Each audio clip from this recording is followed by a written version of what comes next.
What's up, everybody? We're back here again. Don't forget, don't press the bell. A simple game that we've already played before. This time, let me introduce you to the new players here today. Of course, we've got Kaiser from Yangon Galacticos, but his competitor on the opposite side, Chen. Welcome here. From GK. You know how to play the game, right? Yeah, right. Yeah. I'll give you a countdown. When I say start, let it rip. 3, 2, 1, and start. Ooh, fast opening. Oh, nobody's made an attempt yet. Okay, I'm gonna make the move. Oh, nice one, nice one. Oh, Oh, you got things. almost, Does it go almost. in? No, Okay, I didn't hear the okay, ring. okay. I didn't hear the ring. Okay. Wait, you guys are fast. Are you guys just touching it at the same time now? Oh, yeah, maybe. Faster, bro. Yeah. Yeah, exactly. Ooh. Wait, was that it? Okay, yet, no. let's do it. One more. That's fine. We're gonna do a sudden death match here. We're gonna keep it fast. You got to be fast, all right? First person to make the mistake. If I hear the sound, it's over. So make sure you don't hit it too hard. Because if you hit it too hard, you can still hear it, all right? Just keep it quick, light on your fingers. All right, this is it. Rip it. Okay, Go. let's go. Don't hesitate. Oh. There you have it, boys. We already have our winner. Thank you so much to both Kaiser and Chen. That was awesome. And I think you guys have the world record for don't press the bell. We'll catch you after these messages. Everyone is playing, you're not yet. EWC Play is your all-in-one platform to compete in fantasy, pick'em, and quests for a grand total of $300,000 in prize pool. Build your dream fantasy team in 5 different games and track your score with live results tables. Predict the winner of every game, every group stage, and every tournament. Complete daily and weekly challenges to earn boosters that help you climb the global leaderboard. Got what it takes? Join EWC Play now.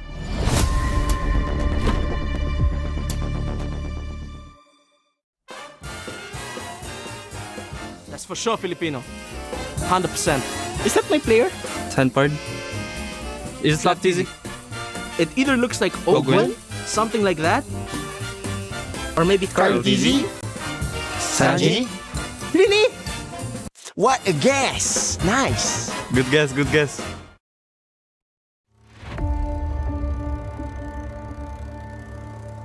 Bloodshed, tears, and glory. The Land of Dawn calls for contenders once again.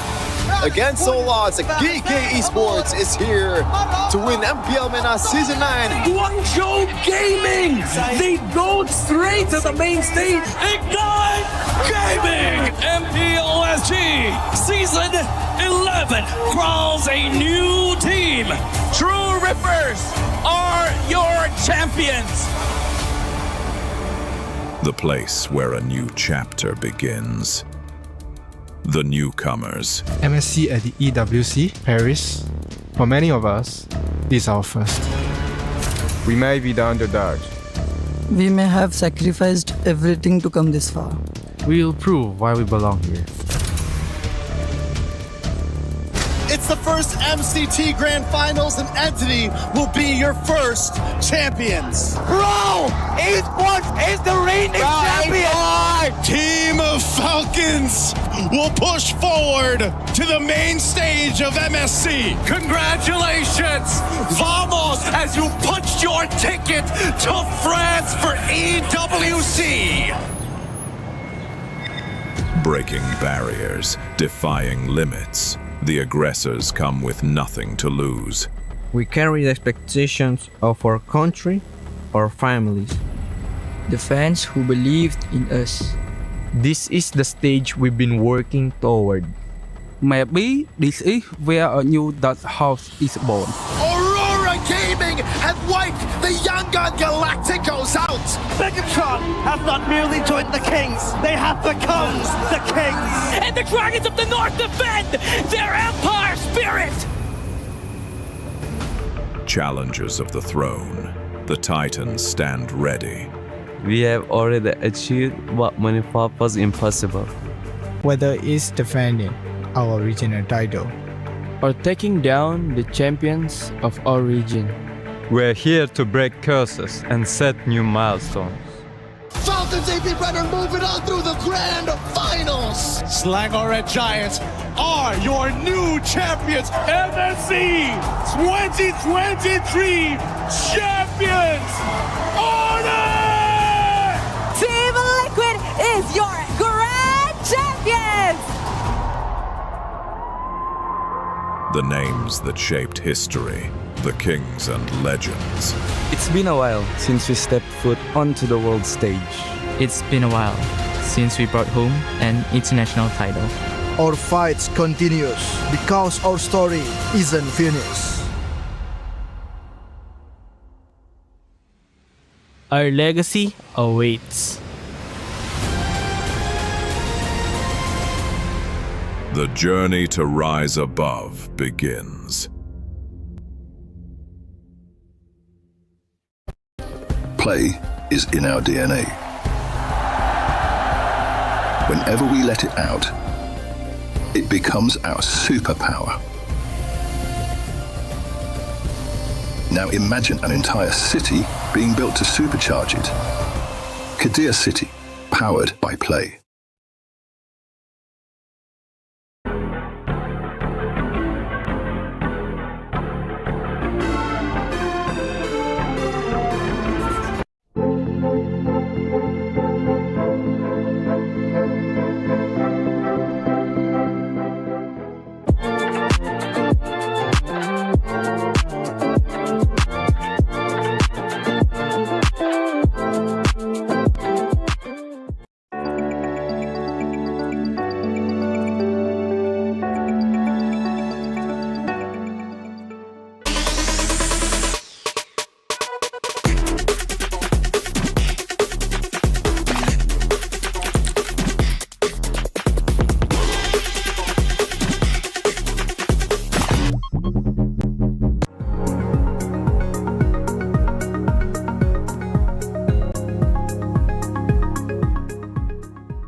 What are you doing?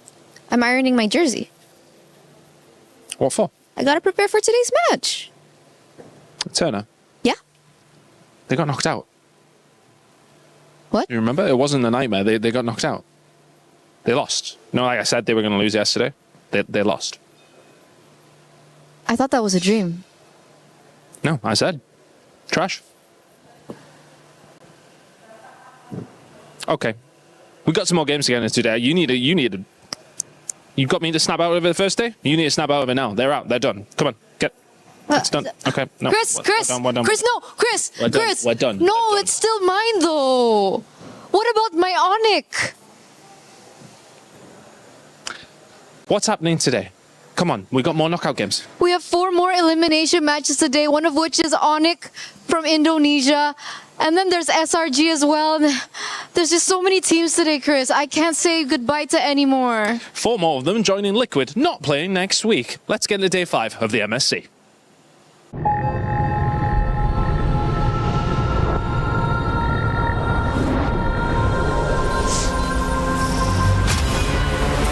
In the past, we were always in Asia. This year, we came to Paris. What stories are still left untold? Kami sudah membuktikannya. Tapi ini baru permulaan. Tiada siapa akan ingat siapa nombor 2. We need the win. Bukan sekadar keinginan, tapi tekad. Hindi ang pag-abot sa tuktok ang pinakamahirap. Ang corona ang mahirap ipagtanggol. What happened last year became fuel for us this year. This time, we bring it to Paris and finish it. A new lineup, new chemistry, new fire. Once champions, not settling for podium finishes. World champions, defending MSC champions. As the final boss of MLBB, can anyone stop them? Names have been named, stars have risen, but now they need to show the world what it takes to rise above. This time, the world is bigger than ever. Like every year, new challengers step on to the world stage. Some carry the ambitions of 2 continents. Some fight for the pride of home turf. Some have never stopped chasing the throne. So who will finally rise to clinch the title? This is where unresolved stories find their ending. A new shot at glory. One more chance at redemption. We are back. Kali ini, sekali lagi. Bulan atau tidak, Pareho lang ang chance namin. no one is untouchable. Let's fight. Bukan aku kalau bisa. 2 champions, 1 game. Paris breaks through limitless possibilities. Just south of the River Seine, we welcome you back to Paris, France, where MLBB's MSC at EWC 2026 continues. Our final day of this week, before we take a little bit of a break and get ready for the knockout stages, is upon us. And that means we will be seeing 4 teams, 4 games, especially with 4 teams getting their keys crushed and 4 teams moving on. Of course, I've got 2 men ready to not only hit the gym, but stay in it, even on desk here. Naisu and LaFell to kick off the action. We're going to have a lot of fun. I'm your host, Rain Day. Naisu, how we feeling yesterday? Still getting over the shock? I have to agree here with Eterna, man. I think I woke up this morning too and I had to double check the standings. So I was like, wait, was that a dream yesterday? Did TL really lose? I mean, I was on the casting desk, but yeah, insane games yesterday. And let alone to South America, a region that some people counted out before this entire tournament. I mean, dude, I gotta say, MSC so far, every day has been absolutely amazing. Speaking of amazing, that was an amazing cold opener. Shout outs to Chris as well as Eterna and whoever planned that one. That was very funny. It was Chris. funny. I appreciate you guys. You guys. He's working hard on that. Okay, people, while he works on that, let's hit the SDC rewind of yesterday so we could talk about the games and some of the drama. Sometimes the word is, guys, don't make a drama when it's not necessary. Well, no, it was necessary yesterday. We had some of the most dramatic finishes and some of the giants of MSC, of international MLBB's history, are no longer here. I mean, like, here's the thing. We got a match yesterday where a substitution happened and it actually worked out very well. I mean, like, here's the thing, Naisu, we rarely see substitutions at all, let alone making a game-winning impact. Because of Uni subbing in, Selangor Giants survived to fight another day. Think how many of the top country or regions right now and organizations have been on the edge of their seat just throughout the entirety of MSC so far, and especially yesterday.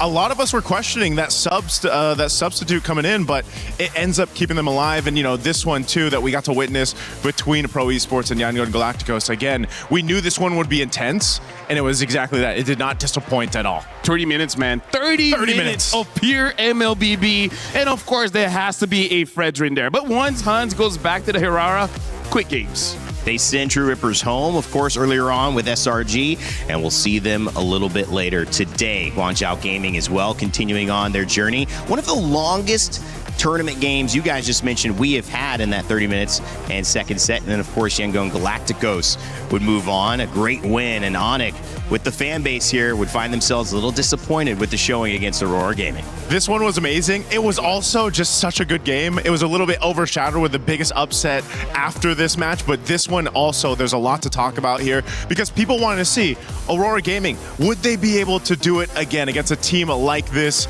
And they made it happen. Again, the mind behind that, the casters' reactions, the world reactions to this was just simply amazing. And then, of course, this one is what everyone's talking about from yesterday. I feel like this is one of those games that I would say make people wake up and realize that MSC is a different beast. Yeah. Because of what happened in the third match as well as the fourth match, people are saying like, bro, we might get a new champion. Aurora from Turkey might do it.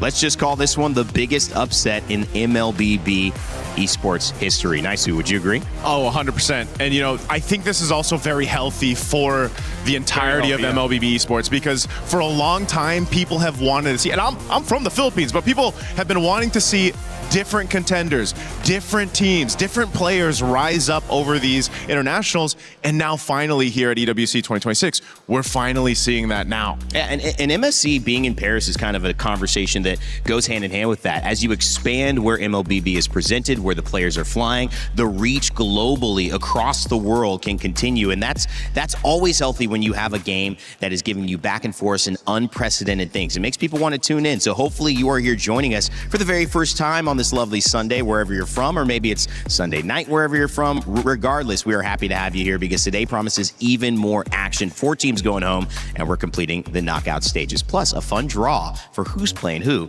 at the end of the day. Let's check out over at the Alliance Vault what ended up happening this weekend as well, because we saw $150,000 given to yet another team as they completed their championship. Team Vision would win, and that would mean they would earn those club championship points. They'd be eligible now for a club championship victory. But again, those players, it doesn't put the phone down. I love that. Just got to record from that position. I mean, there's only how many games do we have? 40 games, so 200 people.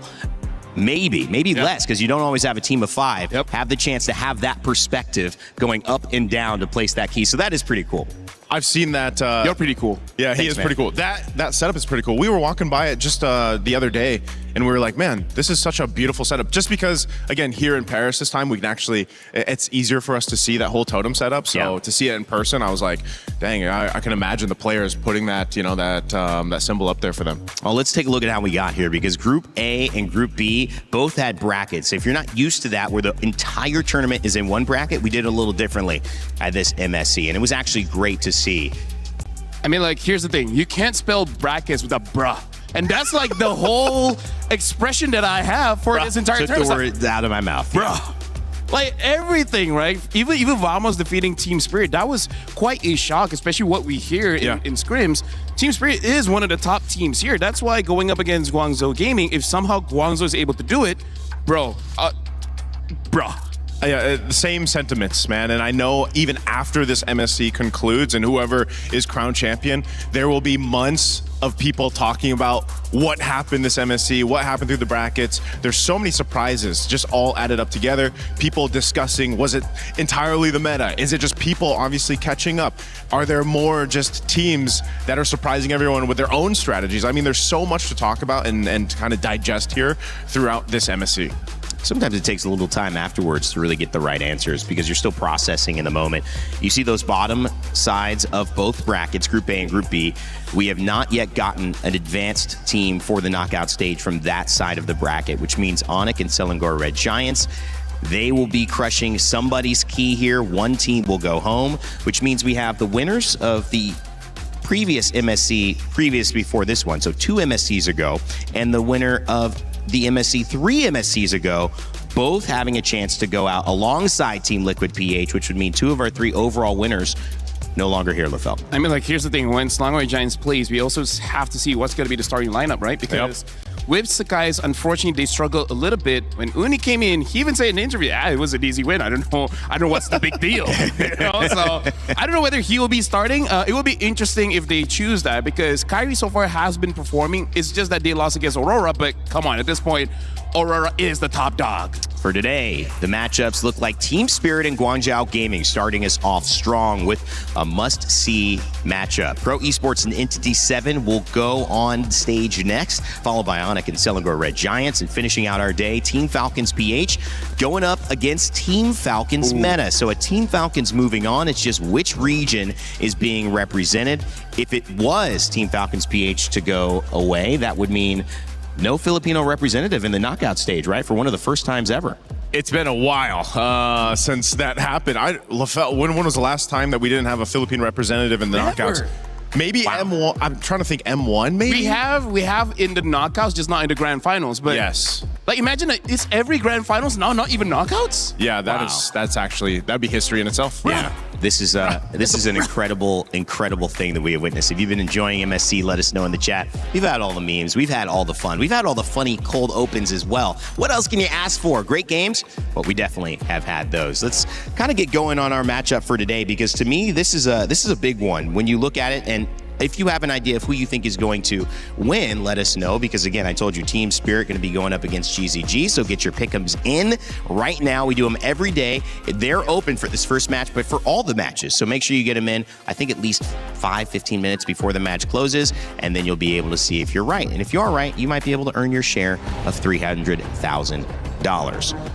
Who has gotten that right? Is what I'm wondering, because if you were doing the pick'ems, true. I feel like anybody has just been basically shaken throughout this MSC. So good luck to the pick'ems here. But yes, this matchup, man, Lofel, I know this is going to be a good one. Just between what we've seen so far between Guangzhou Gaming as they make their way to the stage, but also Team Spirit. I think everyone was shocked about their loss against Team Vamos. So let's talk about Guangzhou, where day number one, they showed amazing mechanics. It's just that they don't know how to use their advantage. The second time they played, they fixed on that, right? And now we got to see, going up against Team Spirit, getting the advantage in the first place is difficult, but we saw Vamos was able to do it, surprisingly, from their side lanes as well as the jungle. So it's a tall ask, I would say, for Guangzhou to do it, but because Vamos could do it, and because so far, MSC, you really can't count anyone out. So if Guangzhou Gaming is able to win those side lanes, enter the jungle, we might get another upset.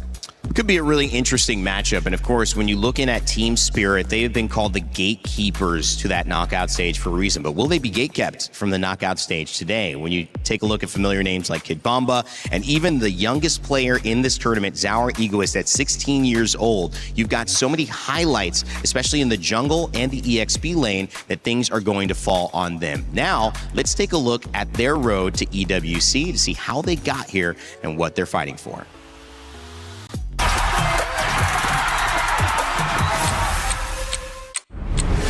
Team still winning, how can I flop? On the rise and I just can't drop. I joined Team Spirit in the very first season and in MCC, and then we won 5 seasons in a row. Bridges burn, tables turn, highs and lows, gotta figure it out. So in this MSC we have Zaur Egoist in jungle and not one shot, and I think Zaur is just a young talent like Donk in CS2, and he have better communication with team. His mechanics are also great, so we trust in him a lot. It's not that we didn't want to work with him earlier, it's just that it so happened that everything came this way, and he's only in the team now. But obviously the good thing about him is that he's 16. And obviously very talented, so I have high hopes for him. It's really going to come down on how he's going to feel in the game. For Onyx Philippines, and a heartbreak for Team Spirit when they had the lead. I mean, if you've been watching MSC up to this point, you know that even if you have a 7, 8, 10,000 gold lead, a game can still turn around. It's very sad to lose like that, especially in the last game where we have a 10k gold lead, and then the rest of the world, we have been known as a team that's more concentrated on their micro, more on fighting. We tilt, we choke, that's the opinion of the other teams. But this year, this tournament, we have new goals, and we really have been working on our attitude to get better in game and outside of the game. So I really hope that we won't let the fans down, and that we're gonna give a good show. This MSC we hope to prove that we can beat Tier 1 teams in South Asia, like. In a way, starting from zero, but also in a way, knowing from your past experiences and trying to improve everything. We're always confident, but this time it will be like better results and not only words.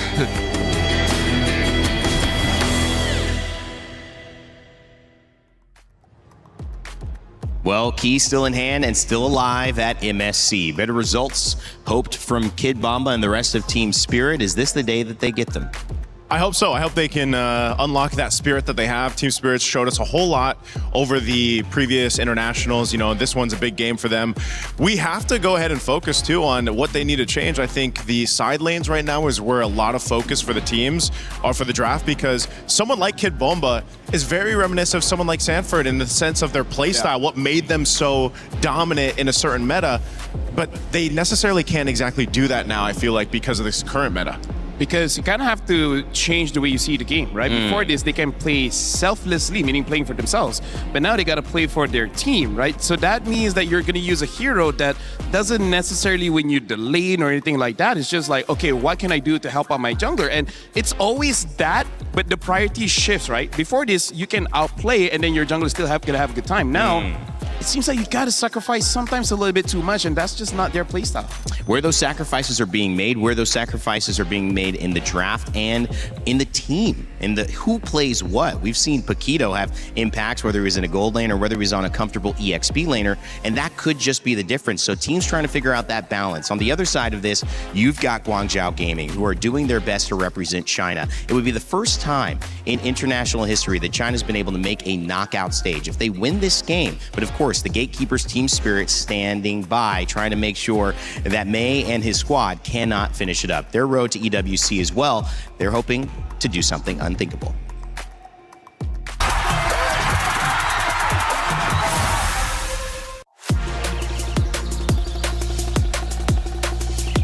刚到 GZG 这个战队，我被他从中国的另一个战队买进来，然后刚来到 GZG 就打进了 M7 的外卡。但我想，其实 M7 我们可以走得更远的，但是我们倒在了外卡的决赛，输给了我们的对手蒙古。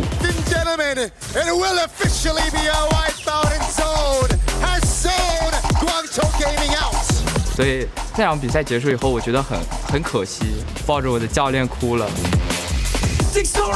Stop him and the beast rebels at the feet of Guangzhou Gaming. 在 SAL 夺冠的时候，就我忍不住在赛后采访里哭了起来。我很想赢，每次赢了我都很开心。但以往经常了解我的观众知道，就是我哭经常都是输了才哭，但那一次是第一次赢了才哭。我觉得我们做得很好，就是这种情绪在我心里涌出来，对我使我落泪了。我觉得这是给我们训练，就是我们在训练里付出的努力，我们比赛里。我观看了这次在巴黎开赛的 MWI 女队拿到了8强，其实我有一点难过吧，因为虽然他们拿到了很好的成绩，我本来是开心的，但是我难过的是中国赛区的男队一直都没有很好的成绩，反而是我们的女队先做到了，所以我觉得我们男队需要一点突破的力量。 我希望中国的粉丝能看到的是中国队伍热血的一幕。我觉得我们可以创造以往没能做到的目标，所以我想跟我的队友说，放轻松点打，对面很菜，随便赢了。 Unprecedented, surely, but people are starting to realize they're just one game away. A strong result for China and their men's side in Guangzhou Gaming would prove an accomplished EWC and probably one they would enjoy in the international MLBB scene. We'll find out. The game's about to get started. LaFell, both teams, whether it's representing China or EECA, have a lot that they're fighting for. I mean, like, here's the thing. Even through the video of Road to EWC, we see them that multiple times they've been close. They're always just one game away. I still remember that one. That was a reverse sweep back in the wildcards. Like, even looking at the odds here, Team Spirit 81% are voting for them to win. But we've seen saw the odds yesterday. Hey, man. Seen what has happened so far. Like, for me, I think that Guangzhou is hungry enough because they know how hurt they were when they were close, but it wasn't enough. Yeah, I think for a lot of the teams here, this has been the case, right? They've always wanted to go ahead and prove that they're worth the knockouts, worth a championship even. And some of those teams that people might have slept on a little bit going into the Nationals, now they've been making those chances happen. I mean, again, Entity 7, a team to make basically shockwaves across the world of competitive MLBB is a statement enough. And I feel like a morale boost for all those teams trying to knock down some of these teams that have stayed at the top for a while now.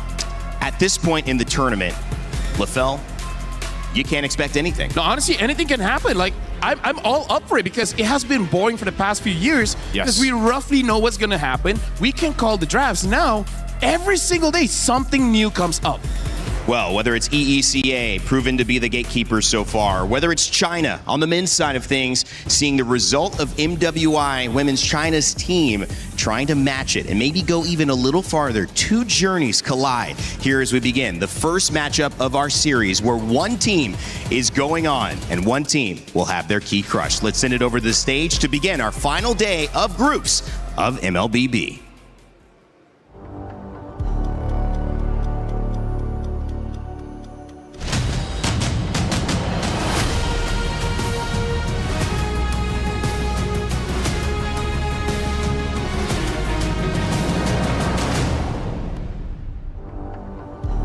Yes, my friends, you heard it right. It is the last day of group stage here at MLBB MSC 2026. Crazy to think about the amount of surprise results we have had so far in the tournament, and we're only getting through the halfway point. Teams and regions that you would have never expected, dark horse runs that are only just starting, and some teams living up to their names even more than you can imagine. I mean, just look at them. Team Liquid, washed, it just works out.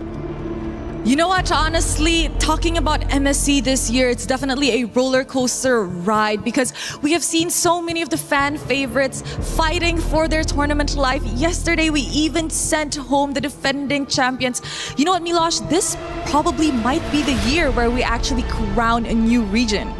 This is the beauty of it, because as much as you want the favorites to keep it up and always have a good result year on year, it's good to change hands, that trophy, every now and then, because it means that the scene is constantly growing, that there's always new talent and fresh blood, and that means that MLBB has a long, many years to go in the future. Things just keep reinventing themselves. I agree.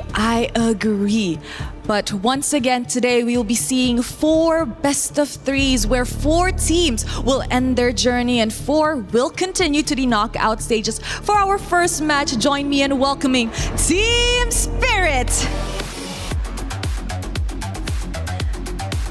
This is a team that is known to gatekeep the international stages, shattering the dreams and hopes of the opponent in the process. But the surprise that keeps unfolding this MSC has left a question in mind. Can they keep up? Can they keep up? That is the big question on everybody's minds. Team Spirit have impressed so far, but their journey is not yet set in stone. Let's welcome their opponents to see how well they'll be ready for it. Please join me in welcoming Guangzhou Gaming! MSC is made for statements, where halfway through the year, you show off your skills and how much you've grown. From a saber pick in the Big 2-6 to being so close to the knockout stage. You heard it referenced even in our introductory video for Guangzhou. Yes, we had a Chinese team at MWI make the top 8.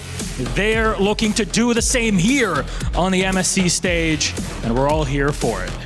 Yes, Milosh, this is gonna be one hell of a series because like I mentioned, only one will head to the knockout stages. Boys, you may now place your keys and take your seats. And of course, to our captains, don't forget to meet in the middle for a little handshake, a fist bump, or any sign of respect. What do you do when you got 2 big teams and egos on either side? Well, you go for the respectful handshake and get it loaded. The question for this match is who will continue their journey and who will end it all here. I'm so excited, so let's show it over to the Land of Dawn.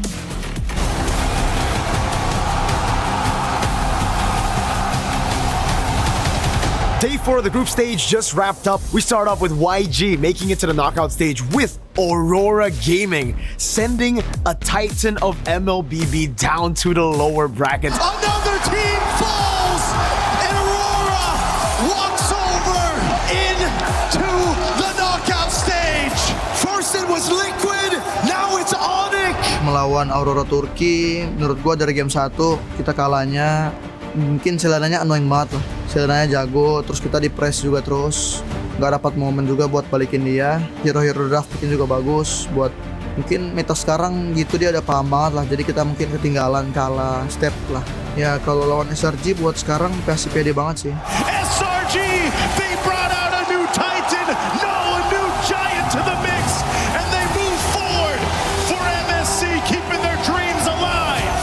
when it comes to fighting Oni, I think that it's just like another script, you know. It's like similar to 2024 where in the last match was actually Oni Indo. They are fighting for the qualification also. And then I think that we just have to really prepare well and then we really stand a chance to win as well. MSC 2026 continue to surprise with E7 out of all teams eliminating TLPH, and now they face Pro Esports. Then we'll have Guangzhou Gaming, who are going to take on Team Spirit. And last but not least, the brothers Civil War, Falcons PH take on Falcons Meta. Who will make it to the knockout stage? We only have 4 slots available. Let's find out in day number 5. Well, those slots are certainly coveted, but they are not going to be given away easily. You know how we say in EWC, nothing is given. Everything is earned. And Team Spirit, Guangzhou Gaming, are looking to earn it right here. But it starts with the start. Like a journey of 1,000 steps, the first one is sometimes not the most pivotal, but it is the most important to get started. And when you look at this, LaFell, a good draft, a good approach, we have seen be the difference in an early win or a loss. And of course, if you guys want to make sure that you're winning regardless of how your results go and you just want to look good, make sure to check out the 2 champions, 1 pick in my champions pick promotion coming up here with 50,000 diamonds possible to earn 5 winners, 10K diamonds each. Scan that QR code on your phone or your tablet and take part. By the way, Randy, as well as all of the audience watching, just to let everyone know, in 2026, the saying has now evolved. It's like the journey of 10,000 steps. Like we've upgraded now. It's like 10,000 is the new base. That's the standard. Yeah, it's the standard for 10,000 steps. I thought it was 10,000 hours. Yeah, weight loss and everything like that. You know, it's 10,000 steps a day. But you're right. I 100% agree with you, and I feel like it's especially true for Guangzhou because let's remind ourselves, they're the one that came up with the saber in the jungle. No team has used it just yet, and Zara Egoist is more than likely going to use either Hirara or the Ling. Yes. I think it would be better if they somehow made Zara Egoist grab the Ling, and then they try to counter it with the saber later on. But legit, I feel like after yesterday, I feel like Eudora should be first pick, or just ban it out. Yeah, there's now some of these picks, right, and some of these combinations too, have fallen into place throughout this MSC. And one thing's for sure, I'll still say it, like a lot of the teams are playing around their own personalities, which I really like because everybody can actually play a different approach to the draft, to these games. Again, you know, you only have so much room to do that in because it's a best of 3. And now that this last day is like, all right, you got 4 teams that are going to make it to the knockout, 4 teams that are going to get eliminated. You have to bring your best game plan starting in game 1. The refreshing thing is, I still remember, I believe the last international, that was the meta where you are punished for creativity, right? Yeah. The more you try to move away from the meta, it really does make it so that there's nothing much that you can do. But now it does feel like more of a rock, paper, scissors, but now in broken walls. I feel like this is one of those maps where it really incentivizes having a very beefy front line. And I feel like this could be a game that is good for Team Spirit in the sense that I think Team Spirit is one of the teams that can actually do what some teams have done, which is give the hyper farm over to the jungle, right? Yeah. Basically have 4 utilities and 1 main carry. For Guangzhou, actually no, I feel like Guangzhou could do the same. They could do the same, that funnel strat. But so far, they funneled the best with the Nolan. Yeah.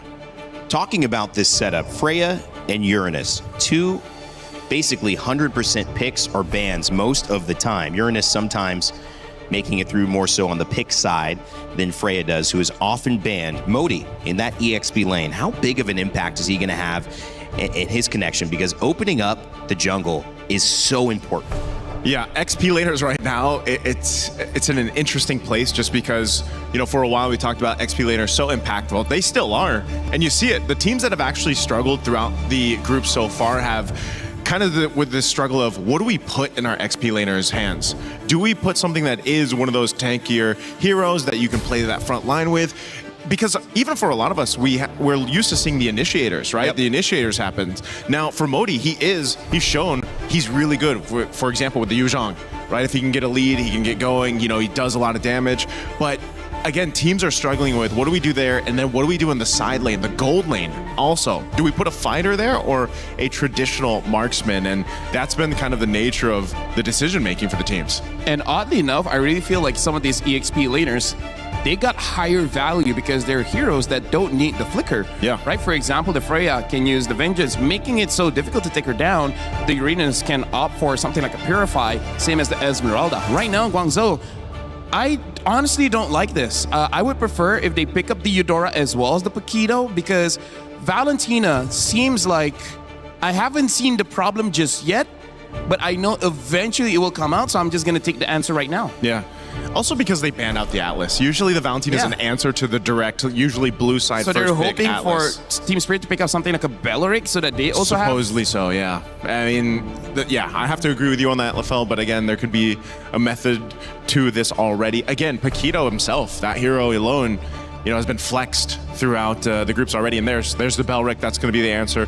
Belleric and the Esmeralda. So this already first 3 picks for Team Spirit. Really strong, really good. I mean, even if you break it down to the statistics, Herrera's win rate is still like, what, 70+%? And the crazy thing is, I feel like this might be one of those games that it's going to be very risky if you want to go for that Saber again. They might have to go for something else like a Harley to try and influence the side lanes, because even if Saber goes in, now it is much safer, but going up against a Belleric as well as Esmeralda, that's really no such thing as safe. And now we also have to see whether they want to go for a Ling or not, because I feel like for Team Spirit, wow, ban out the Ling and maybe even ban out the Nolan, and after that, not gonna have enough good junglers to deal with Team Spirit unless there's another surprise from Guangzhou.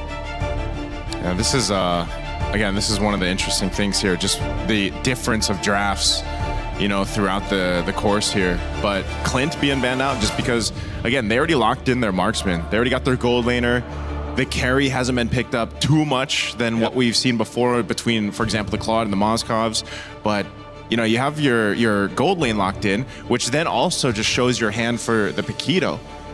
But I feel like it's fine because they know that they need some kind of shred. Everything else, I feel like for Guangzhou is going to be more burst-oriented.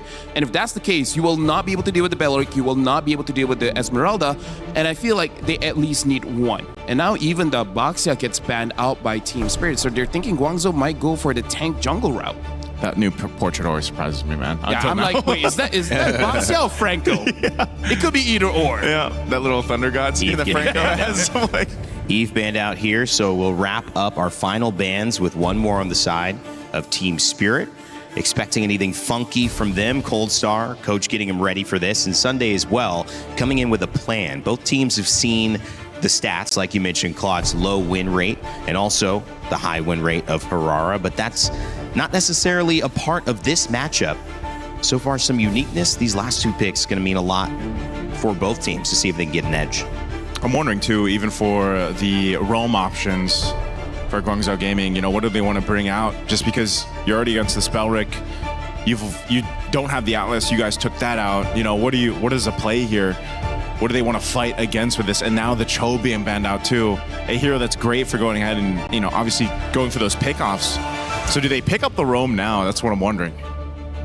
And the interesting thing here is they pick up the Alice. Oh. So is this going to be Alice jungle? Alice? We've seen it in MWI used by Na'Vi, and it did look pretty effective. Because here's the thing, Naisu, the thing that I was about to say about the roam, they need someone that can either heal or give revitalize. Because look at the 3 heroes of Team Spirit. Yeah. This is a draft that they can keep on fighting for even 2 minutes. Yeah. Right? They can fight for 2 minutes, and then eventually maybe Guangzhou will not have enough. Like Guangzhou, the moment carry dies, that's where Team Spirit really comes alive. So it's either I need more sustain coming in from Guangzhou here. Hylos or Gatakacha is basically what we have as an option. The Brody and the Dora get picked up.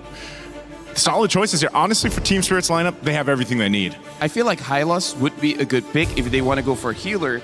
Yeah, maybe something like a Matilda S or something like that. But I feel like the safest is that Hylos. Well, you don't think it'd be a jungle Paquito, though, right? I mean, we've seen Paquito go in the jungle previously in other metas. Yeah, but like if you don't have the flicker, you can't make those TikTok montages. You can't make them, yeah. Yeah, you can't make those highlights. It has to be the Alice. It has to be the Alice. Yeah. Well, Valentina picked up. We thought that might just be warding off something like the Belleric and using it. Maybe Alice was in mind all along and taking the Valentina away since the mid wasn't shown on the side of Team Spirit, so that they couldn't steal from her. The Grok picked up at the very end. How do you feel about that, Naisu?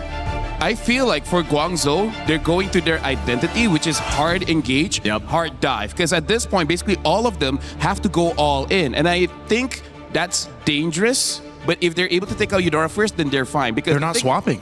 Because the thing about the Eudora, it's an AO. It's Paquito jungle. It's Paquito jungle. That's why I was throwing out there. Wow, wee, wow. That is a wow, wow, wee, wow. Ooh-wee. Modi on the Alice. May on the Roam with the Grok. This is going to be fun, guys. Well, what do you expect? 10,000 steps or the journey of 1,000 steps or 100 days or whatever the metric is now. We know the first one is going to be important. Whoever wins this off to a great start in a best of 3 that sends one team to the knockout stages and one team home. And to kick it off, we've got 2 casters ready to go. It's Mirko and Brigitte. We're kicking off the final day of the group stage here in MSC at EWC 2026 with all elimination matches, starting off with Team Spirit coming from a loss and Guangzhou coming from a win. Who will get it this time around? Let's see here in game number 1. Mirko, I feel like the team fights for this game are looking to be pretty long between these drafts. Oh yeah, that's for sure. It really is going to be a lot of back and forths here for both the team, Spirit and Guangzhou Gaming. Spirit, at least it's more of the Spirit we know coming into this matchup, right? Yeah. It's also Spirit finally leaning into the meta for the mid lane.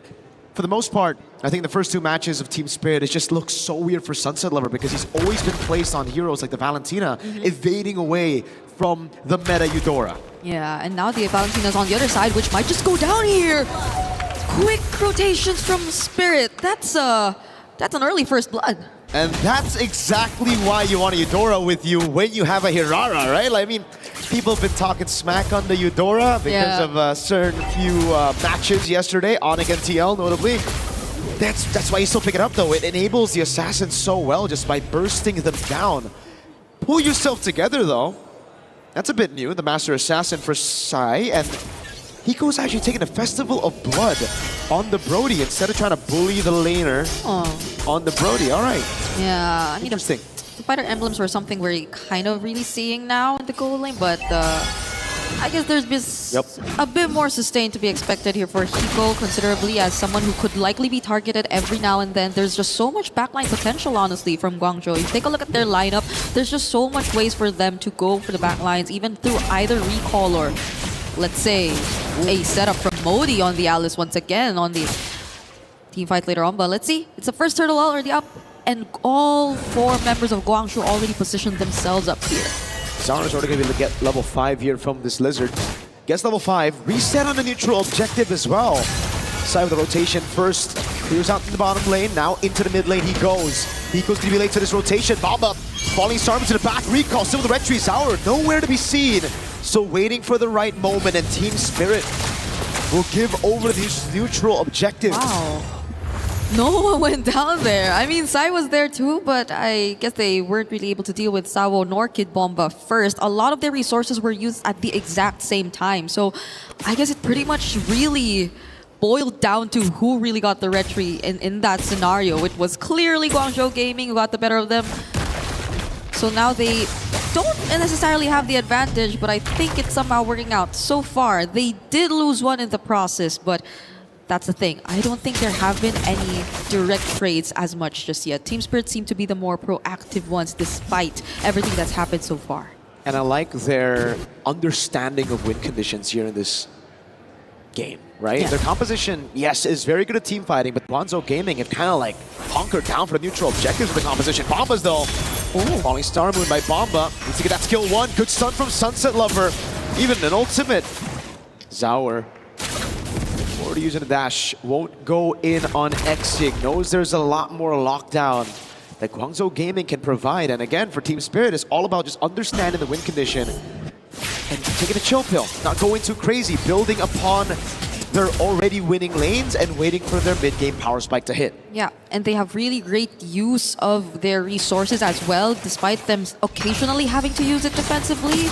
And you know how they pretty much understand their timings and win conditions, as you mentioned. They didn't necessarily force a re-engage after that. They knew what had to be done, and they just wanted to protect each other and set up for the upcoming objective. As long as they don't let go of this lead, things are looking to be great for them, even if it seems like it's not that much at this point. But you need at least see that they understand their timings. So we see the movements right now.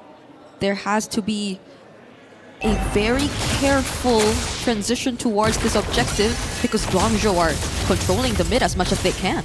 Yes, how we're gonna get chunked as well. Has revitalized, but I don't think he wants to use it just now. Sai gonna try to go for the burst down, and it's instant recall with Retribution. Now the Wrath of the Giant lands onto the stun as well. Connecting in the back as Sour walks up, Bomba with the flicker, finding the damage on Xing as Sour walks up, and the knockout strike comes around. Throne of Ruin locks 3 members, but Sour is still right there with the rest of the team. Revitalized kept Team Spirit safe, so again it's Guangzhou Gaming with the neutral objective. Spirit with the winning team fight. And it seems like the lead just ballooned for Spirit rather than Guangzhou, just because of the amount of kills that they got, and now they might be the ones to be rotating towards bot lane first. Oh! Crazy damage! Oh my god, through the wall! Hiko lands the shot, and Mei just got bursted. They don't get the third, but that was a statement right there from Team Spirit. Now it's a 2k gold lead. Modi already down to half HP.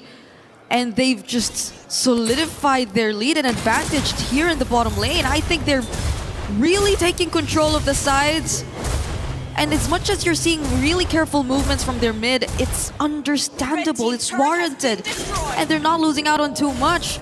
Czar Egoist, it probably isn't as the most aggressive Hirara just yet, but you understand that they're also waiting for the right timings for them to find the engage. And the sides are just doing a spectacular job at holding down this early game. And again, if you guys are still, kind of confused on how the Eudora works, that Ball Lightning second skill, the stun, it has reduced magic defense up against opponents. So even tanky boys like Mei on the Grok, they're gonna fall, especially when the Thunder's Wrath comes around together with Hiko on the Brody, who's munching on turrets. There you go. Oh, Sawa gonna be initiated on. Bomba gonna be caught as well. Wrath of the Giant lands though on all of them. Still the burst comes through. Both frontliners taken down for the turret up top as Sunset is able to get away. Trying to go for the stun right now as Zaur and Hiko will have to respect this. Guangzhou Gaming finally get on the board for kills. Yep, I was about to say, Guangzhou, it seems like their lineup has to be really up front. They have to close in their opponents. Oh no, Hiko. Okay, he's gonna get out of that. But at least for Guangzhou, every single time, that can be a problem for them, but that can also be something they take advantage of. The fact that they are very melee, they have to go in. If you see them synced up, then I think when they fight on their terms, everything works out. But when Team Spirit actually make use of these combos, you see the Eudora, you see the Hirara, the burst potential is there alongside even Hiko, then that kind of changes the tempo. Oh, hold on. You see the instant respect there. Sunset did not have the Thunder's Wrath up. Now it's back, but earlier it wasn't. Xing had to respect Zaur Egoist and Sunset Lover straight up with a flicker. And again, for Spirit, it's all about utilizing the space that they made with this composition through these individual lanes. Guangzhou Gaming, they've gotten a few picks here and there. They got the neutral objective, all 3 of the neutral objectives, but they're just not able to convert on any of the structural objectives, and that's why Team Spirit are the ones still controlling the map. They're the ones holding these positions. I feel like they do get the wins in the objectives. They start things off. They're the ones who actually engage against Team Spirit. But what happens after that is the question. They're not able to sustain or fight for long, as opposed to what we were expecting from them. Oh, hold on, Kid Bomba though. Flickers out of the barrier. That's gonna be the Ball Lightning. Now a Sunset Lover has to flicker out of Throne of Ruin. Sawo trying to look for the taunt now. Walks up onto Modi. Hiko's right there as well to put some stacks down on Modi. But it's a slow game that Spirit want to play, and Guangzhou Gaming can't really force the issue, at least not right now. They're so careful. Spirit are just like so patient about this. But Guangzhou Gaming have baited out 2 big battle spells, right? Yeah. Sunset and Kid Bomba, they're very vulnerable to that instant engage now. That can be an opening. We're seeing the first Lord spawn here in this game. It's Spirit actually starting it out with Kid Bomba once again. Wow. Just trying to get the information. Yep. But that's not where Guangzhou are trying to come from. They will actually find a bit of their way through. Modi already taking hold of that bush as well alongside Mei here in the right mid. But I think it's still tough for Recall. Recall has to have other people to tank either the crowd control or the burst damage that'll come from Team Spirit before he could just freely go in. And speaking of burst. Whoa, the taunt lands as well. Bomba trying to capitalize on the ball lightning. Magic produce. Oh, Sawo in the bush! Finds the Wrath of the Dryad. Chrono Ruin and the Flicker now coming down as Xing is able to walk up, and now he's going to get caught as well. By the stun, by the stack. Sai with the pickup out to Sour Ego is Mexico. Finds a trade in exchange. It's a 1-for-1 jungle for Rome. Guangzhou Gaming walking out with the winning trade. And that's the sacrifice they were looking for. Mei had to tank the first damage, and that's when Guangzhou, alongside Modi and even Xing with the IMU Wrath of Dryad, decided to go in. Going for the re-engage against Team Spirit, and we're taking a look at it right now in the replay. That was a great two-man setup provided to us by Modi, but the follow-up from Xing, I feel, was really what made a big difference. And now Recall's free to take the objective. Uh-oh. Thunder's Wrath comes down. Guangzhou Gaming, they get the neutral objective and they back away instantly. Team Spirit are just getting outplayed around these team fights.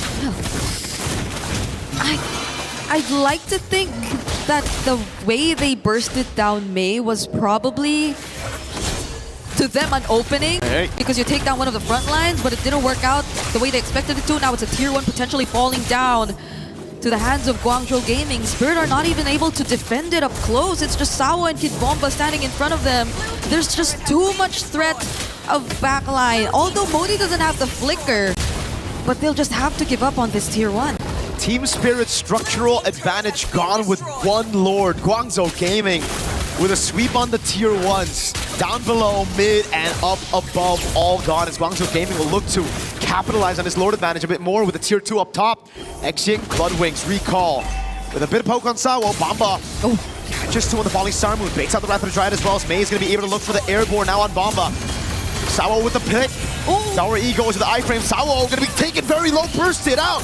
Now it's Hiko's torn apart. Memory over. Now it's Sour walking up as well. Hiko on the board with the stacks on the Sky Piercer. Sour walks up, but he cannot chase. Guangzhou Gaming instantly with the retreat after losing their XP. Sunset doesn't have the Thunder's Wrath. They lost out on so much turrets. Guangzhou Gaming, the way that they've been playing this, at this point we don't really see any lead between the two teams anymore. They've closed out the gap that's been existing, and we're looking at the replay just now. It looked like a fight that they still wanted to take. Modi actually found some setups here and there, but Sai had to focus down on Sawo, and that was a lot of time. That was a Belleric who definitely took a bit too much of their attention, and so they just probably really had to settle with that, also trading Modi in the process, but it's still a huge advantage for Guangzhou Gaming nonetheless. You see a lot of turrets already taken down, and them starting to transition into a playstyle where it feels like they're just guarding all around Sai, who's already 3-0 on a carry, and looking like a massive threat now that we're approaching the 12-minute mark of the game. So it's surprising to us, I feel, to see Spirit in this situation again, because I feel like entering this matchup, considering the matchup, you would really consider that the underdogs would be over to Guangzhou, but it's another potential upset all over again. At this point, the upset would be if Spirit wins, right? It's the favorite teams losing out. That will be the real upset after yesterday's outcome. Oh my god, I mean, you're right. Guangzhou Gaming also have great scaling now. Team Spirit are going to have to look for those creative angles. Sawo again with the opening. On the Revitalize on Belleric, though, you just lose out on so much proactivity, right? I agree. It's just all about reacting to your opponents. It comes down to Bomba making the plays on the Esmeralda, and that's certainly very difficult with a carry on the hands of Guangzhou Gaming. Yeah, it's like hopefully Sawo lasts long enough so that they can find some other angles around the team fights as long as Sai has his attention on him. But that's the thing. Will their targeting change? That's the ultimate already used by Sunset Lover. But a flicker burned out by Xing. Tectonic charge on the Throne of Ruin, misses Hiko by just a bit. Sawo able to go in, and now it's going to be Sour walking up, capitalizing on the flicker, already used up, now the Purify burned by Sai. They're going to go for the retreat. Sour with the steal. Bomba with the flicker in forward, and Sour still able to survive as Hiko picks up another. It's a Mega already for Hiko as he looks to go for more stacks on the Sky Piercer. Finally, a team fight win for Team Spirit. Guangzhou still wanted to fight that, even though Team Spirit clearly already took down one. And we're in really great position to go for the contest. No one was really watching out for Zarigo. His recall too, I feel like he was kinda split between having to fight back and just focusing on the objective. Oh, the damage, yep. You could see it already, especially through Sai. That burst is Nothing you can ignore, man. For Guangzhou Gaming, they really gotta be decisive with the plays. One wrong move from main, you can see the punish instantly. You need to find these tech charges on these vulnerable targets. Yep. If you miss it by just a pixel, which happened earlier, Modi couldn't capitalize on the tech charge. Sunset on recall with that burst, forcing him to back away. Now it's a 4v2 up top as they're trying to get this base turret down. But Spirit will respect Guangzhou Gaming. They've built up the lead back to where it was all the way in the early game, and they're going to be happy with that. Whoa, Berserker's Fury for Hiko on the Brody. Okay, as I was saying, I was supposed to say, Guangzhou, at least you saw from that last team fight their understanding of who needs to be targeted in this current part of the game, right? It felt like they were just trying to focus down on Hiko. That was a setup attempt from Mei. There was follow-up from Modi. But Hiko was just a bit too quick to react as well. The fact that he is already 4-0 as well is not looking as good with the Malefic Gun pickup and the Sky Piercer. I think he is going to be a bigger problem right now for Guangzhou. On top of the fact that Zar Egoist seems to be a bit too free as well in just trying to find these targets. Right now, Guangzhou, we understand the idea, but the execution has to be more precise. If they really want to go for Hiko, they gotta land those skills. And if they don't land those skills, Zaur, I mean, even if they do, Zaur can just go untargetable. That's one, right? Yeah. But if they do get him, Hiko's a big problem now. I'd love to see the items. Berserker's Fury? What? You do a bit of true damage now, so I guess it's good for the shred on these very tanky boys up front. But usually when you want to shred, you go for like DHS, right? So I'm wondering what the Berserker's Fury is all about. I'm gonna have to catch him later on and try to ask him about this Berserker's Fury. Yeah, we've seen a lot of interesting choices here. Oh, but that's a Conceal. Winter Crown pickup available also for Modi. But I think there's another Conceal coming in too. All right, just Conceal for Conceal. They're a trade already. Good damage on Modi. Bottom lane, slow pushing for Mr. Hiko. Great for Team Spirit. They know Guangzhou Gaming can't send anybody down below.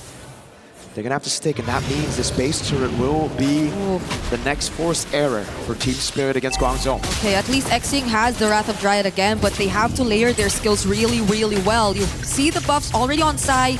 You understand what they're trying to play around, but it's a burst from Guangzhou. You wanna go straight for it. Thrown a Ruin, lands on nobody. Wrath of the Dryad from Sawo. Now it's a stun and the Sky Piercer goes through. He bursts him down. Recall with a Rectory Witness. Now Sauer walks up and he dodges away from the untargetable already. Sawo enemies of it all. Sunset walking out. Hiko with a jump again. With a double already. Jumps on side and gets bursted down. Oh my goodness. Before he gets shut down, he finds the last hit with a fadeaway. Recall all alone against two. Zara with the chase is Recall. Gets into the bush. Zara with the chase again. He doesn't have the stacks, but he's going to be able to walk up with a killing spree again. It's Sunset with a walk. Sauer gets the killing spree. And they get rid of the last member of Guangzhou Gaming. Oh my goodness. I think we have to see that team fight one more time.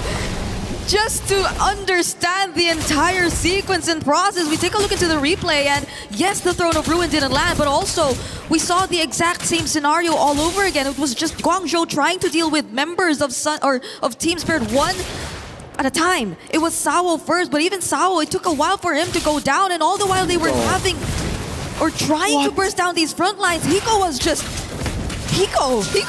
there. He was just throwing out all these long-range basic attacks, and no one from Guangzhou was ready to answer back. Did you see that damage? No wonder he went Berserker's Fury. It was the True and the Sky Piercer.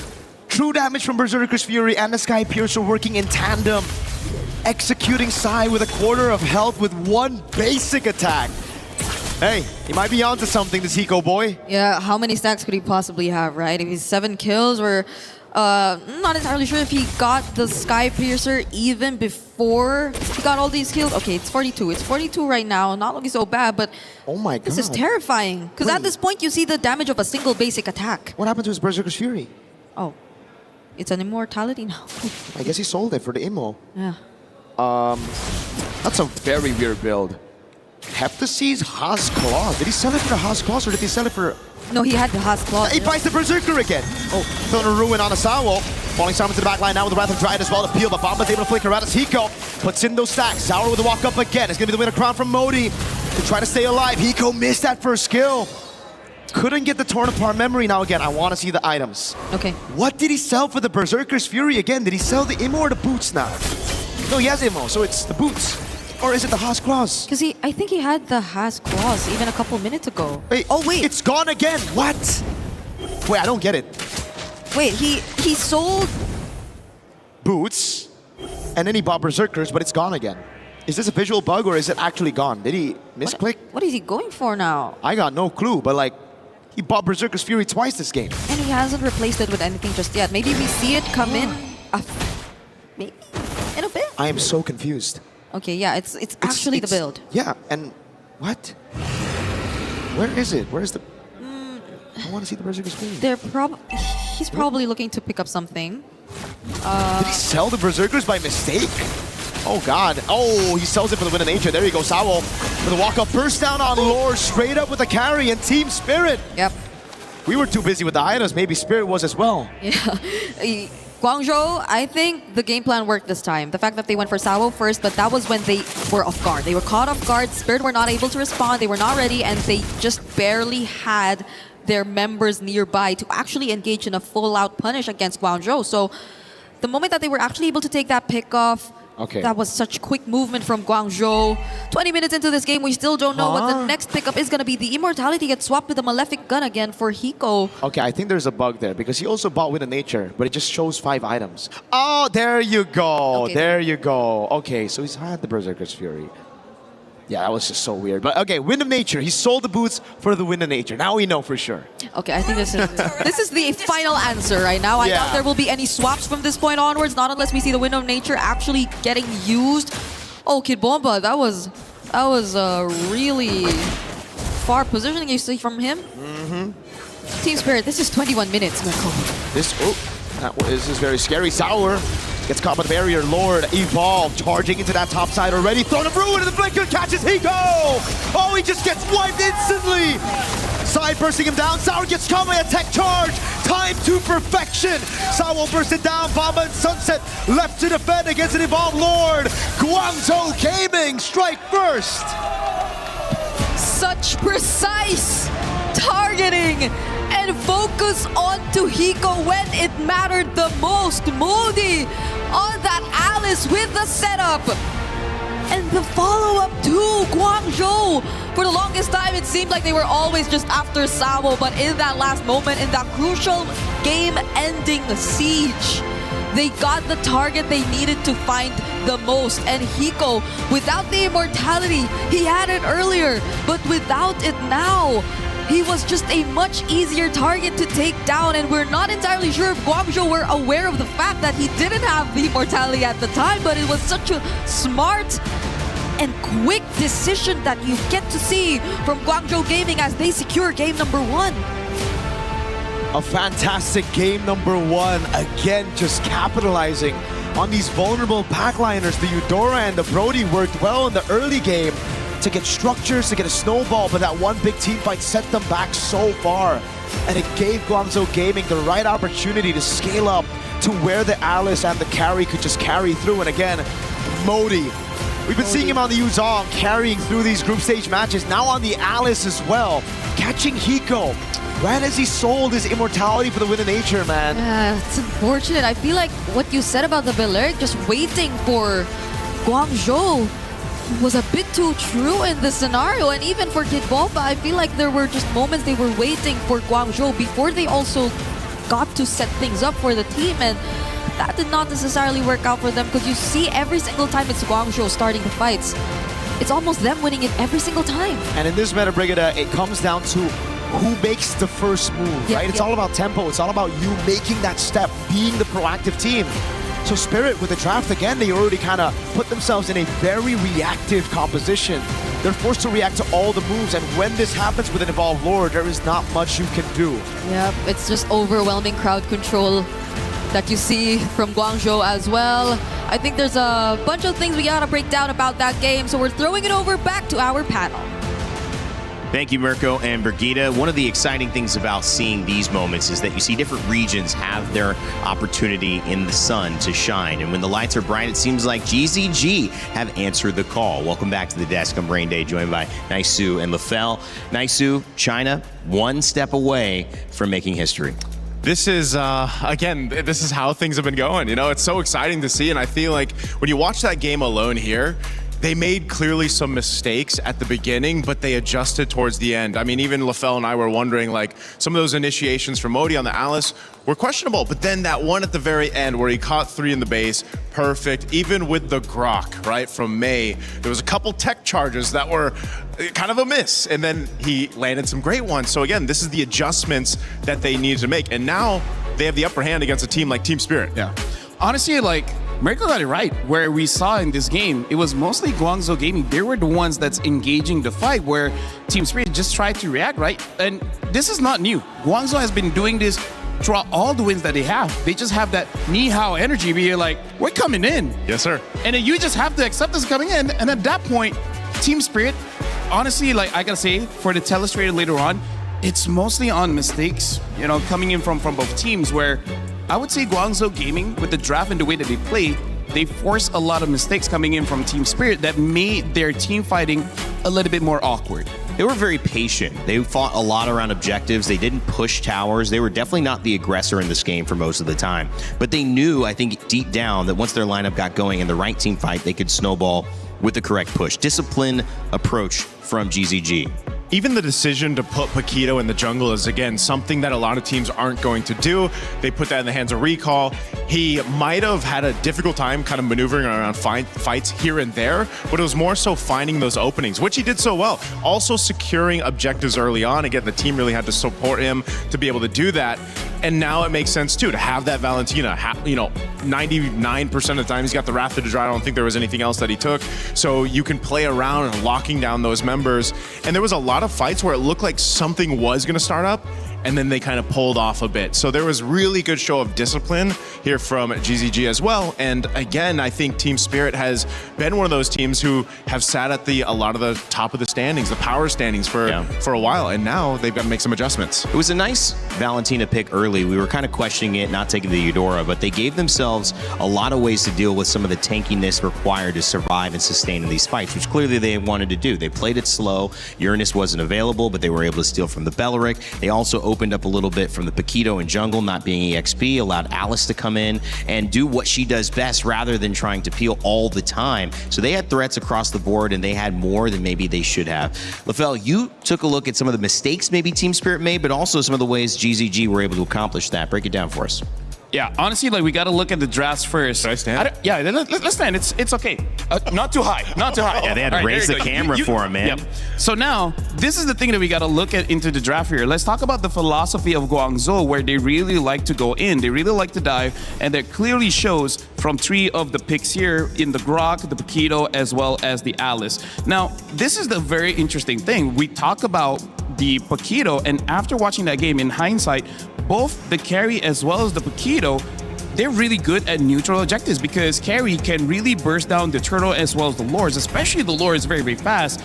And when you're going up against a Harara, so far we don't have the stats right now, but she has, I would say, one of the highest retry secures when it comes to MSC for now. A lot of base damage, making sure that the turtle is secured. And I feel like the Paquito is just something that they use as an answer to potentially fight against that. Now, we got to talk about how both teams want to play. They want a team fight. They want to clump up.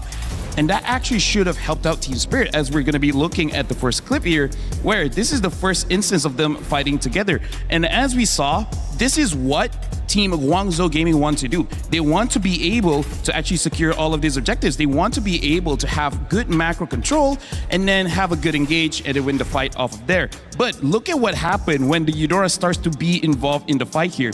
Look at, we're going to see the amount of stun, which is, I believe 2 people got stunned here, and then the amount of burst damage. This is level 6 Eudora with not one item just yet, or just one item, and you can see the burst damage is a lot. Now, unfortunately, that's probably one of the only times that Team Spirit was able to win a fight where they're able to have a good AoE stoppage and then follow up with the damage. But then after that, it honestly went downhill. because we're going to be looking at fights here where this is the awkward thing that I do want to say. Looking at how Modi as well as me engaged, that's huge AoE. And look at how spread Team Spirit is, or they're going to be after this engage. And that's a good thing. You want to spread, you don't want to get caught everyone together. But then they have a draft that they can potentially delete one person with the Eudora as well as the Brody, but because they're separated, that becomes quite a bit awkward as we see the fight go in, boom, bang, they split by top and bottom, and then Sao is like, okay, do I go to the top side or do I go to the bottom side to protect you guys? And we're gonna be continuing with the other clips here. This is where I would say Guangzhou also has to slow down just a little bit because they get a little bit too excited. And again, we see the potential, Eudora and Brody, quite a lot of bursts. They go in, someone overextends, stun, and then burst, get the kill. It's just unfortunate that this happened throughout the game, where Team Spirit is just waiting for Guangzhou to go in, which makes sense, but I feel like upcoming, maybe don't rely on that. I feel like Beleric should have used the flicker in this situation because with the Brody having a 7-1-1 KDA, with the Harara also waiting for someone to start a fight, I feel like just that one change could have helped out, because look at this. This is a mistake coming in from Guangzhou. They dive in a little bit too deep, and then eventually Team Spirit was able to capitalize. But imagine if you had a flicker on the Beleric, you could have flickered in and actually catch quite a lot of people here coming in from Guangzhou, and then after that getting the Lord, and potentially could have ended the game. That is a really good point as well. Nice. Any comments on that? Or just, actually, the comment I want is how hard is it really? Because Brigitte says it's very difficult. You know, I'll tell you this. You got a lot of weight on that arm, a lot of muscle, man. It's a lot to hold up. Hey, that's a couple minutes. That's an endurance test. I think like this is an endurance test for Team Spirit. Yeah. I have to agree with Lafel too. I feel like when it was in the draft and you saw, because we were throwing out some roamers that have Revitalize as well, Gatakacha and Hylos. As soon as that wasn't picked up, I feel like they could have just maybe switched that Revitalize on the Beleric and just taken up the flicker, because you now don't have to fight Revitalize for Revitalize. And so, yes, Lafel, as we mentioned, that flicker initiation would have helped so much, because it also alleviates some of the pressure on Kid Bomba to always be the one, because once he jumps in, he's just shredded down by the carry. It's interesting you guys are talking about not having the flicker on the Paquito as well in the jungle. So both of these kind of mainstays, whether it was Sao or Paquito, trying to capitalize on space or create space for their team, were going with different actives that did not allow them to do what they normally did. So it was kind of like, who can play this strategy of ours the best? And I think that Recall, to me, seemed like the most impactful player, because he was so patient with how he decided to go in. And when he did go in, he made sure to have an impact. That impact comes from allowing your gold laner to scale up the way that happens for CY. And that beautiful combination of trust, but also execution, is what has given Guangzhou Gaming the lead here. In the next moment, we're going to see if they can continue on, or if in this final game, Team Spirit will play their final match of MSC. The key ready to be crushed. Guangzhou Gaming ready to make history for China as they have their chance to jump into the top 8. For Team Spirit, if they want a chance here, they know that Guangzhou, they're going to go for some kind of dive. And counter dive is not enough. You need a way to counter engage as well, right? It's good that you're able to avoid the initial engage, but how do you go back in? That's something that they have to consider, because Guangzhou is a mature team. The moment they know the engage is bad, they just back off and then try again. I like that point about maturity you made. In the green room, we kind of set the conversation earlier. Big shout out to Maui as well, helping us with these editorial conversations. But Guangzhou Gaming and maturity is what was kind of on display for us. They usually have had histories of not scaling well into the late game. But Naisu, they were actually behind in game 1, and they found a way to kind of keep it together and then start trending upwards. Are you noticing that this is a little bit of a different GZG, or is that more on Spirit's mistakes? It's a little mix of both, I'd say. Sure. A lot of the teams, I feel like, just because of the nature of the compositions of meta, they're prone to making some mistakes. That's going to happen throughout a game. No one's going to play a perfect game, So it's just how fast that these players, these professional athletes, basically can adjust in the game, and not just from game to game, because that's what Team Spirit has to do now. They have to go to that drawing board, figure things out, because you got to remember too, again, these matches today will decide who moves forward and who is knocked out. And a team like Team Spirit has been able to surprise a whole lot of people over the previous internationals that they've had. And for GZG, I mean, the same thing. They're a team that is on this quest to make it for the first time into the knockouts from their region, and they're one game away from making that happen. Got some fans in the crowd as well. I love the early fans. Sometimes, it's tough to wake up early. I get it. Morning coffee, your caffeine choice. But at the end of the day, if you're here, you might be able to witness something special and say, I saw China make it to top 8 for the first time in MLBB history. And again, they're going up against some serious competition here. Like, it's a statement to say you made it to top 8 by taking down Team Spirit. Team Spirit is also a mainstay in internationals. Like, we always look at them as possible grand finalists. Yeah, it's usually top 5 at least. Yeah, top 5 at least. But every single time, I think the closest was the previous MSC back in 25. They were defeated by Onyx Philippines, and that was close. They already had a 10K gold lead, so they should have went even further. But now, hey, c'est la vie, Team Spirit, they just make sure they get the Paquito early. And then the Valentina again, and this time with the Harara. So just a quick swap of the first picks. Yeah, I like this though. We kind of questioned that Valentina in the previous game, but Guangzhou Gaming has pretty much proven that they're just comfortable with it. I mean, you can go ahead, take these quality ultimates from your opposing team, and obviously makes them kind of second guess what they're going to bring up. Because you already locked in the Paquito too, which now it makes me wonder, like, where exactly? Paquito jungle, maybe? They might be like, we might do this too. We might flex it on you. Paquito goal and use the Ling. That's what I'm thinking, because Hiko has played that gold lane Paquito. You can grab the Ling just for that classic matchup we're used to seeing. We'll see if they end up flexing it or not. So the Eudora and the Cho will get picked up. Again, Cho was banned previous game. This allows you to go for those pickoffs with the Eudora really well. These should be, just those two heroes alone should be an automatic kill almost. This should already be fighting fire with fire, because if Guangzhou wants to go in, Team Spirit can do the same thing, right? Exactly. There's a lot of forward momentum coming in, and now Guangzhou, they reply with the Moskov.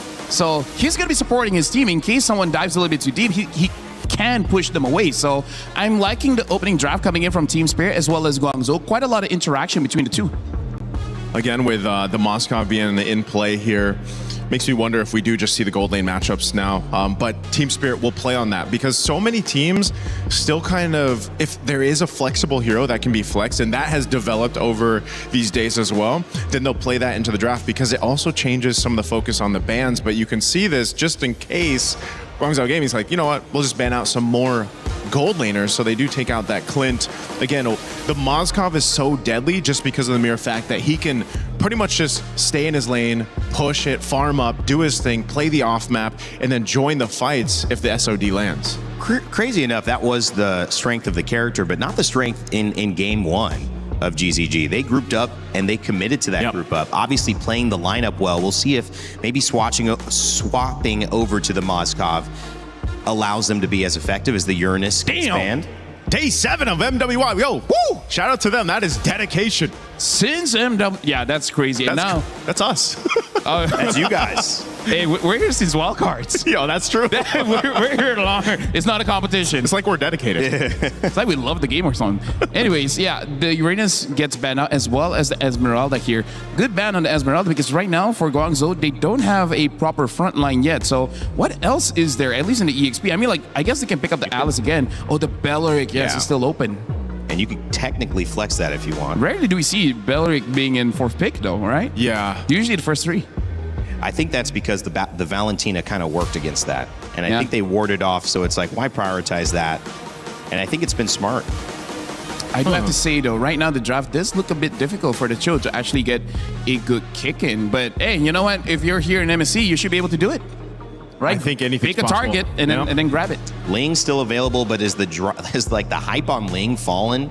I mean, so much. Obviously, Paquito's going to most likely jungle here, or actually EXP here, right? Yeah. And so Harley picked up. Well, this will tell us if it's going gold or not. So it's going to be EXP Barrett's, and then it's going to be that gold lane Paquito. That's what I was saying. You know, he's 3 roles basically that you can see the Paquito go to. So that's the game plan here for Team Spirit. They really want to burst a member down, get an upper hand in terms of numbers. Maybe we'll see a Paquito mid.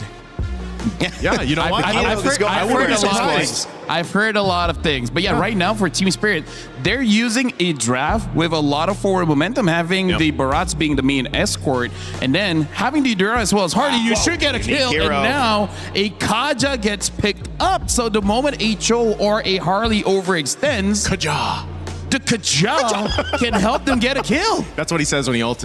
When he has divine judgments. Kaja. Dude, they're digging deep into the pockets here. Another unique hero for MSC. I can't wait to get an official count on what that is. We're aiming towards 90. We still got like a week to go, so plenty of time.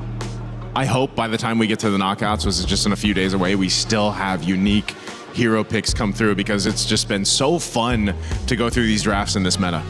It is a blast being here watching MSC live in Paris, France. For those of you watching online, let us know, who are you leaning towards? You might have favored Team Spirit, but now Guangzhou Gaming's in the lead with one more game to go potentially. China could be moving on to the knockout stage for the very first time. And to kick off game 2, let's send it back over to Mirko and Brigitte. Thank you very much, Rain Day. And indeed, we have a lot of surprises to break down here as we head into game number 2 between Team Spirit and Guangzhou. I'm looking forward to hear Mirko say the Kaja later on. No. You're not? They got it wrong. Kaja doesn't do Kaja when he ults. He does a... It's a whip. Okay. And I hear you do the Barrett's ult all the time too, so maybe we're Oh expecting God, it could be... Yep, too. Could be... And... That's a lot. But it's surprisingly actually Hiko on the Paquito this time. So we thought it was a jungler all along, but they do decide to flex it eventually here. Could we expect like maybe better synergy across the board though? Because this is looking like a Cho Eudora, yes. I don't know. Right now, it's looking very TLPH. I'm gonna be honest with you. The composition of Team Spirit, putting Bomba on a Barats, it's like putting Sanford on a Barats. You know, it's like, I don't want to see that. Okay, so they have to make this work. At least that's what we're getting from now. And we take a look at the emblems too before we move on to this game. It's been a while since we've seen a Kaja, so I think it's still very usual. See the support emblems come through, the additional speed and the Brave Smite. Pretty much same across the board, I feel, for majority of our heroes this time. Oh, but whoa. Also putting Hiko on a Paquito. It's like putting Paquito on Teddy. Oh, okay. You're still talking about that, yeah. I mean, it's the same side lanes as yesterday. It's crazy, actually. It does feel kind of the same. And I feel like TS are also in a sort of same position wherein you're just really expecting a bit more from them, but it's been a struggle ever since game number 1 to just coordinate. I think like it's weird to see Spirit in this kind of position, but hopefully they work things out this time. We are seeing a more aggressive laning phase from them, to say the least, here in game number 2. Oh my God, the Thunder's rat straight up! One shots, May. No, right now, first blood over to Team Spirit with a neutral objective as well.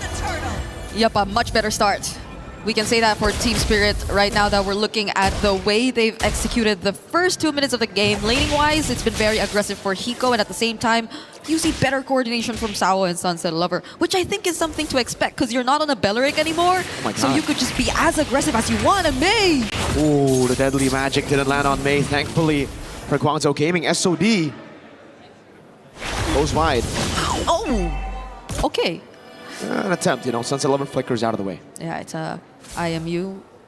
Daytona's welcome from Xing, supposedly, so that changes things a bit too. Xing will be, I guess, picking up the Daytona's welcome or either the Way of the Dragon more than anything here from Team Spirit's composition, but how are they able to utilize that? That's like 2 potential lockdowns or pick-off setups, and the damage is mostly gonna come from Recall, at least for now in the early stages of the game. But has Recall been having a good time? Because I think he's already a level behind Zarigo is.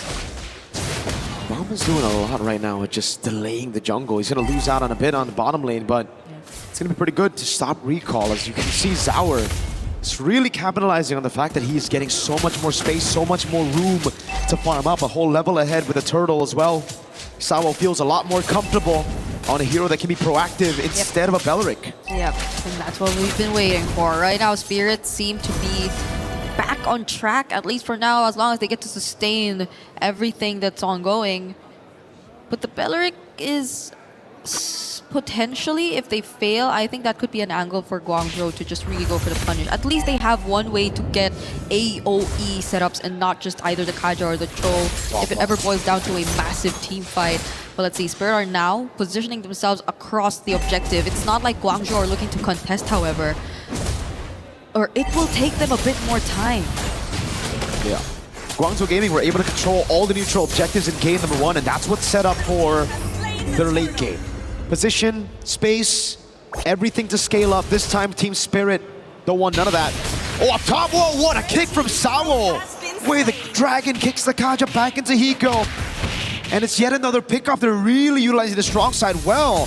Sawo with the deadly magic, Sawo with the walk up as well. The Purify already out earlier. Oh, that's the Ball of Thunder. Bang! Goes down to Moskov. Sai down, Hiko with the hits on the turret. They've learned their lesson. They've learned their lesson. They gotta be the more proactive ones. They gotta be the ones starting it off. And with this lineup, they're definitely doing it.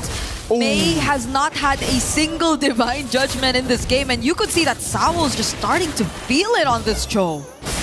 It's like watching... Oh my god, Bamba. He's getting free turrets. Guangzhou Gaming are the ones reacting to everything, and it's not the right reaction either. They try to go mid for some reason, and Bamba just stomps down bot. That's a free turret for a Barats.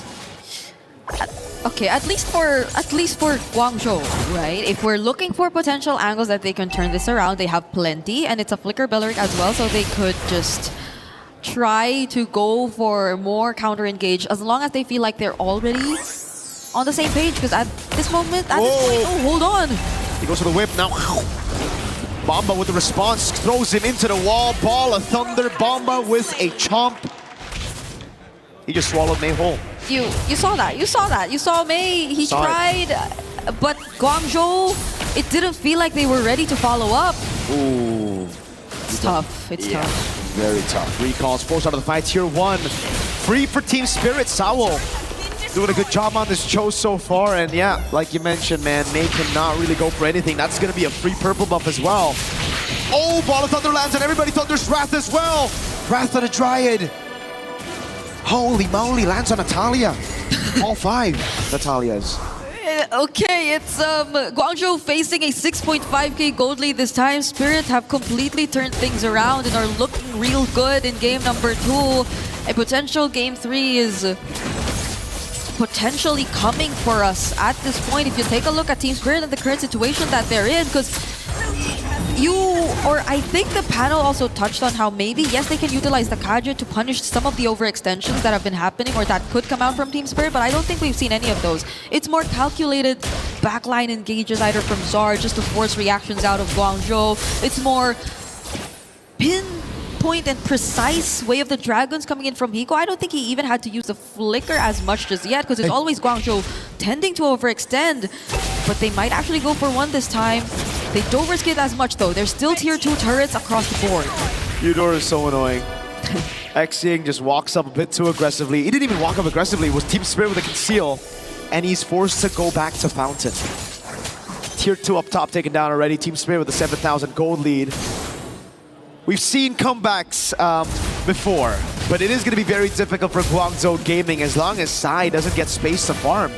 This has been a very difficult Moskov game. Like, Sai has just not been given any space, any lanes to farm up. And how far behind could he possibly be? Because he's already 2 levels behind of Hiko.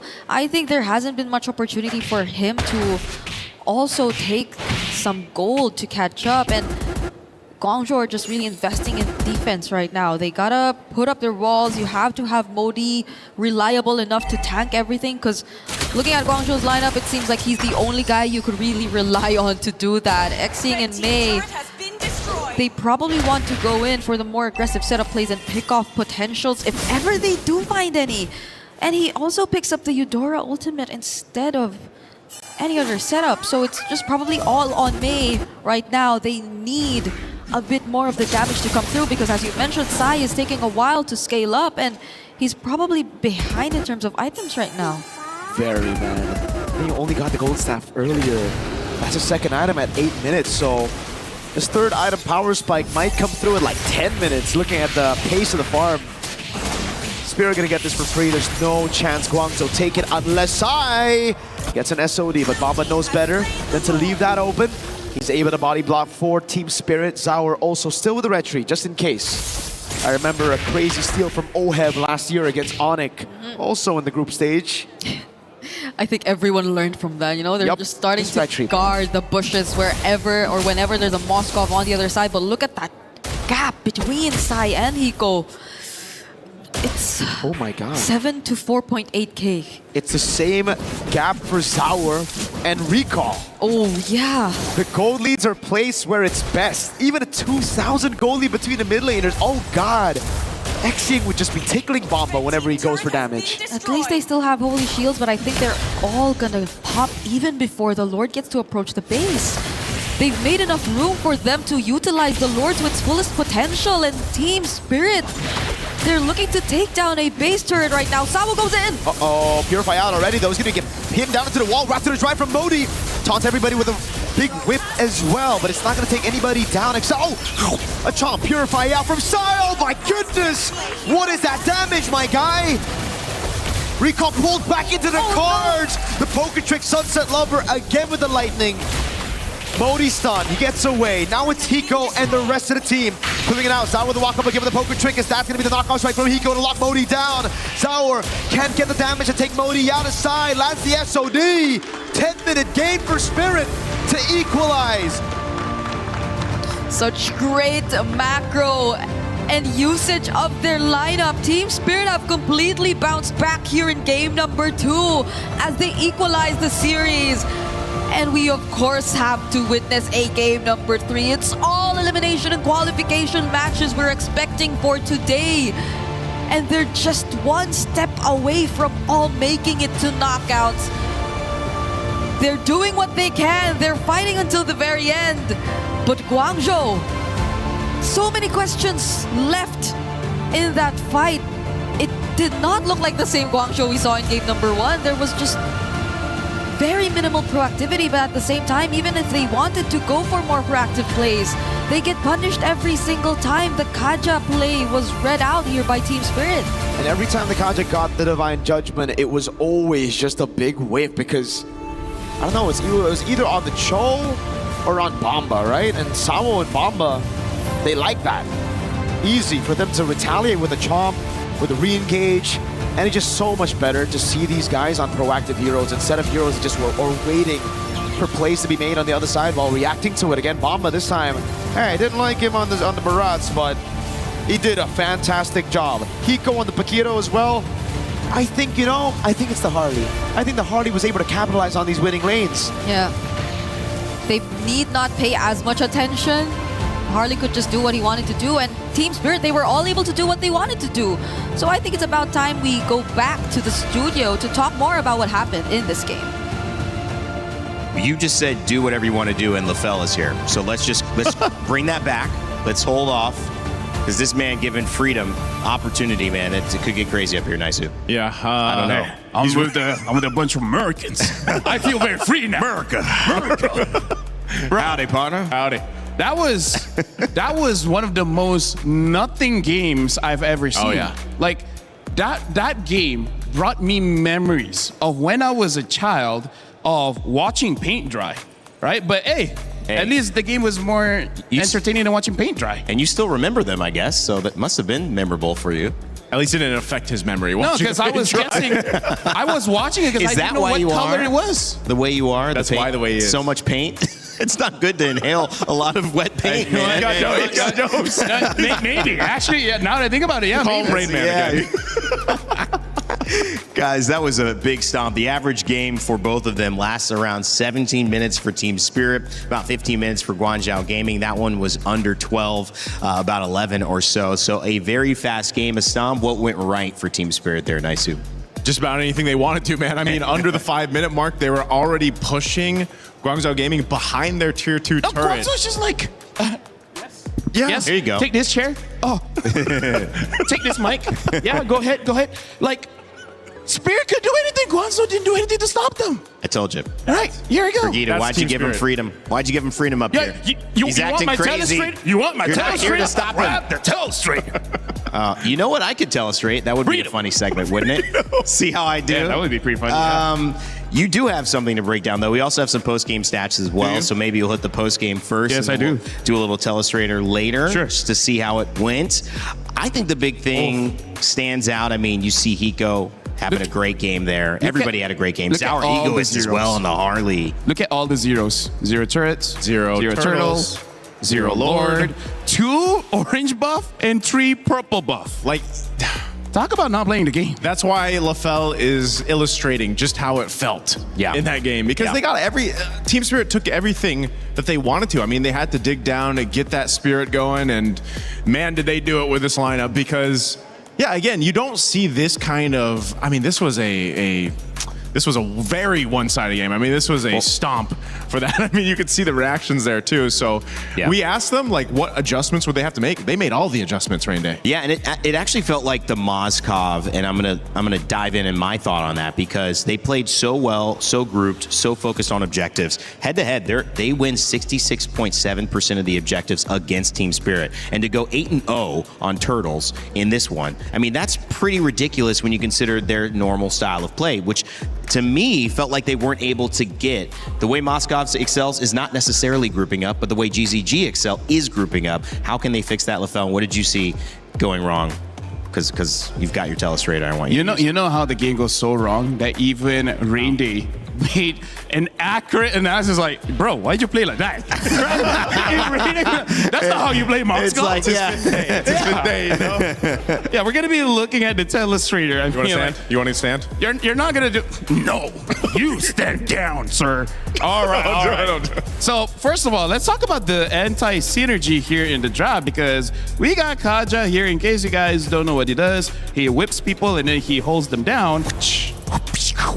And then you're hoping for someone to kill the other person, right? But the question is, he doesn't have early burst. She kind of has depends, and then she also kind of depends. Like, I would say that Guangzhou's biggest problem here is, I would say, mismatch of what each of the heroes want to do. Yep. And Belleric EXP is okay. The only problem is it's slow. So speaking of it slow, let's look at what happened in the game of 20 seconds of nothing happens, right? Look at the minimap and look at how basically clumped up they are. We can see that the Belleric's coming and is like, oh, maybe I should protect that. Never mind. But then, you know, it's gone anyways, right? For us, got that one, so let's go to mid. And let's not do anything. And then it's just, that's like the entire game. They're like, let's all group up together in case something wild happens. And nothing happened. I know what it is. It happens. Barrett's is a herbivore.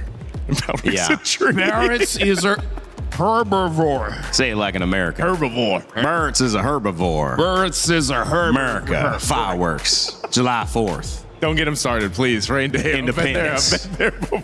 I love Mondani.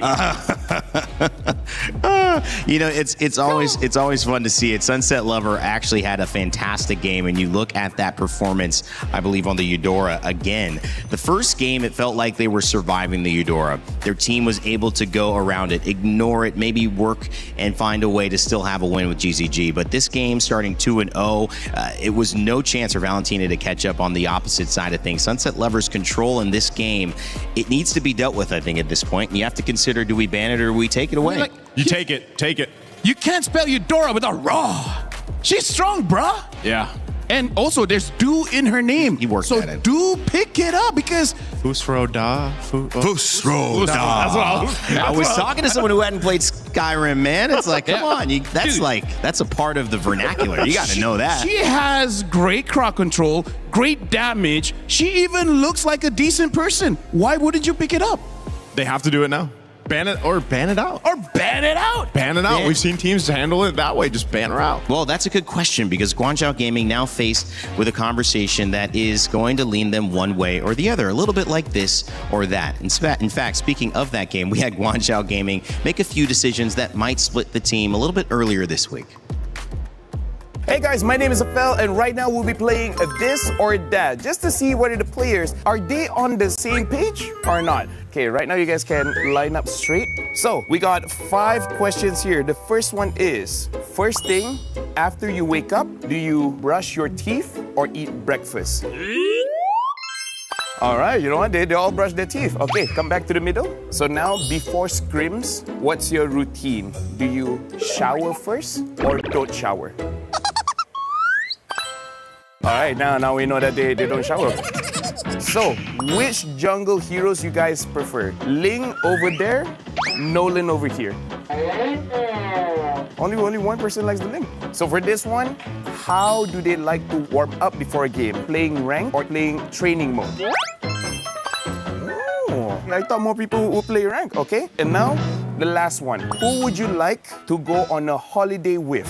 Either CY or Ming? Huh? Now we know who's friends with CY and who's friends with me. All right, looks like Guangzhou Gaming, they're all good. They are in sync, so no penalties for them. So thank you very much, guys. Good luck for your game, and we'll see you guys next time. Sweaty scrims. That's okay, though. You know, at the end of the day, you're going to sweat in scrims. So if you shower before, you're still going to have to shower afterwards. I like the logic. I mean, some people, they might wash away the mojo.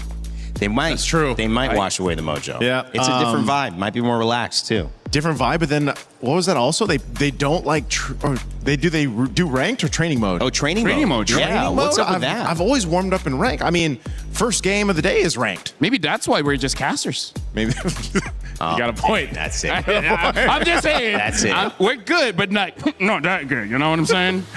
Know what I'm saying? Listen. I know what I'm saying? How about when you play ranked? Here's the question: is it before bed? Is it at night? Do you get it first thing of the day? 24/7 rain day. 24/7. Wow.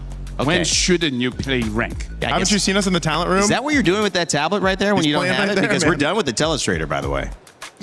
You're just AFK in mid? Oh, we took it off. We know what LaFell's doing. You gave him too much control, Brigida. We told you not to do it. At this point, though, we have everything that we need because this game is absolutely unpredictable. Going to draft for the third and final time between China and EECA. The gatekeepers of top 8 trying to gatekeep China's last hope here at MSC, who are desperately looking to match the result on the women's side of making it into the knockout stages. Can May, right there on your screen, figure out what to bring to the table to get a win?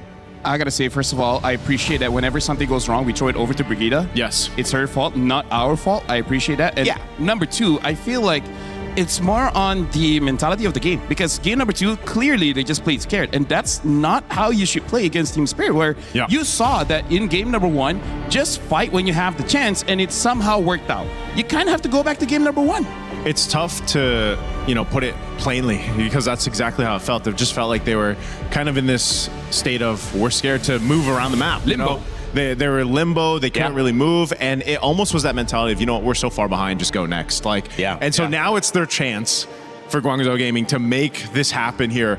This is why I was making the point earlier, where it's like, you have to be able to bounce back from game to game, even not just from the days here, because after getting slapped like that in game 2, how do you bounce back in game 3? Well, we've already talked about what can potentially happen in the draft, and that's really where it starts. And you just got to have a better game plan here for Guangzhou Gaming if they want to move forward, because now the momentum is in favor of Team Spirit. And we've seen this before, where once they have momentum, they can usually take it just as quickly in game 3. I'm only asking for one thing for Modi. Have a hero that can dive, something like a Yuzong, something like an Alice. That seems more his niche, right? Picking on something like a Bellery, I guess he can kind of do that, but he requires the flicker. So I just want him to use someone that can dive in. That's like his identity. Don't stray away from that. Well, the Paquito actually taken out by GZG and the Cho as well. The Atlas also denied by Team Spirit, who will switch sides this game. And Expanding Rivers, one of our fastest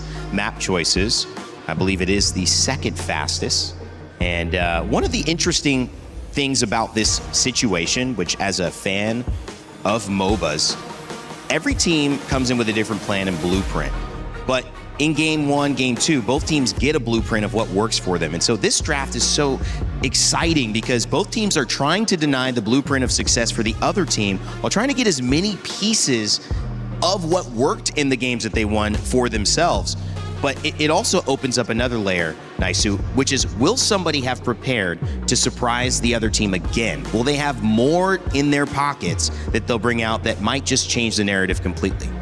I think this MSC already has shown us how deep the pockets of the teams and the coaches, and in this instance for Coach Sunday and Coach Coldstar, they might dive into that. If not, then they just play their best game. I mean, this is something that a lot of people have been talking about online too from previous teams that now have been knocked out. It's like, well, sometimes do you go for comfort? Do you go for those heroes or that style of play that's worked for you so long? Or are you forced to adapt in the current meta? And that's kind of what we've seen through the courses of this. So I think as you're seeing the bans, those are even different in this sense. So it's like the game plan is already going to change. This first blue pick will tell us where things want to go. Do they just grab the Eudora? Is there something better? The Hirara and the Ling still up for contention between them. It's going to be the Hirara for Guangzhou Gaming, at least now. So the trade that we expect, this team spirit, just take that Eudora. Eudora as well as the Belleric. Something that we do have to put in context here, this is the decider match. Win, you make top 8. Lose, your keys get crushed. And I feel like that's going to be a difficult conversation between the players as well as the coach. They might have a hidden pick.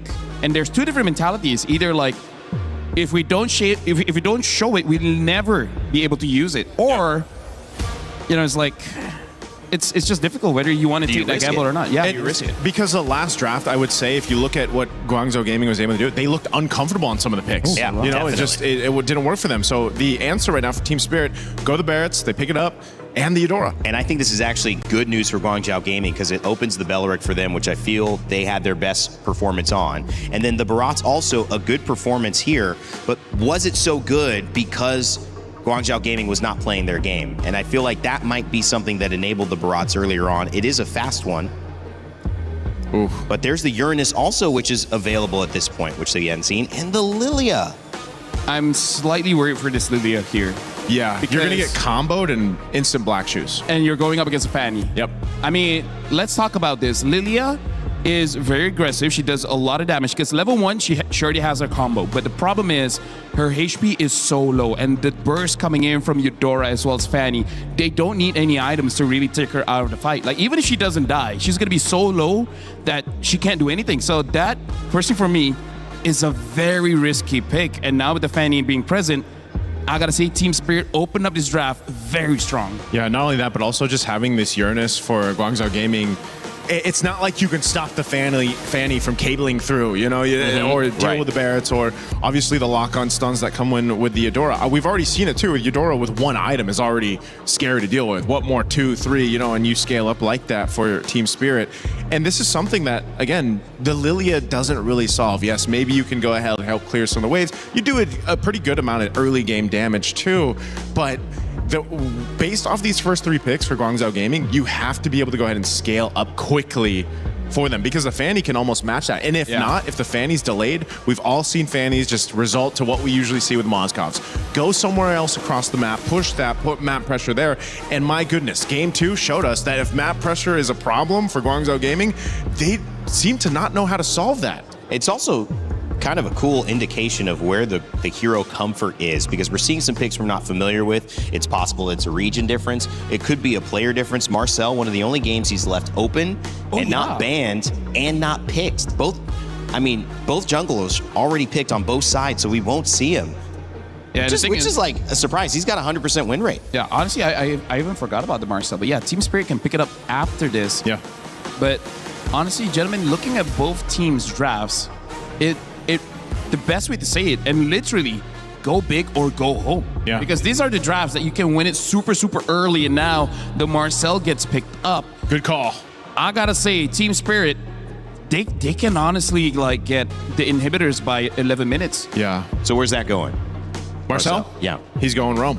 Yeah. Wow. Yeah, going Rome. There's I don't think we've seen him flex anywhere else, but he's the most, I would say, the most annoying to deal with. Golden Road, right? Yeah, he's kind of like a mosquito, man, and it's tough to deal with. Matilda and Brody, though, so I don't know, man. Looking at this Guangzhou Gaming draft, go big or go home. Win all the lanes, push it, and try to end it by 12. Does the Matilda help solve the macro problem, though? I think it helps either the Uranus or Hirara. They're gonna go in so deep, and then that's gonna be your backup option. But I don't know, really for Guangzhou, it looks like all gas, no brakes. I mean, are these not some of the 4 most prioritized picks in the entire tournament so far on the side of Team Spirit? So far, and then a Granger to cap it all off to go in the hands of Hiko here. So playing range for range in the gold lane, but a lot of mobility for both lineups here across the map. And, you know, we've seen it before, though. Marcel's golden hour can either work for you or against you. I gotta say, both teams want to go fast. Both teams put a lot of risk in this kind of draft. So this is one of those What do we games. think? It's all about mechanics, man. Mechanics. I gotta go with Team Spirit here, Team though. Spirit, you like the draft. Marcel available, 100% win rate. You with Team Spirit as well? I love Marcel. I gotta go with Spirit as well. Literally. So Guangzhou will probably win it. 100% pick ban, 100% win rate. Guangzhou Gaming let Marcel through to Team Spirit. Do they know something we don't? Because if they win, they're in the knockout stage for the first time in China's history in Mobile Legends Bang Bang. If not, it is Team Spirit gatekeeping once again. Let's send it back to your casters, Mirko and Brigitte, for our final game of Series 1. Go big or go home, as mentioned here by our studio, is the game plan and is what is reflected based on this Game 3 draft from both sides. Both are favoring Team Spirit though. Mirko, would you say that you're also on the same page? Honestly, if you look at the draft, if you look at the prio, it makes a lot of sense. You know, the Granger for the strong side as well, that outrange against the Brody. The Fanny on the hands of Sour Egoist as well. But Guangzhou Gaming, this time around, it really feels like they're just trying to capitalize on the mistakes of Team Spirit. And it doesn't look bad. The Uranus against the Barats picked up, I think, way too early as well. It did well in the previous game, but I guess we'll just find out here as Guangzhou Gaming will have mid-prio for the most part with this Lilia. Okay, hold on. Saw? Good cables, forces out the revitalize. Yeah. All good. So, we did say it's looking like Guangzhou kind of capitalizing on Spirit and the draft, trying to react to it a bit more, but we're hopefully just seeing that in terms of the draft, because I don't think it'll pay off to be as passive when it comes to the game, and you're seeing it even in the gold lane matchup. Both gold laners so upfront and aggressive in terms of the laning. Yep. But it is Hiko who has to burn the flicker first, so that's a massive advantage for Guangzhou Gaming as they look to dive past this front to back that Team Spirit wanted to play with. Recall with the rotation up top already, waiting in that bush. And Guangzhou Gaming have set up a brilliant freeze. Hiko's gonna be forced to lose out on a few minions here. Wow. Or maybe even die, right? Like, he has no flicker, he can't just walk up. And that's two of the marksmen with maybe or probably the longest range too, just going at it. And so we leave them for now as we take a look at how this first hurdle is gonna pan out. You see Guangzhou taking a hold of it, Recall starting it off, but there's still Sao, there's still a threat of a Marcel, but there is no golden hour just yet. So I feel like Guangzhou are still somewhat trying to take control over this. And again, the disadvantage of the Fanny with now purple buff. Look at the zone coming down, retreat battle. It's gonna be one out by Sour still, despite no purple. Recall gonna fall to first blood as well. Sour pops in a revitalize to keep everybody healthy. Spirit with a massive win. Thunder's Wrath in the mid lane, just one more splash of damage. Sunset picking up yet another 3-0 and the neutral objective. So unfortunate for Guangzhou. They wanted to start that out. It was Recall trying to actually get some damage in for the objective, but looking at where Recall decided to position himself to, the fact that it was both Kid Bomba and Zara Egoist just locking down onto this jungler and making sure that there was no other way he could go in for the contest on the objective was what granted Team Spirit that win. You have to pay attention to the zone as well, Kam. You have to pay attention to where you actually position yourself, because if you're somewhere anywhere near walls, Zara Egoist is just gonna have the time of his life. And if you see that replay, man, Modi, he did all that he could to stop Bomba from getting the chomp down on towards Recall, but Bomba flickered past Modi. My God.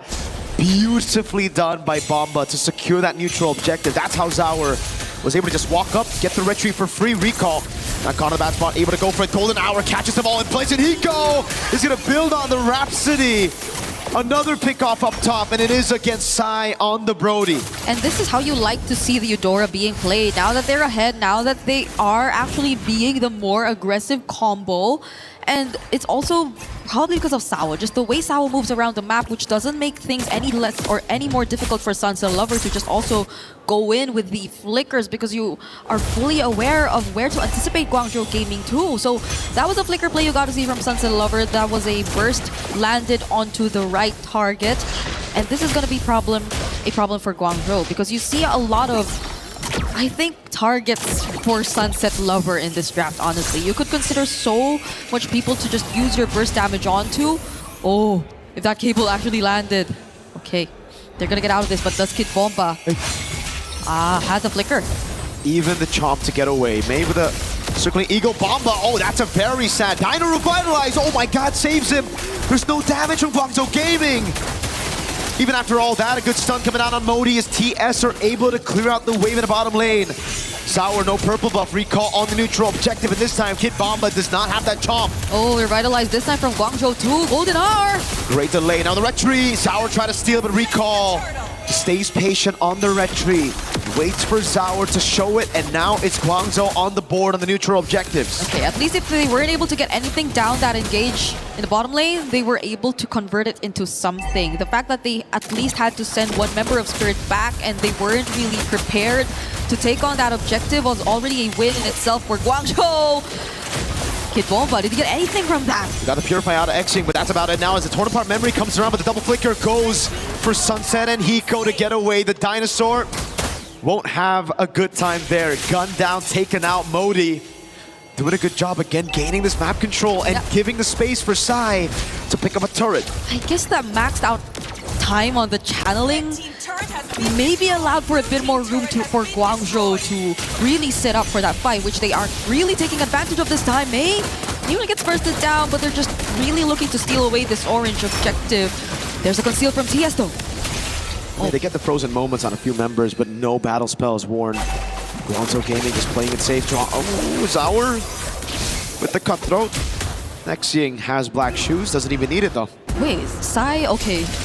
It seems like he's trying to hold this bush for a while. No one really passes through from TS though, but just like that, Guangzhou have regained control of the map in some ways. It's still a mirrored trade for that tier 1 up top and down bottom, but since the next objective is spawning here, Guangzhou, they probably are looking to take advantage of this. And the fact that Kid Bomba, yes, has been doing a really good job on the Barret so far, but so long as they get there first, you could expect it to be pretty slow for the XP laner here of TS. And this is why I had my concerns, you know, even in the early game, even though Guangzhou Gaming technically only have one resource to deal with the Fanny, that skill 2 of Sai, it's still very troublesome because for Team Spirit, they're going to have to outplay Guangzhou Gaming around these neutral objectives, around these team fights as well. Okay. While Modi can just stand in front of Bomba to take those deaths in his welcome. The golden hour placed down as well. Oh, Recall trying to go for it. He's going to be able to get away right now. The chomp comes around, and that's going to be Sai who gets locked down, but he's able to flicker out the safety of Sour. Goes over the cutthroat. Can't find it.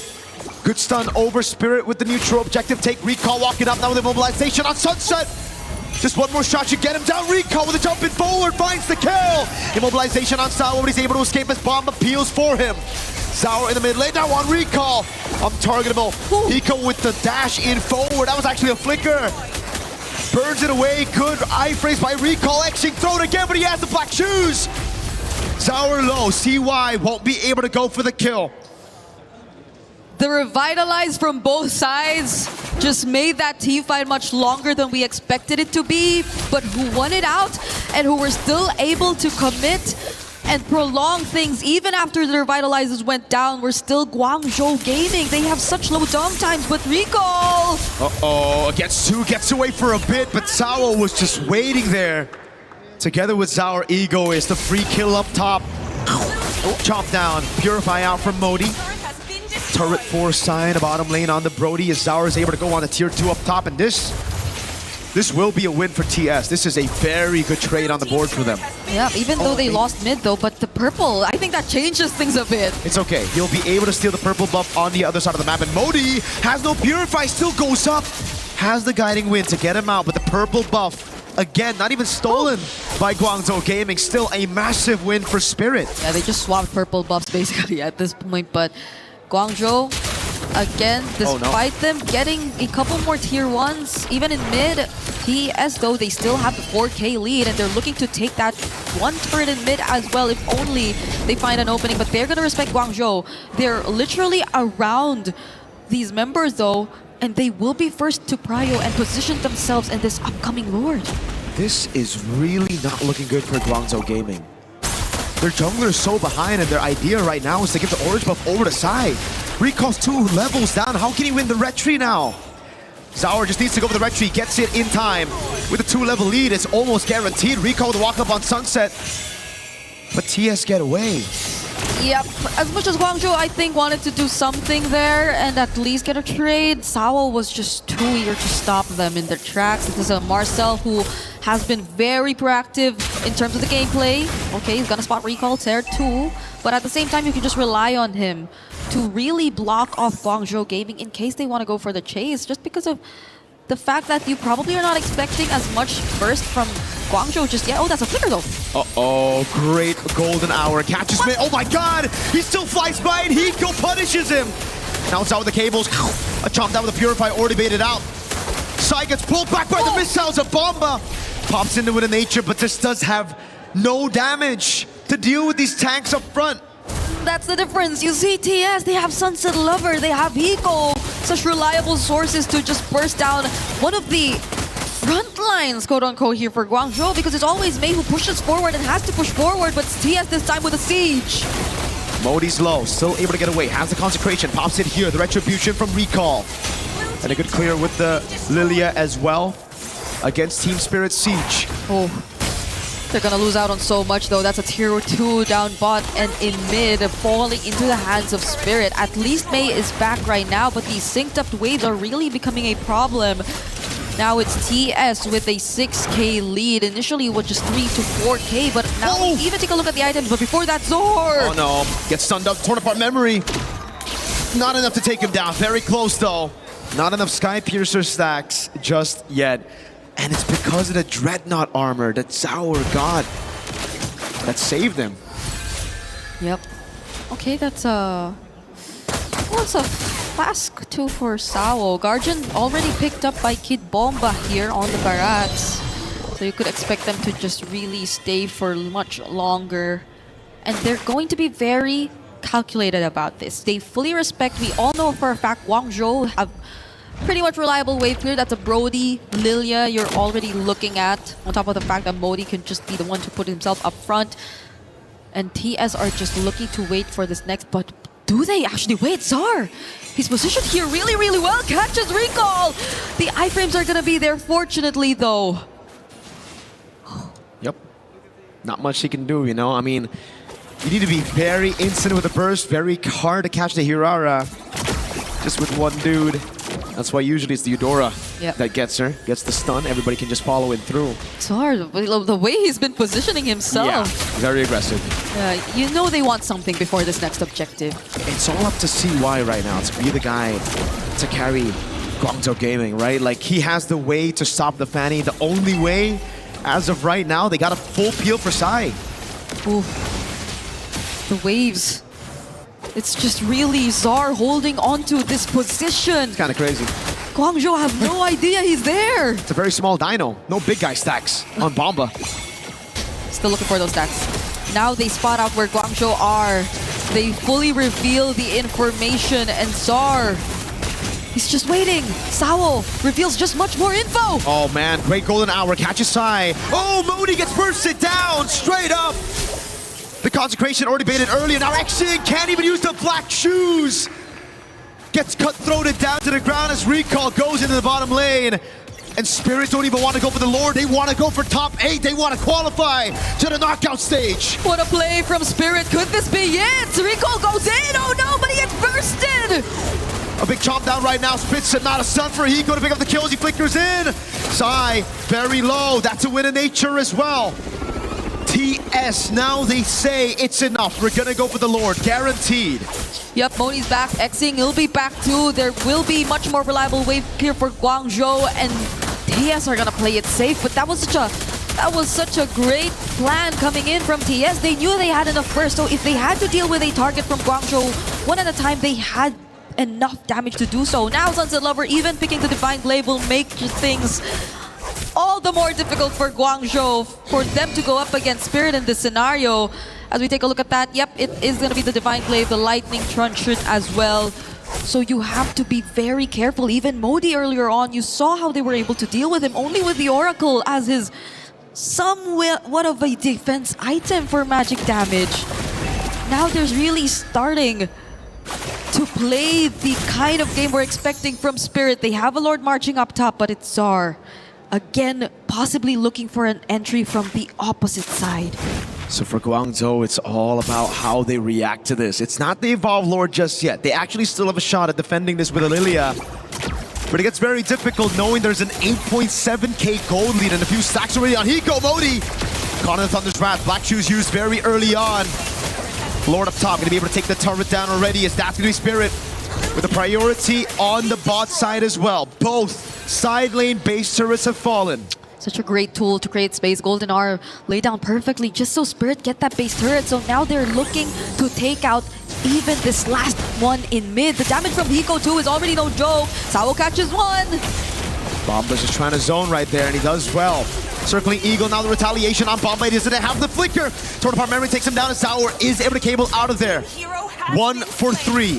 1 kill for 3 base turrets. Spirit will take that any day of the week. Yep, 15 minutes in, they finally exposed the base here for Guangzhou Gaming. Though they do show some signs of life, it takes a bit of time before they actually go in.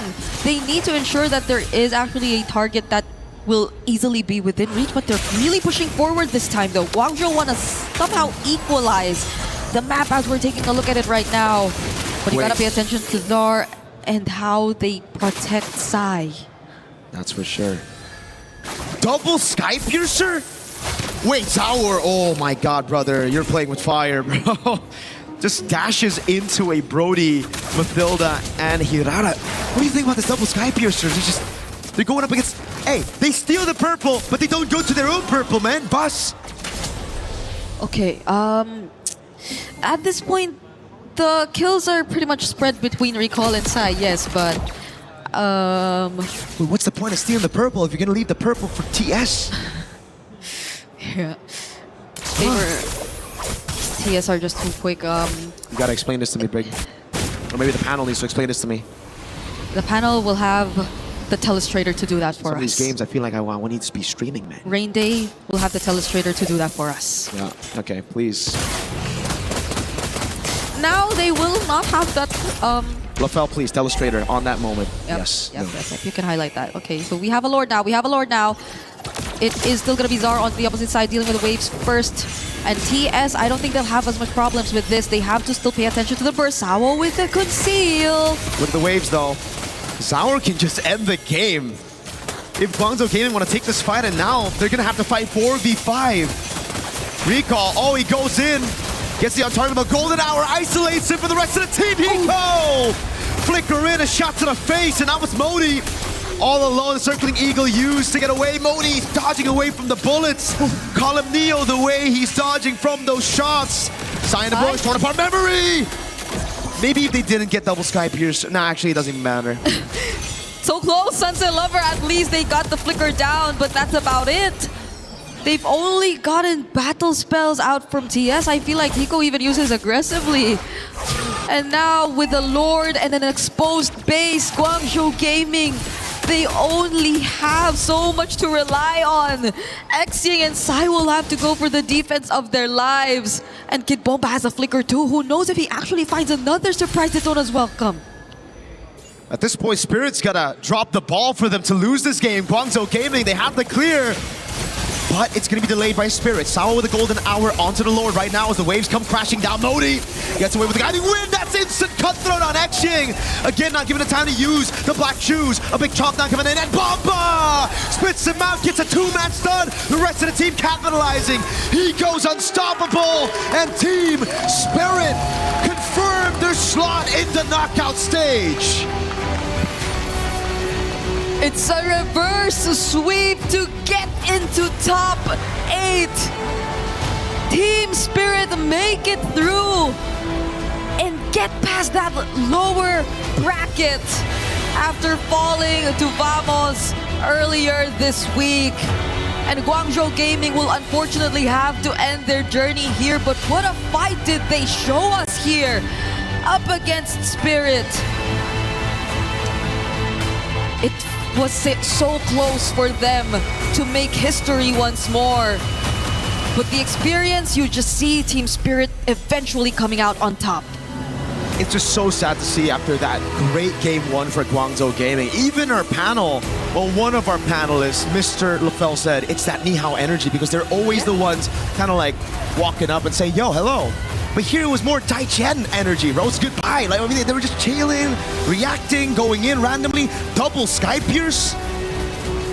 Yeah, because if you look at the post-item or post-game stats, which our studio will also talk about later, it is confirmed they stuck with the double sky piercer up until the very end, but we saw it with 2 kills, 1 kill each. It stayed the same, and now we have to talk to our winners. Another team making it into the knockouts as we throw it over to the stage. Thank you very much, my friends. It is done and dusted. Team Spirit move on to the knockout stage. A huge moment here. And Sunset Lover joining me on the interview, of course, with our translator, Asal. A few questions to ask. First of all, game one, what do you feel happened there that the game slipped away from your fingers? Расскажите, пожалуйста, вот первая игра, как вы считаете, почему буквально утекла она у вас из рук? Can I just say it in English? Okay. In the first game, I think that was a draft diff, you know, because we have only the start draft. We won the start and we troll a bit in some fights. And then their pick was much better because our main character, like Brody, cannot play the fight normally because of Grok and because of Alice. And I think it was hard game because of that. So that's in game one. Of course, you brought it back in 2 and 3. Do you feel like you were able to lock in? You were talking about, there's a bit of trolling in game one. Did you just lock in going into 2 and 3 to close it? Sure. We do our best on the game 2. We also won the start. Our draft was much better, you know, and we was so confident in that draft, so we just stomped them. And how are you able to choose things together? Is this with your coach also who's kind of helping you out, making sure that you have the proper draft for every game as a reaction? What's again? Is it mostly all you together that are selecting what sort of draft you're going with, or is it more your coach that also is feeding in info for it, countering what your opponents have? The main drafter is Kid Bomba, and coach and Savo also helping him a lot, and all of us can just a little bit help with our roles, you know, like Kid Bomba asking me, for example, Sunset, what do you think about this match and that draft, and etc. Very good. Then you've been to a bunch of tournaments at this point internationally. It's been a while that you've seen all of this stage experience. How do you feel this MSC is different than previous MSCs and M series that you've been part of? First of all, it's not in Asia, you know. The weather outside is like so different. It's the first time when tournament in Europe. Here's a lot of difference, like the food, the weather, the I don't know, atmosphere, and also I like the tournament. I like the atmosphere here, and finally we did it to the playoffs, so I'm excited. Honestly, it's not your first time, obviously, at knockouts either. There's been a lot of surprises that have happened here, results-wise. Do you feel that you're expecting all of these upsets that we were seeing? You know, Team Liquid being eliminated, also being a big part of them, or through scrims, you were kind of expecting crazy things to happen? We didn't expect that Team Liquid will just lose to everyone, but we can understood that it's not Team Liquid meta, you know, there is Assassins most of all, and Carl Tizzy is more tank jungler, so I thought Team Liquid will be like top 4 maximum, you know, but it was so unexpected that they lost. There is also so unexpected that Aurora will stomp all of them, stomp all of the teams for the first match, you know, and they looks like the favorites, you know, of the tournament. So we'll see what will happen next. It's the beauty of MSC. You never know what you get out of it. One more time then, Team Spirit victorious. Thank you very much, Sunset Lover, for joining me. We'll bring out the rest of the team because, as we said at the start of today, it's all about crushing keys. You guys move on to knockouts, and I will ask you to join me over here. Spasiba, my friends. Come on over. Come on over. We're going to open up our wall for the first time of today. 4 matches, 4 eliminations and 4 players or 4 teams advancing. Join us in here. It's time to crush Guangzhou Gaming's key. Does any one of you want to do it? Zara Egoist, you ready? Yeah. Oh yeah, there you go. All yours. It only makes sense that quite possibly one of the best junglers MLBB has ever seen is ready to go. And he'll be the one to crush Guangzhou Gaming's hopes. Keep it going, my friend. I know he's so used to putting pedal on the metal in the game, and here it all goes down. Team Secret to the knockout stage. Going hard in the paint no matter the moment. And this is what happens when you get eliminated from MSC at the Esports World Cup. You get smashed to bits. And that's the lesson to be learned. Team Spirit advance. And there's a lot to break down. I know telestrations are set and ready for this one. So please, my friends on the panel, all yours. Well, the hope of China crushed in that moment, metaphorically and also in this set. The gatekeepers of Team Spirit do it yet again and gatekeep another region trying to make it to the knockout stage for the first time while Spirit go through. But it was so much more than that. It was a tactical masterclass. It was also a showcase of the young talent, Zara Egoist, Sunset Lovers, comfort in mid with the Eudora 3 times in a row, Naisu. There were so many things that went right for Team Spirit that, yes, GZG disappointed, but it's really what Team Spirit brought to the table, showing that they proved to be in that knockout stage. I like hearing that from Sunset Lover too, you know, that when it comes to the draft, Kid Bomba's the one really helping them kind of make those decisions. And it's one of those cases where it's like, if it's not broke, don't fix it. Eudora 3 games in a row. We saw Kid Bomba play the Barretts a couple times now too. And the game plan for them was really standard. I mean, even, yes, Zara Egoist to pick up a Fanny like this. Mind you, he got a couple kills plus the first turtle without even the purple buff. So there was just really good execution from a team like this for Team Spirit. This is something, again, that we expected. I would have been surprised still, though, if it was Guangzhou Gaming to send them out of the tournament, but you saw the key crush there, man. That felt like there was intention. That was brutal. That was a brutal key crush. Yeah. I mean, like, speaking of brutal, this is basically reliving the nightmare for Guangzhou, because this is basically the same situation where they're 1 game away and they got match point. Yeah. And then got reverse swept. So this is 2 times now where they almost went to top 8 and then get reverse swept like that. Well, one of the interesting parts about these 2 regions coming up is you get to see these different styles. And he mentioned Aurora Gaming, which suddenly became the favorites after their performance of constant wins and constant meta shifts. One of the things they pioneered is the Eudora. That was given 3 times over to Sunset Lover. You would probably not see that in a matchup with Team Spirit and Aurora Gaming given to anybody 3 times in a row, if they could help it. And of course, that was just one of the many things that showed up in these drafts. Naisu. Also, you called it, Rain Day, the Marcel. You know, the Marcel, you mentioned that in the draft, and I think that was also really a good decision to go ahead and bring it up, just because, again, you were able to go ahead and obviously use his snapshot that's built in that kit. The golden hours that we usually saw from Sawa were pretty on point too, whether that was to kind of zone out the members of Guangzhou Gaming or even to stall out, like the Lord pushing himself. You know, you can kind of hold in there, but then you can line things up. We saw that with the stun with the Eudora, the Rhapsody shots with the Granger in the hands of Hiko. There were so many ways for them to kind of choose the way they wanted to approach a team fight, and that's what Marcel kind of lets you do. Plus, just kind of having that sustainability with the Revitalize that he built in is another way that this composition from Team Spirit worked really well. So alongside Coach Coldstar and then, of course, Kid Bomba, great draft. But also, we got to say that Guangzhou Gaming, unfortunately, that draft has a lot of exploitable holes there, right? Having the Lilia is pretty strong early game, but as we said, basically three heroes have a lot of bursts that made it so that the Lilia cannot be a part of the game. So that's already making it into a 4v5. And without your mid helping out, both your EXP as well as your roamers can't really stay in front for a long time because there's no damage threat to the people that's threatening the front line. So I think that they were very ambitious with the draft, trying to make it so that they can win early, they can have a heavy push, which we saw Ish, but also even the items, nicely, right? The caster was talking about it. 2 early Sky Piercers. 2 Sky Piercers. That is very greedy. Usually we only see 1 in a team. If you have 2, the problem is the Sky Piercer gives 0 value unless you get 3 or more kills. So before that, it's just a wasted slot. And because of that, we see Brody did not have enough damage, right? He was like defense. He was like defense Brody. Yep. Yeah.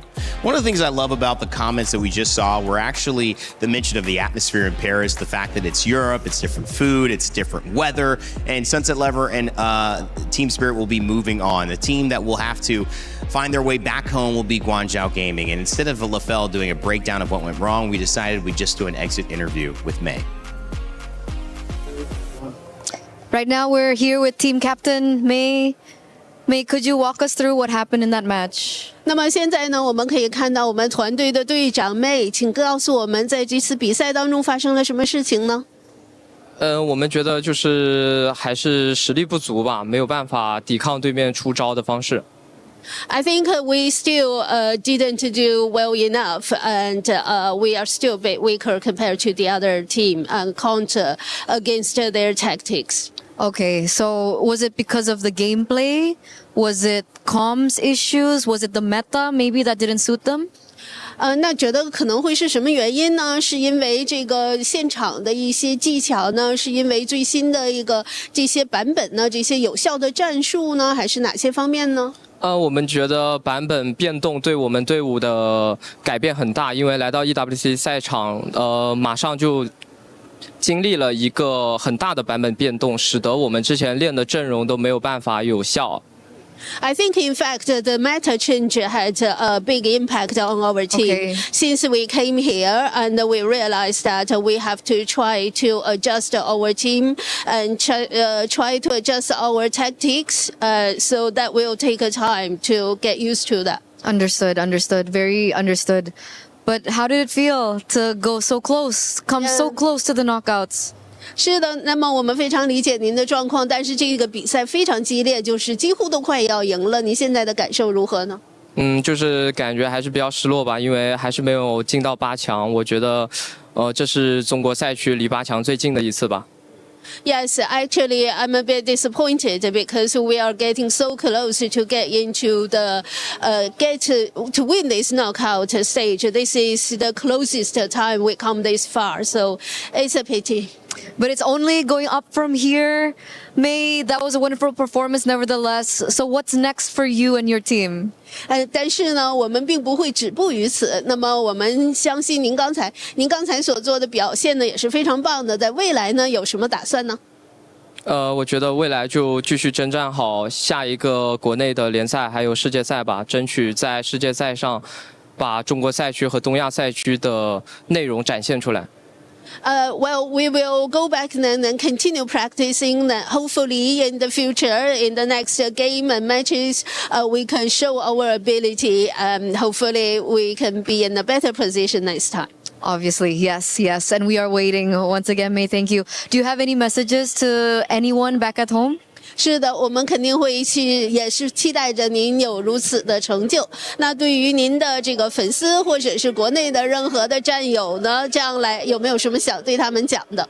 还是感谢大家能一直支持我们，然后也对我们抱有期望的队伍说声抱歉，因为这次我们没有能做好。Well, first, thank you very much indeed for all the fans who supported us. And I do feel sorry. So for this match, we didn't reach your expectations. I'm sorry about that. Next time, hopefully, we can be the winner. We can't wait to see you again. Thank you so much for your journey here at MSC. We're going to throw it over back to you guys. 非常感谢您来到现场。那么我们期待着再次能够见到您。谢谢。Well, thank you, Turner, for that one. It was great to talk to May. We know that he wanted to get them into a better position. He did, but they were one game short still of the knockout stages, which means there's still more to prove. There's still more coming for China and the region in MSC and in MLBB. Reminder, we've got 3 more series coming up, so get your pick'ems in. If you have a chance to do so, well, here are the ones to guess on. Pro Esports, Entity 7, Onyx, Selangor Red Giants, Team Falcons matchup between another Team Falcons and PH and Mena going toe-to-toe All of these are decider matchups. All of these we're going to talk about soon. We're going to bring back the panel in a moment after we go on a little bit of a hiatus because Pro Esports and Entity 7 are coming up soon. Again, get your pick'ems in. Tell us who you think is going to win if you have a chance to do so and be right. Maybe you're on the other side of things. We had a 92% earlier that went the other way around yesterday. Can you guess? And maybe surprise all of us. On the other side of this one, we'll talk Entity 7, but I do want to let you know that if you're a fan of Acecraft, there's a new way to play in We Fly Together. It's some co-op. Sounds fun.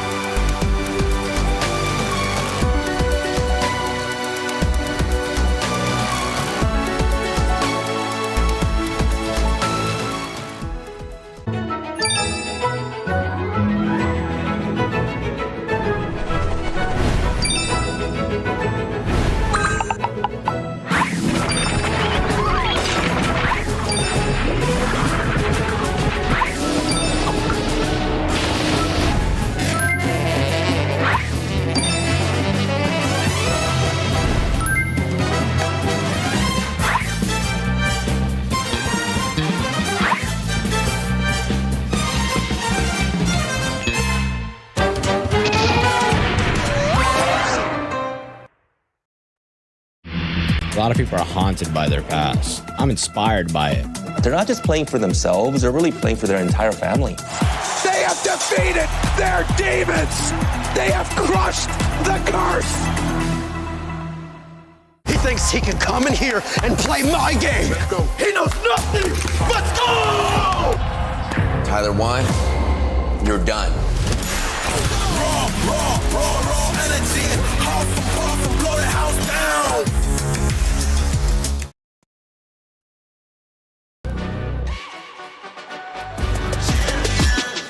This ain't no regular thing. I came for the ring, you know what I mean. You see my name in the lights, better get right, champion.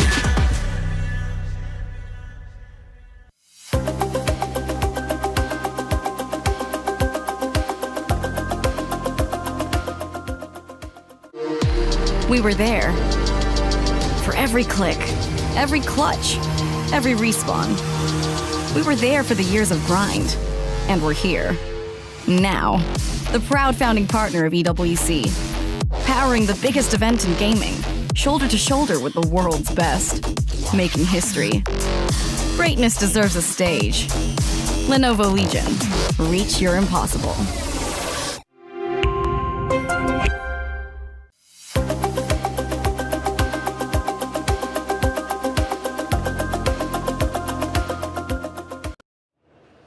Welcome back to the Lenovo Legion Gauntlet here at Paris, France, in the Port Expo de Versailles. It's such a great time here to get going with MSC and continuing on with our coverage. You can be a part of it too. If you want to co-stream, make sure to look at these prizes, look at the opportunity, because you might be able to win something. You might also be able to gain some viewership or just be a part of the conversation, which is trending all over the world. Some cool news, MLBB has actually peaked out this EWC's viewership yesterday with 1.6 million overall viewers in that matchup, I believe, between Onyx and Aurora. The highest peak of EWC 2026 so far. So all of you watching have contributed to that. We appreciate you. If you want to be a part of the streaming side, make sure to scan that QR code that you just saw and join the fun. All right, welcome back to the desk. My name is Rain Day. It's been a great day so far. We see Team Spirit move through. Guangzhou Gaming go home. I'm with Naisu and LaFell, and it's time to now start talking about a matchup that everyone wants to see. It's Pro Esports versus maybe the hottest team in all of MLBB right now, Entity 7. Yeah, man, I would have said, you know, Pro Esports definitely was one of the teams to surprise everybody, but I think Entity 7 last night took the mantle and just showed it to the whole world, because you're going into this matchup now after defeating an opponent like TLPH last night, the defending champions of last year's EWC 2026 MSC. And you ride into this matchup. You have all the confidence in the world now to go against a team like Pro Esports. I think, you know, I don't know. People are still talking right now about that matchup last night. I mean, I gotta tell you, Randy, like, so far, the Clash of the Champion Breakers here, both have really showed up against the MSC champions. Or is it really just the MSC champions not rising to the occasion? Yeah. That's What's going an interesting question. You know, you could look at it as maybe there wasn't a grasp of the meta. The very first question I asked about Team Liquid PH, which many people have seen, is actually, is it that the utility jungle is the more comfortable way to approach this than the assassin meta jungle? And it seems like, yeah, the meta was, I think, maybe not understood by Liquid, but also I got to give props to Entity 7 for capturing a win after having a pretty disappointing result and showcase in their first game as well. Yeah, just again, what they were able to showcase in last night's match against TL was amazing. Pro Esports too. I think most people, the first big play that they really were taken by for MSC was, again, Coily, what he was able to do on the Hirara early on of MSC. And just, you know, Pro Esports, again, are one of the teams that just seem to have adapted really well to this just fight meta. And both these regions are known for that. A lot of other regions around the world of competitive scene for MLBB are just really good. Certain teams or certain regions are really good at just scrappy fights, team fights, where it almost feels a little chaotic. Yeah. But it's not to them. You know, like they're executing it really well. And, you know, some of the teams that aren't used to that have struggled here and there. But this meta is just so fun to watch as it develops. And one of the things that's developed is this kind of dark horse conversation, but really the new era of MLBB, which has been a talking point here for the last couple of years, supporting these new regions like China and, of course, South America, the Americas coming into maybe their forefront, Cambodia in different ways as well, taking to this main stage, having a chance to get to knockouts. There's a different macro kind of storyline happening as well, LaFell. Yeah, honestly, like looking at MSC, this is just a different kind of zoo, right? We have underdogs, dark horses, maybe even eventually a black swan, crouching dragon. Like there's just a lot going on. I'm trying to think of something to add to that as well. I mean, like quack. Is there an ugly duckling? What is? We asked this on the caster desk last night. What is Entity 7? Are they literally just an entity? Oh, dang. So like what? That makes sense. What kicked down the cavalry, man? What was it? An entity? They're haunting a lot of people. 7 of them? 7. I mean, like, here's the thing. I really feel like we also got to talk about how this is very emotionally charged for a lot of the players, and sometimes that can actually, I would say, screw over their game plan, because sometimes they want to be aggressive, but then emotions start to come up because, again, you see your keys. You know your keys again. In fact, even my boy here, Naisu, he teared up after seeing the key getting crushed for Guangzhou. Like, his tears just went down. But props to you. You held it in. Thank you. You stayed professional. You helped me. And because of that, we love you. Thank you. I appreciate it. That's the only reason we love you. The rest were like, okay. That's right. Well, let's take a look at Pro Esports and their roster here. And I think this is a team that maybe deserves even more of a dark horse. I think they themselves have said, we are as good as anybody in this tournament. We have a chance now to go to the knockout stages as well. It started off really a great performance on the Belleric with PPP. And to me, he's a guy we needed to hear from before we jumped into this set. So we actually had Eterna talk with him earlier. Hey everyone, it's Eterna. Now we are with PPP. 5 Ps, right? Yes, okay. So we are with, what do I call you? PP. Okay, so we just keep it to PP. Okay, PP. Coming into this, it's a high pressure match. This is another elimination match where you are up now against Entity 7. How do you feel about this match? Did you sleep well last night? បាទអញ្ចឹងអានេះជាពេលវេលាឬប្រកាសប្រកួតមួយដែលមាន pressure មានសម្ពាធច្រើនអញ្ចឹងបើសិនចាញ់ថ្ងៃនេះមានន័យថាធ្លាក់ហើយអញ្ចឹងយើងប្រកួតជាមួយនឹង Entity 7 តើអ្នកបានសម្រាប់គ្រប់គ្រាន់អត់ហើយមានអារម្មណ៍មិនដែរចូលក្នុងការប្រកួតមួយនេះសម្រាប់ការកេងពួកខ្ញុំកេងបានគ្រប់គ្រាន់ហើយសម្រាប់ការត្រៀមខ្លួនពួកខ្ញុំត្រៀមខ្លួនរួចរាល់ហើយសម្រាប់ការប្រកួតប៉ះ E7 លើកនេះ So regarding my sleep, I did get enough sleep for this match, and we are ready to take on E7 today. Very nice, very nice. Were you surprised about the results from E7 yesterday, considering they made a huge upset here at MSC? ចុះបងអូនភ្ញាក់ផ្អើលចំពោះលទ្ធផលថ្ងៃមិសមិញដែល Entity 7 បានឈ្នះក្រុមគេខ្ញុំអត់ភ្ញាក់ផ្អើលបងព្រោះដោយសារពួកខ្ញុំក៏គិតថា T7 អាចឈ្នះ Liquid ដែរ I wasn't surprised at the result because I thought E7 could take on Team Liquid. Oh, can I ask why? How do I? មើលតាមហ្គេមដែល Liquid ហើយនឹង E7 លេង Just watching the competition or the match between E7 and Team Liquid. Oh, okay. What do you think makes them so strong? What makes E7 so strong right now?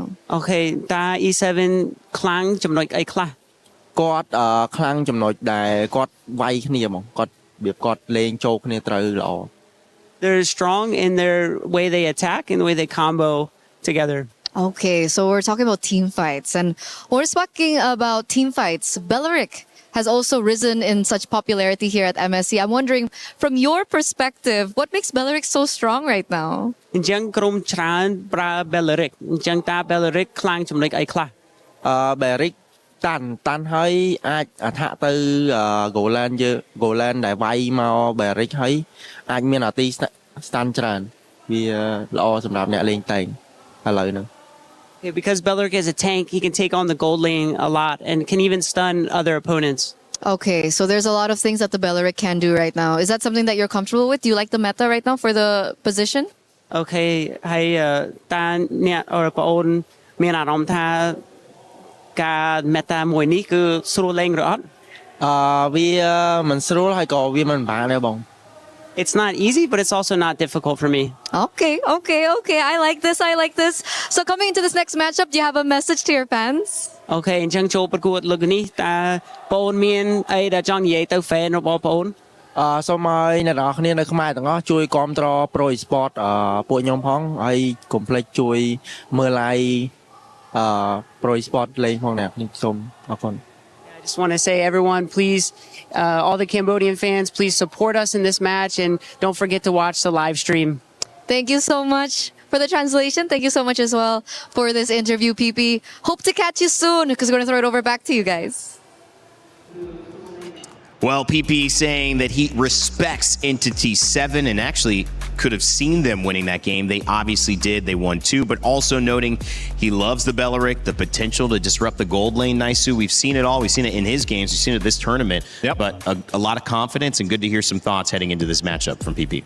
Again, it's regions like Cambodia. It's teams like Pro Esports that just thrive on this current meta that's developed, over the past week now up to this point, and they show it. So, whether it's the Belleric, whether it's whatever they want to put in the hands of their roams or their gold lanes, even the jungle, again, coily. There's so many things to highlight here throughout Pro Esports' lineup that's worked so well for them, and that's something that is gonna, I feel like, potentially take them into the knockout stage here. But they have a tough opponent now after the momentum from yesterday. That's a great point. And that opponent, of course, is known as Entity 7.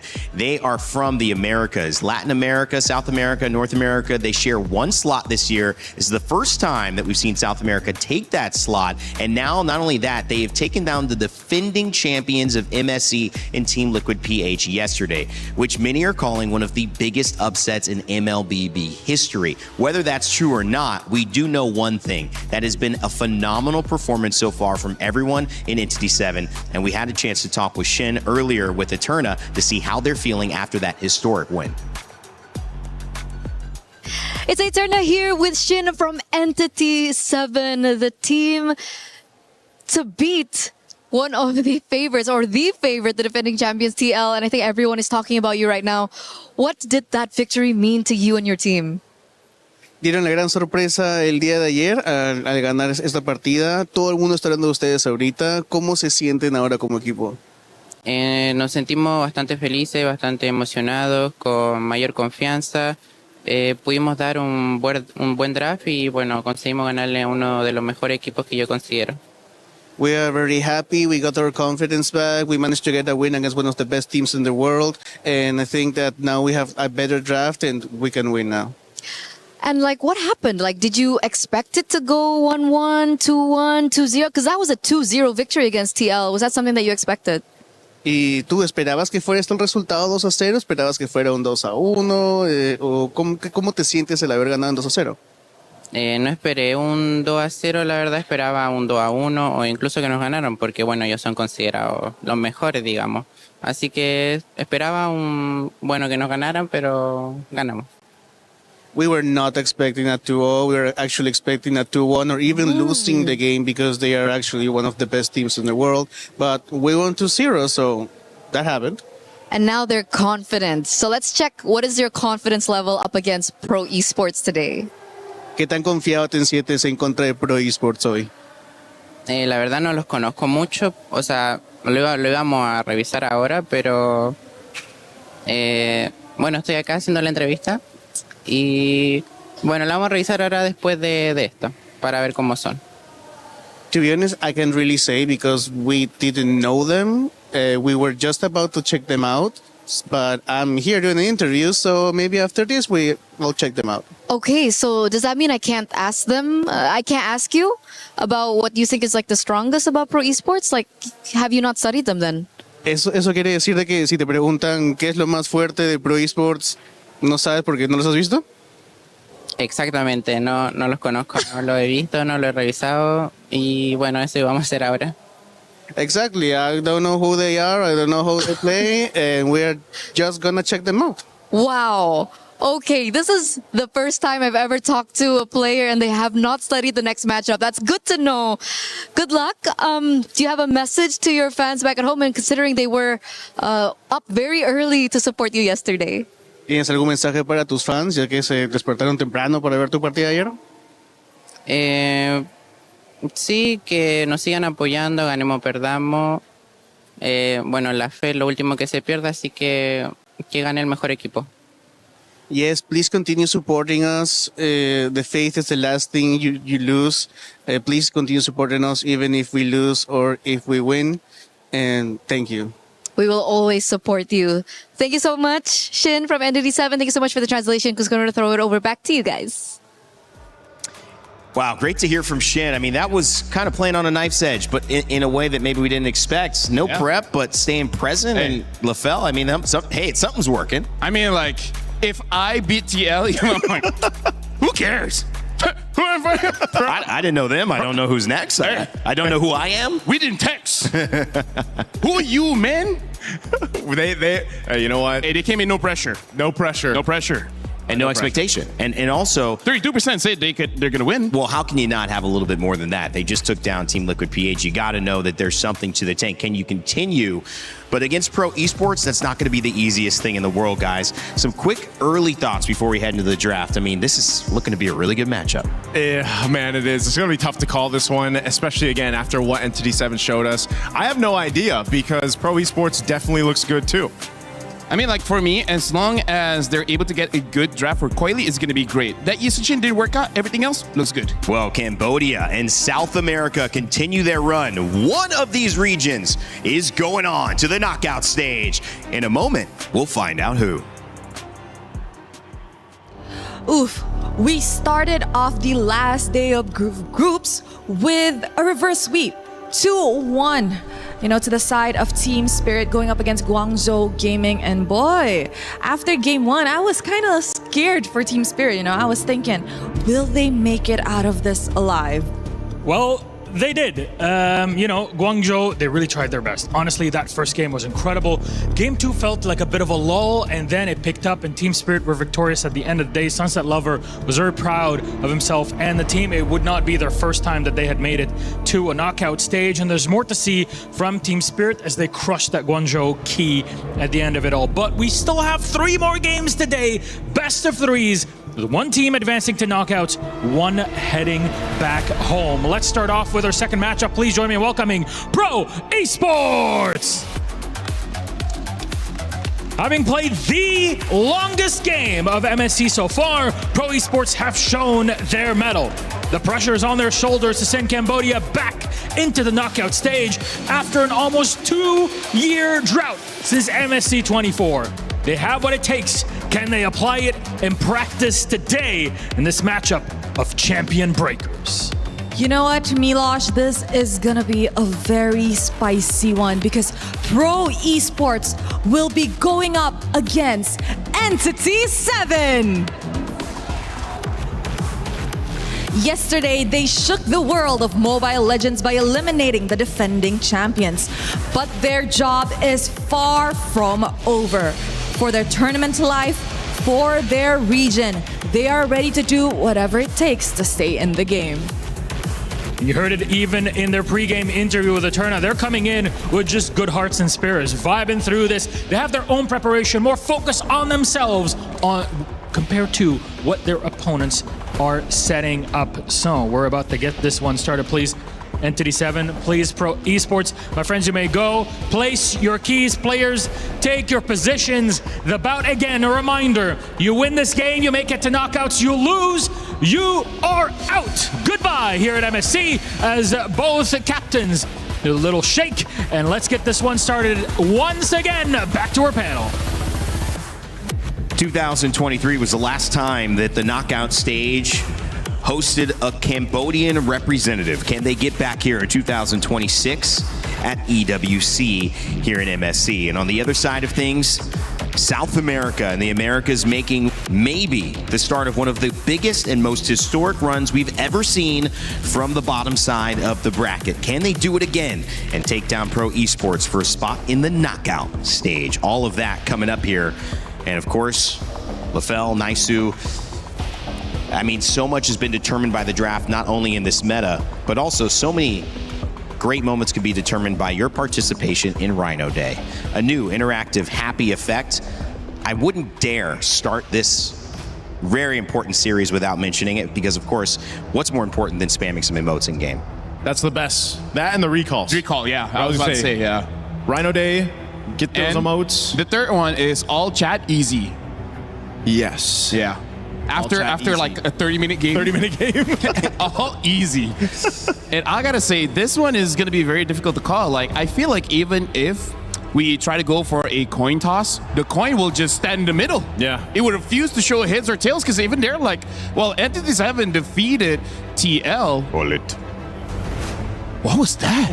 You gotta call it. You gotta call it. Call it. Oh, I was like, was that you, Lefel? Like, oh, what are we playing for? Come on, man. A little No Country for Old Men. This is tough to call it, man. Come on.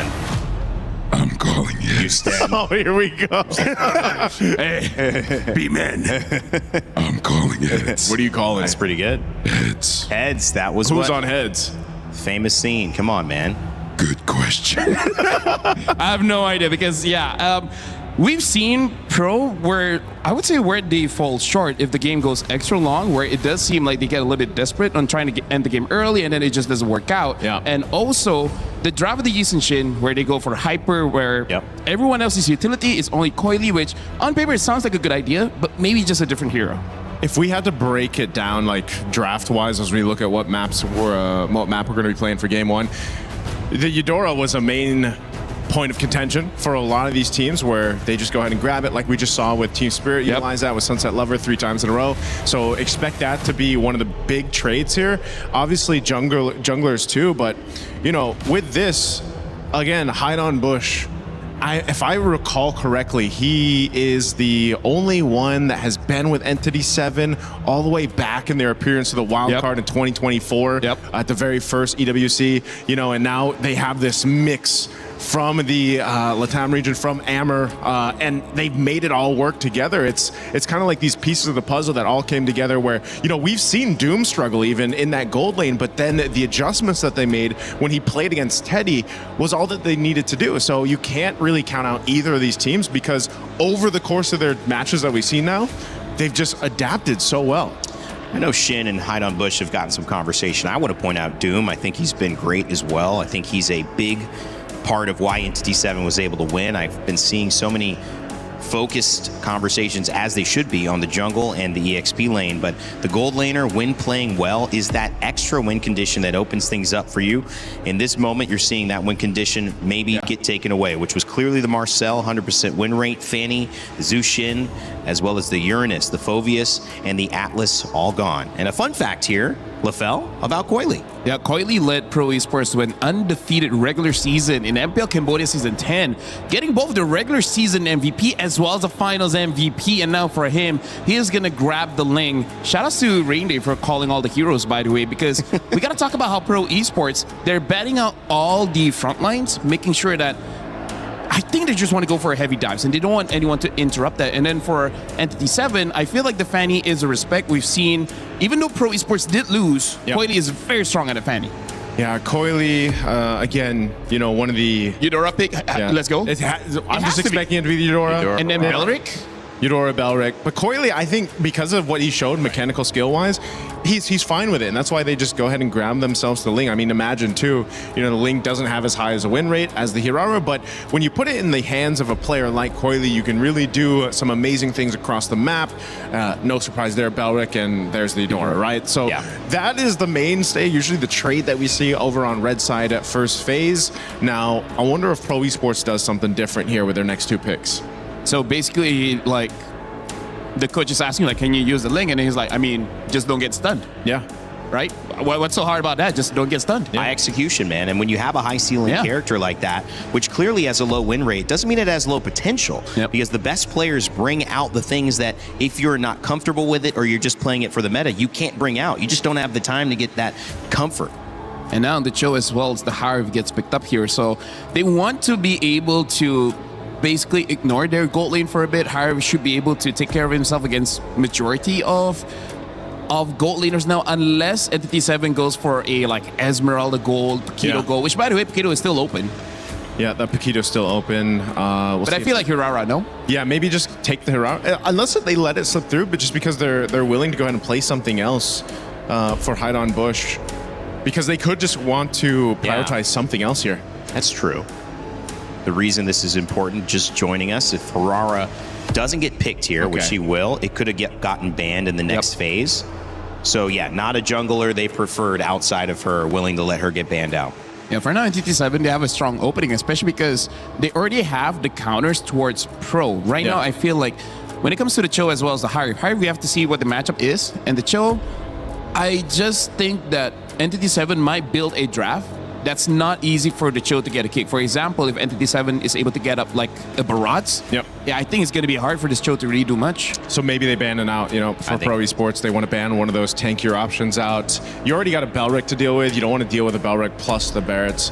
But this is, like, from Pro Esports, for these 2 picks, too, it's so Kozin and Coily, right? The different type of KK connection, but this time for Pro Esports, they're very adapt and to these heroes. The Kozin, especially on the Harith, back when he was playing in the Philippines, was one of his best hero picks. Still is. Same thing when you look at Filipino junglers playing the Lings, the Fannies. That's why when those Fannies come up, it's like, man, these guys can just put on a showcase of mechanics. So they'll ban out the Freya, the Uranus. Look at all these XP lane options that are being focused on. I feel like we missed the Freya going through. I mean, that has been definitely a first pick for a lot of teams if she's available.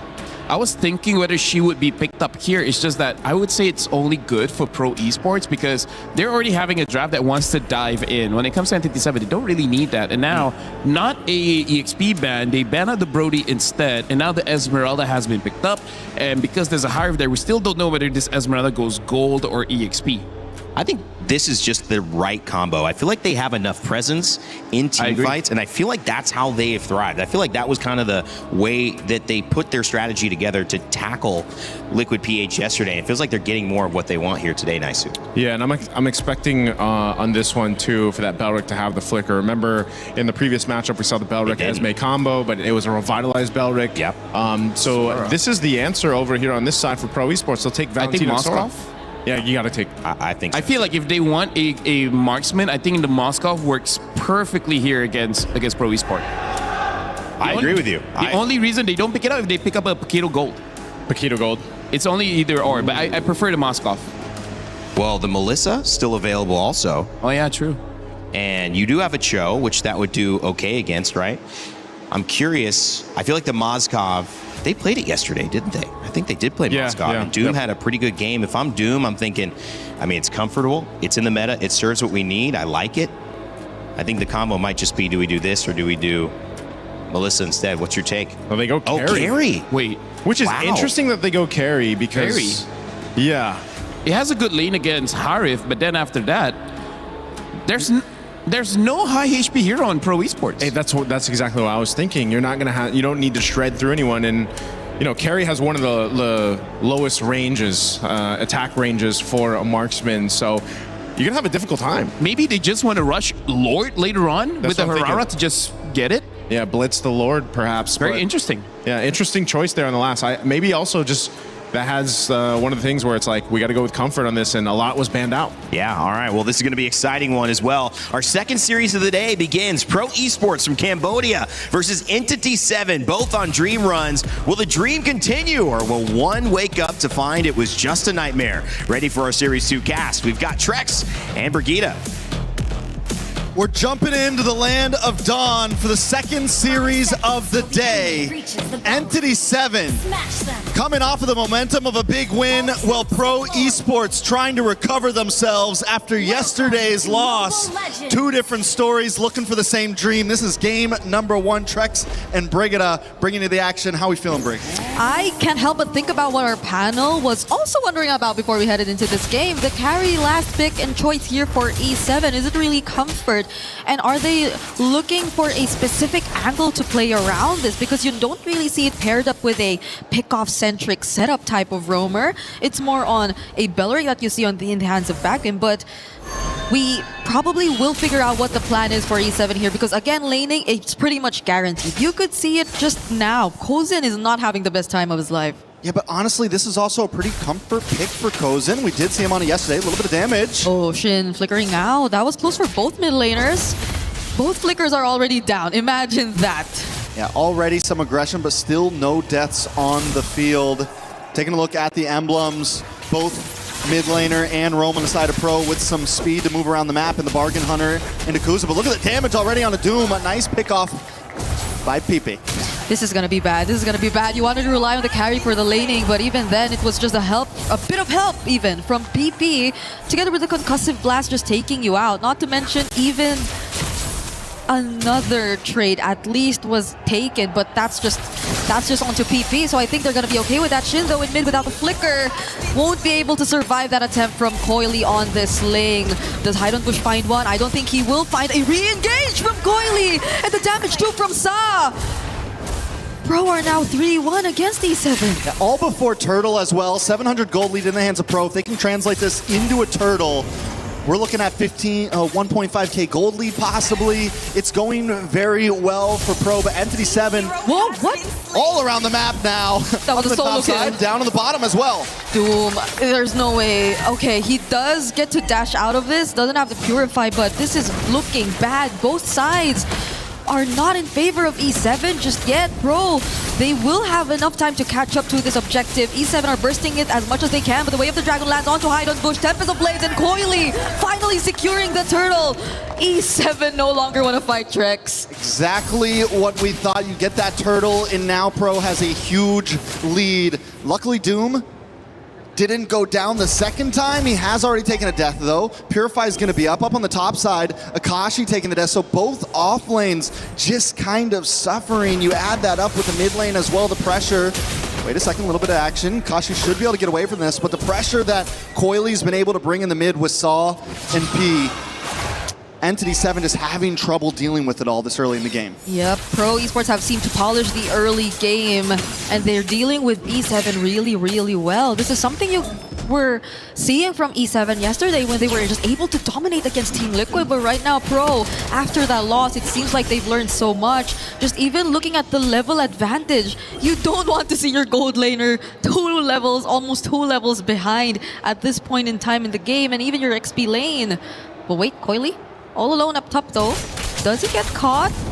He's willing to exchange some blows. He can afford to. Yeah, should be okay. Coily's been amazing on the Ling so far. Been amazing on the Assassin so far. The day that they beat SRG, the Harara was on point. But the pressure that they're constantly putting on Doom. He didn't even have to move as much. PP was just there to use the Way of the Dragon, and Saw with the Wrath of Dryad IMU. Second time we see Doom taken out. And Pro Esports didn't have to sacrifice much to get it. Yeah, I don't know if Entity 7's just not getting the vision right now on Pro. If Vagine and Shin are just unable to keep up, because Pro are attacking these off lanes non-stop.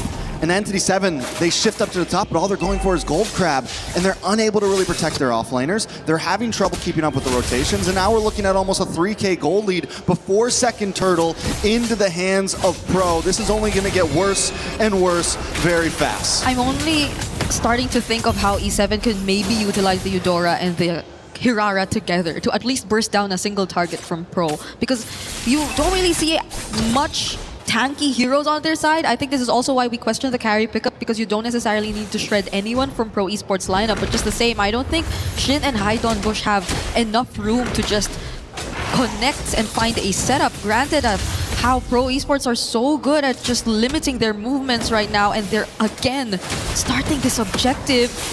There's a setup coming in. Sorry, I'm Felix focusing onto Vaguin. Doesn't even get to use the Wrath of Dryad on time, and there he does, but the follow-up isn't going to be there. Counter Wrath of Dryad coming in from the original one. That's E7, but it's already a double kill for Coily. 2-man knockup from PP. E7. They just couldn't find their footing in this game yet. Yeah, I mean, at this point, I feel like the best thing is to not even maybe go for that last turtle, play a slow, go for plays on the off lane, go to keep that gold at a minimum deficit. But at this point, it's a little bit too late. We're 4K ahead into the hands of Pro Esports, 8-1. Towers are going to start dropping to the boss side. You've got Coily up on top lane, taking tier 3 as well. Hyde and Bush is going to just have to watch. They are going to go for the 1v1 up top, but I don't think that's a good idea for Hyde on Bush. Okay, Coily doesn't have the Tempest of Blades, fortunately, for E7.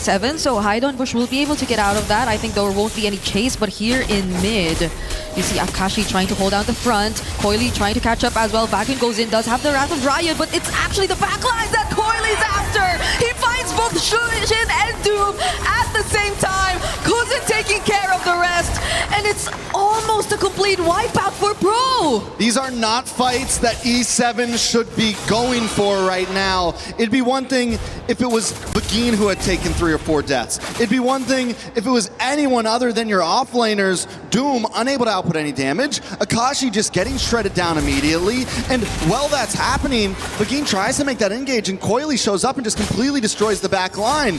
And so why does Begin even go in for the Wrath of Dryad? This is the time that they need to kind of back off, alleviate the pressure, and try to stay as safe as possible. One more big lose like that in a big team fight, and it's a wrap. And it's already big enough of a lead you're seeing from Pro Esports. 6.8k approaching 7k. You see most of it significantly in the carries, between the jungler, between the gold lane. So the spread of the lead is just looking too good for Pro Esports right now. The conversions are starting to come in. Haidon Bush though, Kozan, is he actually going to take him out?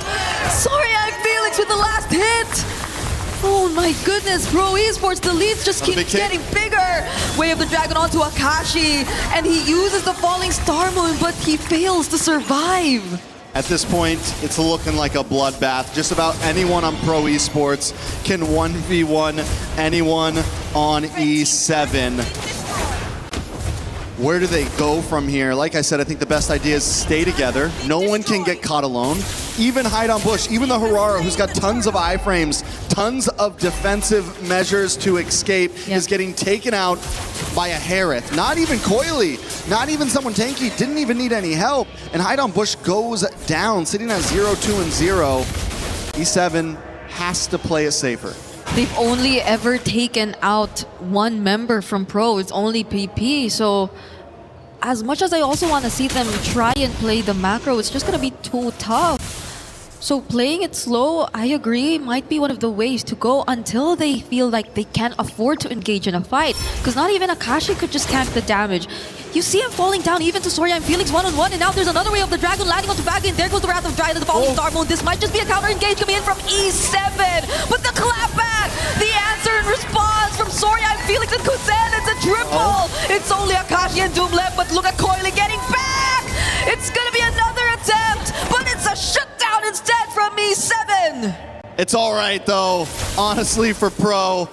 I think at that point, they didn't even have to keep that fight going, but they wanted to try to get Kuzin that Maniac or Savage. Another Zaman's Force drops.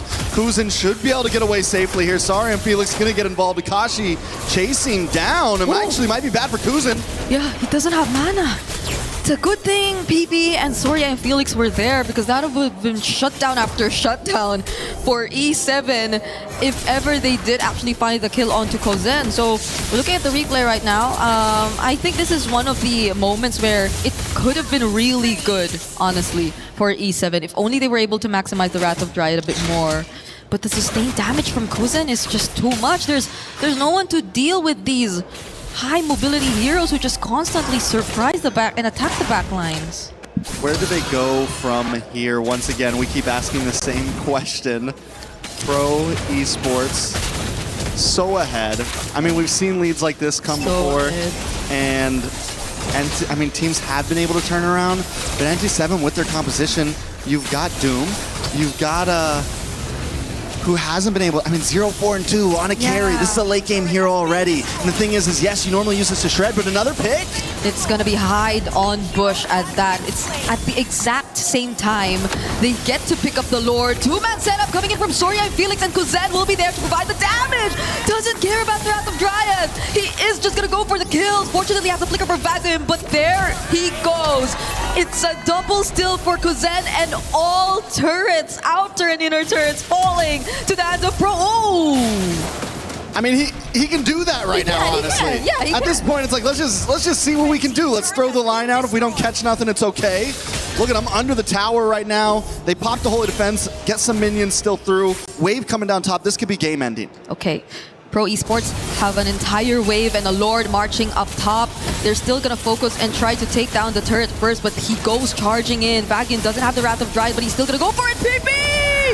Finding another kick, it lands onto Shin. Coily too with the Tempest of Blade. There might just be a shutdown right now from E7, but that's about it. As they're looking to get more. Vagian, hide on Bush. 3 members already eliminated from E7. Can Doom and Akashi deal with this by themselves? The Lord's already in the base. They're trying to go for more kills instead. Akashi down to half HP, finds PP. But that might be at the expense of his own life. But Kuzen, he finally finds it. They're playing KDA heroes right now. Pro Esports not even looking to end it. They want kills, they want blood. Trying to recover themselves after yesterday's loss. Kuzen right now, 9-0-7. Wow. He's untouched. Sorry, I'm Felix Samuel, 5-0-2. Overall, Pro Esports have completely dominated, but maybe the best plan was to target on base in that last push because the clock is still ticking. 72 seconds for next Lord. Would love to see exactly where Doom's at in the items. Has he got Trinity in just yet?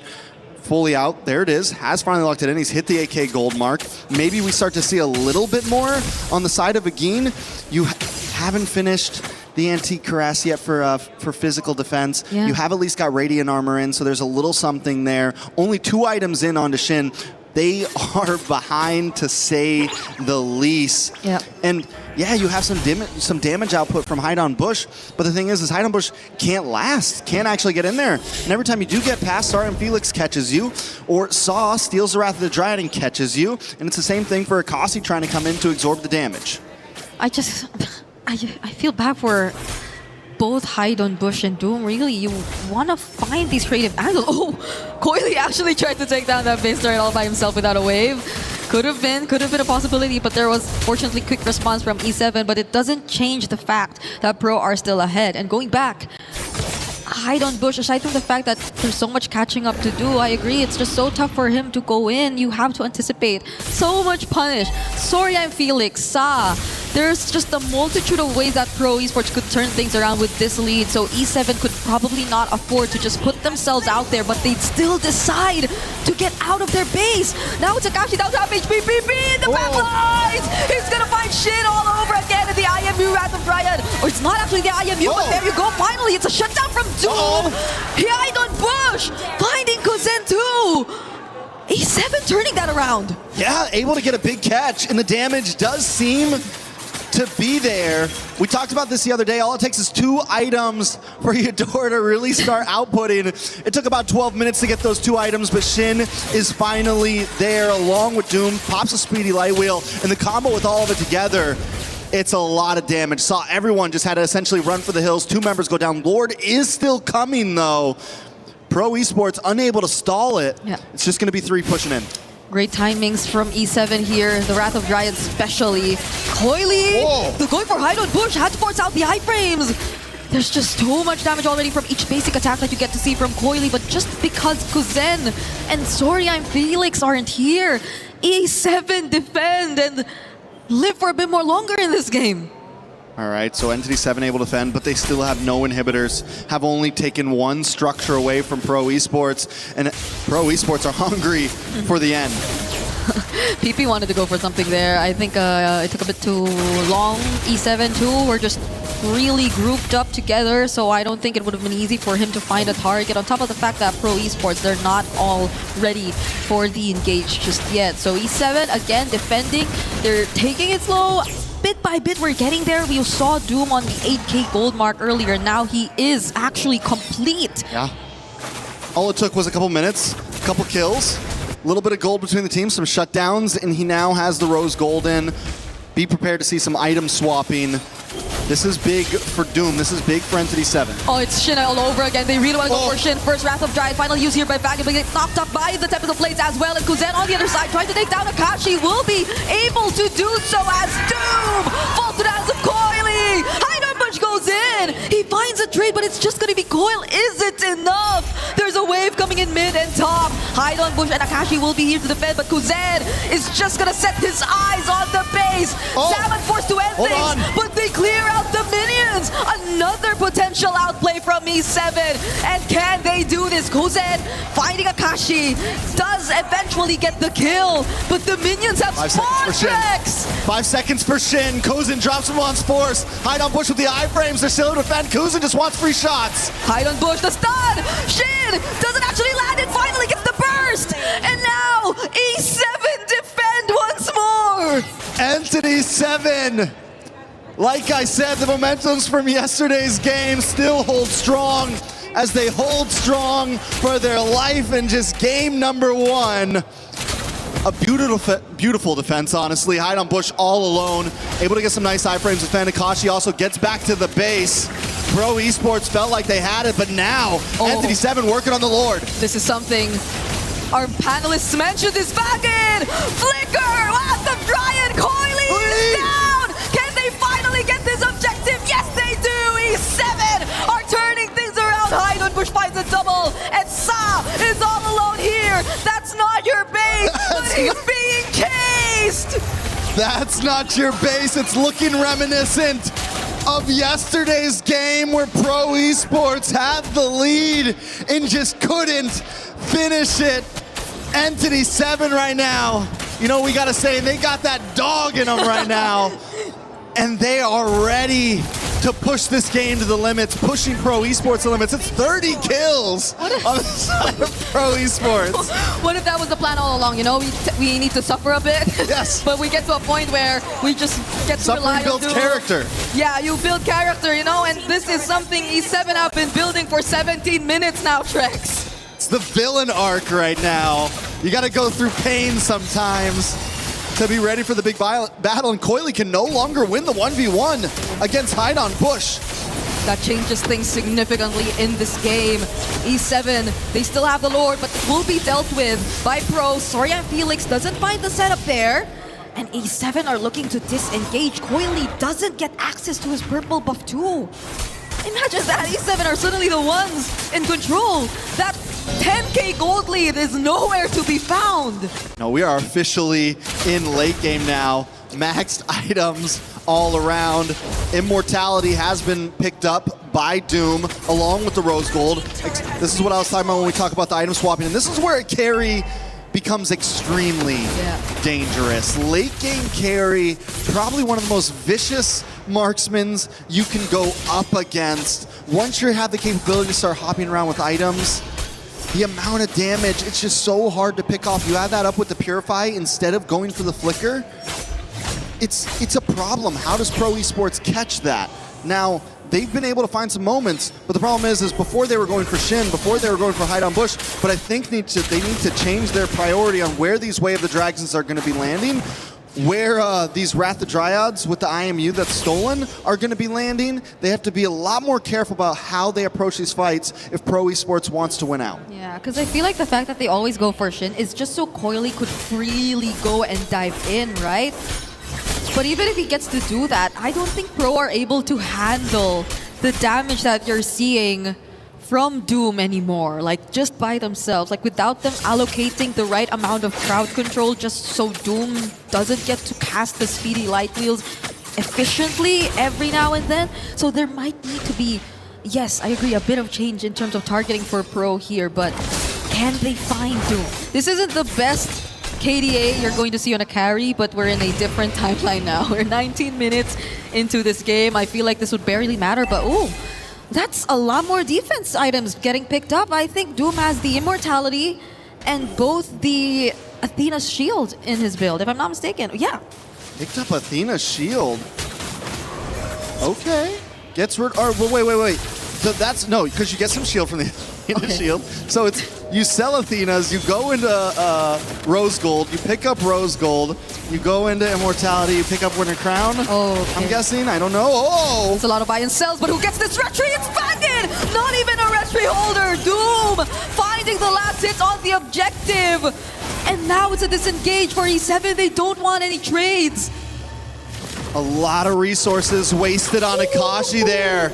And that helps Entity 7 secure this Lord, enhanced Lord at that. They need to try to sync up these waves as much as possible. They may not be able to end here, but they can at least take inhibitors. Pro Esports on the other hand, this is what I was talking about. They have to think about a lot harder on how they do these fights for the 1v1. Okay, iFriend, hide on bush. Might just go for the outplay here. Coily no longer has to test himself. Plays Shin! Flickering in, can he make it? He doesn't catch Coily. Also gets to pick up the Immortality just in time. Whew. Collect it, prepare ourselves. Because the Lord is making his way downtown. Yes. PP, can he find something here? Okay. There's the Lord. Kuzen still has Zaman Force. And they pretty much will have enough time to deal with this Lord, at least for now. E7 are not able to maximize it enough to take down a turret, and they're going for Shin! Winter Crown play falling Starfall, but still gets knocked up and caught by the way of the dragon into the Wrath of Dryad of Sa! Doom finds Coily though. Torian Felix with a set. Kuzen with his Ammon Force finds a double, and it's another Immortality pop for Doom. 3 members are down for E7. A beautiful catch by Pro Esports, but minions are on the base. They have to go back to defend. It's only 2 members up with 40-second death counters on Entity 7. And Akashi and Hide on Bush do what they did a few minutes ago and defend the base, but Hide on Bush is going for the steals, trying to disrupt the waves right now. Big kick. He gets caught. He does still have some iframes left and a couple dashes, so he will escape. But that just means he's the only one left right now. Pro Esports, they're making their way to the base 12 seconds before Shin makes it. They've got a cannon minion. Can it be enough to close? Hide on Bush is making the big sprint back to the base. He's got an Immortality. Okay, the Immortality's popped though. Kuzen with his Ammon Force Shin going in. Do they have enough defense? They actually get to buy a bit more time. Immortality's pop for PP Pro. They gotta get back. It just keeps happening. I don't know if it's luck. I don't know if it's chance. I don't know if it's pure skill at this point. Entity 7 just keeps on hanging on. We're 23 minutes in. Another Lord on the map. Akashi's up in 17 seconds. And it's a 5v5 once again. Pro Esports trying to make their way to this Lord. Do they burst it down? Hide on Bush picks up a purple buff. It's down to the wire once again. Yeah, Shin has to be very particular of his positioning this time. Lord already below half HP. Vagan getting bursted down. Both Wrath of Dryad already committed. Idol Bush going in!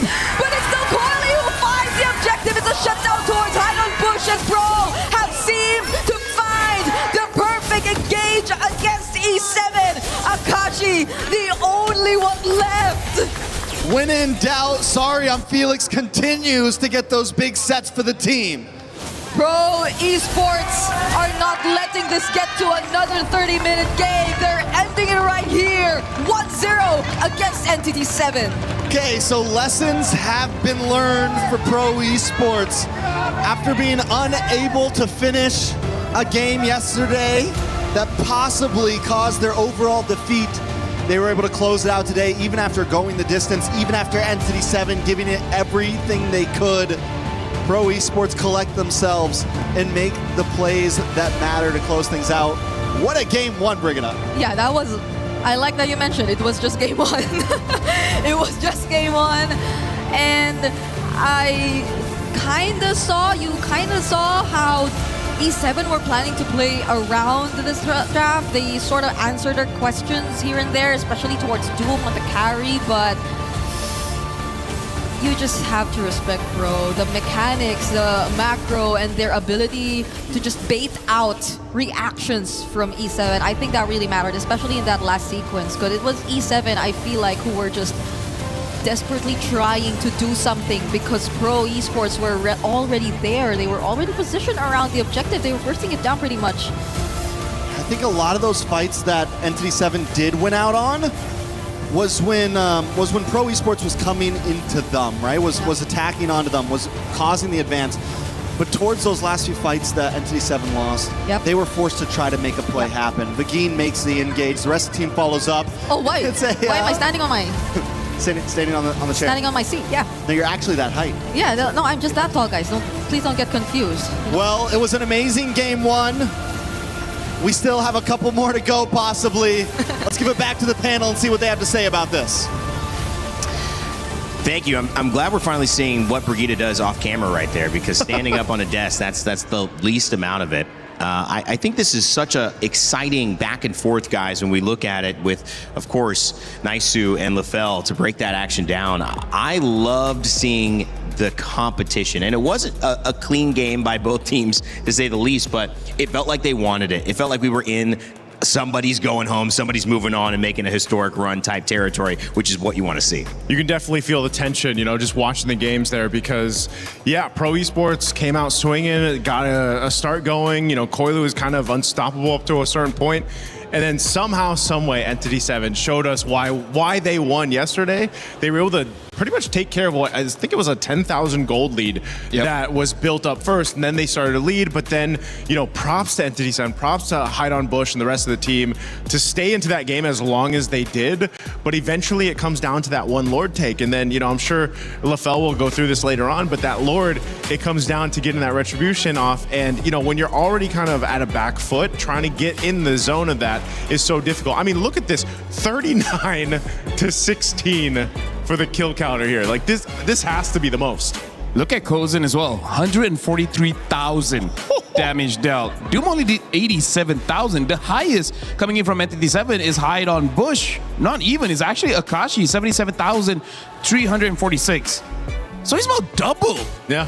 Kozen did about double the highest that Entity 7 was able to do. Yeah. But Hide on Bush though, bro. Yeah. Talk about a defense. Yeah. This is really like a sword against a shield kind of matchup where we can see Pro Esport non-stop offense, but Entity 7 with not one, not two, like how many defenses that they did, and every single one of them is highlight worthy. And you were trying to look at what is the benefit, maybe if you're coming in and watching, of both those strategies going toe-to-toe. Well, one is waiting for that perfect moment. One constantly on the attack, and sometimes a good offense is a good defense. But when you slip up, like we saw Pro Esports do, losing a Lord, losing another Lord, an evolved Lord, it was the chance that Entity 7 wanted, erasing that gold lead, Naisu, but they weren't able to take advantage of it. There's a lot of learnings to take into game two. Yeah, again, in instances like this, when you turn a gold deficit of 10,000 around and you start to get some momentum in the game, you still really have to stay disciplined, because there were a couple mistakes made. And I know LaFell, like I said, he has some of this on the illustrator later on, because a minor decision, like for example, using a battle spell or using one of the defensive items or not getting the setup you're looking for, all those little, let's say, mistakes could lead into a game loss here. And as you guys know, again, this match is a decider match, so you don't want that to happen and going into the next game. Somebody's key is getting crushed, somebody is moving on, making a historic run, guaranteeing at least $100,000 for their efforts, top 8, and a chance at glory here in the Lenovo Legion Gauntlet at EWC. LaFell, you took a look at some of these clips. You've got those set up for us. We're going to get you on your telestrator. Break down what you saw in game one between these two teams. So first of all, we got to look at the drafts here. There's quite a few things that we have to look at. But first of all, in terms of the drafts, the only question mark really is on this carry, just because it doesn't really solve a problem that's presented here by Pro Esports, because there's not a lot of high HP heroes, so it doesn't fully utilize the passive that the carry has. But more importantly, it doesn't protect yourself. And we're going to be seeing that in the clips here, where starting off, this is basically what happens in the early game, which, by the way, what Pro Esports does so well in this game and previous games on how they got a 10,000 gold lead is they perform the best at an open map, right? When everything is still there, they can capitalize on everything. Where if you're going to be looking at the map here, you can see that in terms of the position, they're playing a 3-2 position, right? So 3 at the top and then 2 at the bottom, because one of the reasons that they understood is that Doom made a crucial mistake where this is basically like the safe place for you to be as a gold laner, and multiple times Doom actually stays in this area, which yes, he wins the lane, but you're going up against a Ling. Ling moves very fast in the game, and we can see here that's basically how it keeps going on. See, Doom moves forward again, gets ganked. I'm only showing this clip, but it happens multiple times as we see in the game. I feel like the first 3 to 4 ganks are all in the gold lane, so that is something that could have been remedied if they pick up something like a Moskov, because Moskov can basically protect himself. He doesn't need any rotation. And you see, honestly, there's no rotation going to the gold lane coming in from Entity 7. And this also shows why I would say the best win condition for pro esports is just to play outside of the base. Once you get inside the base, it does become quite difficult, because if we look at the square that Entity 7 always forms, they try to clump up together, but what Entity 7 does is they split them up. It's not a front to back, it's front and back. As we see the team fight coming up here, they are pulling the front line away, and then you can see a clear separation here where the front line as well as the back line is clearly separated, and the one going for the back line is both the gold laner as well as the jungler. Massive damage, and there's really nothing that Entity 7 can do, and this is why Entity 7 keeps losing those team fights. They just get separated, but then things start to change when we start going into the map here. Get into the base. This is one time where I would say they made a grave mistake, where they're put into a situation where we can see multiple members got stunned up by PP on this Beleric, right? A very big ult hits onto basically everyone. Look at all the taunts there. Everyone was taunted, and that's the reason why they lost this fight. But then we go into the base, which, by the way, hide on bush. This crazy. Man. I would say this is a career-defining highlight where you can basically show to all the teams, like, this is what I can do, right? On the Herrera. But also, this is why they cannot end the game. This is something that they've done in the previous draft as well, where they're so good at splitting the fight. But what if there's no way to split them up anymore? They're always going to be clumped up, and you're going to make a mistake. So I feel like that's something that they have to look forward to, where you can play at open map perfectly. Right. But once you're inside the base, what's the next step? We see that the Joe try to kick someone else to separate them, but sometimes it's not that easy. Yeah, and it feels like, I mean, I'd rather be, if I were, and if maybe you guys let us know in the chat as well, I would probably rather be pro esports in that situation, where I have all the energy, all the momentum, the gold lead early on, everyone's doing well, and the only issue is how do we get through to that final portion of the base. I feel like it's a scary type of situation that we saw Entity 7 put themselves in, and the Moskov did come into our attention in the draft. Is it on your attention now, getting Doom on something more comfortable, something he could protect himself more from those picks coming in from the roam? I think it was almost unanimous when a lot of people, when that carry was picked up in the draft, that last pick, I think some people definitely shared their sentiments about that. Even the casters, I heard them mention it too. And it is one of those things where, again, in late game, and we saw this late game get to that point where, yeah, the carry can shred even through the Lord, right? But yes, maybe something like the Moskov where you have a little more space to work with. You can play the long game if you want to, stay on the other side of the map, join the fights with SOD. You know you're up against a matchup like that where Kozin gets his Harith. Again, this Harith is Kozin's probably one of his best picks that he has in the gold lane, and you saw just how they played that. So Moskov might be one of them, but I think even for Entity 7, they really need to get the ball rolling in their favor early on, because I feel like that's where they're able to go ahead and build up. Also, when you do get a lead, you got to make sure that you're very disciplined, because something that we were not able to clip just because it happened so fast, but once they got a lead, we saw Coily on that lane trying to run away, and then Shin tries to stun him, even expanding that flicker. That is one of those situations where if you can catch him, you could have ended the game. But he couldn't, and then that's just an avenue that Pro Esports saw. Like, hey, he doesn't have a flicker. We can go in, and then we can start holding the map again. And that's how crucial battle spell timings are, especially in that type of game where that information is enough to say, you know what, now we're going to go take out Shin or whoever burned that flicker. That's an automatic kill for us. That's an automatic advantage in a team fight. It all comes down to this one for Entity 7, who's representing the Americas from South America. The last time they had graced a main stage like this, from my understanding, is M4 with RRQ Acura. And that was in 2023. They've been rebuilding in that region ever since. This is the result of that. Can Entity 7 find a way to clamber back and get into this matchup again? Pro Esports looked the better. They got the win. One more game for them, and they're through to the knockouts. I feel like one thing that they can do to slow the game down is to have one person to basically track where Coily is, because in that game, he was perfectly free, right? Yep. Whenever he goes to the goal lane, Great point. no one stops him. Whenever he wants to go for those objectives, no one stops him. When he goes to, kill the mid as well as the goal lane, no one stopped him. You need one person to keep track of that guy. Well, like, when you have a character who's so mobile, that's one thing. But when you have a team that's so committed to grouping up, I mean, it's even making that mobility even more effective, because no one's going to go chase him down. They don't want to play like that. Yeah, that's one of the things, though, especially with a Ling, right? Like, it's like you want to keep track of him and keep tabs on him, but at the same time, like, Ling's can't just allows him to be everywhere he needs to be, and then you put him in hands like a specialist like Coily. Even more so is it a difficult task to deal with, and that's so this time we might see some different things. Entity 7 is going to be on that blue side for that first pick. You know what, it could have been clipped when during the draft we're like, yeah, just don't get stunned. And look at how many times he got stunned. Not much. Not much. Only like once or twice. High ceiling, Coily proving he just really is that good. One of the junglers we've been keeping an eye on. Pro Esports looking to use his expertise and ability going into the next stage. Hainan Bush has been getting a lot of conversation on the LATAM side. The man of many hats. Hainan Bush does it all for his squad, leading as the jungler, captain, shot caller, and taking on coaching and analytical duties whenever needed. That's a lot of responsibility. That sounds underpaid. Hey, we don't know his salaries, by the way. If they go forward to the knockout stage, hey, that's a big salary. That's a big salary, but give it up to Hainan Bush again. Like I said, he is one of the mainstay members from Entity 7. Very, very experienced player. Has even now just showcasing a lot of what they're capable of doing. So, to know that he's also shot calling and doing all this too, that's kind of is a huge statement for himself and the team. Well, we asked what they would do about Coily's Ling. They ban it. They don't want to deal with it. The Harara also banned as well in response, alongside the mainstays, Freya and Marcel.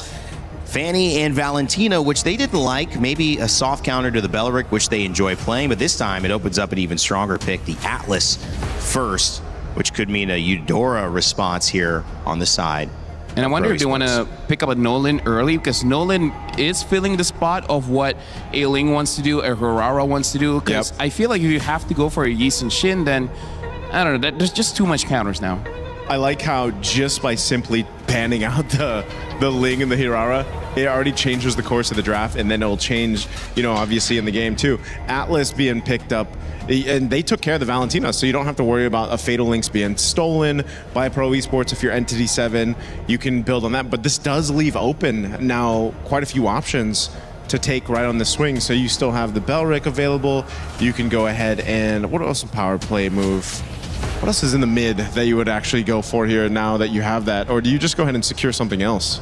I feel like it is fine to delay it just a little bit, which, by the way, honestly, very good opener coming in from Entity 7, because banning out the Fanny as well as the Ling and then the Valentina, that proves to be, I feel like that's a good way to open up going up against Pro Esports. Just that if they do win and Pro Esport lose, Pro Esport can take that first pick again and then deny them of this strat. Anyways, when it comes to the mid, I really feel like it heavily depends on what your jungler is going to be. For example, if you're going to pick up a utility jungler, say Fredrin and a Kai or whatever, you need a mid with a little bit more range to back him up whenever he does go for those neutral takes. But then if you're using something with damage, like a Nolan, maybe even a Harley, you need a mid that can set it up. So that's why we see Valentina's still being okay, even though it's a mid-range, not long-range, but you got crowd control, and you got some amount of burst damage, making it easier for those assassins to actually get the kill. So I really feel like it's dependent on what the jungler is going to be. Okay, so we got word. It is, they're going to go ahead and sort things out here for this draft. I'm wondering if we'll still see that, at least the Atlas picked up or not. Probably same bans I'm expecting, but what was that one combo we saw? Was it just yesterday where the Nolan was picked up and that amount of burst that they had? Because Nolan's only been picked up, what, literally twice, I think it is so far? One of them was from Guangzhou Recall using the Nolan. Yeah. Even in a game that they lost, the burst from Nolan is insane because the buffs make it so that the Nolan can basically spam his abilities, making it very hard to catch, but also just does quite a lot of damage. And now the Uranus as well as the Zushin picked up. And I feel like this is kind of a deny, saying that if you want to go for a tank jungle, hey, good luck. This is already different, right? Uranus, Jushin going over on those first picks for red side here for Pro Esports. Now for Entity 7, you already got yourself an Atlas. You know that you can play around the setup potential. You know that too. You're gonna have to get through some purifies, but you can take your jungler now, hold on to it. Maybe the mid lane option as well, just so you don't get things banned out, because you already have to deal with the Jushin. I would say Eve is not a bad pick, yeah. Because in terms of damage junglers, now it's like all the niche ones, like the Nolan, maybe even the Saber, Hanzo. Oh, Gwyn. Oh, totally forgot about Gwyn. Gwyn as well as the Moskov gets picked up here, which Entity 7 for now has a lot of crowd control. Yeah, there's the YSS you mentioned too. So YSS being picked up. Again, this hero does not have a great win rate. A great win rate. Is it only one game? One game win? One game win. Yeah. One game win right now for the YSS so far. That was with Aurora, no? Yes. Yeah. Yesterday. Moskov, though, picked up. We wanted to see that adjustment. They've made it. Also taking out 2 of the picks that were used on the side of Pro Esports last game in the Valentina and the Ling, adding Guinevere to the rounding of that first 3. YSS, will this be another bit of drama that continues? Because if they have this and it loses again, goes to about 1-7 in this tournament, and you gotta start saying, guys, we need another option. The YSS is just, I mean, most teams have either just gone with it or they go with a double fighter in the side lanes to try to make that work. But you can already see some of the focus again on XP options for Entity 7 to be picked up here. So I feel like Entity 7's got to ban out that Paquito. Yeah. Right, Paquito is, I think, will win Pro Esports Drag. Because right now, this Isun Shin is not a bad pick because it's not going up against the Ling, it's not going up against Aurora, and it's not going up against the Claude, right? So for now, in terms of the dive, it's just the Guinevere. And at that point, kind of the same thing as before, just don't get stunned, right? And I feel like there's not enough threats here. Pro Esports, if they pick up the Paquito here, I think it will really make Entity 7 difficult to finish up their draft. Yeah, Paquito open. It's going to be a Harith, though. So, again, this is his pick. This is Kozen's one of his favorite, if not the favorite hero that he's got. You just saw an amazing game performance here from the previous match in game 1, so you might as well go ahead and get it. This is, so for this YSS, you still set it up, but you also can lean towards the Harith power spike later on if you have to. I feel like either Eve or Gort might be okay here because there's not too many dives go in. So I feel like either Eve or Gort should be fine. And yeah, I feel like the Harith has so much kill potential even after first item. So again, that's just Pro Esports playing their map. As long as the map is open, we're going to split the front and the back, and they're able to do something with it. We have a technical pause here. We're continuing on this draft. The importance of where we stand cannot be understated. Shin, Haidan Bush, Akashi picked for their team, obviously just in name right now. Not necessarily what they're going to be playing. The Moskov instead is going to be going up against the Harith. The Isun Shin, the Zushin, and the Uranus were left off of the ban list this time around, and Pro Esports will grab. As you see, sorry, I'm Felix on your camera. He said in response to, why is your name Sorry, I'm Felix? Well, just because when I go at you and I take you down, I want to say sorry for my actions. But then I want to introduce myself as well, Naisu, which is polite. Yeah, I like how he picked up the Sora in the previous game. You don't see Sora too often anymore, man. But he played it near perfectly, and a lot of the initiations that he had or the setups that he had, you kind of remind yourself like, oh yeah, Sora. Still a threat when it is picked up, but again, these XP options that are left on the table are important here. Yeah, I feel like we just don't see enough Soras just because in lane, some of these very tanky boys like the Barats, Alice, even the Uranus, kind of makes the Sora feel a bit annoying to play. But hey, once you avoid or overcome that obstacle, everything becomes fine. So now when it comes to the draft, looking back into it, I'm not 100% on Entity 7's draft for now. What do you think about Barat's? Barat's? What do you think about it? It's available. And I feel like it could... Wait, he wasn't banned. Oh, yeah. I don't know, because right now for Entity 7, kind of like the same as the first game, their draft doesn't answer the problem, and that's kind of a problem in itself. Even if they do pick up the Barats here, I don't necessarily feel like it solves a problem, because then the Zushin as well as the Hari, if they both can have Purify, and catching the Yisun Shin is going to be nigh impossible. So I think it's okay in lane. It's just that after that, I'm not so sure. Okay, there's the Paquito you were looking to see. What rounds this out? I'm thinking Eve is okay. Yeah, if not Eve, Gord. I was gonna say Eve or Gord. Gord has really taken a sit down too. Yeah, he's picked up. He's, teams kind of figured out how to play against him, but obviously you still have so much threat with his ultimate, the little bit of stuns. I feel like Hylos is fine. Yeah, Hylos could work here. You help with that slow or the speed up for your team, and even the stuns too. So this is again playing around your YSS, but this is a bit of a different game plan, just because even if the YSS can't scale up the way you're looking for, then you lean towards the Harith. The Jushin too, even with that nerf, again, she's still a threat. It's almost like that, the Sora to an extent, where it's like, oh yeah, there's still a lot of utility that's available here to set things up for your favor on the team fight. And the answer is going to be the Gatkacha. So a good, sturdy lineup to go ahead and protect your members here if you're pro esports. Yeah, I feel like they pick up the Gatot here just because the main threat is going to be the Moskov as well as the Paquito, and his passive works really well going up against physical damage dealers. So we'll see how it turns out for now. Pro Esport does seem to have a pretty good draft. It's only like, can the Yisun Shin work out? Well, we'll have to wait and see, guys. Not waiting too long, though, because Game 2 is right around the corner. Yisun Shin's been a topic of conversation here at MSC. Over 5 days of play here on the Lenovo Legion Gauntlet. He's gone 1-6 so far. Will it be 1-7? Or will it be 2-6 and start to turn things around? It's Game 2. Maybe that's a little bit of a sneak peek of what's going to go down. We got Trex and Brigida on the call. Let's see if Pro Esports can move themselves into the knockout stage. We're jumping back in. It's match point for Pro Esports, but if we take anything from game number 1, it's that Entity 7 will push them to their limits. Taking a look at the drafts, Brigida, I am a fan of Entity 7's draft here. So much combo play, so much ability to just work together, and even if one member misses a skill, someone else can back it up.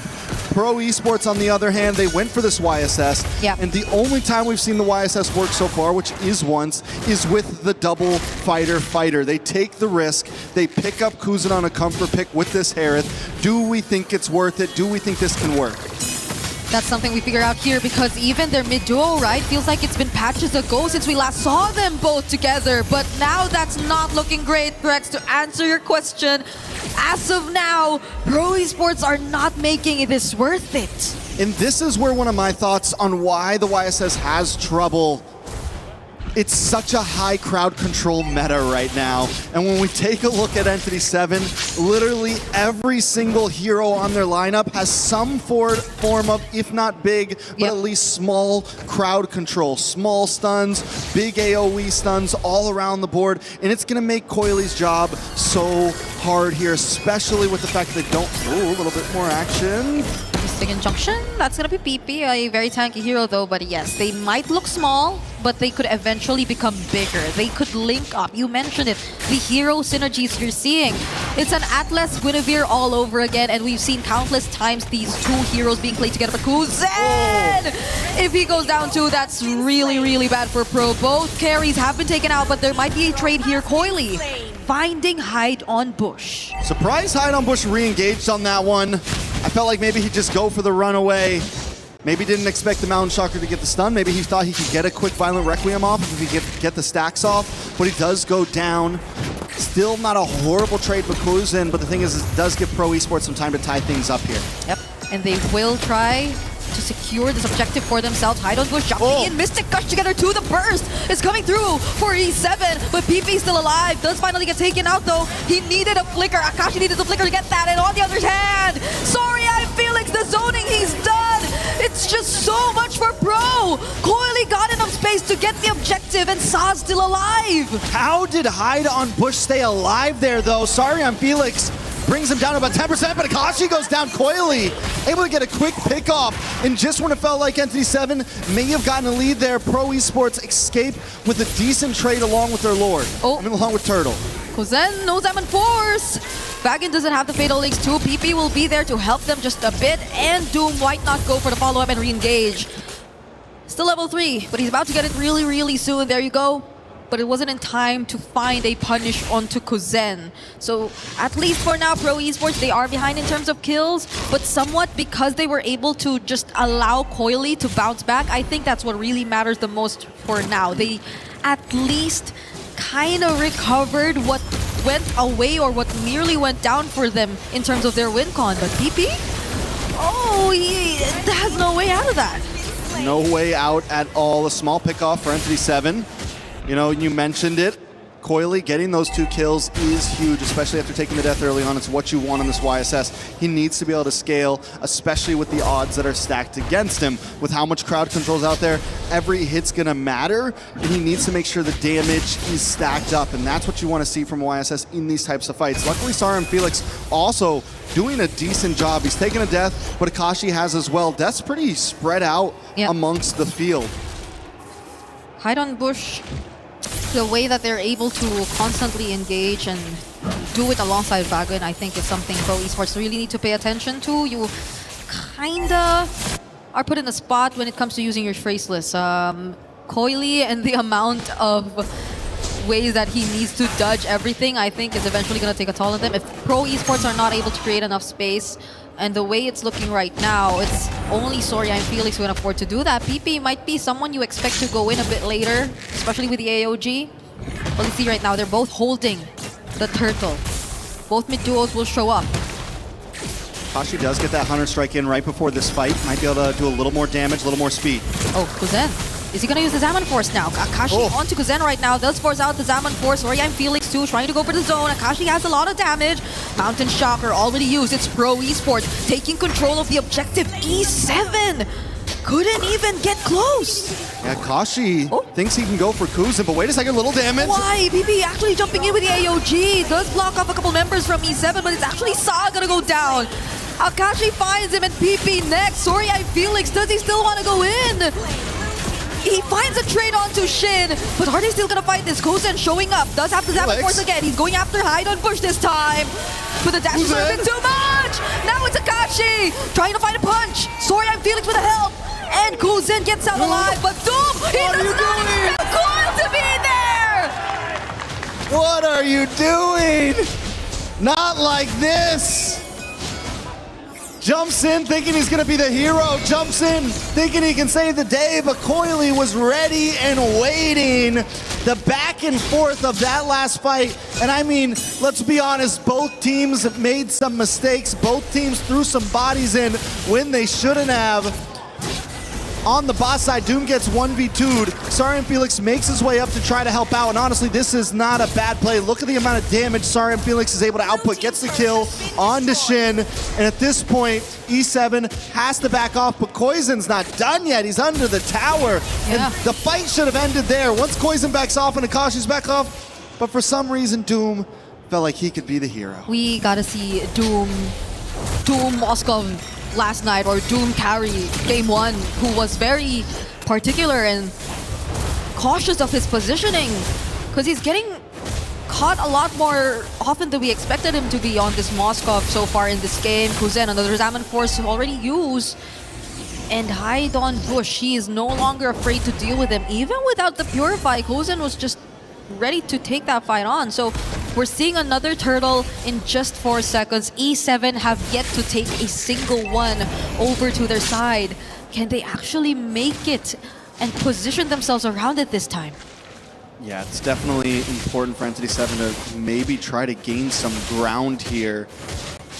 They're down about 3k gold though, so if they lose another big fight, it could look very similar to game number 1. So honestly, smartest move at this point, just give it up, look for play elsewhere. Doom is on top side, gonna be able to farm, take advantage of that, maybe get a tower somewhere on the map. But Coily already on his way back up along with Saw, and Doom doesn't know they're coming. Yep. Sorry, I'm Felix is just someone E7 are having a hard time dealing with at this point. You really want to expect the damage from Shin, but there's not enough ways to just hold down Sorian Felix on this Uranus. Enough time for the Mystic Gush to just really shred him down. Also has the Purify, so that adds to the problem. Out there onto Fagin. Does have the perfect match. Is going to be safe, but even then, right, they gave up the objective, but I don't think we saw any trades across the board. Not even that tier 1 up top was dealt with by Doom, and I think it's also about time they kind of feel a bit more pressured because Pro Esports, they're just dealing with all of the win conditions one by one. I mean, the position on Pro's map right now, they've got their bases covered, right? It's always 2 on one side, 2 on the other. As Coily kind of rotates around, they are going to kind of conjoin into this mid-tier 3. That's the last tier 3 they want to try to capitalize and take to open up this map for themselves. But they are strangling Entity 7 right now, cutting them off from all entryways to try to take any towers from Pro. And if one of them does go off alone, it could be a death sentence. Speaking of death sentences, Begin should be able to get away here. Bucky's only on the Radiant Armor as of now, and you're seeing at least 2k gold leads between the junglers and the gold laners of both E7 and Pro. It's not looking good if you're waiting for the damage to come through for E7 because you have a lot of setup. You have a lot of ways to just target members from Pro Esports, but without the damage, it is going to be very, very tough. Akashi, though, holding this bush. There's too many of them. I don't know if that's a safe play right there. Hanging out, hiding out, keeping vision. Okay. He's a spy in enemy territory right now. He's not moving. Just don't move, don't breathe. You know, see how long he lasts. Lord is going to be up, and this honestly not the most horrible position for Akashi, but he is going to make his way up. They know that Pro Esports want to rush this. Hide on bush, might try to look for the engage. Okay, Vagin, does he find one now? Uses the perfect match, but doesn't find a setup yet. Sa! Going with the Crimson Pico, they just want to lock onto Akashi! And they find a mega kill for Coily there. Kozin now with the Diamond Force, does force out the Purify, using the Fatal Links. But they don't get to capture him. And now it's going to be Soria and Felix targeted, but with the Purify out, he's still going to be okay. AOG in for PP. They're going to set up with a trade. Spatial Migration onto 2. SOD! But can Doom make a difference? That's a stun from Shin. But Pro already got what they want. It's just the Lord.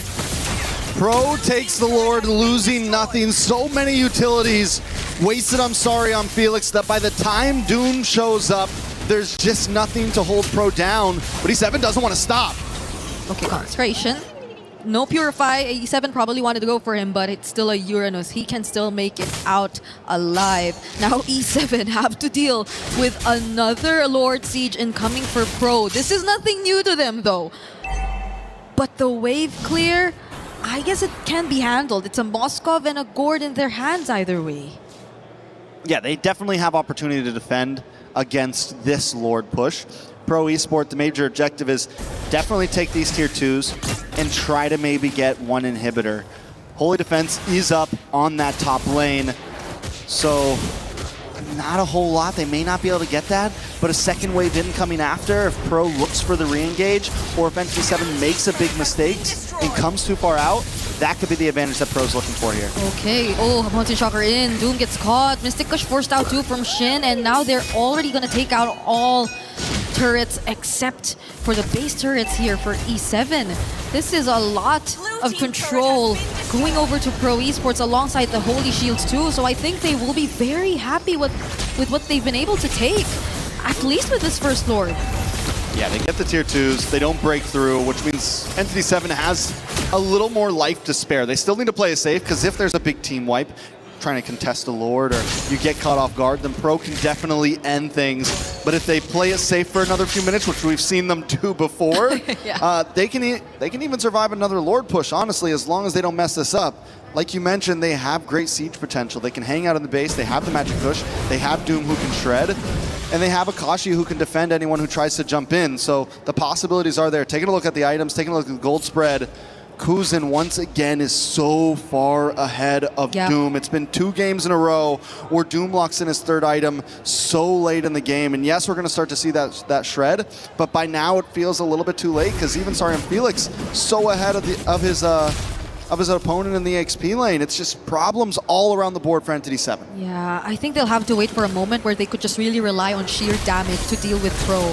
Because at this point, if they just really want to go for the setups, the captures, I think these 3 Purify spells you're seeing on the side of Pro will not make it easy for E7 to pull off a combo like that. Unless they find ways to force it out and actually target on specific members of Pro. But that's the thing, the damage is spread out. It's really, really well spread out. And now, Sorya and Felix tanking a majority of the damage, already forced to use the Consecration. But in exchange, why was Vagin there all alone? There was no follow-up, no one nearby from E7. Even if he wanted to go for the setup on Kuzen. Well, Vagin was looking for Koizen. Everyone else focused on Asarion Felix once again. Entity 7 shouldn't even be starting fights right now. I get it. Maybe look for a pickoff, but don't force anything at all. Let Pro Esports come to you.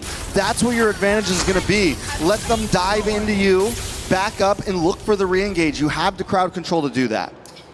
I guess it was also a desperate attempt. They really wanted to at least get something right, because we were failing to see trades from E7 ever since Pro Esports were able to bounce back. Ever since Coily was able to find those 2 kills, which made that kill towards Coily in the first minute of the game almost insignificant already. So it's Pro Esports with an almost 9k gold lead. Very, very similar to what happened in game number 1, Trex. But does Pro find an easier way to close it out this time? They have a lot of tools to engage. They have Sorya and Felix, they have an AOG, and even a Crimson Beacon from Sa, so they could just catch them by surprise. But the question is, they have to calculate it well enough. And will they be able to do so now against E7? Alright, so Entity 7 just has to hold strong under these towers as Pro makes their engage. Nice Mountain Shocker. The engage actually came from Coily. It's not from anyone else, and now it's Kuzen's really taking down this base turret in mid together with the Zaman Force. They're gonna transition to the top. Hide on Bush, trying to defend it as much as he can. Vagin going in too. Does he use the Fatal Links now? He does, but doesn't catch anyone. Hide on Bush on the Spatial Migration does find Kuzen and force out the Purify, but he's gonna get punished just the same. It's Doom left to defend. They had to make room for Doom to defend. Vagin catches no one and barely gets all the Purifies out. Sorry, Felix gets Consecration back. Oh. This is bad for Entity 7. Vagin doesn't have the ultimate anymore. Akashi waiting for the perfect timing, but Kuzen with the Zaman Force is just bursting everyone down. AOG doesn't allow to anyone, but Coily already goes in. Pro Esports, they have the base within reach. The minions have spawned, but they have another wave coming down pod. But E7 are pushing them out. SOD doesn't connect. Flying Cloud from Akashi. Where does he want to go? Sorya and Felix being turned down. Consecration! They finally find a target and take down one. They got to go back to the base, though. There are minions down. They finally put another kill on the board after multiple minutes. We're back to a 15-plus minute game, Brigida. Entity 7 somehow still surviving. We did predict that since they had all inhibitors up, the defense was possible. It definitely could have been cleaner, maybe not lose all 3, but Entity 7 is once again in this position that they were in game number 1. Once again, they need to not make the mistake of jumping in. Don't force it. Be careful if you do. Okay. Hide on Bush nearly caught someone there, but that's just all gonna be for this tier 1 in mid. And yes, E7, how are they able to do this every single time? In every single game that you see them. Even if they don't get a hold of the early game, they just find a way to at least push the game to a much later time.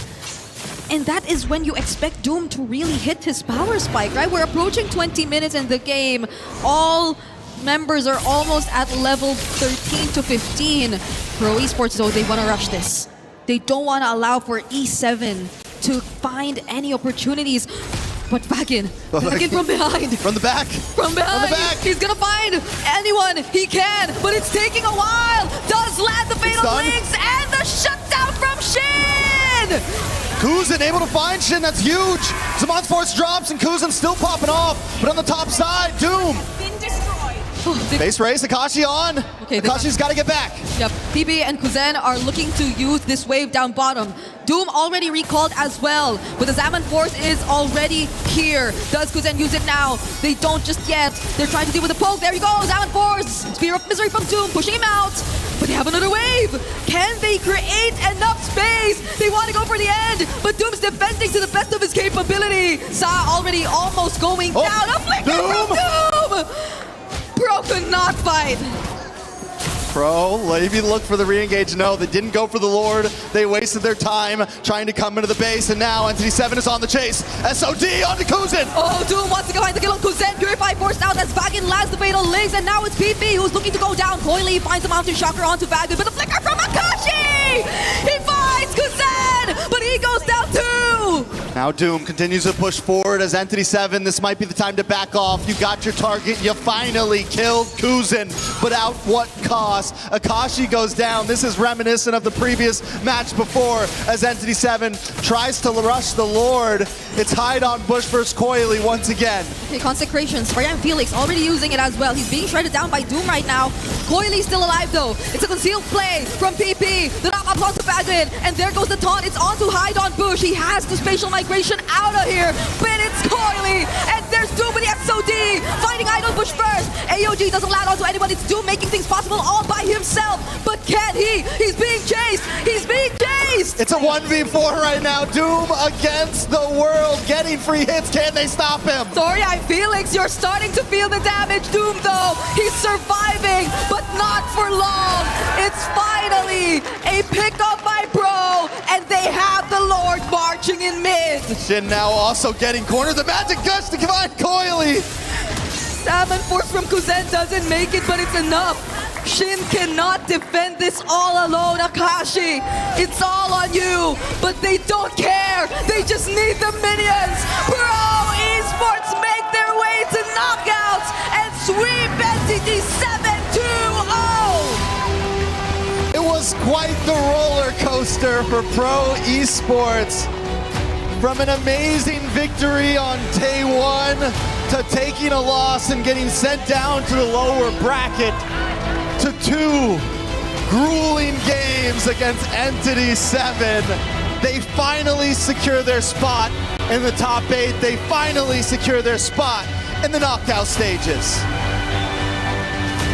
It's unfortunate you saw a bit of disconnect here and there. Entity 7, they definitely wanted to do different things across the map, and they tried as much as they could, but the synergy just didn't work out for them in terms of their heroes. And what we once thought was a really good start was just turned around immediately by Coily, finding all the kills in the early game, allowing him to get back almost immediately. This is one of the instances you see a Yi Sun-shin work, and Pro Esports have done a great job at showing us how. I mean, Entity 7 as well, you're right. This is a perfect example of a team that off pure will and force can try to go the distance.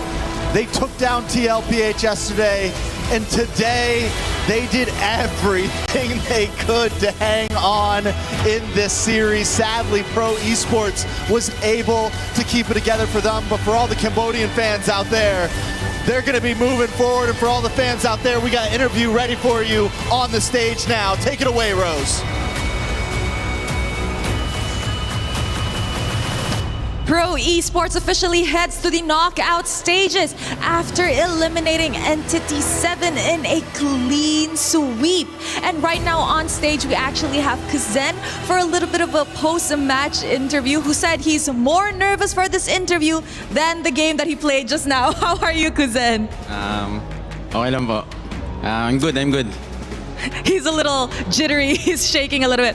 Now, Kuzen, let's talk about game one. Come here closer. I won't bite. Don't worry. Let's talk about game one.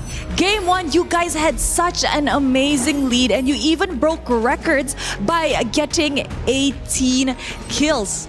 But you guys almost also lost that game. What happened in that game? Feel ko po dahil sa mahirap din po kasi yung parang kamus po namin kasi magkakaiba po kami ng mga language, parang kaya nangyayari po talaga yung mga ganun sa amin. Kaya parang sa susunod na lang po parang i-review na lang po namin yung mga game namin para maayos yung mga ganun.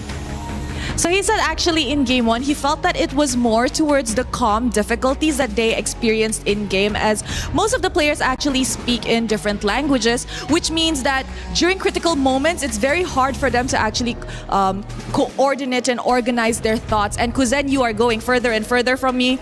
Let's not go too far. It's getting harder. So how did you guys manage to keep composure knowing that you guys almost lost such a big lead? Sa akin po parang inano ko po yung sarili ko na di po ako pwede mawala sa laro kasi ganun na po yung nangyayari sa game. Kaya parang positive na lang po buong game. Parang di ko na po iniisip parang reset lang po talaga. I see. So he said that he actually had a mindset during game 1 that he just needed to lock in. He needed to be positive. He needed to just keep his head in the game because he cannot be outside of the game, or that could potentially cause an upset for the side of Pro Esports. Now, finally securing your knockout stage tickets, what are your expectations moving forward? Siguro po sa susunod na mga kalaban namin, di na po namin iniisip, parang gagalingan na lang po talaga namin yung focus po kami sa team namin. Parang feeling ko kaya naman po namin makapalag dito kasi nakaabot po kami ng ng top 8 ay knockout stage po kaya feel ko para sa akin po kaya. He said he feels like they were actually do really good moving to the knockout stages. You know, it's been such a journey. It's a roller coaster for Pro Esports here in the group stages moving forward. I'm pretty sure this young man over here is more confident to play the game than to talk to me. You know, one more time. Later on, you guys will be having a draw where the 2-0 seed pool will choose from the 2-1. Who do you think will choose you guys? Hindi ko po alam pero baka sorry po. Baka Vamos po yata. Vamos po. Or Yangon. Hindi ko po alam Why do you think Vamos is gonna pick you guys? Baka po, isipin din nila kami na yung pinaka pwedeng makatapat po nila ganun. Pero tingnan lang po natin parang He said he thinks that Vamos actually might choose them, but we'll see later on. Do you have a message for Vamos if they do pick you guys later? Sa Vamos, wala naman ba parang good luck na lang. Galingan na lang natin lahat. No message for Vamos. Good luck to us and let's do our best. Any message to the fans back at home? Sa lahat po ng may mga Pinoy din po dito. Maraming salamat po sa mga sumusuporta po sa amin kahit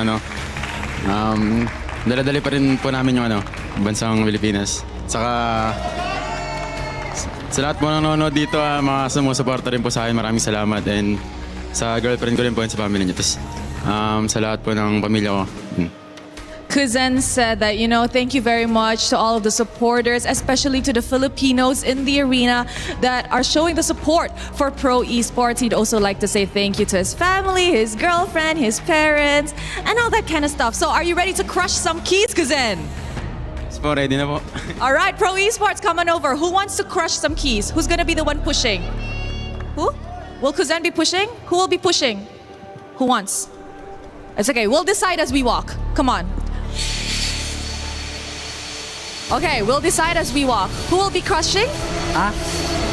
Who will be crushing? You? Sino magka-crush ng keys? Kuzen? Okay. Coily is gonna do it. All right, guys. You may take your position. Coily, you may head to the lever, and to the rest of the Pro Esports boys, you may actually watch. Watch close. And there we have it, ladies and gentlemen. Pro Esports officially ending the journey of Entity 7 here at MSC at EWC 2026. All right, let us see the key and show it to the camera. Wow, such an amazing journey for Entity 7. Let's show it over to the desk to break down what happened in this series.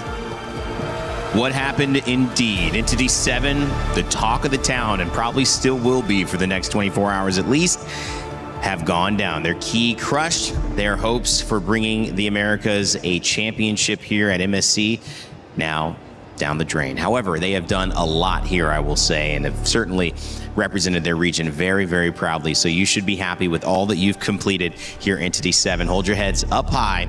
And like Eternal likes to say, we'll be waiting. We'll be waiting for the next iteration. Rain Day and Naisu, and of course, LaFell back on the desk, guys. What do we say after this one? It was a 2-0 from Pro Esports and Entity 7. Key crushed. The key crushed, but you know what? They made a statement around the world, I feel like. So they'll still go home, and hopefully they hold their heads high. They unfortunately couldn't move forward in the knockouts, but to take down an opponent like TLPH is a statement in itself. And again, it's also showing just how strong Cambodia is right now with Pro Esports and this lineup that's going to be going into the knockouts. Yeah, we saw levels of the meta. They were catching up originally, and then they found their footing, and that's where the surprise from Team Liquid PH was shown. But then when they came up against Pro Esports, who I thought played really well, they had moments of ups, moments of downs. It seemed like they were a more complete team. They understood what this tournament was about, and they're ready to ride that momentum, LaFell, into the knockout stages. Yeah, I feel like they definitely have a few things to fix, right?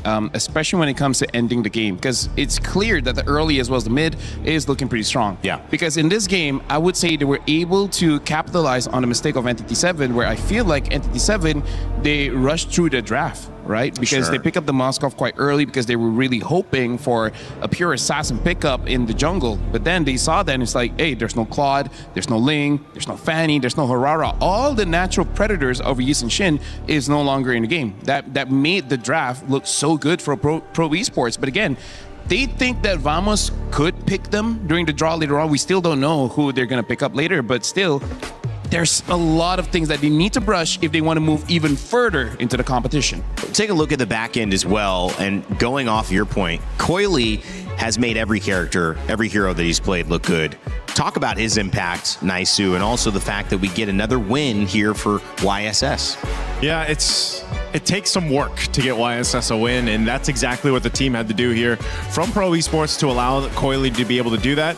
There was also just some really good usage of their team fight potential with this. Again, Kozen getting that Harith, being able to be very proactive on it.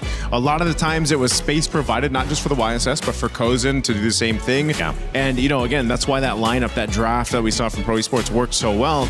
And there was also a couple oopsie moments that we saw from Entity 7, which I feel like further it kept Doom them on the cloud? Yeah. Doom on the cloud? Yeah. That's one of them. All right. That's one of them. It kept them from snowballing into the game. And yeah, I that's why I say I kind of feel like I don't want to pick on the interview, but they did say like a little bit of a lack of preparation. No, that's a good point. That's Right? a good point to make. And I think Eterna showed her surprise at that answer, LaFell. It's not normal we hear that. We almost never hear that. And this is why I discussed with Briggs that we both agree that sometimes it's okay to lie, right? Even if you didn't prepare, just like, oh yeah, we did everything We know that we can. everything about right? them. But we'll see what happens in game. And it's just unfortunate that, yeah, maybe they just use all their strength, their energy on TL, and even they didn't thought they would make it through. So they're like, wait, we're still here? What's the next step again? I mean, you learn a lot when you get to a tournament like this, right? I mean, you learn if you're LATAM and you go and say, well, we lost, but we hopefully get some experience about that.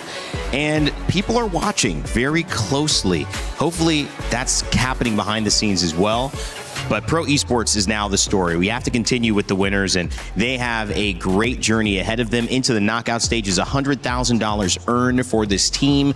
That is a big deal no matter how you slice it, no matter where you're from. And a big congratulations to be top 8. They've taken down essentially half of the competitors here at MSC. One more week to go. Can they do it again? Hey, one more week. By the time we finish today, we'll send 2 more teams home, 2 more teams getting to the knockouts, and then it comes down to, who's going to choose who. So I think once we get there, that's where the interesting things happen because, this group stage has been very fun. I feel like, again, it's been very refreshing in comparison to our previous iterations of MSC at EWC, and hopefully we get to see more of it in the knockouts. I agree. Totally. It's really great that we have a chance to talk to these players so often. It's very hard for them to do these interviews, but we love it when they give us the ability to. The man who's not only picking for the team, helping to draft, helping to play in his role, helping to edit YouTube videos maybe. I don't know what else he's doing. He's doing everything. Haidon Bush has had a chance to talk with Eterna as they exit MSC. Hey everyone, we're backstage now with Haidon Bush from Entity 7. How was that match for you? What did you think went wrong? ¿Cómo te sientes después de la partida? ¿Qué crees que anduvo mal? Me siento un poco decepcionado y creo que fueron errores más de comunicación de equipo y un poco de errores mecánicos, pero bueno, son cosas que se mejoran después de todo. I am a little bit disappointed. I think it was mostly about communication within the team and a little bit of mechanical skills, but those are things we can still polish. Okay, so communication was something that could have been better. We heard from the interview with Shin earlier on that maybe you didn't prepare as well. Did you feel like that was a factor to what happened in that match? Tuvimos una entrevista con Shin y nos comentó que no se habían preparado antes de esa entrevista. ¿Crees que quizás esto contribuyó a la derrota, que no se prepararon suficiente? Sí, porque apenas llegamos a Francia, nosotros tuvimos un día para practicar y bueno, ya sean los equipos indonesios, filipinos, todo lo que sea Asia tienen muchos servidores para probar, para jugar equipos como Aurora, Team Wiki de Indonesia, todos esos equipos tienen varias opciones para practicar. En cambio en LATAM no hay muchas opciones, solo es en América, LATAM, de Perú, Chile, Argentina, solo esos servidores. Yes, when we came here to France, we only had one day to practice, and usually we can do that because other teams have their own servers where they can scrim and practice against really high-end teams, but on our server in South America, we don't really get that opportunity. So when you play against the other countries in our region, you don't get that quality of scrims which other teams had way before us. We only had one day. Well, despite all of those challenges, I think you played very well, Hydon Bush, from yesterday to today. Even game number 1, it looked like there was going to be a comeback because of what you did. Are you at least proud of everything you've done here at MSC? A pesar de la derrota, y sé que tú específicamente has jugado muy bien. Ayer y hoy has jugado excelente. Es más, la primera partida de hoy ni siquiera hubiesen podido tener la oportunidad de regresar a la partida si no fuera por las jugadas que tú hiciste. ¿Tú específicamente te sientes bien de tu performance? ¿Te sientes orgulloso de lo que has hecho? Me siento normal, o sea, sí me siento un poco orgulloso de lo que hice, pero siento que se pudo hacer mejores cosas si es que tuviéramos mejores opciones para practicar o, bueno, tuviéramos más días para practicar, pero es algo que pasa. I'm normal, I'm neutral. Okay. I have a little bit of pride of what I did, but I still believe that I can do better. And if we in our region had better conditions to practice and get better, I think we could do it better. There's so much potential here. There's so much potential. What's next for you? ¿Cómo se ve tu futuro? ¿Cuáles son tus siguientes planes?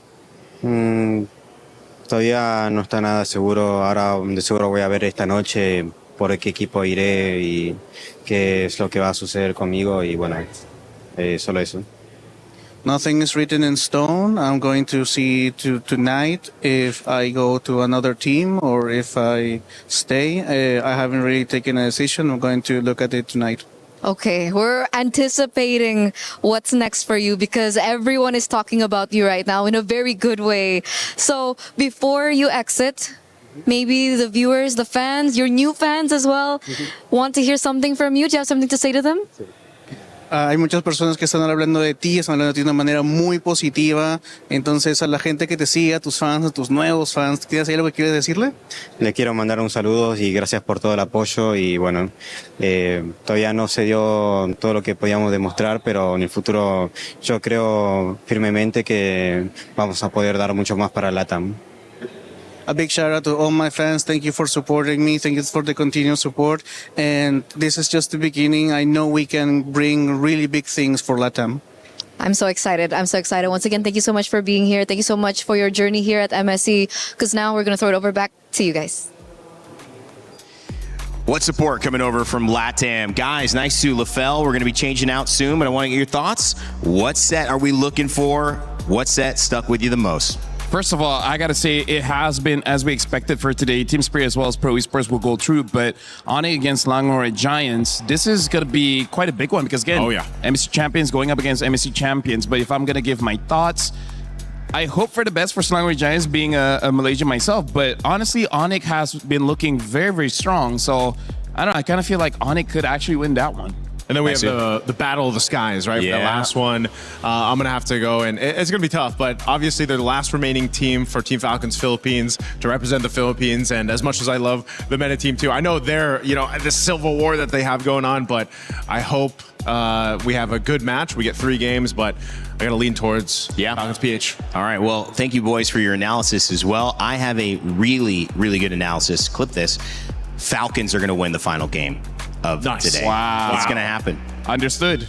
And very understood. I'm going to be right about that, all right? Hey, I may be new, but I know that for sure in MLBB. Guys, if you want to join me on my pick'ems, maybe you're a little bit more advanced than I am. You've been watching a lot longer. I'm 5 days in. However, I will say that the pick'ems for EWC have a chance to not just earn some talk about, whether you're right or wrong, but even your share of $300,000 in prizes. So get those in before this next match. It's a match of champions, Onic and SRG, coming up after this. While we switch out our panel and get ready for the game, I want to let you know that in-game, you have a chance to have some fun too with the collaboration from one of the greatest games of all time, Street Fighter and MLBB.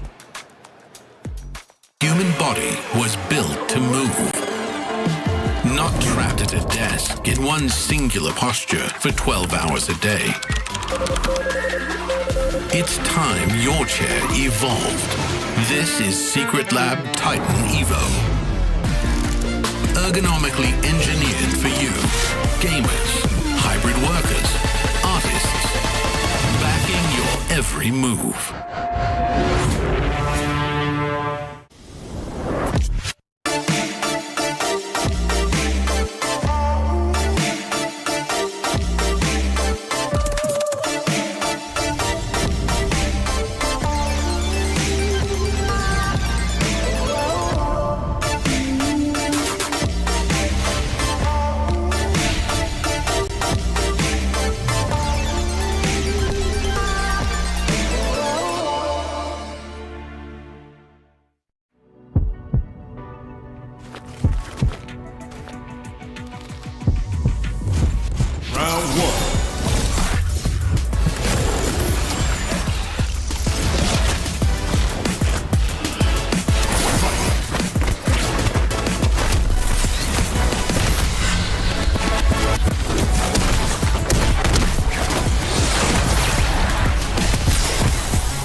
Thinks he can come in here and play my game. He knows nothing. Let's go! Tyler Wine, you're done. Raw energy. Half for puff and blow the house down.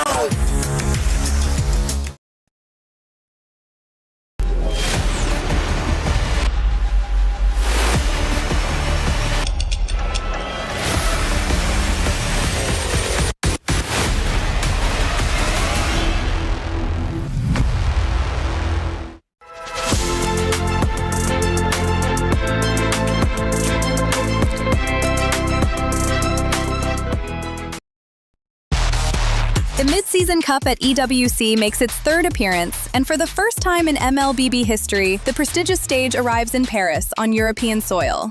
Awaiting the 25 teams from 15 regional qualifiers is a monumental $3 million prize pool and crucial club championship points.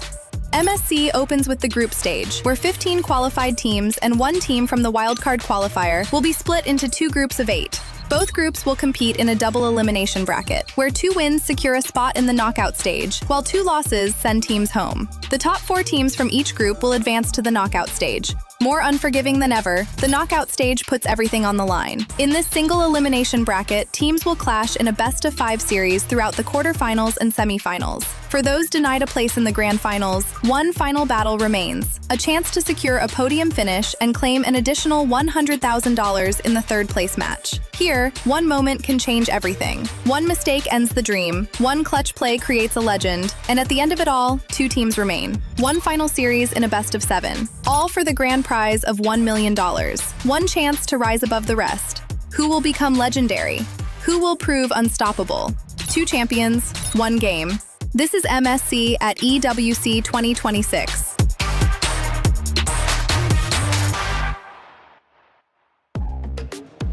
Welcome back to MSC here at Paris EWC 2026. My name is Rain Day. I'm so happy to have you back. Welcome, MLBB community. We love you. It's been a lot of fun these 5 days. We're coming to an end, and that means that we're sending 2 more teams home on the second side of this day. And yes, it is going to be a grudge match between 2 Falcons later on, but right now, coming up, it's a grudge match between 2 champions, MSC champions, that's right, and the teams that had won after each other. It's going to be Onyx versus SRG, and I've got 2 people who know all about that to help break it down. Of course, Renmar and Gideon. Gideon back on the desk with us. Renmar joining us as usual. What's up, man?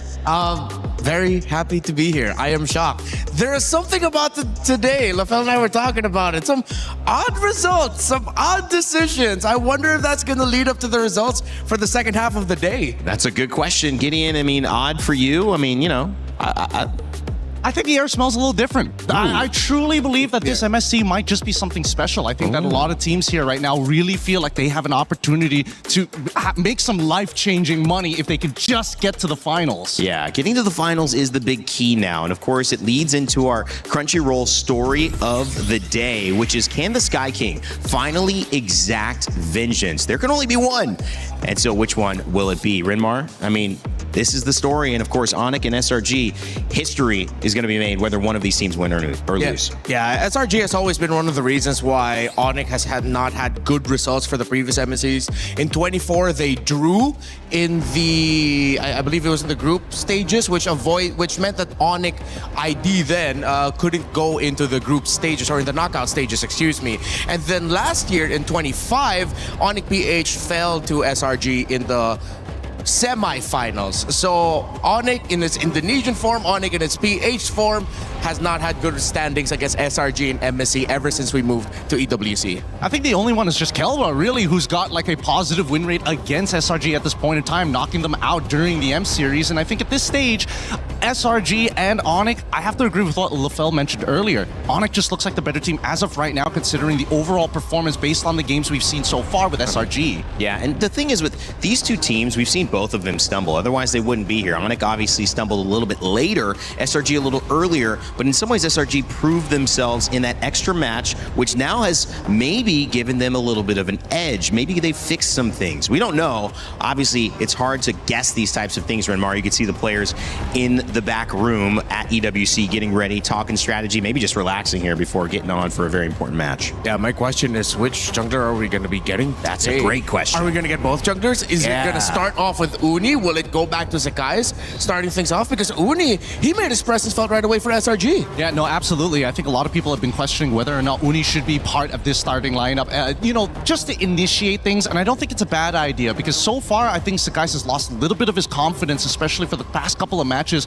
It's not about bad decisions. It's just, I pressed the button too fast. I got nervous and I reacted too slowly to it. Uni on the opposite side is actually able to not only play mechanically, but I think more importantly brings a shot calling element, alleviating some of the pressure from the IGL Crab. And maybe just some confidence as well. And especially after you do a moment like that, I think you just find yourself feeling that you can get the job done. But against this team of Onyx, it's going to be difficult. You talk about the gold standard in Kelra. You see Sans, Kiboy, Kairi. Well, we have so many different players who can make a moment and make it theirs that SRG is going to just have to play their game, because it may not be possible to stop Onyx playing theirs. We had a chance to sit down with Loopy earlier on to talk about how he was feeling coming into this match.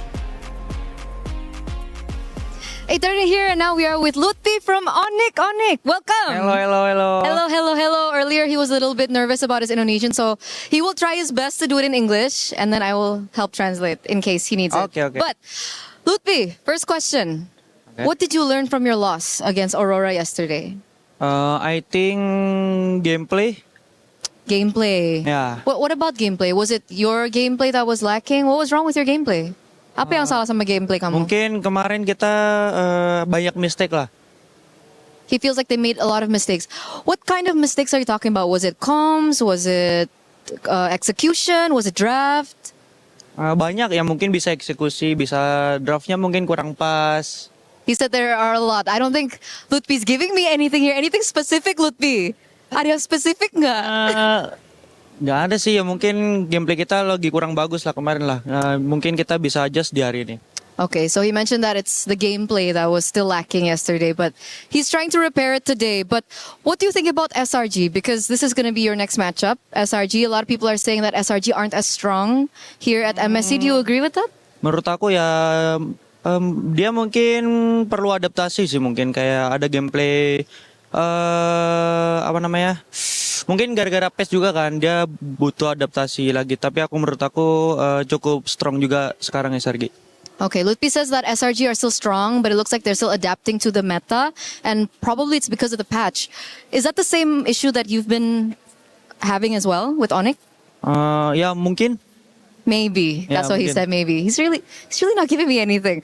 But Lutfi, talking about the meta and talking about the patch, it looks like teams that rely too much on their EXP laner aren't doing as well. Mungkin gara-gara ini ya apa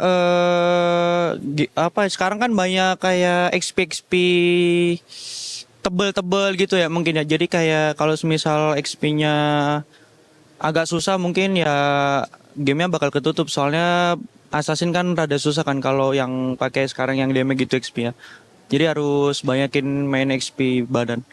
He thinks that in this current meta, that the EXP laners are required to utilize heroes that are a lot more tanky compared to damage because of the new assassins that have been showing in the meta in the jungle. So he thinks for EXP laners, they need to get used to playing heroes that are a little bit more tanky. But are you used to it?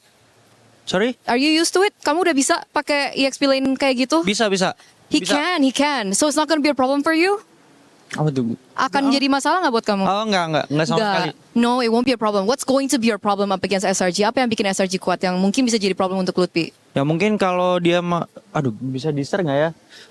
Mungkin kalau mereka perang sih ya mereka lumayan jago lah kalau lagi perang gitu, perang gede gitu. So he mentions that the team fights may be the problem there later on up against SRG. Do you have a message to SRG before your match? Ada pesan nggak untuk SRG sebelum match kamu? Good luck bang. Good luck aja. Untuk fans-fans kamu, banyak loh fans-fans kamu. Ya dukung kita terus.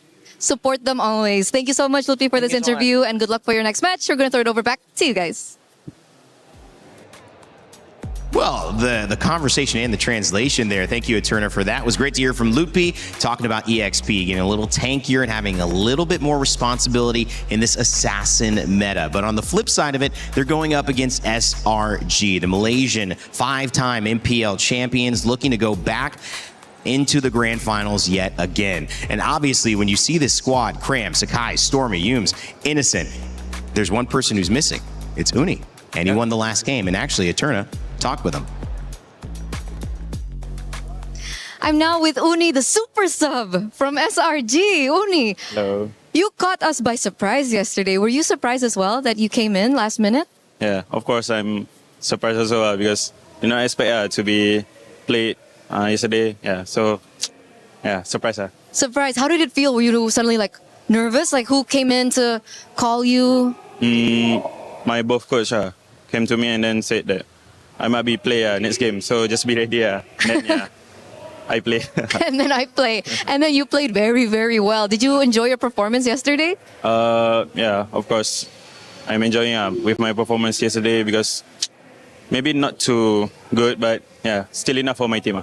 Still enough for your team. And since you're here with me, does that mean you're going to be playing again? Maybe. Maybe. But if you were to be called in today, are you prepared? Yeah, of course. I'm always prepared. Yeah. Always prepared. How do you stay prepared? I don't know. Being at sub, sometimes you just need to always be ready. Because you don't know what will happen on the future, right? So just be ready always. Is it challenging for you being in that mindset always? Sometimes, but we cannot choose, right? We don't have a choice. So basically, we just be ready. We're very proud of you, by the way. Very, very proud. Thank you. And let's say you are going to be the starting lineup. You're up against Kyrie. I think a lot of people are talking about Kyrie. Everyone knows Kyrie at this stage. How is that for you? Mentally taxing? Are you okay with that? Is there anything specific that you have prepared up against Kyrie? If you ask me, I didn't think so much about it. I just play with my team and focus with my team. I didn't care which enemy I facing off. Yeah. all I just go through with my team. That's amazing. Is that mentality from yourself, or did someone help you bring Yes, that mentality from out? myself, From yourself? Yeah. Wow. Okay. Thank you so much for this interview. But before I let you go, just in case you are going to be playing, because we don't know yet, Yeah, right? We don't know. No one knows.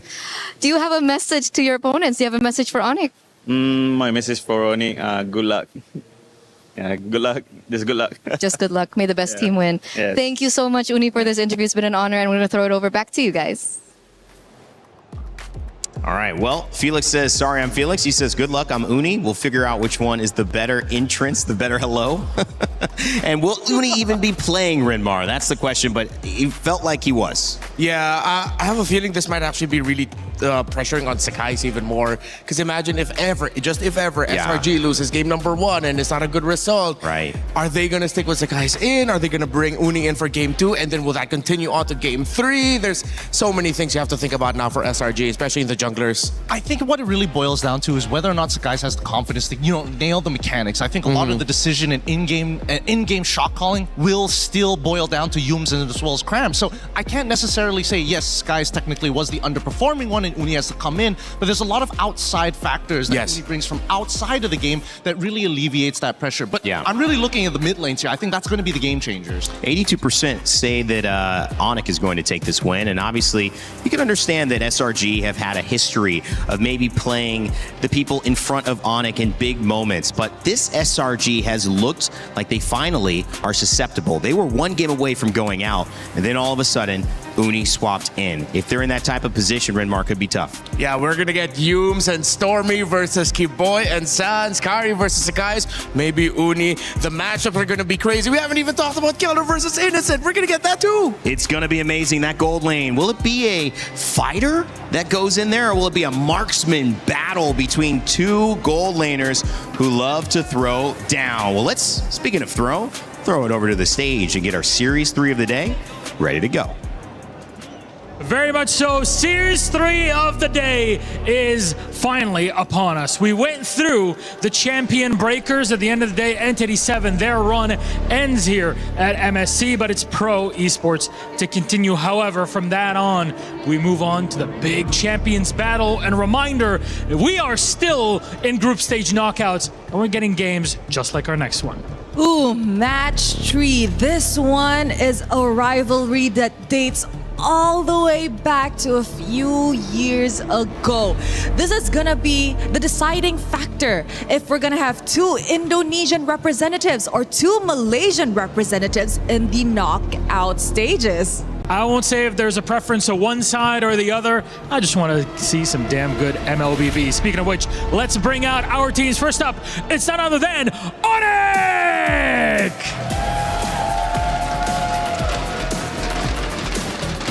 Their fans are worldwide as they are greeted to the stage. MSC 23 champions, semifinalists last year at MSC 25. One of the names most synonymous with MLBB, now walking the razor's edge between qualification and elimination. A narrow loss to Aurora put them in the lower bracket. Their tournament run hinges on beating yet another fan favorite. Yes, indeed, Milosh. And of course, their opponents, the strongest in Malaysia, the Giants. It is Selangor Red Giants. Starting off as a fan favorite and now entering their do or die match. Will the 2024 champions be able to defy the odds and do what they need to do to stay in the game?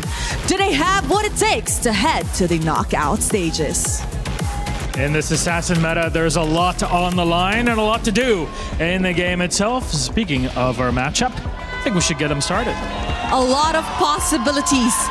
One continues their journey and one's ended here today.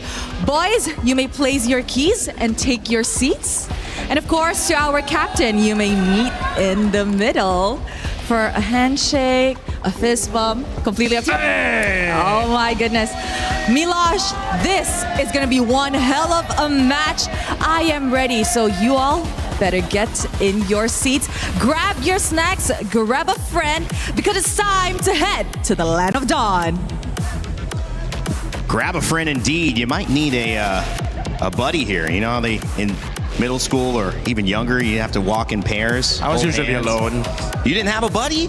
Buddy system? Oh man, I'll be your buddy. Aw. Too late for that though. Am I 30 years too late? Yeah, 30 years too late, but It's hey, okay. it's never too late for new friends. Thank you, buddy. I got you. Thank you, man. Thank you. What is happening here?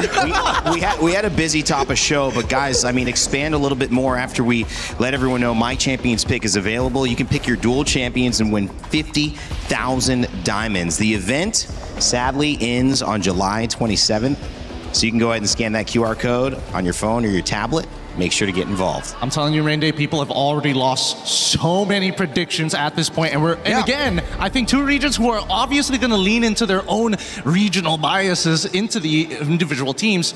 It's going to be an entire part of the world just cut off just like that. Yeah, in game I lost. I don't know how much amount of guess coins today. I was overly confident looking at the favored odds that we had with our guess coin game within MLBB itself. But hey, here we are. You know what? There's something in my head. These two have a very important choice, and I said it that way, Cho, because it's Yums, it's Kiboy. Kiboy is undefeated with the Cho this MSC so far. He's led to some high-profile wins. One of them against Aurora yesterday. 2 days ago, yesterday. Yesterday. And we know Yums, great Cho player. And that's the thing. I think that there's so many similarities between these teams that it's really tough to say who's going to come out on top. So winning your lane may not necessarily be just about the draft when you have players of this caliber. We've already have the gold standard in Kelra and Innocent, who again have been compared time and time. I just don't know who's going to win the matchup because the last couple of times we looked at those lanes, I think the current score is 2-2. It is. It actually is. It makes it even tougher again for the choices in the gold lane. I mean, Rain Day even brought it up earlier. Fighter, marksman, what version are we going to get? Obviously, Freya is going to be contested between these two, but if you overcommit too much on dive, wait a minute, that's Uni. That is Uni. It looks like they got the super sub here this time around, part of the lineup instead of Sakai's the Sky Prince to take him on. I think maybe this is a show of confidence. Maybe this is one of those hey, we need to make sure that every single one of our players are going to do good. If we can alleviate that pressure like we mentioned before, then Cram doesn't have to be so in his head about the shot calls. The issue here for many people who are happy, elated, surprised, excited to see Uni on the team of SRG is what happens if they lose game one? Does that put Sakai's in an awkward situation where kind of momentum, trust has already been lost there and maybe on himself, maybe from his teammates not making that first cut? Does Uni just go 2-0 and then they risk losing? These are the things we'll be following along with, but a major, major choice there. SRG do stick with their sub as we go into Expanding River. And we're going to bring up another little thing about Uni in a moment as well, because he is the talk of the town, guys. He is really the one that we've been highlighting before, and for SRG, it could be the difference. We've seen it be the difference. I believe it should be the difference at this stage. And I think that at least with Uni being, everybody has been raving about him in comparison to this guy. He's the second best jungler within Malaysia. I think this time around, now that he's on the international stage, he's got to show everybody he's more than just the second. He's looking to be maybe the best jungler in the world. Yeah, some unique drafting choices here for Onyx. They battled the Selena right away. I mean, we've seen some very important Selenas getting picked up in the first phase red side as a response to even all of these really mobile assassins, but we've seen it because of all the vision that it provides, the momentum stopping that it provides as well for teams that really want to go fast. And Onyx said, we don't want our tempo to be stopped. We love to play fast. We love that up-tempo play style, and you're not going to be able to stop that from stop us from doing that. They like to scramble. They like to get into the scrum in rugby terms, right? Yeah. They're all just going to try and contest for the ball, which in this case is tempo. And I totally agree with you. If we look back at the two series that we've already seen here today, a lot of it is lack of information to make that correct decision. So here, I'm thinking about supports. I'm already thinking about people who can open up the map, because that's been a very big problem here at MSC. You try and open up the map and all of a sudden it's a 5v4. All of these assassins just making it so much deadlier for roams and mids to go around. You really have to have someone who can face check real quick. And then even if you face check, even if your mid laner is one bush behind, you're just wondering, wait, oh, my mid laner's gone because I went ahead forward. It's such a difficult time for Roman mids, which is why, again, we go back to Kiboy and Sans with Stormy and Yums, how they're going to handle positioning themselves in the river. Will Onyx go back to some really old favorites, such as the Kadita to surprise? We know when Stormy plays, when SRG plays, they like to put him a little bit more in the backside of the formation, a little bit more behind to really help support the gold laner. But how can you do that against a team that want to dive you literally with a Kadita? I think that we talked about this. Actually, we talked about this in our second segment yesterday about the big trades, about how you should be able to dive with the right heroes. That Atlas trade has been put up onto the chopping block. They banned it out so only Beleric and Valentina are still available, but they also introduced the fact that we're also going to influence the assassins. Hirara is gone, and I think that SRG took a really big lesson yesterday after realizing that they can't just do the Ling Hirara trade without any punishment. You got to get something, and maybe something on the other side. Somebody said the other day, sacrifice an arm to keep the body. And so maybe sacrificing some of the priority in the assassin matchup in order to get something else where you have the lead and can play around. Two teams, two different styles, one more aggressive, one more disciplined, maybe macro-driven and SRG. Onyx want to play freely. They've got the first pick available. I mean, the Ling is available. You also do have the Eudora, which certain teams have prioritized. I think that as of right now, I don't know about you, the Beleric openings and Eudora openings have been kind of weak. Yeah. I do think Ling's not a bad idea, but that just immediately tells SRG, hey, we got to start looking for a strong EXP laner to control that side of the map. Yeah, you'll end up getting the Beleric Eudora most likely, and then the EXP, maybe Red 3, they pick up either the Uranus or the Barretts, whichever is open. But Onyx still decide to open up with the Beleric. They're willing to give up the Ling unless they're trying to signal to SRG, go ahead, pick up the Ling, we're ready for it. It will make you think. Right. Again, we've seen that Beleric get swapped over to XP very rarely, although most likely we are already seeing the roam pick here for Onyx. I wouldn't be that surprising too, because you still have some assassins on the board. Yeah, the Fanny's gone. If ever the Ling goes to SRG, you still have the Nolan that Kyrie plays with very well. I think this is a three-step process, right? It is get the Beleric first, then pose the question to the opposite side. Do you want to show your mid laner? If you pick Valentina, then we can start choosing other mid laners that can attack your backline as well. Right. Things like maybe even Farsa, but this is under the assumption that that Ling is still part of the question. So we currently have three simultaneous equations going on, so algebra nerds, go at it. Zushin, a great pick, usually on the ban list, and the Paquito, which is a great pick as well because it doesn't show as many of your cards. We mentioned the hesitancy and the struggle maybe between the gold laners here on the fighter meta, but Paquito could be flexed to a gold lane. It's not a guarantee that he's not, even though it's most likely not the case, Renmar. So what does this set up for now the answer with Onyx? I think you can go Barretts into EXP for Onyx. Even Esme. Esme possible too if you want to look at the matchup, but Uranus around. Uranus Barret. I'm leaning a little bit more towards Uranus Barretts compared to the Esme, even though Esme is the normal counter that you see now up against a Paquito in lane, and they do go for the Uranus, that constant disrupt. You still end up getting the Link for Onyx. I wonder if SRG are thinking about going back to Akai? No, it's going to be too slow. I think the only scary thing is whether or not they're going to, see the previous games. They saw Recall playing. That's what I was just going to say. Paquito jungle, it's possible. It is possible, but it's not one of my favorites here because, again, it falls off. That's the big problem with when you're facing up against Ling. Ling will naturally outscale you at level 15. Paquito is great in the early to mid stages of the game, but if you don't find that snowball lead, then it becomes impossible to get past the Beleric and as well as the Uranus, which again, I think that Onyx have taken into consideration. Question is also the underperformance of Ling. We saw some very high skill ceiling performances in our previous match. But with Uni, there's already a confidence conversation. He feels like he has it, but you can't not understand you're here in this moment. And do you want to play Ling? And also, do you want to play Paquito? Because if you're saying he's not going to trust playing Paquito right away, coming in as he's going to want something a little more safer, then you kind of expect, okay, maybe that is the EXP lane, and we can understand their draft a little more. Well, we might be able to get a tail from SRG if ever the, let's say, the bans. They don't have to worry about the Esmeralda anymore. Because I'm thinking that Harith is still going to go well for them. Harith has done very well against lineups with the Ling. Once you get your power spike, even though you're in the full team fight, despite you going up against a Beleric, as long as you get away from the taunt and the Wrath of the Dryad is gone, Zaman Force gets dropped, and that even sends any Ling back away from the fight. You get the tempo with the Cho to help scale it faster. You move the Paquito away from the gold, you put that in the EXP or the surprise jungle. I could see the vision in it. It could work out. What are they forcing mid here? I mean, that's what I'm trying to figure out. I see the Eudora ban and it's like, but wait a minute. If we're trying to, I guess it could be a red herring. It could be saying like, hey, Paquito might not go into the EXP. He might go into the jungle. But just in case, we need to show as if we are going to lock in another assassin in Red 4. I mean, that would have been a good mid pick as well, because with the Beleric, you don't need the Valentina as much. And so maybe just saying, hey, we're going to limit your options. Now you're going to pick something that kind of would have done a better job for us in this lineup. You're a little weaker as a result of that. This might actually be a jungle Paquito, because if you look at the Cho and the Juicing together, they're not a combo. But if you put the Paquito in the jungle, then you get the combo of the pick off and then burst it down right away.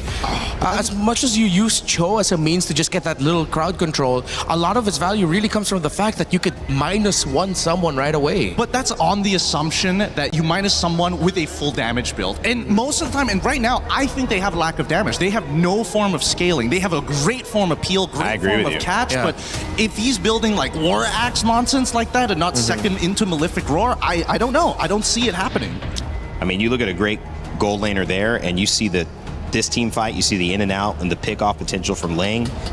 I mean, Onyx are looking very strong, very traditional in some ways, but very hard to beat. Oh, this is good. This is good. Mid lane bans on the side of SRG, and should be a Melissa ban for the side of Onyx, right? Melissa's not been played at all today. Banned, I think, once, maybe in our first set, but surprisingly not seen very often getting. What do you think that is? Because it's not a Melissa ban either. Just not worried she's coming out. I think because they have potential answers to it, they can maybe try and get the resources out of it in a different, seemingly a different way. Because keep in mind, if you do end up picking Melissa, I think Sans is going to go for like Yi Farsa type nonsense. Yeah, exactly. With the Valentina banned out, you can return to the E Farsa, and if ever SRG are thinking about going back to the tanks, if they show it now, tanks in the jungle, excuse me, if they show that now, then it's an easy Eve or Farsa pickup for Onyx. It's really up to you which one you think will mesh better with the lineup. If it's the Melissa, Ixia, anything like that, then the lack of dive maybe is what's gonna hurt Onyx. We did hear last time that the Melissa pickup from Yangon Galacticos was a mispick, and they didn't mean to pick up the Melissa, but it worked out well for them. But we go back to a possibility that we posed very early in the draft, and it is still gonna be the Harith for SRG. And yeah, it made sense with the Cho getting picked up, with them showing the Paquito juicing in the mid, it means that the Harith will be well supported. I'm thinking about this. Is there a possibility of Leomord here if Farsa shows? I think that as of right now, they don't mind artillery mages because they've already got a couple of answers right here. If it's Farsa, for sure, they've got the Paquito to kind of disrupt that. They've also got the Cho to disrupt Aurora! As well. Aurora, a very interesting option. Very good for disengages as well, on top of re-engaging with some strong AoE from the Beleric. That is a natural wombo combo. Yeah, and that will make that Harith struggle really badly in team fights. Well, I mean, it just means that Innocent will have to really watch his timing even more. I like this mid. One of my most played heroes in my limited experience. It is very good. But I lean towards having a little fun bias there on Onyx. The question is, do you like the Claude still? Is that enough? Claude versus Harith. Harith has been performing really well today. Hey, it's a classic. Yeah, it's a classic matchup. Seems like we've gone back a little bit in terms of, or we've limited a little bit the craziness of the meta that we've seen so far. And they go for the Hilda. Interesting. Okay, so their entire lineup mainly is going to be focusing, like, utilizing this Hilda to be able to kind of, double up on certain things. But it does mean that we have confirmation that Uni is actually going into the jungle with this Paquito. Yeah. And now the early game is a lot harder because as much as Paquito is strong in that early game, with the added addition of Armor Shred from Hilda, they could set up some potential gank angles. Yeah, and real quick, besides the roam mid, I'm just looking how the Uranus and the Hilda will be handling the lane and making their presence felt. Whoever has more presence will win it for the team. Well, Paquito jungle. What a spicy way to kick things off. The one time we've seen it, it's actually won here at MSC. And of course, when you look at this battle and that trophy in the middle, both of these teams have lifted it. It's the Battle of Champions, but only one can go through. It's SRG versus Onyx for this third series of the day. And we've got Mirko and Trex ready to call the action. Fellas? Thank you so much, guys. We're jumping into the land of Dawn. My name's Trex, and this is Mirko. We're going to be doing the live action on this game. We got two Titans ahead of us, Mirko. It's Onyx up against SRG in a tournament life match someone's going home, someone's moving on to the knockout stage. Typical emblems, mostly all around. A little bit of tenacity, though, onto Stormy, just in case the defense, for the possible aggression that could come from Kyrie and the rest of the team. But the big surprise pick here, and also surprise sub that we got to see yesterday, Uni, and he's already starting things off with the Paquito jungle. What am I looking for here? I'm looking for quick aggression, right? You have the Cho, you have something that wants to play quickly around the map. You have someone that's gonna have a huge power spike on this Paquito around level 3, level 4. If they can make some off-lane play and possibly get some decent ganks, maybe onto Kelra, maybe onto Loopy, maybe an invade onto Kyrie, that could be the win condition for SRG here. Absolutely, man. I think that's exactly what they're gonna try to play around. Cram already with the Master Assassin on the hill that goes from XP down below to try to deny Kyrie a farm. They will be able to get a camp away from Kai. On the link with Uni. Walking up on the Paquito, taking the golem away. They'll still be able to get level 4 though, going up to the Lizard after the purple buff. And killing spree as well on Uni here, right? Yep. So we're looking for big fights. We're looking for a lot of damage. And it's just like, dude, I know we've been asking for this matchup, SRG Onyx, but to see it in the lower bracket as an elimination match instead of like a knockout stage match is just kind of sad. Just a tad bit sad. Just a tad bit. Also a tad bit exciting. Of course. You know, we have to say this is also, it's unprecedented, but a lot of damage on a Loopy up on the top side. Doesn't even pop the consecration. He didn't expect that from the Master Assassin, Cram. Big pick up at the start of the game. Project Glacier now on Cram, but there's no follow-up. Cram able to walk up, and now it's going to be Onyx zone away from the neutral objective. Kai trying to go for the retry on his own purple buff. It's going to be free neutral objective again. Uni won't even retry it. They'll just be able to pick it up. And it's a slow game now as SRG take the lead. And that's exactly what we wanted to see from SRG to make this composition work. Onyx has to be able to work around that. It's going to be a little bit more time for them to get to that point to be able to fight, especially picking up the Aurora. Yes, it's going to do well against some of these frontline fighters. You have the crowd control, but it's not a fast-moving mid lane. It's not an insane playmaker. That's something you would normally see Suns on. It's a slower hero. You get a lot of value and utility out of it, but it's not going to make those quick rotations that SRG is going to be making. Those quick rotations for SRG up top as well, really threatening Lutpi earlier. Getting the pickoff is already massive for them to get the neutral objective, but then the whole team staying up top after taking a turtle, trying to abuse the fact that Lutpi had already used the Purify was also quite big. Made him a bit low. Also pops to the consecration for some reason up top there. Don't know if anyone really threatened him or it was just a mistap. But Lutpi will still be able to match this XP lead of Cram with an XP crab take and a shove straight up. Cram is playing this Hilda so aggressively, rotating around essentially the secondary tank, playing it almost like a roamer would the way he's playing on the opposite side of the river. Whoa! Great way the Dragon finds him into the knockout strike of Moody! Wrath of the Dryad to respond it over. Sounds walking up as well, but now it's going to be Keyboy in the midst of it all. Caught, oh my god! Frigid Glacier comes around to peel Yums with the G-Kuno and the flicker. Sounds caught in the bad spot, doesn't have the flicker. Cram with the swings of the battle axe. Uni! A triple kill against Onyx. This is huge for Uni. It's 4-0 right now. Add a purple buff on top of that. And the thing about it is, it's 4-0 in kills, and every single one of those kills has gone to this Paquito. Let's take a look at the replay. It all started with the big way of the dragon. And even though Keyboy tries to help out by popping that Wrath of Dryad, it's just not enough. The damage, this is what I was talking about. You hit that level 4, you hit that level 5. Early game spikes. We're only 4 minutes in, and that's the thing about the Paquito. No pun intended, it packs a punch. Insane damage in the early game. I mean, what is he packing in those gloves to be able to hit like that? They're weighted gloves, man. They're weighted gloves. Someone's got to check in, bro. Away the Dragon. Technically, they got an MMA advantage right now. Cho and Paquito, bro. With the physical defense reduction of the Cho, together with the crazy damage early on, that burst of the Paquito, no wonder they've just been deleted from the map. You got the two best fighters in the land of Dawn on one team. Why hasn't anyone thought of this before? SRG now with a decent lead. Can they convert it into something more? They're going to move on to the spot lane. If they can start taking towers this early on, it's going to be huge for them. Maybe get the lane swap in.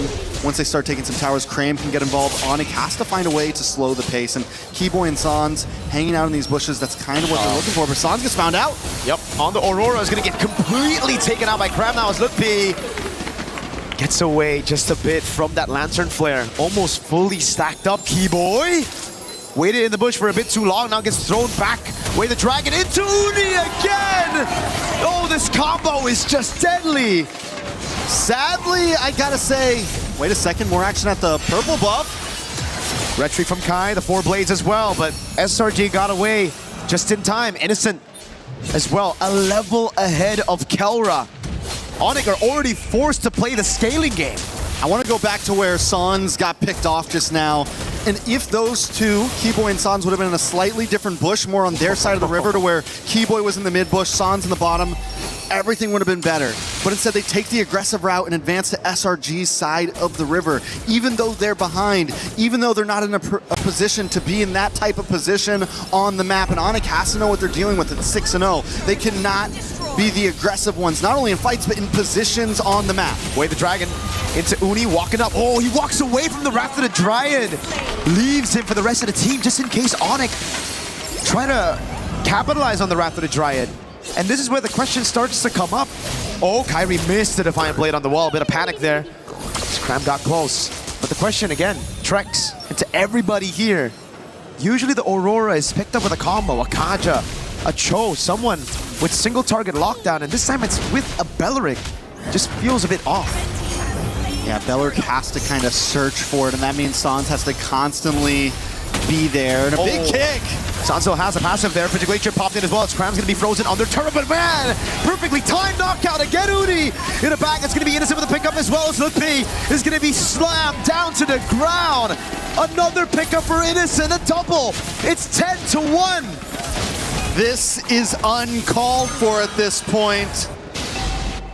The subbed in jungler, 5-0-4. This is his second game in MSC, and he is dominating the playing field. It's a mindset, right? Where did Kyrie's health bar go? He almost got one shot by Uni. Blue team's turret has been This guy got locked in for the items right now. Absolutely. Where's Uni at? I have no idea where he's at. Start off with the Hunter Strike, typical like that. Are we all surprised he doesn't have Are we Sky into Piercer? third item at this point? Dude, this guy has to be worried. Uni's doing so good. Kyrie gets the orange with the red tree still. Holy moly, 5-0-4.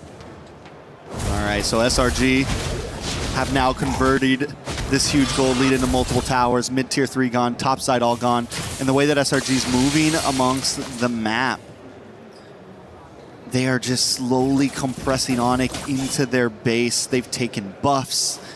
It is a tough game for Onyx. How do they even find a way out? And you said it. All they really have is Keyboy for the big engager.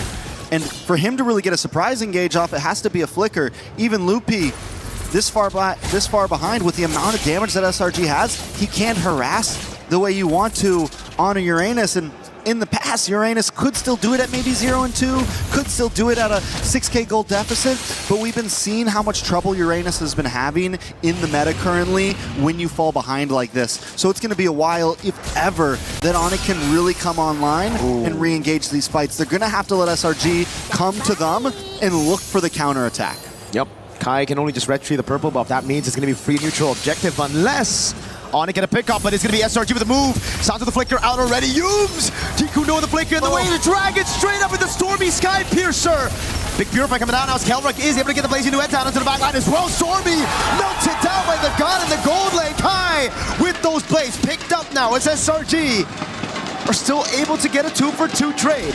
Very well done by Onyx though, Kelra. We fail to talk about Kelra. He's 2-0-1 right now. He's been having the gold lane experience. He's been waiting for his time to shine, and we just saw the damage come out. Innocent, though, does lock in Holy Crystal. It's going to be more damage from him as well. Let's take a quick look at the replay. I want to keep our eyes on Kelra because he knows he has to move down. Keyboy comes in a little bit late to pop that Wrath of Dryad, and right when it pops, Kelra BMIs forward, uses the Blazing Duet on the backside, and outputs the damage, matched up by Kyrie's Tempest of Blades, and then able to just get away. Uni doesn't go down, no, they're not able to get the big shutdown on him, but still, they're able to kind of slow down SRG a little bit. Gotta give props to Uni though there. It really looked very dicey, but he was able to get those stacks back up, get the damage reduction out so that it doesn't die to Kelra on the Blazing Duet. But Yums, he's had one member in his eyes. It's just Sans, dude, every time. Walks up, sees Sans, especially when he flickers, boom, Yums is on him. All right, Onyx, they do have some ability to defend here, right?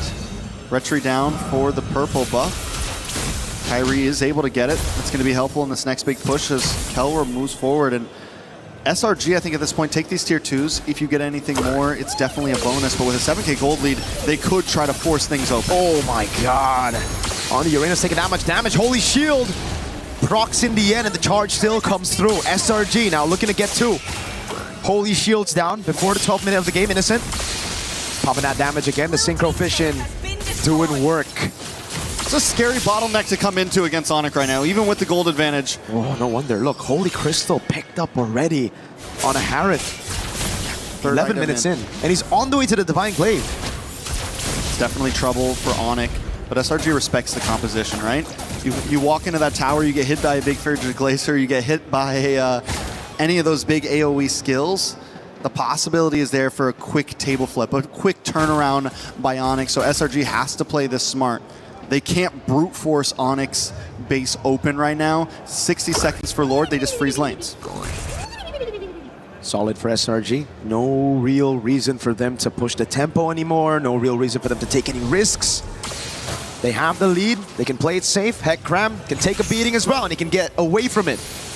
It's all good. Divine Glaive for Sans, though, and it's only his second item. 4.8 gold. That's painful. Kelra able to spot Yums in that bush. 4.8k gold. This is going to be big right now. Yums going to go for the cut right now. It's Kelra. He's going to get caught as well. Blazing Duet popped in. Oh! A kick, but he's going to get canceled. Now it's Stormy. Dives in, picks up the kill with the Sky Piercer and the Lantern Flare. Kyrie with the blades. Uni jump in, and again, the Purify out for Lutpi. But Kelra has finally been taken out. 2-for-1 trade for SRG. Right in front of the base, 10 seconds before Lord. It's exactly what SRG needs. They're finding these quick moments that they know that as long as we get one more hero, we can go for this big objective. We won't have them harassing us, and Kelra was the big problem in the last fight. So they know who they needed to lock onto, and Uni hasn't missed. 6-0-5, and with Kelra finally down, this is going to give the advantage to Innocent in a lot of these fights. We saw the gold lead earlier. We saw how much damage he can output as well. So if Uni does start to fall off, that's going to be their next saving grace. A beautiful engage. Keyboy tries to stop it. He almost saves Kelra. He almost stops the big advance, but Kelra still gets caught off. And this is the right side of that double-edged sword for Stormy. So many times in this tournament, he's going in, you know, even flickering forward, Crimson beaconing forward, and it just looks awkward. But that's where you find, you know, the benefits of having this crazy aggressive style on your mid lane on Stormy. When it works amazing. That shot into Kelra. This is such a good turret to take as well, man. It's going to be the far lane up there. Wait the dragon onto Lutpi, Frigid Glacier, able to lock him down just for a bit as Yums is able to flicker out of it. Frozen Innocent, no Purify burnt out. Lord going to be dealt with as well. And SRG are happy with just the base turret on the far lane. Clock is ticking though, they're at 10k. I think one more base turret could be helpful.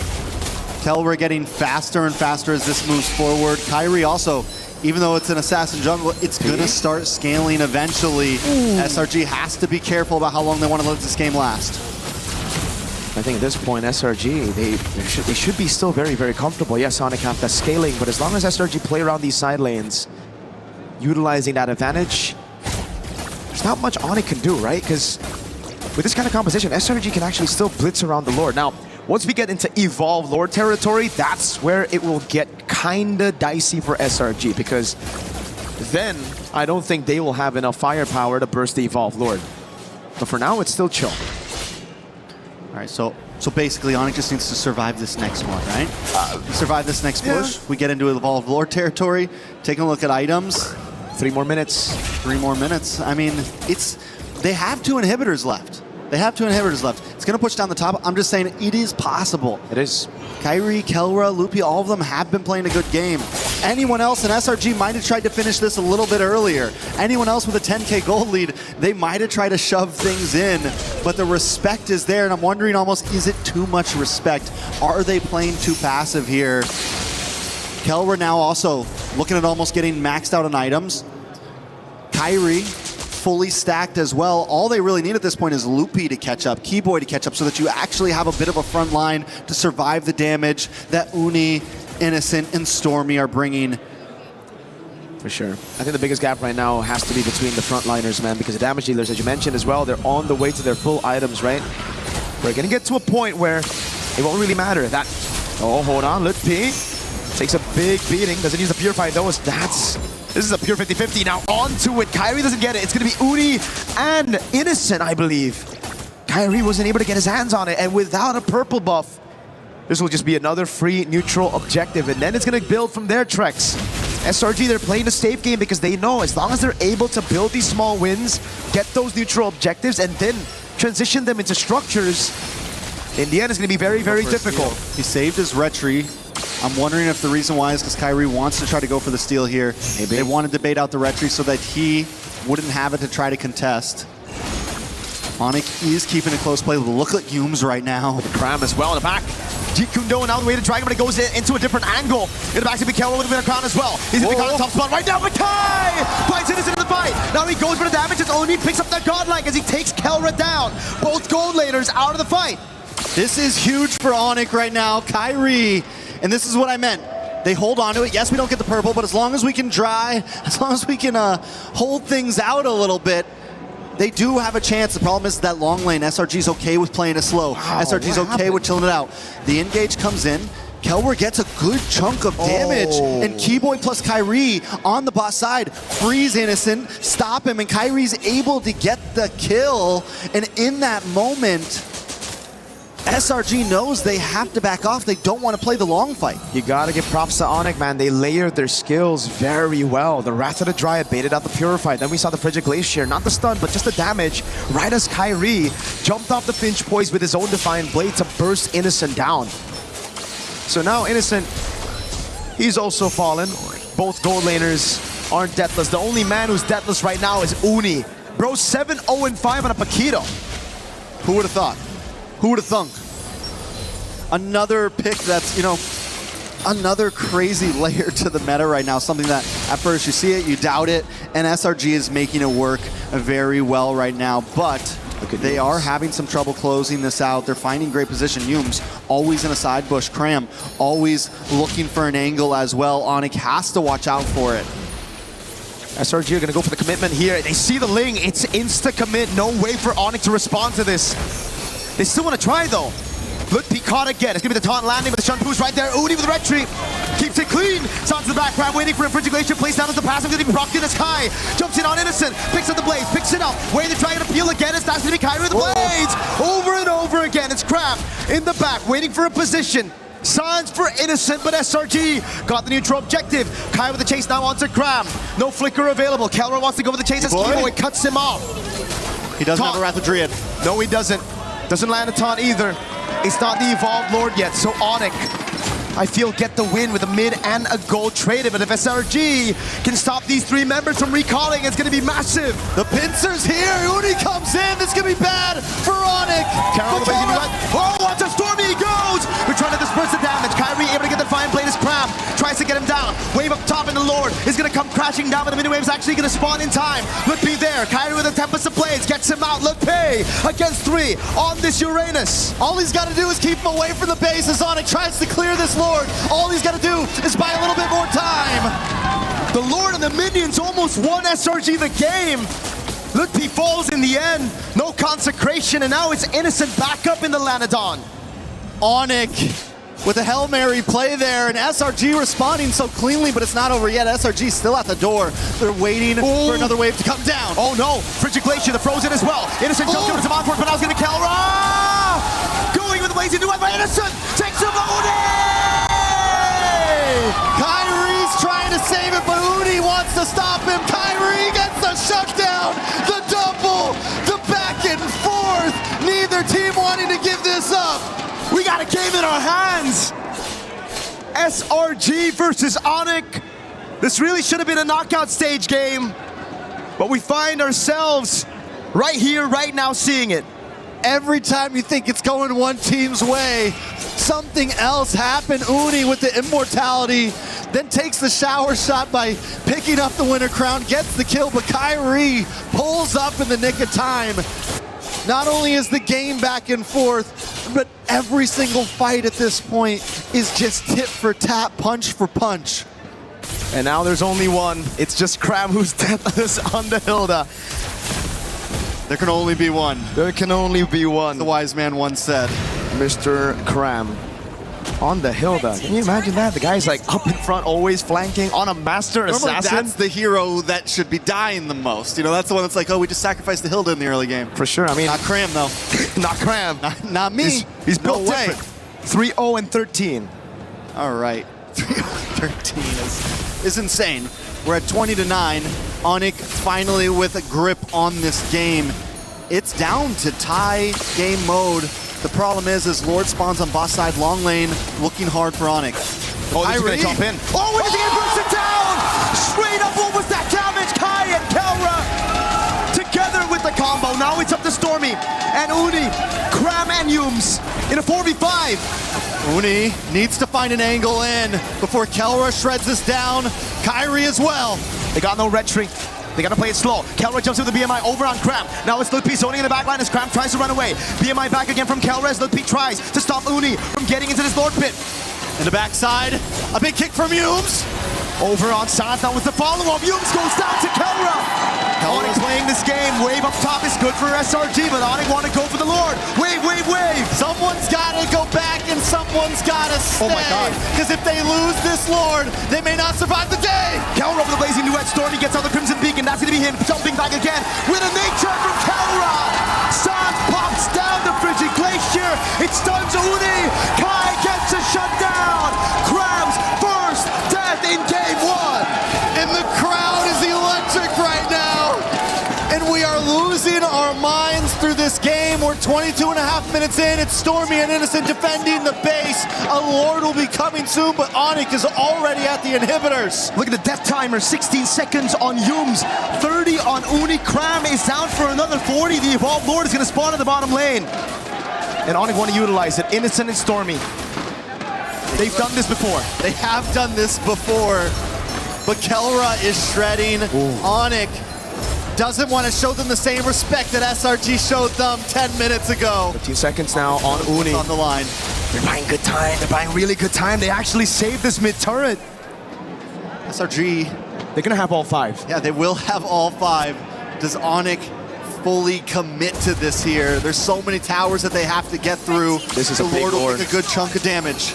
Tier 2 up top, gonna fall down as well as Kai deals with the waves, but now it's gonna be the Evolved Lord into the bottom lane. Winter Crown bought again after using the Wind of Nature in that previous fight. Look, P. Looking for an angle in, they're able to make their way forward. Defense. Oh, Kelra! Again with the jump, it's Keyboard, who's able to find the Rattler Giant. Innocent falls, Uni's next, Cram and Yums cannot defend.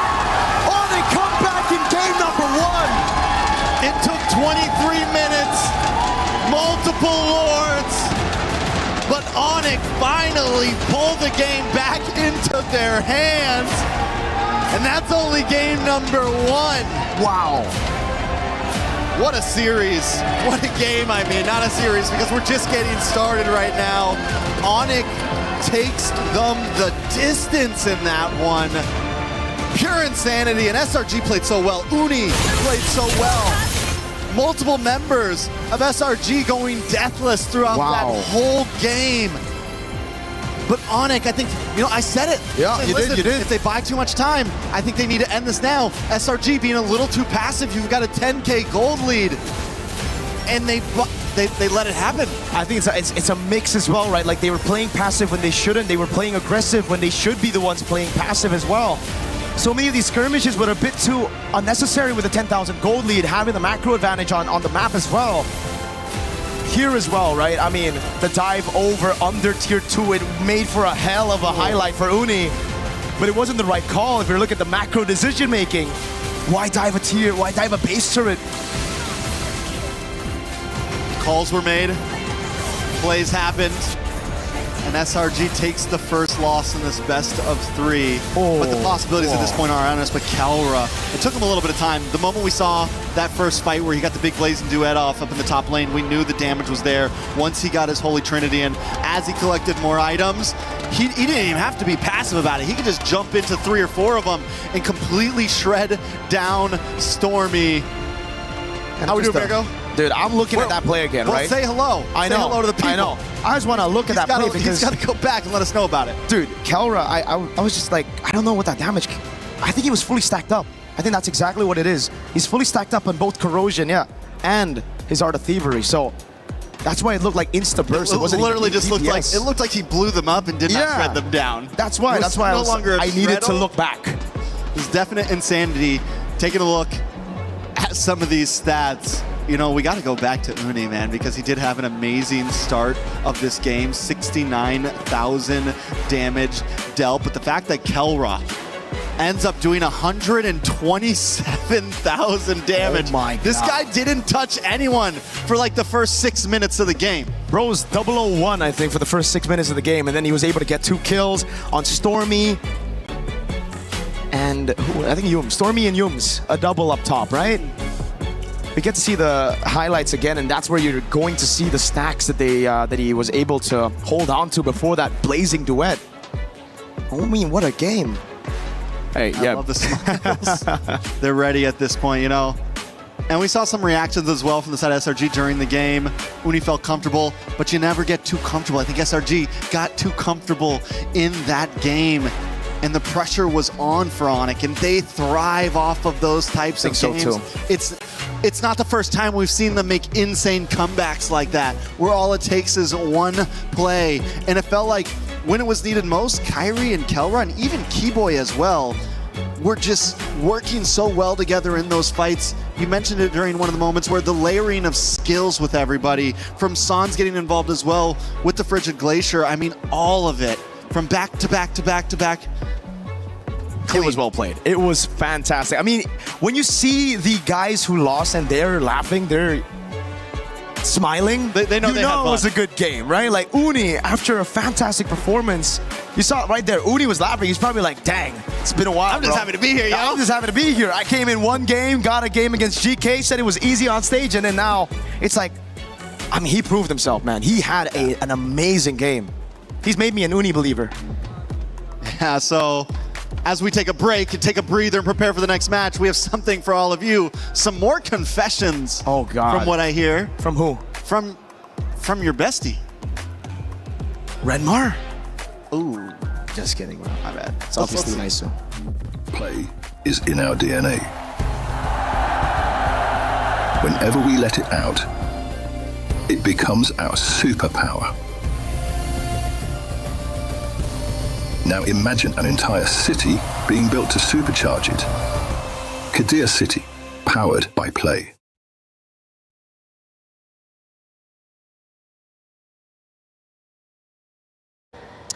Welcome to a new segment here for the Mid-Season Cup. My name is Chris, of course, and we are doing Confessions with Lafell. What am I confessing to? Like, why is this called Confessions? Nice watch, by the way. Thank you. Yeah. What am I... Okay, fine. Why do you want me here? I heard... Okay, what did you hear? That you're Moonton's favorite talent. Do you agree with that? Considering I've won basically all the trophies, you know, I've won multiple Best Talent Awards. That's the Greatest Talent Award, which is basically like international, you know, from everyone, and I won that one. Plus, considering all the jokes that I've did, and I'm still not fired, yeah, it's an accusation that's hard to say no to. I love them too. You know, they're my mama and papa. So that's it. You kind of, you know... Hey, you know, I would blame my other talents. Why are they not loved? Is it me? Let's gaslight them, actually, instead. That's a good idea. We'll gaslight them instead. Yeah. That's more than fair. I heard you're a big fan of Newton. So what was your favorite Newton's law? The law of motion. And the reason why I like it is because there was a time that we had to prepare for tomorrow's show.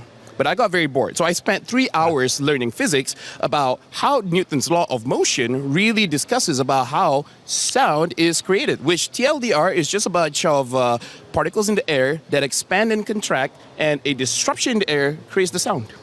I don't know whether to believe you based on what I just read elsewhere. Apparently you like to come up with things that don't actually make sense. So you could be lying straight in my face. I could be lying, but hey, considering I'm Asian, I'm probably correct. Did you have a smooth travel here, particularly for wildcards? Do I smooth travel? Did you have a smooth travel here? Well, that's a good question, Chris. The French. That's a very good question. So first of all, getting here was already trouble. One of my flights here, I had to fly in twice, by the way. One of my flights here, they give me a ticket 30 minutes before the flight, and my house is 1 hour away. So I had to break a lot of traffic laws just to be able to make it to the airport so that I can check in time and then we can actually go in. And then when I finally arrive, right, to the airport, out of hundreds of people from the plane, they pulled me to the side. When I say they, I mean the police. The police pulled me to the side, and then it's like, okay, I brought all of my documents, showed them, and it's like, okay, you can put them back. I'm like, okay. So what's gonna happen? And they're like, oh, we're just gonna search you. And I'm like, oh, do you do this all the time? And then he was like, oh no, this is takes out his phone, presses a few buttons, and after 1 minute and a half, it's like, random. This is a random search. And then I had to go through all of that, and then he spilled shampoo on my shit. So I'm like, it's been fun so far. It's been fun. The police made me feel like a VIP, where there's two guys in front and 2 guys behind. Escorting you in, yeah. It's escorting me, essentially. Yeah, I felt very much welcome. I have a very long name, by the way. Give me it. Muhammad Amirul Aiman bin Muhammad Kamal. That is quite long. Or you can call me Lafel. Mine is Chris Tun, and that's it. Nice. I met a girl named Zoe. And it's like, anything more? Chilling. That's it? Z first name, O middle, and E at the end. No way. That's Yes, actually right. kind of clean. Yeah. That'd be great for like talent. She's work. I mean, thank you very much, mate. That was insightful, to say the least. Thank you for having me. You're a very good person. I have no idea who you talk to get all of the stories, but now I need to do my own confessions, finding out who gave you all of this. It's all right. We're gonna get some people back. Don't you worry. Yeah? Yeah. That's my job for the rest of the week. It's all I do, actually. Thank you very much. That has been Confessions once again. A lot of people are haunted by their past. I'm inspired by it. They're not just playing for themselves, they're really playing for their entire family. They have defeated their demons. They have crushed the curse.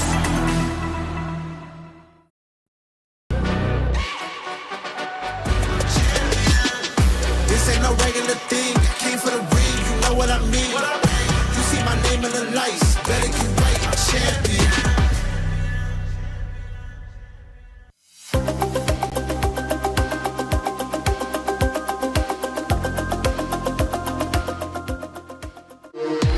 We were there. For every click, every clutch, every respawn. We were there for the years of grind. And we're here. Now. The proud founding partner of EWC. Powering the biggest event in gaming. Shoulder to shoulder with the world's best. Making history. Greatness deserves a stage. Lenovo Legion. Reach your impossible.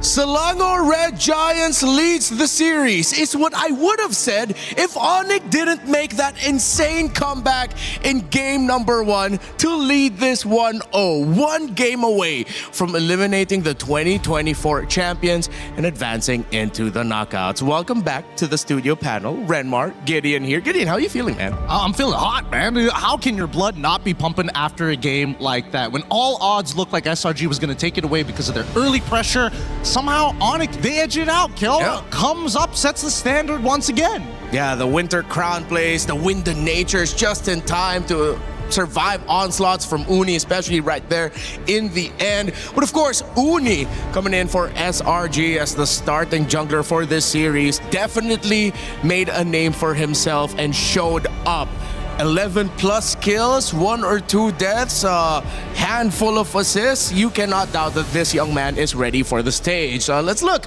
at what map we're going to be going to get. What we are going to get. Oh, Flying Cloud. All right, expect this to be a bloodbath. It's just going to be a lot of fights over and over again. Yeah, and the punishes in the lane might not be as hard as we were hoping to be in the previous matchup, but at least what we have learned from the drafting side, especially if SRG is going to end up back on that red side, is probably to set up that same scenario, right? Yeah. At the end of the day, Sans didn't have the hottest of games, but at the same time, you could tell that Innocent just wasn't 100% accustomed, because how often do you see just a random or just show up? You know, coming into the mid, dropping down the stun, and more importantly, it's a delayed stun. Yeah, it's unfortunate that you could really see the exact moment that it went wrong for Selangor Red Giants. Yes, it wasn't just the little decisions they made leading to the fateful moment wherein it was Innocent holding the Lord and SRG trying to bait a reaction out of Onyx, but it was answered by Onyx and Kyrie on the link perfectly, jumping on the Harith, taking the Harith out, and Onyx playing the long fight to eventually win out game number 1. Good bans here to start it out. We've talked about so many times how the Atlas has impacted this metagame, and the Marcel getting taken out by Onyx, while Jusin, used by SRG in game number 1, will be taken out by them on the blue side. Onyx continues to ban out Salinas. I've yet to see Hirara. I've yet to see a Ling ban for either one of these teams, but I think, most things are pretty similar. Seems like Yeb has decided, the Marcel alongside with the Selena, both of which not to worry about. They've been banned and they just need to breathe. But from SRG's side, I wonder what the opener is going to look like, because I would assume that if Hirara shows, they're going to take it. So what would be then the same response from Onyx? Is it still going to be like, hey, we don't mind Hirara into the link, or do they want to affect it right off the get-go? If Freya's open, one of them has to pick up the Freya for sure. Honestly, I might be a little bit more in the boat that if ever it's available for SRG and you...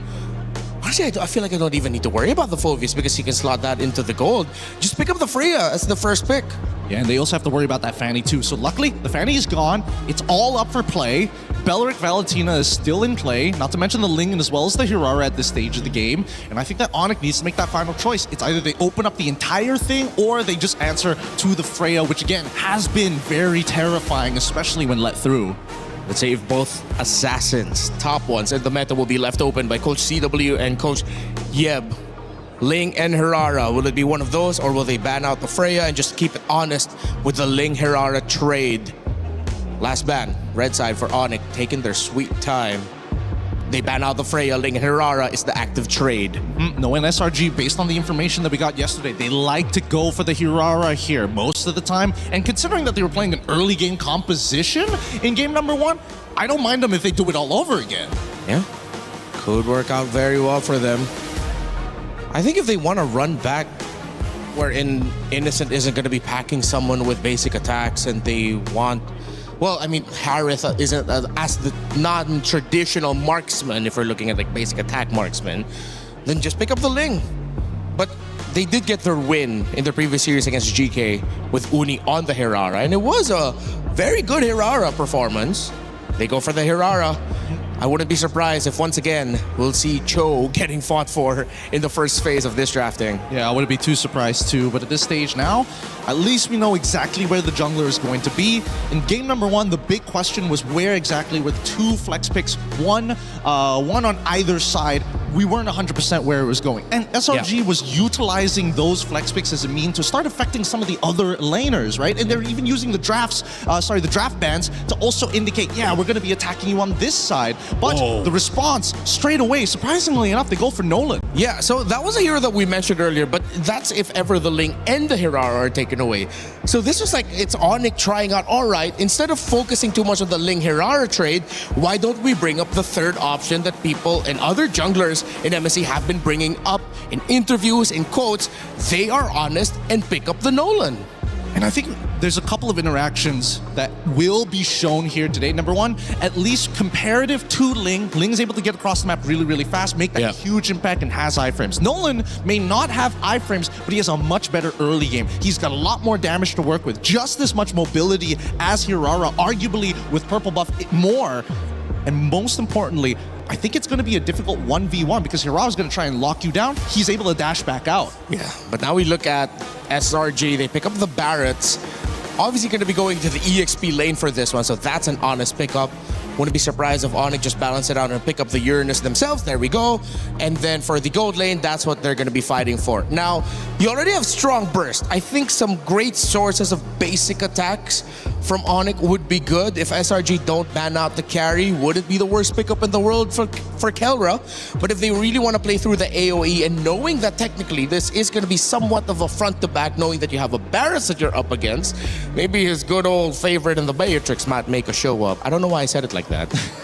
I think that it's not a bad idea, especially if that Belleric is going to be able to, pick up a flicker for himself instead of a revitalize. That does give him a lot less pressure in the early stages of the game to kind of walk up and do whatever he wants, especially when you're up against someone like Eudora who can just naturally poke out these tanks in the earlier stages of the game. But coming into the second half, right, the Cho ban, as expected, we were at least expecting one of these teams to affect it, and now SRG side, they got to make the same answers. Are they going to start leaning into, hey, we don't want you to play double fighters, or we're going to target Sans again?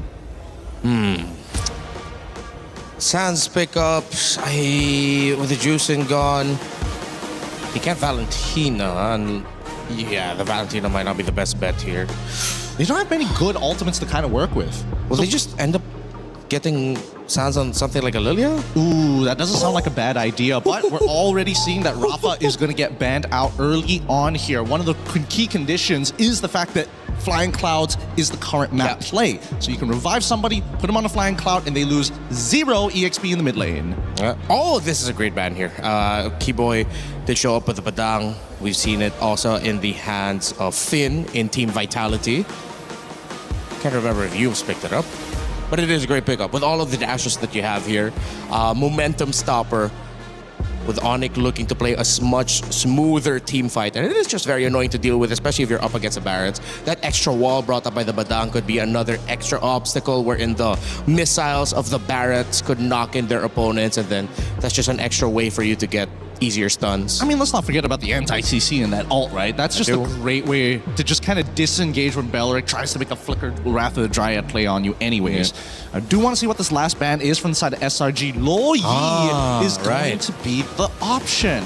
So Lilia, technically, low health pool. The Eudora does a pretty good job against it. Going for an artillery mage may not necessarily be that great, but Harith is going to be the red 4 pick for Onyx side. And I like the fact that they're denying it. I think they're going to end up picking up a Vexana. Remember, we saw the Vexana as an answer to a lineup that has a Barretts. Going up against a Eudora, they have the range. It's strong disengage, crowd control. It would set up theoretically for the Nolan and the Harith. Might be a mid lane Vexana. It's not a bad idea. I think the real question right now is who is going to be the concussive blast user for SRG, because that mid wave, if assuming Vexana is going to be that very last pick, that's going to be like an impossible to contest for. It's just instant clear and you're just dancing around it for 2 or 3 seconds. Yeah, Gatakacha and Hylos both want to pack up the Revitalize, seeing that they're up against the Belleric. Ooh, actually the Hylos doesn't sound that bad. Now that Harith is already available, that glorious pathway just to slow him down from actually retreating. It's not a bad idea. But the Belleric and the, the Barretts and the Hylos. Oh, Kufra. Ooh. Another unique pick. But Vexana will mess that up if ever it is one. Let's see if they actually go for it, right? Because doesn't mean it's the end of the world. There's not a lot of people who could disrupt people like Yves, for an example.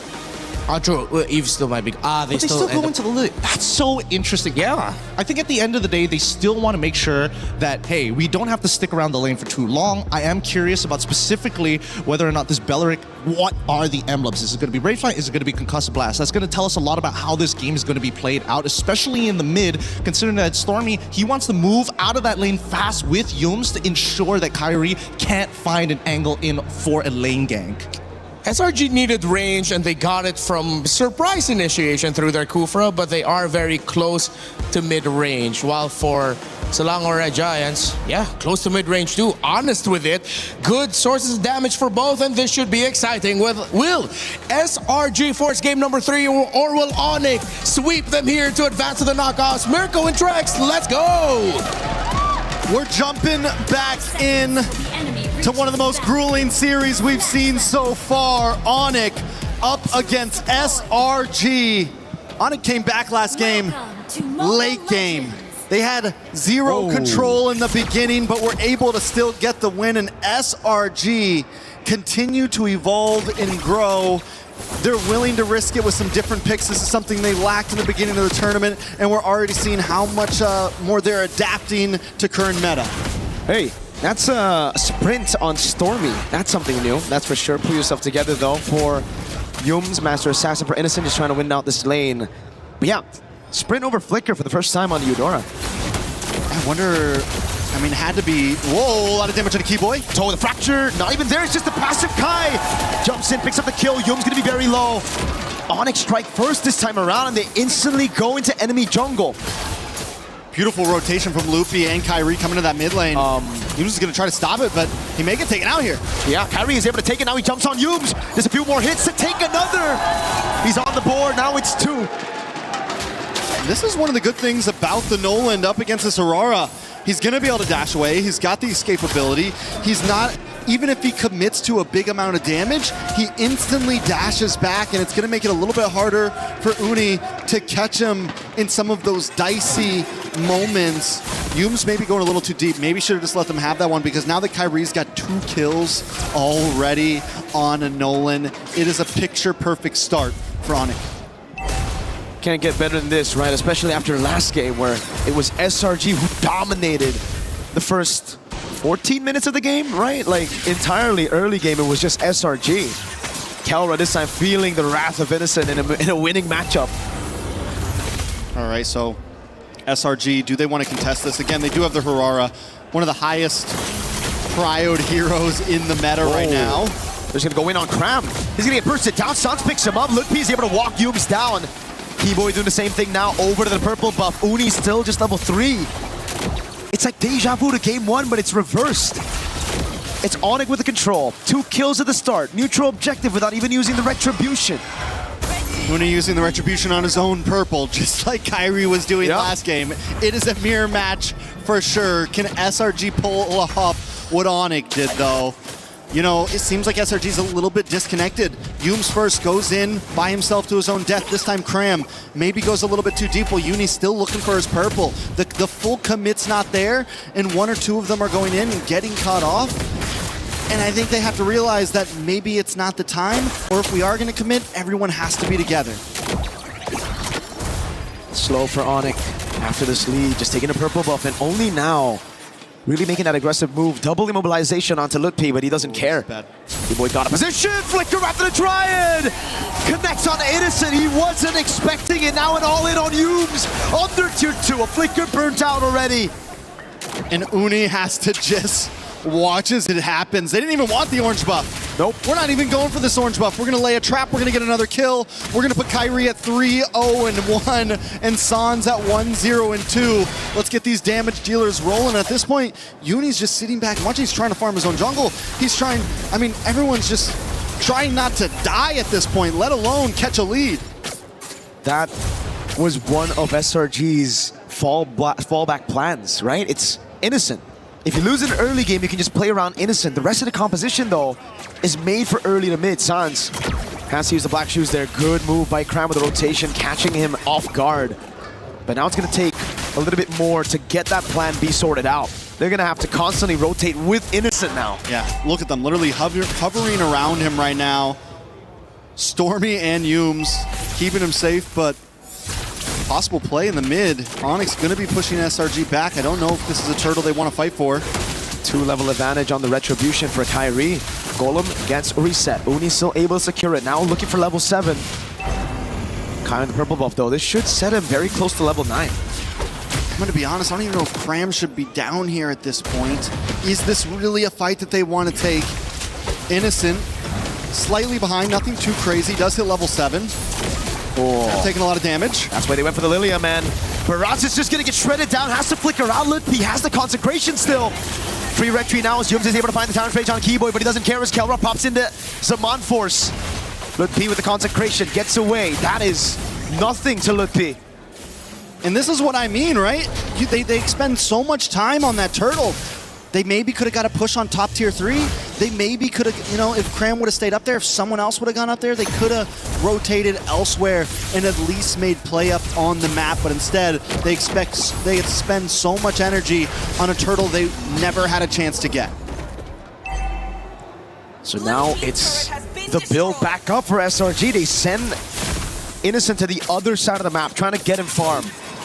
It's all they can do right now. And Uni, like you said, they went in for the skirmish earlier. And against a Nolan, if you lose out there, Nolan's going to be able to rotate around the map much faster than you. So what that means is he's going to take your green camps away. That's why we see such a big lead. 3 whole levels for Kyrie on the Nolan. And again, he goes bot. When the purple buff is up, he knows where Uni is. He's constantly stealing these camps away. And it's going to get really tough for SRG because they have to feed 2. Uni and Innocent. Yeah. It's a lot of mouths to feed when everything's being taken from you. Onyx already at a 4,000 gold lead. A lot of damage on the Loopy, though. They're going to go under the tower. Yep. Again with the black shoes, just reacting to the Tyrant's Rage. The taunt lands on Yumes, and that's the damage of the Glooms. Kelra picking up a turret for free as Onyx zone SRG away from that tier. Oh God, it's Kai even waiting in these bushes. Again, no chance, no space for Innocent to farm. I mean, look at the bush. It's been the same for Uni too. He's barely able to move around. Early on, getting pushed in on multiple jungle points, and Keyboy's been loving just hanging out in these bushes, waiting for the next target to come along. He is the bush. He is the bush. Keybush. He's a tree. Conceal from Keyboy. Look at the play again. Ow. Big chomp down now. He goes in the flicker as well, but it's only Keyboy's son. First grab down.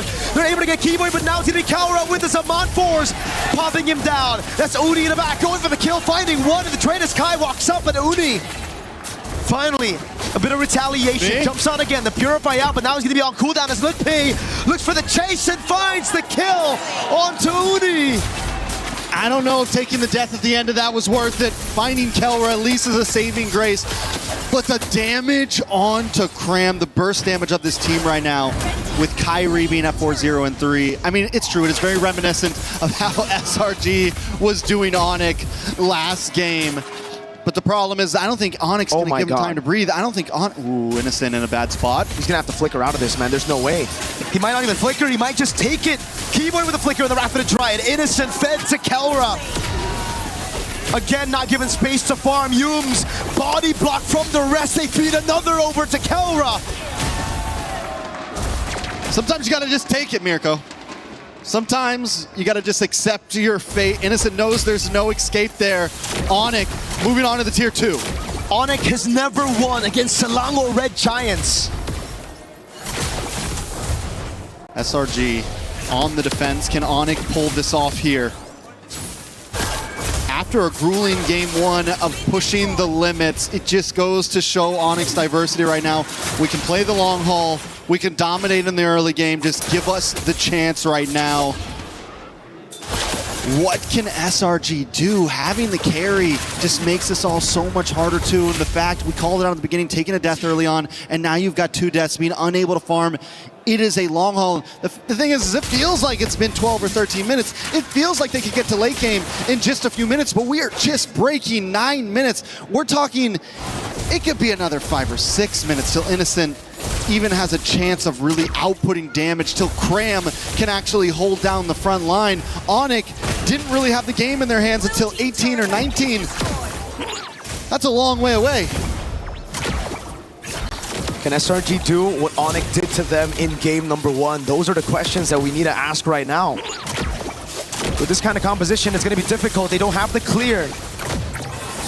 Holy Shield already down, up top again. Now down below, Litpi ushers those minion waves in to deal with the Holy Shield. Takes a bit of a beating, but it's all for the orange buff to be taken by Kai, who's 5 levels ahead. Yumes with the rage, but it's going to be responded over by Sons of the Black Shoes. Now it's a taunt lands on Cram, and again it's Kelra. Oh, a big chop down thrown again, but he has to purify. Cram low, has to flicker back, and that's 2 big flickers as Kai secures the Lord. They do bide some time though, clearing out the waves, but another wave is coming soon. But SRG doesn't have the greatest comp to defend. Yes, they have the carry to Shred, who has gotten in the Trinity, but still, 1.5k gold behind. Taking a look at the jungle, it is a 4.1k gold lead. Uni just got his second item in, just got War Axe in. The last time they met at a major international, it was SRG who knocked Onyx out of Group B in MSC 2024 with a 1-1 draw.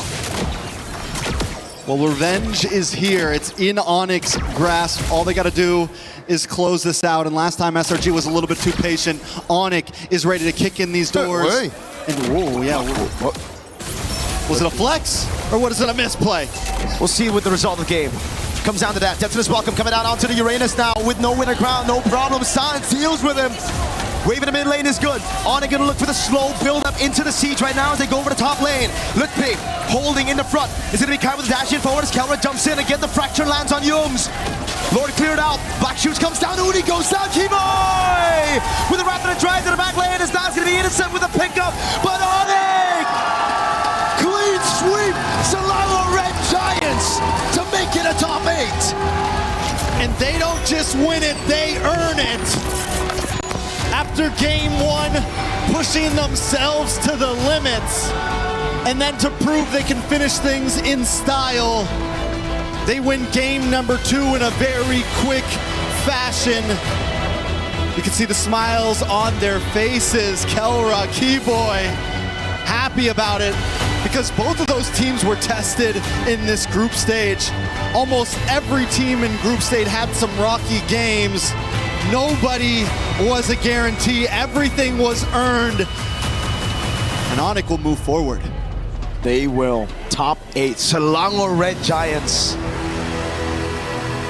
They will unfortunately be the ones eliminated. The key crushed today as well. The revenge was very late. 2024 was when it happened, when SRG knocked Onyx out of groups. It took them 2 whole years to regroup, to relearn, to improve. And fate had it with this matchup. SRG dropped down early by Pro. Onyx dropped down late by Aurora Gaming. Into the last chance for both these teams. It looked good for SRG at the start of game 1. They couldn't close it out. It looked great for Onyx in the start of game 2. They went for the throat. Yeah, they weren't wasting any time. They knew that they had the advantage. They didn't want to make the same mistakes that SRG made, and they were able to pull through. But with that game over, let's send it back to the stage. Rose, who we got up there? What a series, honestly, guys. This is a matchup that we didn't see coming. Closing the group stages, we expected something like this in the knockout stages rather, but still, Onyx secures a 2-0 in the bag up against Selangor Red Giants. Ladies and gentlemen, give it up for Kyrie! Kyrie, congratulations. How do you feel after finally getting your vengeance up against SRG? Because if we recall correctly, they dominated and defeated you guys back in MSC 2024. That ended your journey, and Kelra last year's journey too for MSC 2025. So how do you feel today? Mahal ko po. Okay. We've been waiting for a long time for this match, and happily we succeeded today. Happy. I'm pretty sure you guys are very happy. But did you ever expect that this moment would come at this period of time? Group stages elimination match, lower bracket, Onyx versus SRG. Or did you expect it, in the knockout stages perhaps? Yeah, we expected to meet the champion teams in the knockout stage. You're the only one left right now. Onyx is the only one left because 2024 champions are gone. 2025 champions are gone. What does this mean? Do you feel like it's coming back to Indonesia? Do you think it's coming back to Onyx? I hope so. That's all I can say. Now let's talk about game 1 just now, okay, Kyrie? Game 1, you guys were shaky. You guys were behind by a lot. How did you guys kept yourself composed to be able to make a comeback to secure the win? We just looked at the enemy's hero, the SRG's hero, and they were using Paquito and Hilda, which are very good at early game, but not that good at the late game. So we just had to be patient. So the plan was technically to let Kelra snowball as much as possible, give him the resources so that when the time comes, it's going to be him and you versus the world? I think so, yeah. Now, Kai, you guys are heading later to the draws after the last match. Am I right? So you guys will be seated in seed 2 with all the 2-1 teams. The 2-0 teams will be picking. Who do you think will pick you guys today? I don't know really, but I hope it will be Aurora. Why do you want to meet Aurora Gaming again? Just because we didn't really lose that easily, against them, and I think we have a chance against them.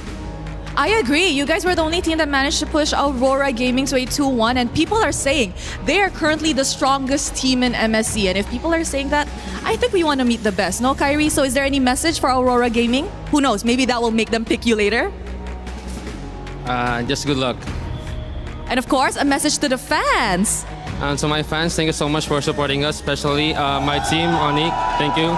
So all the Filipinos out here, thank you so much. And I hope you guys still keep supporting us in our next match. Thank you. Thank you so much, Kyrie. And now, are you boys ready to crush some keys? Okay, first up, first question, Onik, who wants to be the one crushing the key? Keyboy? Keyboy? Okay, let's head to the back. Come on, guys, follow me. It's time to crush some keys. And as we head our way to the key crusher, Keyboy will be the one leading the pack. So, Keyboy, you may head to the key crusher. And of course, Onik, you may watch. All you have to do is press that lever all the way. All right, guys, ladies and gentlemen, as of this moment, Onik officially eliminates Selangor Red Giants in their journey this MSC at EWC 2026. All right, it's time to see the keys as we show it to the camera. It will take some time as the keys are oh so shattered. All right, look at the keys. And with that, let us throw it over to the desk to break down what happened in this series. The hope of a returning champion. Now from 3 at the start of MSC, it's gone down to 1. With the key crush from SRG, it is just Onik who remain, who have been your MSC champions here, ready to do it yet again if the tide is right. And they don't mind going up against even the best, or at least people might be calling the best, Aurora Gaming so far in this tournament. I love the shout out. I love the confidence. Pick us. We had a good chance against you. We want to take it again. Rinmar, Gideon, this was a game that went all the way Onik, but they did it with class. They did it with a style, and they feel very confident, as they should, with a win like that. Yeah, and what I liked about it is it was clean. They are playing against around a Nolan in their jungle. Clean burst. They got that very quick win early in the game, and they didn't stop from there. It's classic Onik. It really is classic Onik, and not to mention that just so many things that could have gone wrong in that early stage, especially in that first Litho fight, calling in the Uranus alongside with the Barats. Had it not progressed in that manner, maybe it would have been an entirely different story. Truth be told, I think that so far, Onik have seemed to adapt it a lot better than SRG, and I think that's what really is why they took the cake here in game number 2. There was also something personal on the line. You could hear it was Kelra, Kyrie, who had their journeys cut short because of SRG. SRG's dominance, not just in Malaysia, but in international tournaments. That was something that they were up against, but it felt like they paid special attention to this matchup, and they were ready for it. Yeah, just look at the numbers there on the Kyrie. 20,000 damage, it felt like he dealt more. But you were mentioning Gideon, it was a Sans game. Yeah, it really was, because again, Sans was probably the biggest person they could have looked to punish here in a lot of the times. And we were discussing whether or not the Vexana would have been a better fit. But unfortunately, I think that Sans, he was mad after game number 1. Yeah. When he was getting oppressed on this Aurora, now he decided, you know what, I want to be the oppressor, and I don't care how many super subs you're going to send in, I'm the dominator. Yeah, he wanted to be continuous with it. He wanted to make sure that there's constant pressure coming out from his Lilia, the constant use of the Glooms, maximizing it, even using the Black Shoes at the right time to bait out SRG into going in for some questionable dives at some point, especially for Yums, especially when you're seeing the Lilia, you're thinking, oh, I think I can get the Lilia down here. Oh, wait, no, I've wasted my Tyrant's Revenge and maybe even a Flicker out because the Lilia still has the black shoes. I know he's thinking about using it so that he can force the black shoes out, but sometimes you're just going to have to think it's not worth it. Yeah, it really isn't. And not to mention that once Lilia comes online, it's very easy for her to be like a strong anchor for the team. She sets the battle lines and then she can just walk away and do whatever she wants and then come back to reset it again once the team has finally recalibrated and regrouped. I think that unfortunately, as much as Innocent is a great player, he won the lane technically, but then the rest of the paratroopers decided to come on in to invade his side of the world. So at that point, they're just falling behind. Yeah, this is a tough one, and obviously it's always difficult in these moments where you have somebody who does their best and it doesn't quite get them where they were hoping for. And the side of Malaysia and SRG, well, they're going to have to be content with their 5-time PL champions and championships. And of course, the fact that we now have a chance to do an exit interview, not with any of the players, but with an analyst from SRG as well, to learn a little bit more about what went wrong. Hey, Turner here, and we're backstage with Coach Becky from SRG. Maybe, Coach, you could give us a little bit of information as to what happened in that match against Onyx. I think what happened in the match is, I think that we were very confident going to the game one. We did not manage to really win the game one. Going to game two, I think the adjustment was not the best because I think we were left behind in the meta as well because we were trying to adapt. So I think in the game two, it was just too hard to play. Yeah. After game one, were the players kind of down? I mean, considering you had a big lead and then you weren't able to close it. When we come to the backstage, I see all my players are still in a good mood. Actually, going to game two, are still in a good mood. I think when it comes to game two, I would just say that our strategy did not work. And that was the main reason why we lose in the game two. Yeah. Okay, so the strategy didn't work out in game number two as well. And this is, I don't know if this is a sensitive question or not, but I'm just going to ask. What did you think about the fielding of a new person in the jungle? It was Sakai's before, and then we saw the substitute yesterday for Uni, and then Uni's playing today. What happened there? Because we wanted to play Skies for this tournament, so we started him. Okay. But going through when it comes to here, and then when it comes to practice, when it comes to tournament, things are not really going well. So we tried to fail Uni today, and then because Uni, he's also very, well, I would say very talented. And then I think that yesterday it was the time that we should let him try and see how far we can go. Yeah, then that's where we try to play Uni. But in my perspective, I think both of them are really amazing jungler. I agree. And Uni did really well. Yeah. In that last game, right? Yeah. So what are you going to tell all your players after this when you get to meet them? Well, I get to meet them. I'll say that I'm still really proud of how much they have gave. And then there was a lot of discussion. There's like, this team has always been like a big part, like big family for me. So we really care about each other. We really love each other. So I just felt like what I can do is I just have to be better, you know. I just have to be able to lead them better, think about what I can do for them better, and then let's come back from these losses and take it as a huge experience and learning. Yeah. That's what we want to hear. Very excited and anticipating the next international performance from SRG, obviously. But, Coach, I know it's done here for SRG, but obviously there's still another Malaysian representative still fighting for their life here, Vamos. Do you perhaps have a message to Vamos who's still trying to get that trophy? For Vamos, it's great that we have another really good Malaysian representative in this tournament. You guys are really strong. You guys are getting a momentum. And then especially when it comes to Aero, I really see how well you are playing this tournament. You are really a shining bright jungler in our region right now. So let's keep that momentum and then make Malaysia proud. Maybe this time you guys will be the champion for us. Amen. I think everyone out there is proud. And talking about everyone out there, do you have a message to the SRG fans that has, supported you from zero to now? So for the SRG fans,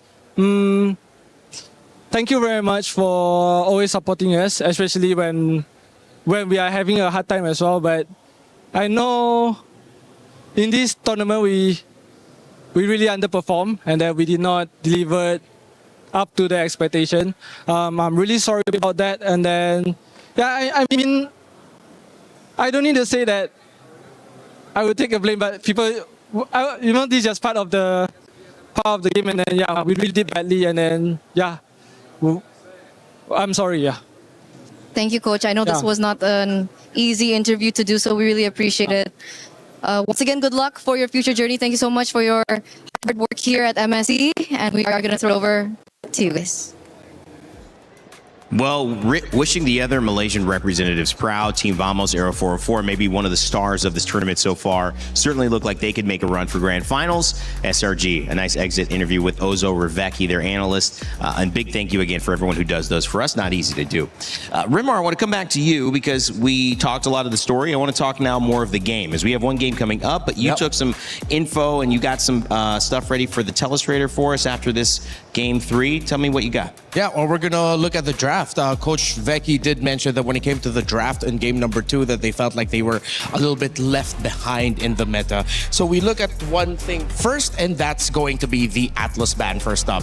So if you're going to ban the Atlas, it's either expected you're going to be first picking the Belleric, knowing that the Hirara link trait is still active at this point later on, because you will see that Onyx will leave it open.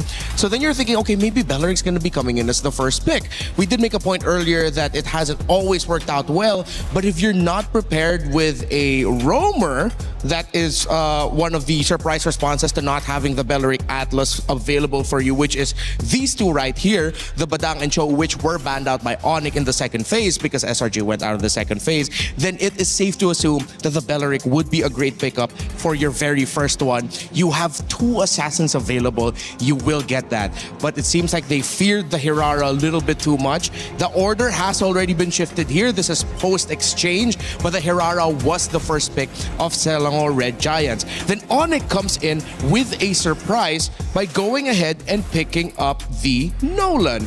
Now, Nolan is one of the names mentioned in terms of, hey, if Hirara's not available, if Link's not available, maybe we could pack in a Nolan there in the jungle. And they played it really well. It's up to their tempo. I was making a big case about the Vixana, although we did already mention the Lilia heading into the picks for Onyx.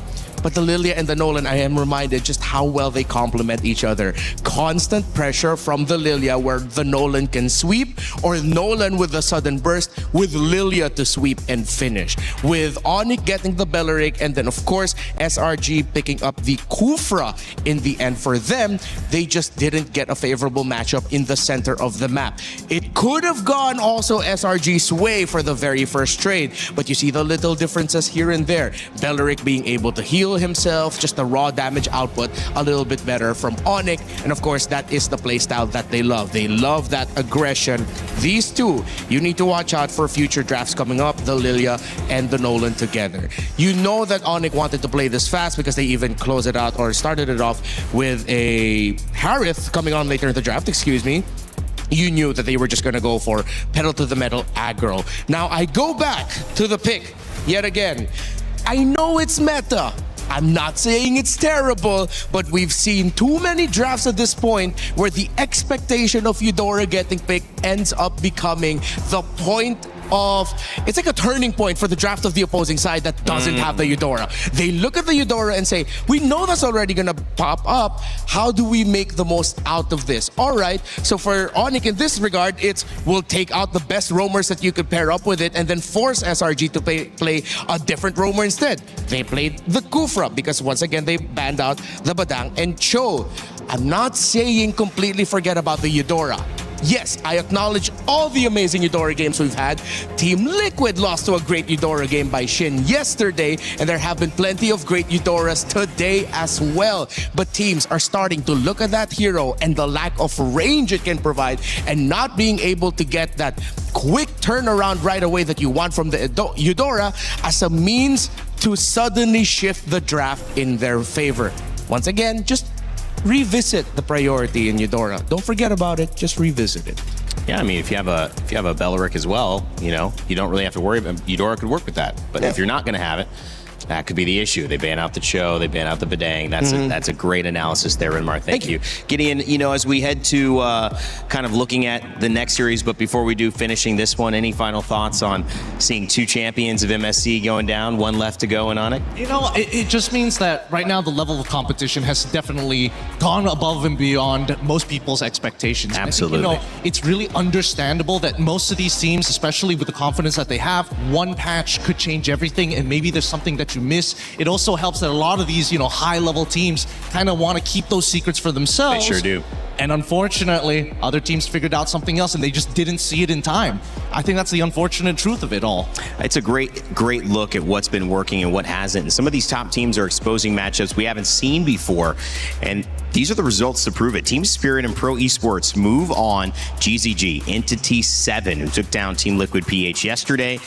They are out, and so are Selangor Red Giants, your grand finalists last year, the winners of MSC the year prior, 5-time MPL champions in Malaysia, and Onic have taken them down. Next up, it's a battle between Falcons and Falcons, and if you think you know who's going to win, go ahead and get your pick'ems in. By the way, if you want to know a guy who knows what he's doing, he's sitting to my left here. Renmar is like second in the pick'ems leaderboard at this point. So whether you agree with him on Eudora or not, you should agree with him on who is going to win. You must have voted for somebody unexpected to win one of those games. What are you talking about? Leaderboard? Yeah. Oh, the leaderboard I showed you? Yeah. Oh, no, that was the trivia game we were playing. Oh. Yeah, unfortunately, thank you, but my predictions have been very wrong this MSC in terms of the matches. And that now it's all making sense because you were like, oh, I'm not even going to say it because I don't want to hurt the fan base anymore. But at this point, you were wrong yesterday. Let's put it that way. Yeah, I was very wrong. As were a lot of people, but it's not your fault. Okay, Renmar, I was giving you a compliment, and now I take it all back. In this break, story of my life. All right, in this break coming up, we're going to have a lot of fun and let you listen to the players' reactions with the Saudi radio comms. When we come back, our final series of the day, it's Falcons PH versus Falcons Meta.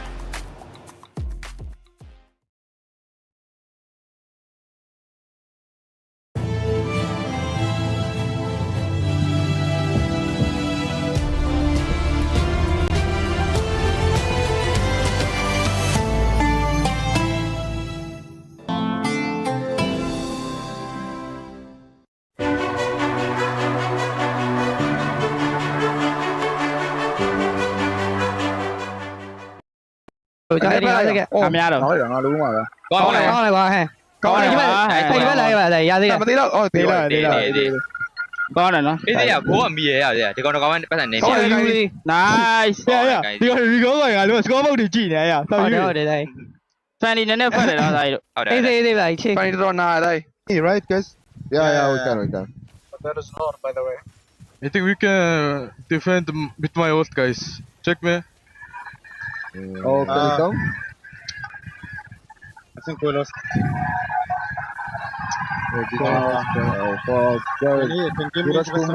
Too much.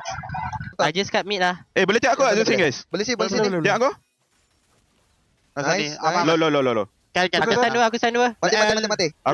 Komen. No puri lah. Aman banget bro. Boleh dah? Lagi? Boleh. Sampai tadi belum. Menang dah. Link dia paling ni.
Play is in our DNA.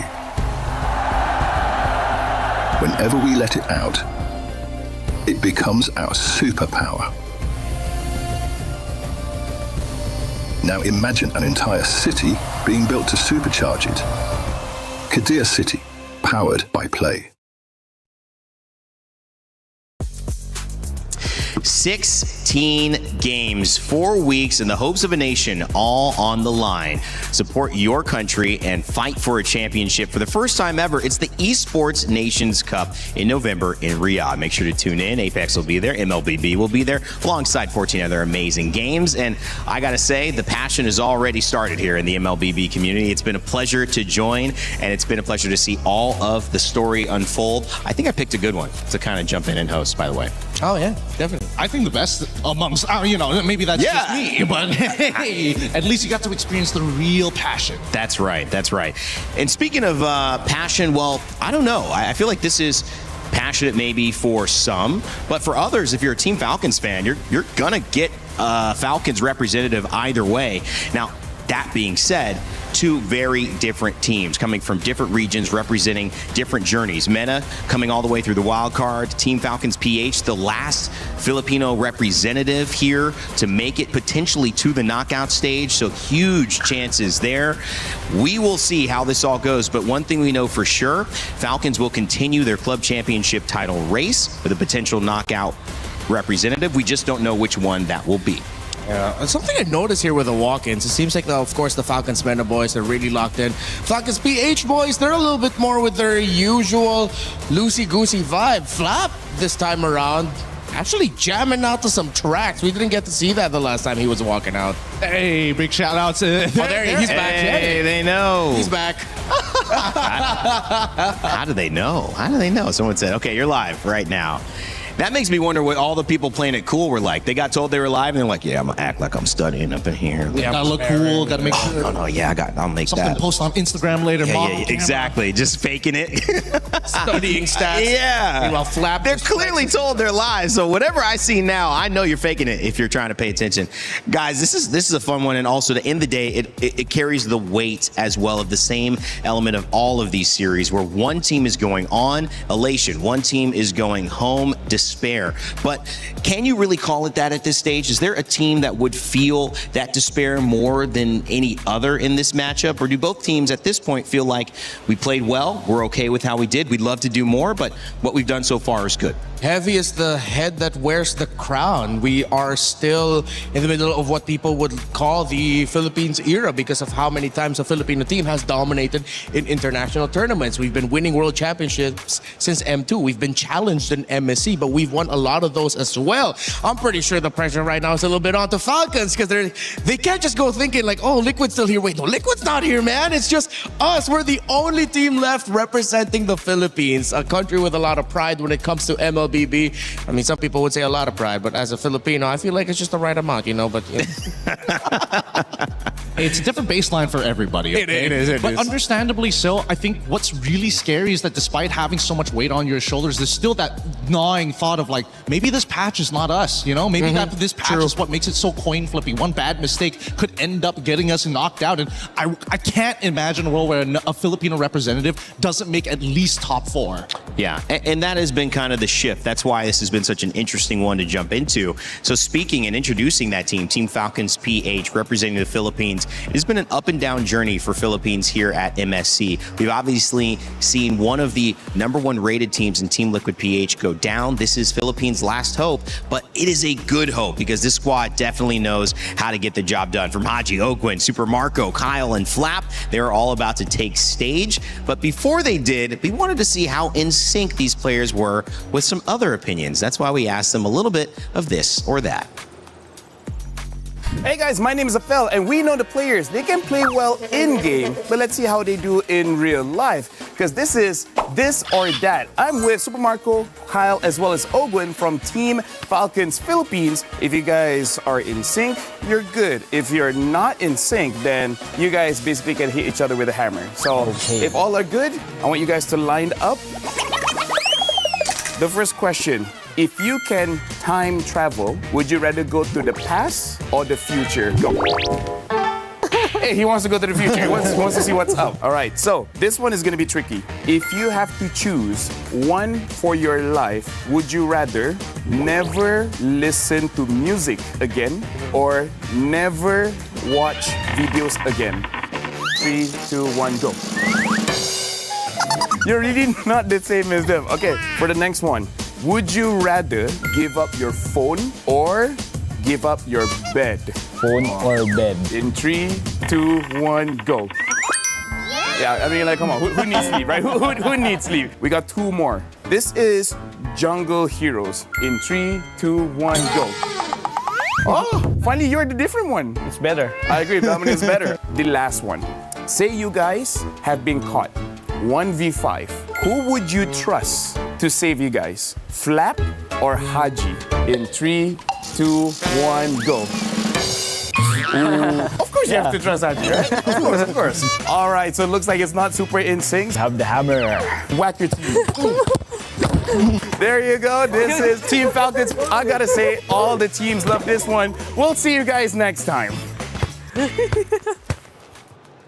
Some of those were some serious hits right there. The Stealth Assassin, I love it. Team Falcons PH, a little out of sync, but all fun and jokes in that one. I'm sure they'll be in sync in game when we get started. And that turns our attention over to Team Falcons again, but this side, the MENA representative. Remember, GK Esports qualified as the MENA representative, but the likes of Sanji, Boyet, Cuff and Troll, and Sano qualified through a 10-team wild card, where only one of those teams could make it to MSC. Finally getting here, they've now put themselves on the door to being able to have a chance to qualify for the knockout stages. And of course, they've got everything to play for. And now we are with the coach of Falcons MENA, Coach Pawi Byrne. How are we doing? I'm good, I'm good. You're good. That's not what you said to me earlier. I'm good, but yeah, I'm nervous. Nervous, okay. So can we talk about that a little bit? Why are you nervous? Yeah, because of course the enemy is Team Philippines again. And of course, they are one of the strongest region, right? And yeah, they were our, screaming partners as well. So we don't know what will happen. I heard about that.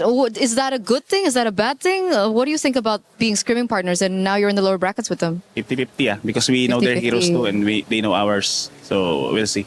Is it weird for you going up against Falcons? Weird. Weird. Because I think some of them shared that they were a little bit sad up against the same org. Same as, for us too. We're really sad that we're gonna fight our, sister team. Yeah. Philippines, but it is what it is. We just need to, play and see what we can do. Do you have maybe a message to them before your match? For our Philippine team, good luck and have fun, guys. And I hope we play our very best. Play our very best. So I want to rack your brain a little bit. Like people and legit player, coach, everyone, they're talking about the meta right now. I mean, you played in the wild cards and now you're here. How different is the meta from wild cards to now? It's really different because we're not expecting they will drop a big patch, after that MSC wild card. So it's really big. And then as I think my player said, told you guys that we're not practicing, right? Like we just got here at 19, I think, and then we started practice that day. So we only have like 1 day or 2 days practice to to check the meta if we can play it or not. Yeah, but I think right now we know a little bit. So just we'll see. So it should be okay. Should be okay. So is that your main challenge now? Yes. The meta. The meta. What about if I had to ask you about Falcons PH? What's your main challenge up against them? Main challenge. Don't give us jungle tank. Okay, so you don't want to be forced on a jungle tank. So maybe we'll see an assassin showdown. Maybe. Maybe. All right, coach, I think that's it from us. Any last words that you want to mention? Thank you for all the fans that supporting us, And now we're gonna fight our sister team. Good luck, and have fun. Thank you so much, and good luck to you. And we're gonna. Sorry, what? You make me nervous now. What? We're throwing it over back to you guys. Did I just see Eterna lose an interview? Oh, man. That's a rare result. I think that's the second one. All right, so she's like 18-2 now or something. Maybe 28-2. You know, she's probably done at least 30. Yeah, still a solid record. Solid record. A+ still. Eterna. I will say, Powie Burn, I like the hat too. That was a nice little merch plug right there. Falcons. It's all Falcons. So we're talking about it. Obviously, different regions. And when you speak of the MENA region, they have yet to qualify for a knockout stage at an international. Yeah. And this is an opportunity. I mean, 2 games away, Rimar. You look at, I mean, that's not that far. Yeah, but it was these boys under a different banner in the M6 World Championship where they were right there. Just they needed that one series win to go into an even deeper stage into the M6 World Championship. It was them also, right? Like with Troll, Saji, Coffin, Sano. I hope for the best for them. I hope for the best for these two. I know it's not easy. It's so hard to kind of encompass how impressive Falcons MENA actually is, because genuinely each one of them has something going on. This is technically a hobby, with the only exception being Boyette here being the full-timer, and the amount of practice that they get in has to be at 100% efficiency, if not at 150%, because clearly they don't get to put as much time as everybody else here in Southeast Asia or across the world, and yet they still grind it out every year to push themselves to the next level. In comparison to, again, Team Falcons PH, they've won titles before. They've gone through the most difficult region possible to be able to get picked up by one of the best orgs in the region. Well, Team Falcons takes the stage on both sides in just a moment. It's PH versus MENA. One searching for the knockout stage to represent their region when we thought we'd have more representatives, and one looking to do it for the very first time and make their region proud. The showdown begins. Well, my friends, the saying goes, one team's victory is another one's defeat. A huge moment as Onyx take down the MSC 24 champions in Selangor Red Giant, knock them out of MSC 26, and well, sadly, break my dear Rose's heart. Yeah, that was a tough one to watch, and it's always tough sending a team home, but it's even tougher knowing them personally in a sense, you know? But the show must go on, because right now, the same org is battling it out to find out who's better, right? It's simple as that, really. It's a big all-out fight for Team Falcons on either side, and I think we're gonna have a bit of a doozy with this one. Oh yeah, this one is gonna be fun. So ladies and gentlemen, join me in welcoming Team Falcons Philippines!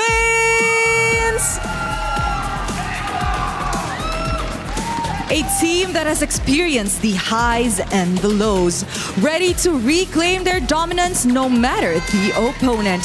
They are doing this for them. They are doing this as the last Filipino representatives left at MSC at EWC 2026. You can tell the regional battles are incredibly important here in MLBB and MSC 26. They are the epitome of competition, though they're not the only region that is fighting for their only representative. Please join me in welcoming Team Falcons MENA! The last MENA representative remaining at MSC 26 joins us on stage for a mirror battle for the ages. After defeating Ignite Gaming and putting in good work versus Vamos, all eyes are on this match that could be historic for their region, Middle East North Africa. Whatever happens today, history will be written. And no matter what happens today, Team Falcons will win. That's a perfect way to put it, Rose. Couldn't have said it better myself. Yeah, so you know what? Teams, you may now take your seats and of course place your keys. And of course, captains, don't forget to meet in the middle. A brother going up against a brother. This will be an interesting match for sure. Either calling it sister or... we got the save at the end of it. That's all we needed. Ooh, this is an exciting match. I think it's going to be a chaotic way to end the group stages. So with that, let us head on over to the Land of Dawn.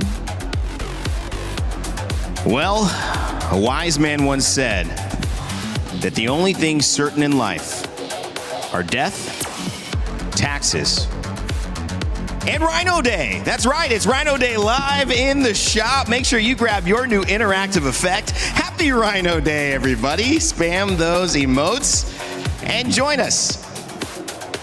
I've been trying for so long. My wife has been actively telling me, I swear to God, if you even propose to me on Rhino Day and I don't get to celebrate it, we're done. And I told her, okay, I'll avoid Rhino Day. Jeez, wow, man. Yeah, I once slept through Rhino Day. Good thing the cameras aren't on me right now, because it wasn't a good time. It may not be a good time, but at the very least, with these emotes, I'm hoping that they may actually use it this time. I mean, they're brother and sister team. They gotta have like a little bit of fun with each other, right? I think you have to take it light. I mean, coming from a situation like this where a lot of your cards are already on the table, there's not too many secrets you're gonna pull out. Anybody who's done something different has done it in the last 7 to 8 days, as you saw, just started playing after they got here on the 19th. It's not even the 27th. I think it just is the 27th. It's gonna be an interesting one. These are battles, though, that sometimes you love and can go down to the wire just because of that familiarity, Gideon. It's not even a matter of skill sometimes anymore. It's a matter of you're so comfortable, you know this opponent so well that it's like just the tip of an emotion or a bad play can end up causing the swing in a game. But here's the thing, like, again, brother against brother, sister against sister, brother v sister, doesn't matter. At some point, somebody is gonna start playing dirty. Yeah. And that's when all the secrets start revealing themselves. That's when you see how personal this might actually be. If both sides keep it calm and don't reveal any information, technically, it's good for the Team Falcons as a whole for club championships if they want to get further into the tournament. Yeah, I'm looking forward to seeing the reactions in the bans. You know, those surprise bans, and then suddenly the coach from the opposing side is either going to be angry or just laughing. It's like, haha, yeah, we couldn't get that past them because they knew. Well, Broken Walls will be our map reveal. And I like it too. You're talking about the reactions in the bans. What are our expectations here? Two teams that have fallen down into this position, one to be eliminated, one to go on, but both have struggled in different versions of this tournament that they've been in.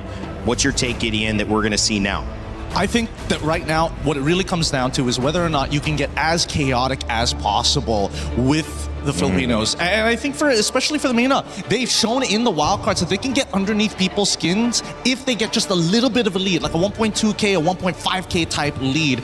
Considering what everybody is banning, it feels very standard. They've already initiated the Hirara trade. They're probably going to leave it up because Atlas needs to go. And now this should be a pretty simple first pick unless they want to show us like a different angle. I think this is actually a little early for Belleric from what we've seen. Although it does, like, we've been seeing that 1-2, right? With the Hirara or the Belleric, the Eudora. I almost don't want to say it in front of you, Renmar, because I know you're done with it. His fist is already clenched. But a chance for Meta to set the tone, and it's Hirara with the Ling and the Fanny Ban. Yeah, no surprises here. And I think really understandable that getting rid of the Belleric makes sense. It already kind of forces the initiation of, hey, do you actually want to play Valentina? If you don't want to, then maybe you can just get rid of the Atlas and save everybody some time here. And let's make sure things get a little sweaty.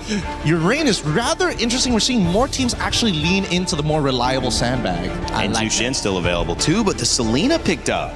Little page out of Rosa's book. Yeah, some big evolution here by Falcons PH. While for Falcons Men, it is also an evolution for them. Usually they're the team that we look at as, oh, they want to force those utility tank junglers. But this time, Boyet and the rest of the team stepping up to the plate, showing us that, hey, we're ready to play the Assassins and we're ready to play the game of this meta. With both roamers gone, I think we're fighting for Cho and Badang now. But don't take away the possibility that the Gacha still might show up with Revitalize, High Loss as well, but that's a little bit lower in the totem pole. I think as of right now, there's a couple of unique picks that have been circling around in my head, especially in a meta like this, especially when you have very key picks with distinct characteristics like Selena. Is there the possibility of maybe finding a stronger engage? The Cho and the Alice do show up. I was thinking whether or not they wanted to play something like a Lolita, but I don't think there's enough information yet to get that guarantee. Most likely, probably going to show up on that second phase, but let's see here, right? They need to complete their first 3, and I think most of the time, it's usually 2 tanky boys, and then the Selena, but if they want to initiate the Ling... oh wait, Ling's already banned out. They got to figure something else. Yeah, I think you just go in and pick up the Badang, honestly. It's fine, it does the job, it has that anti-CC, but with the Alice around, fighting underneath the Throne of Ruin of the Alice, and of course her passive, considering you don't have a lot of crowd control, yeah, you need that crowd control. Just go ahead and pick up the Badang. Go into the second phase without your jungler, pick it up later. Oh, okay, no, they'll pick up the Nolan first. So, again, we're seeing now here the reprioritization of Nolan, whether or not the Ling is on board, but here we go. Yeah, they're trying to match it, right? Match that pressure. And so far, if we're comparing the Nolan Selena versus the Hirara alongside with the Cho, that early game is generally pretty even, slight advantage over to Falcons Mina. But then where do we go from here, right? There's still a missing support pick coming in for the side of PH, and ideally, I think going for the Badang may not necessarily, they don't necessarily have to hold on to it. They can go a little bit further. They still need a concussive blast user. Yeah. A little bit of a faster clear of the center. They might lean towards picking up the Gatot Kacha. Okay, I think this is one of those bans of like, yeah, we know you, so we know what you guys like to play. Let's go ahead and ban out the Clint. Oh, do they want to set up for maybe double fighter, high snowball style composition, strong side lane, so that no matter wherever Nolan decides the path, he has a potential to set up for a gank? No basic attack, all just hit each other with our hardest hitting skills. I wouldn't say no to that. That's fun to cast. Well, I'm not casting, but it's also fun to analyze. It's also the premise of Fight Club, but we don't talk about that here. What's that? Second, great answer. What else can they get rid of? Because there's so much priority going towards this gold lane, and I totally understand now that Cho is in play, that gold lane really boils down to who has the better battle spell. But now I don't have a choice. I have to go Purify every single time, and I can't get away from this Alice if I don't have that Purify. Yeah, it's gonna be tough to play a carry. I think Falcons are one of these two might want to consider just playing for like a lot of range. They ban out the Valentina. Are they setting up for something big in the roam? But why? But why? What other ultimate are we kind of missing out here? What are they trying to set up for in terms of a counter engage? I would have imagined that it would lean more into the EXP, but they already have the Uranus. Here's a funny suggestion, throwing it back a little bit back. Tigreal. Ooh, not a bad shout. I think that there's a lot of logic in this, especially if Hirara tries to go in for the engagement. There is a way to kind of counterplay it, or at least kind of keep up with her tempo.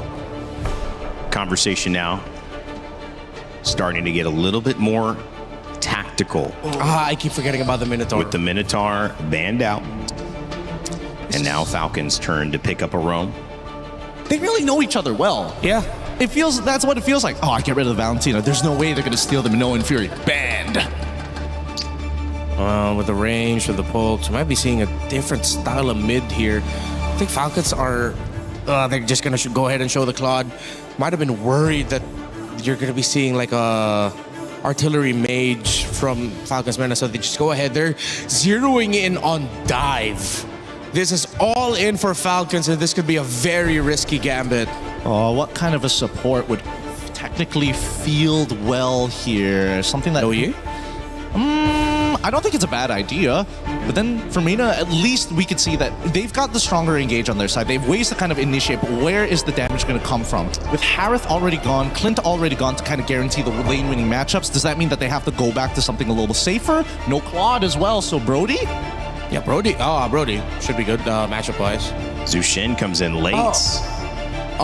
Left on she's alive, yeah. The available list and the Moskov. Yeah, with all of this dive, good space. I'm honestly really liking this Falcons Mena draft. Unless Falcons PH decided to pack a surprise in the roam, or they'll just settle for the Badang. Again, we pose the possibility of a Tigreal. Yeah. Overall, missing here. We've seen carries late. Brody, you guys mentioned as well, could come up looking for that pick in the gold lane. No, Claude's gold. Sorry, in the gold lane for Claude. Yeah, they've already got the Claude at this stage, and I think that now they're just looking for like a support pick that kind of either leans into their strong lane or something that completely counters like two of their engagement tools. And without the Minotaur, it only really just leaves us with the Tigreal as a means to kind of get away. There's also the Lolita, but there's not a lot of projectiles to reflect anyway, so it's kind of not worth it. But Dong feels all right, but at the same time, it's just not enough to kind of maintain that pressure. I like the Gatot. It fulfills all the checkboxes. Clears waves fast in the mid lane. Beautiful. It can support the Selena. Most importantly, disengage. And you have Revitalize with you. All right, well, you see the lineups here. Falcons Mena versus Falcons PH. Guys, any edge either way?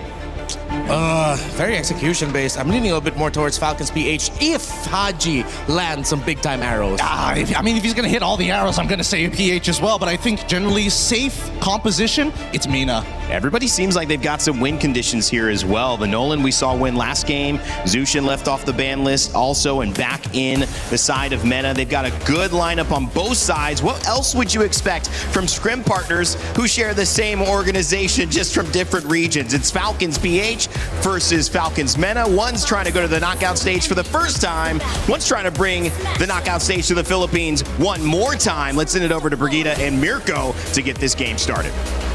Thank you so much, panel. Welcome to game number 1 in this elimination bout. I know one thing's for sure. Falcons gonna win. Falcons.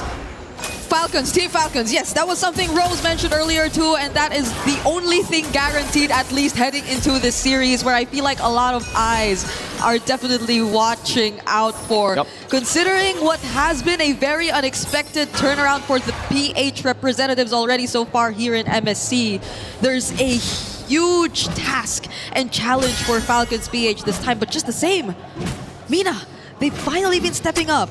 And they're just one step away from getting into knockouts right now. And that's been the case. Let's see if Falcons Meta can actually pull up an upset, right? Because so far it's been crazy upsets here and there, even yesterday. All in though. Oh, that's a crazy arrow. I don't even consider that's crazy. It was just right in front of them. Troll doesn't have the flicker. At least he will survive this though. But a great start somewhat for a Selena on the side of Falcons. Yeah, pick up already, and they want more. Ogren with the unbreakable. No, it just gets the wave shoved in over to Falcons Meta. Now, all right, one thing. The panel was questioning if Haji can land the arrows, right? Yep. That's the goddamn Kadam machine, bro. I think he can land some arrows. He went for Season Hunter, though. That means he's going to go for the fast clear onto neutral objective. So already a different approach on the Selena for all the other Selenas so far. Yeah. Sana's doing a good job in lane. We've been seeing more bargain hunters from Moreno, My Goat, Wilderness Blessing for some other Selenas. But Haji's gone for the normal Season Hunter. Yeah, and I think we've all been wanting to see that KDA machine gameplay, Kadam machine gameplay from Haji, which I feel like hasn't really been the case for Falcons PH so far. Again, when they went up against Vitality, it's really Moreno as the highlight of that match. Now it's Troll already poked down to less than half HP. How do Falcons Mena actually dance around this? That's a good question. Falcons Meta do have a lot of ways to engage, though. Troll and Sanji mainly. Falcons PH are going to be the ones having to kind of react to these engages unless they just start it again and blitz it down, and that seems like it's going to be the case with the Season Hunter. Oh yeah, that is the game plan. Right now, Falcons Mena, 0 trades across the map so far. They aren't able to really get anything out of that. It's just Boyet still farming in his very own jungler, and the way that Falcons PH have been controlling the mid duo has been spectacular. They aren't really enabling Boyet to just go in for any burst nor pickoffs just yet. Yep, it's gonna be slow. Haji! Oh, another arrow onto Cuffin. Doesn't use the flicker. There's the knockup of the Lantern Flare. But that's about it. Even Flap coming by as well. These Falcon boys, man, are playing it so macro. Kyle using the space to invade in the jungle. So it's all about building up those small leads for Falcons PH. They might be able to steal this. Oh, the retreat from Kyle! Takes it away from Boyet. It was on cooldown for Boyet. Iframe's forced out too. Now, initially, what has just been Falcons Mena sticking to the jungling, sticking to their very own farm. Now it's been successfully infiltrated and interrupted by Falcons Mena. An arrow, if it weren't for the Shumpo, that would have been very dangerous here for Troll. But this is a Selena which is actually working in the early game. Yep. They definitely took a few pages out of the Vitality book after losing the Selena. Abyssal Arrow! Onto Boyet of all members, and that's gonna be a pickup as well. Heptasy's already picked up by Kyle too. Wow. That's the start you want for Falcons. Oh, another! Oh wait, there's an AOG. Everything just used to secure the kills against Falcons Mena. No ifs, man. No ifs, all right? Haji doesn't do if, buts, or maybes. He just does absolutes, bro. It's when he lands the arrow, not if. Oh my goodness, the Kadam machine. Haji's just been landing these back-to-back arrows like it's nothing against Falcons Mena. The lead basically is all onto Haji, right? I mean, all because of Haji, sorry. 3,000 gold lead almost at 4 minutes in the game, 3 kills. All with the arrow. Yeah. One on Jusin, one earlier, and now on the turtle. Yep, the Jusin is pretty much dealt with at this point, at least in the early stages of the game, so it'll be a struggle for them to catch back, but that's the Throne of Ruin. It's gonna catch Kyle! We have the Dragon onto him as well as Soti connecting, and Sano makes it to the team fight! Sanji finds the kill, the knockup onto Owen. He's still trying to sustain it, but Flap though, he tried to find Boyet there. Another episode of Arrow connecting, Haji will go in again, and an AOG! They still want more! Haji's on a killing spree! Boyet! Okay, knockup onto Owen, but Haji finds a double! Again, it's the arrows and Haji keeping them alive. Falcons Mena, wait a second, what happened there? Falcons PH, it looked like they want to blitz, but then it was Falcons Mena just forcing the issue, finding the fight, the Throne of Ruin and the flicker. Caught Kyle off guard, a good Jeet Kundo to follow it up as well, so there's still going to be ways for Falcons Mena to pull off a victory here, and it's through forcing these team fights, and Falcons PH gotta be ready for it. They can't be caught off guard like that. But Falcons PH, they're just so good. They're just so good at managing the man-to-man defense. The members of Falcons Mena individually, you saw how Flap just had his eyes set on Boyet and he was capable of dealing with him all alone, enough to put him at a very low HP. And on the other side, even though they were after Kyle, the arrows from Haji, they're just something Falcons Mena are yet to really find a way around. Every single time a team fight breaks out, these arrows just interrupt so much of what Falcons Mena want to happen. And so it builds up again. Kyle, luckily, bought the Sky Piercer after the death. Flap, though, will not make Boyet's life easy. Chases him under turret, pops in the Consecration as well. Classic Flap on the Uranus. That's been the case for Boyet and Flap for the past 6 minutes. It's always been Flap on Boyet. Troll shows up. Fracture already used. Another episode trap. But Falcons Men are holding on to this mid turret. But it feels like they haven't been able to move out of it as much. Look at Kyle. Kyle? Okay, he's onto Sano. SOG connecting as well. Crimson Beacon in! Troll doesn't land the kick onto Kyle, but he does find Haji. But do they have enough damage to deal with him? They finally get to shut him down here or not! They do, but even at the expense of Sano, they had to lose him just to take Haji down. Usually I'd say it's going to be worth it for the Selena to pick up the Moskov, but he gave the Moskov a big bounty. That was a 4-0 Selena. Now gold given over to Sano. Falcons PH will still capitalize over this neutral objective. That's going to be free. But man, great targeting by Falcons Men. I really thought they were just going to go for Kyle. In the end, Troll picked the right guy.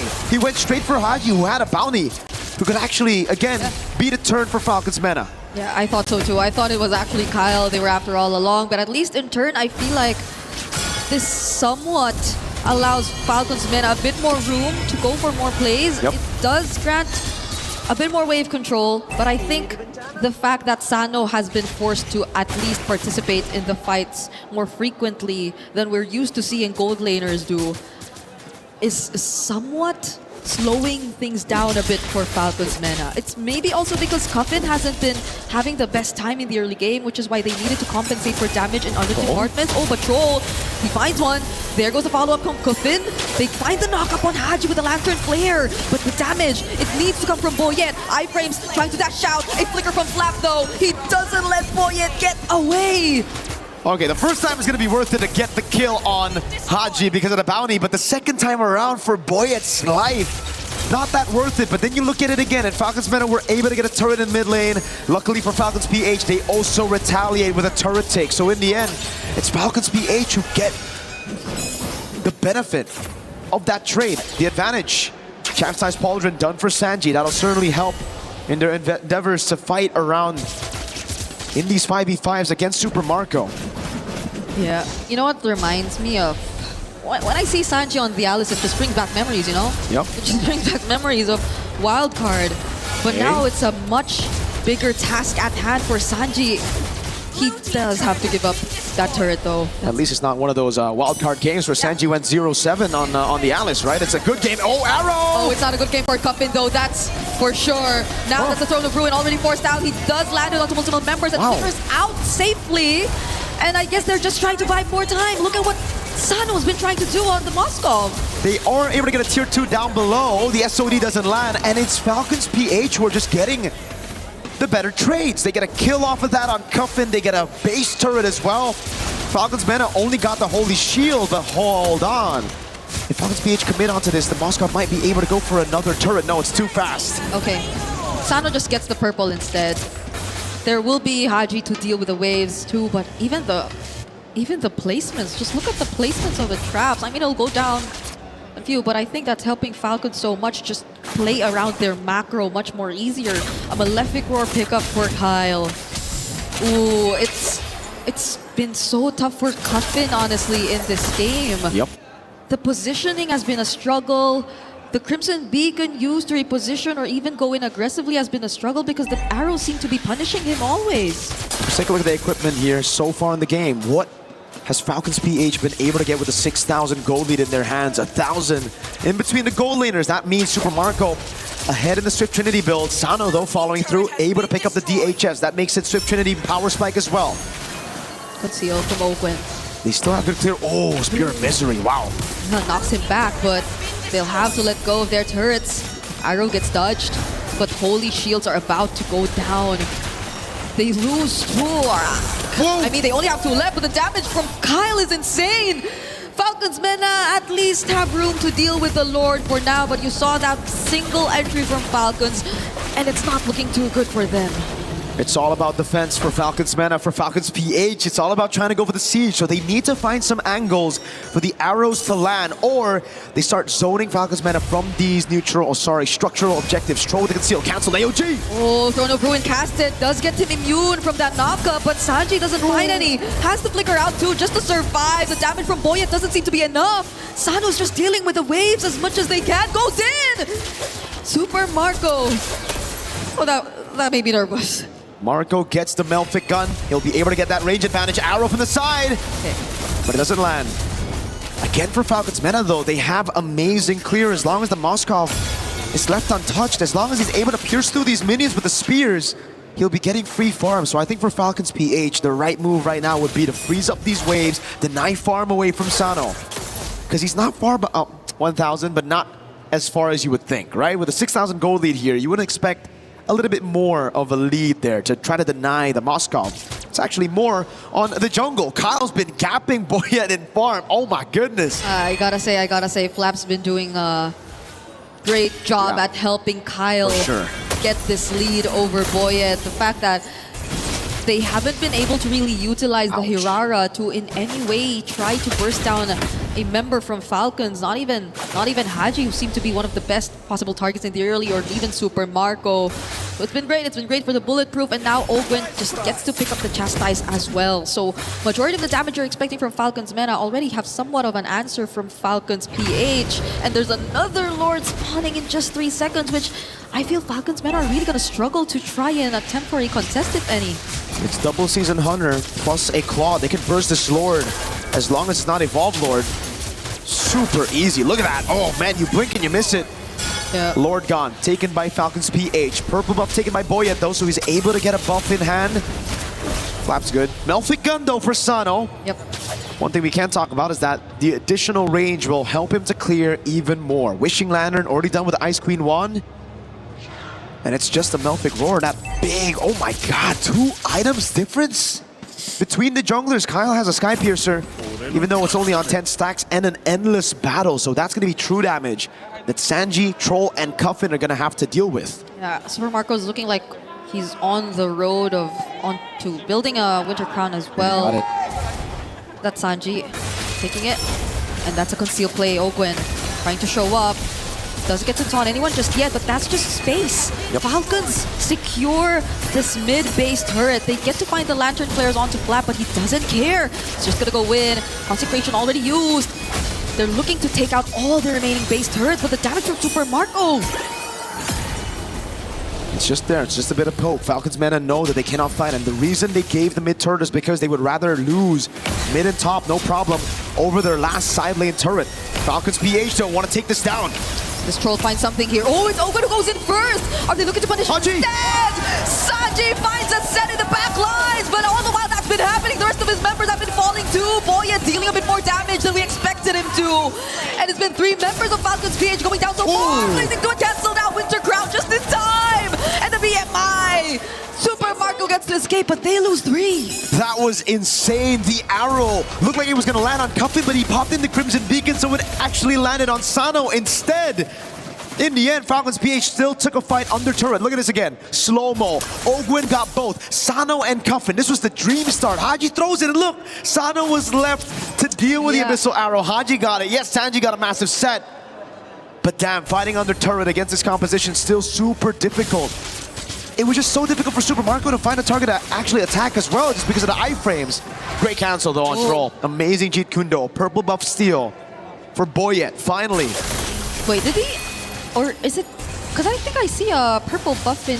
Oh, Kyle secured it? Kyle secured it, okay. Got it, I thought it was a take with the red tree. Both of them red tree. Both of them. That was close. It's still a 7k gold lead though for Falcons PH. So we saw how, as you mentioned, Falcons Mena have been struggling to go for that fight even when it was right under their turret. So it's still not looking as great for them. At the very least, things could have been different if only Sano didn't go down there. Maybe if they only had a bit more damage to rely on to execute the team fights, but even Sanji's just starting to feel the damage from the fractures. Kyle took it away, the orange buff with the retribution. Playing with the timers again, knows that Falcons Mena cannot blitz this Lord, so it's just the retry used by Kyle to constantly suffocate Falcon Mena carries. Top wave has been dealt with though, and they know the retry's been used. The Troll is looking for the play. Abyssal Arrow. He gets caught by an arrow! Uses the Way of the Dragon just to push the other members away, but he will not survive. Crimson Beacon out just so Cuffin lives too. And that's pretty much it. Falcons PH gets this guaranteed Lord. Yet again, it's Falcons PH, man, controlling the game. Falcons Mena have only had one neutral objective. A say, only had one say onto the neutral objective. All the times it's just been Falcons PH with a burst on the double season hunter. Ogwin with the flank. With no base turrets left, this isn't looking too good for Falcons Mena. Majority of their wave clear is just really Sano. But if Falcons decide to sync up the waves, this is gonna be tough. You have to expect Abyssal Arrows everywhere, and looking at the items. Okay, Boyet still needs one more. That they do. Still needs one more item, but I don't think he's gonna be able to get it in time. Wind of Nature for Sano. Oh, actually he gets a Sea Halberd. There you go. Full items on the damage dealers of Falcons Mena. Okay, just in time for the fracture! Forcing out the Wintercraft from Sanji. Throne of Ruin forced already too. AOG in from Ogwin, but Flap doesn't have the Winter Crown. Does he get punished here? No! Haji finds another kill! And the fracture just lands on multiple targets! Falcons BH ends game 1 right here! It was a full defense for Falcons Mena the whole game. From start to finish. Falcons PH though able to stay consistent, constantly throw in these attacks at the base, sieging it through.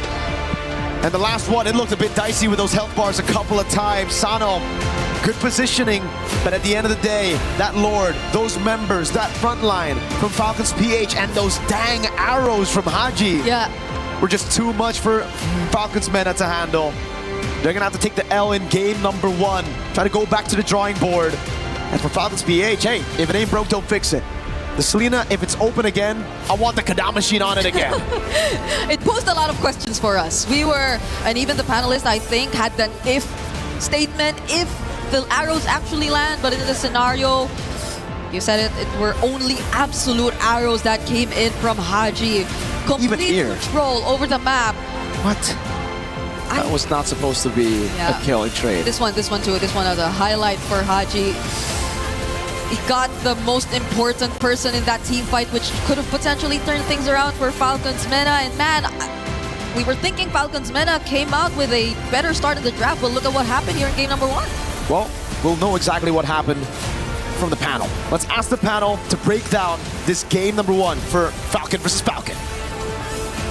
Thank you. It's a battle of the skies, as they said, and it was PH who took the win in this one. Falcons happy about that. You see Kyle and Flap rejoicing in their victory. And guys, Renmar, Gideon back in the stage. Rain Day. It's just been a fun time here at MSC. Again, this one looking good for Philippines, but also just really looking good for the pacing of this game, which was pretty, I mean, I'll let you put the word. What's a word you would use to describe this victory?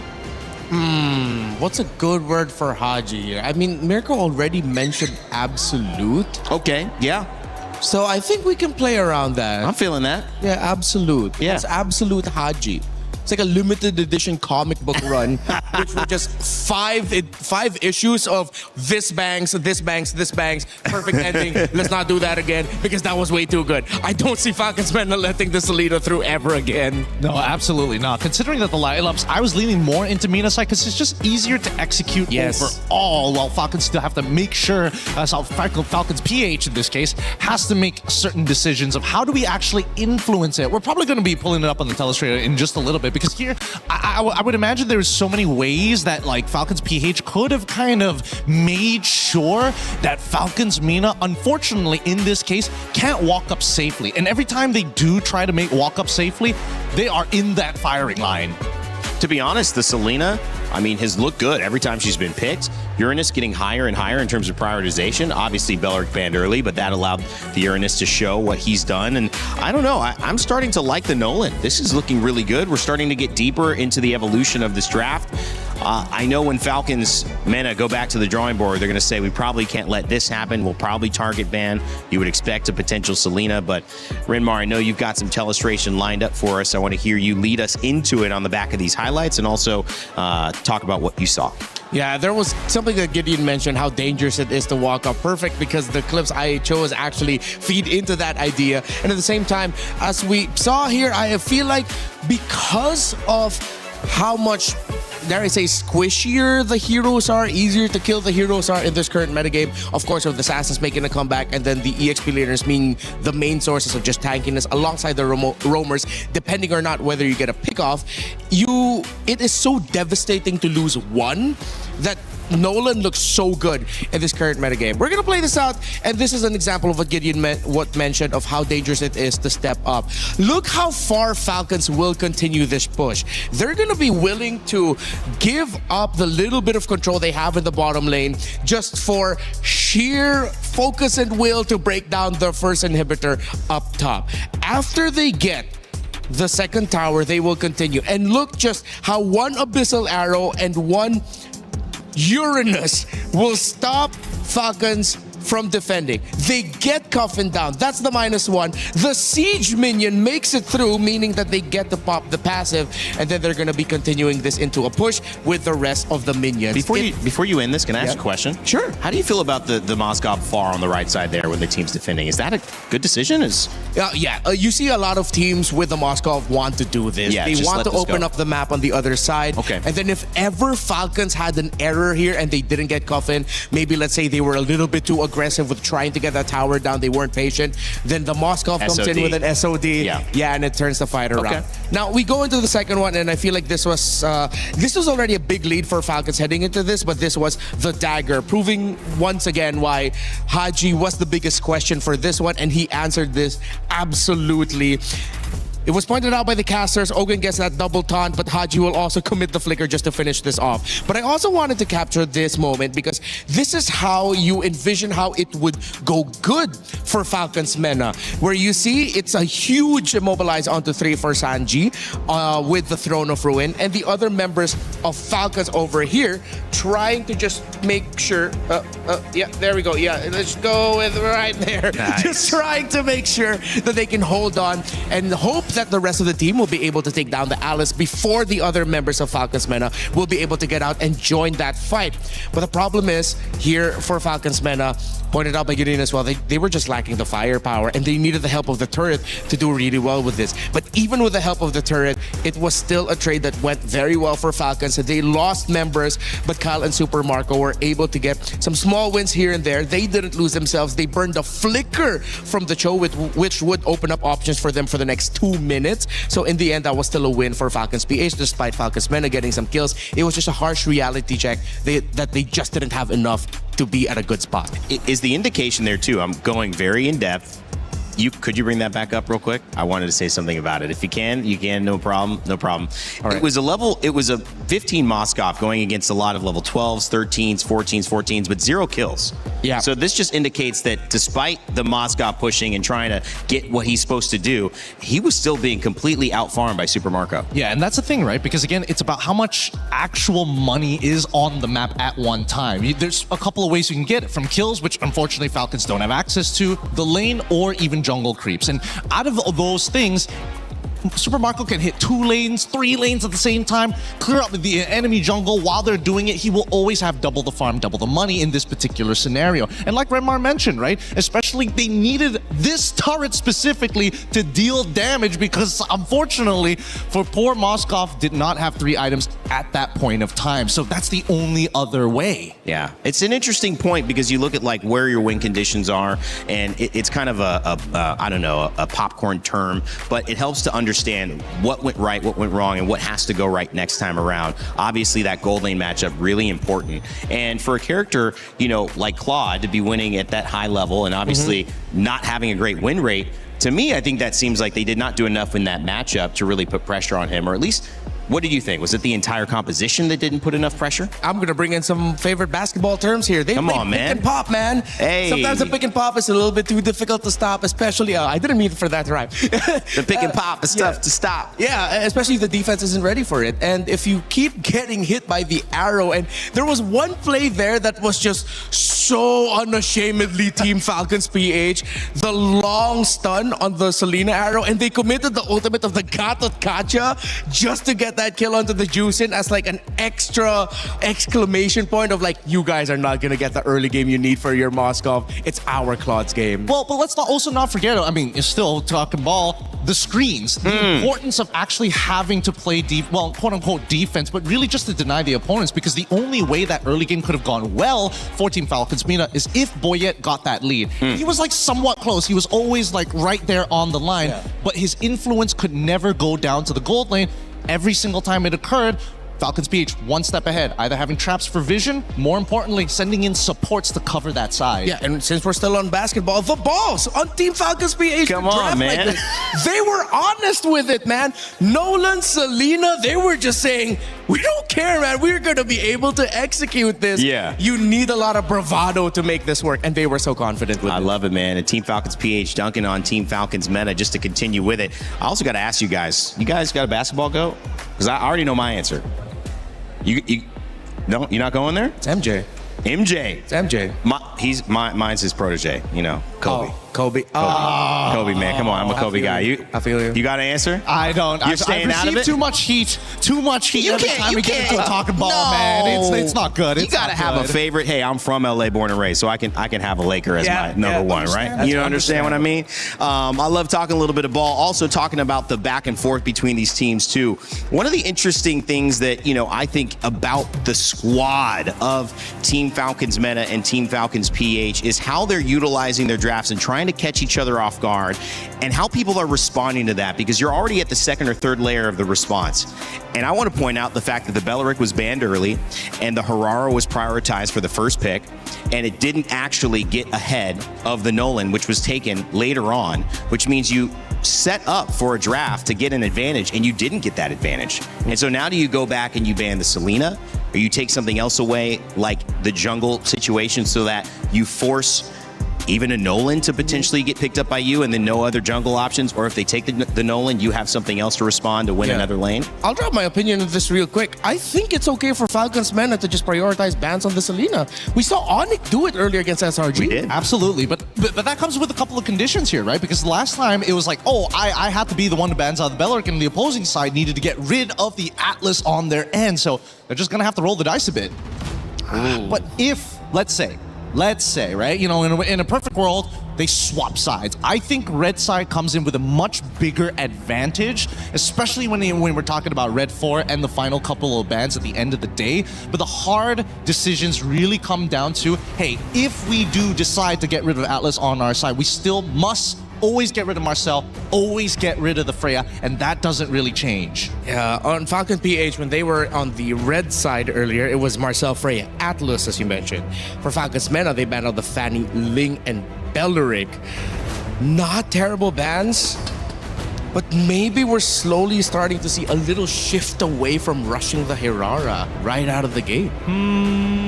Because with heroes such as Selena, I'm not saying pick the Selena over the Hirara. Yeah. But now there are answers, risky answers, not absolute answers. Maybe? I think, because every time we say There it is. Yeah. Every single time, right? It's about building the system around the Hirara. Do you have a strong enough mid trio to enable this first blood? Or do you at least have a sandbag to kind of control that side of the wave? Well, I like the adjustment because we mentioned going deeper into the assassin ban and not prioritizing the Hirara. They take out the Selena as well, which we mentioned. Ling and Fanny gone, which forces you to go deeper into that pool if you want to grab it.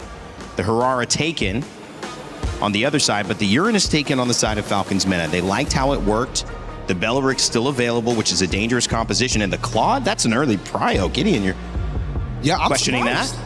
I'm very surprised because now they can pick up Belleric on their side and even look to actually secure their mid lane down. But maybe this could be like an attack, right? This is a hidden attack. I'm saying if we finish our first 3, we get to the second phase, we're looking at your gold laner if you don't pick it up in the first 3. But isn't Belleric Eudora too good here to pass up? Or would you? That is the trap that a lot of... Never mind. Why are we shifting it now? Yeah, why? This is like 3rd level. These teams have done this before to each other, it feels like. I think we don't see their jungler just yet. They might keep the option open I think they need to put the Sakai into the jungle or roam, and then you pick up the Eudora here, as mentioned by Rain. Then, whoa. They're going... Hey, this is some beef. I like what I'm seeing. Just because I don't see the Eudora. For that sole purpose. Is it questionable? Absolutely. Man. Because I wish they held on to the flex option instead of showing it right away. I agree, but at the same time, I think they also recognize that, you know what? There's a pretty good chance that Bulletproof Marco is going to do Bulletproof Marco things and try and dominate that side of the lane. So at least let's affect it by forcing him to take a Purify. That's number one. The second thing is, I don't know how they're going to play that early game now, because now that Akai has kind of revealed itself alongside the Chill, the early game isn't exactly leaning towards Falcon's PH on this Hirara, right? Because I would imagine that with Hirara, you want to set up for that level 2, but it's just too much stats. Okay. Wow. They go ahead and pick up the Esmeralda. There's one pick right now that Falcon's Meta needs to ban, and that's the Valentina. If the Valentina gets through, this is going to be really tough for Falcon's Meta. Yes, Falcon's PH won't have the range, but it's Haji. This is his signature hero in MPL Philippines Season 17. He'll have a wealth of options, and he's just going to be looking at 2. Heavy Spin and the Way of the Dragon. Yeah. With just those 2 ultimates, it changes the image of team fights to favor Falcon's PH more. This is an interesting one, guys. I mean, I thought a lot of things. Now, who knows what we think. But of course, the Valentina looks like a pretty smart ban. A lot of really good ultimates on the side with control for Falcon's meta. Just showing you a little bit here.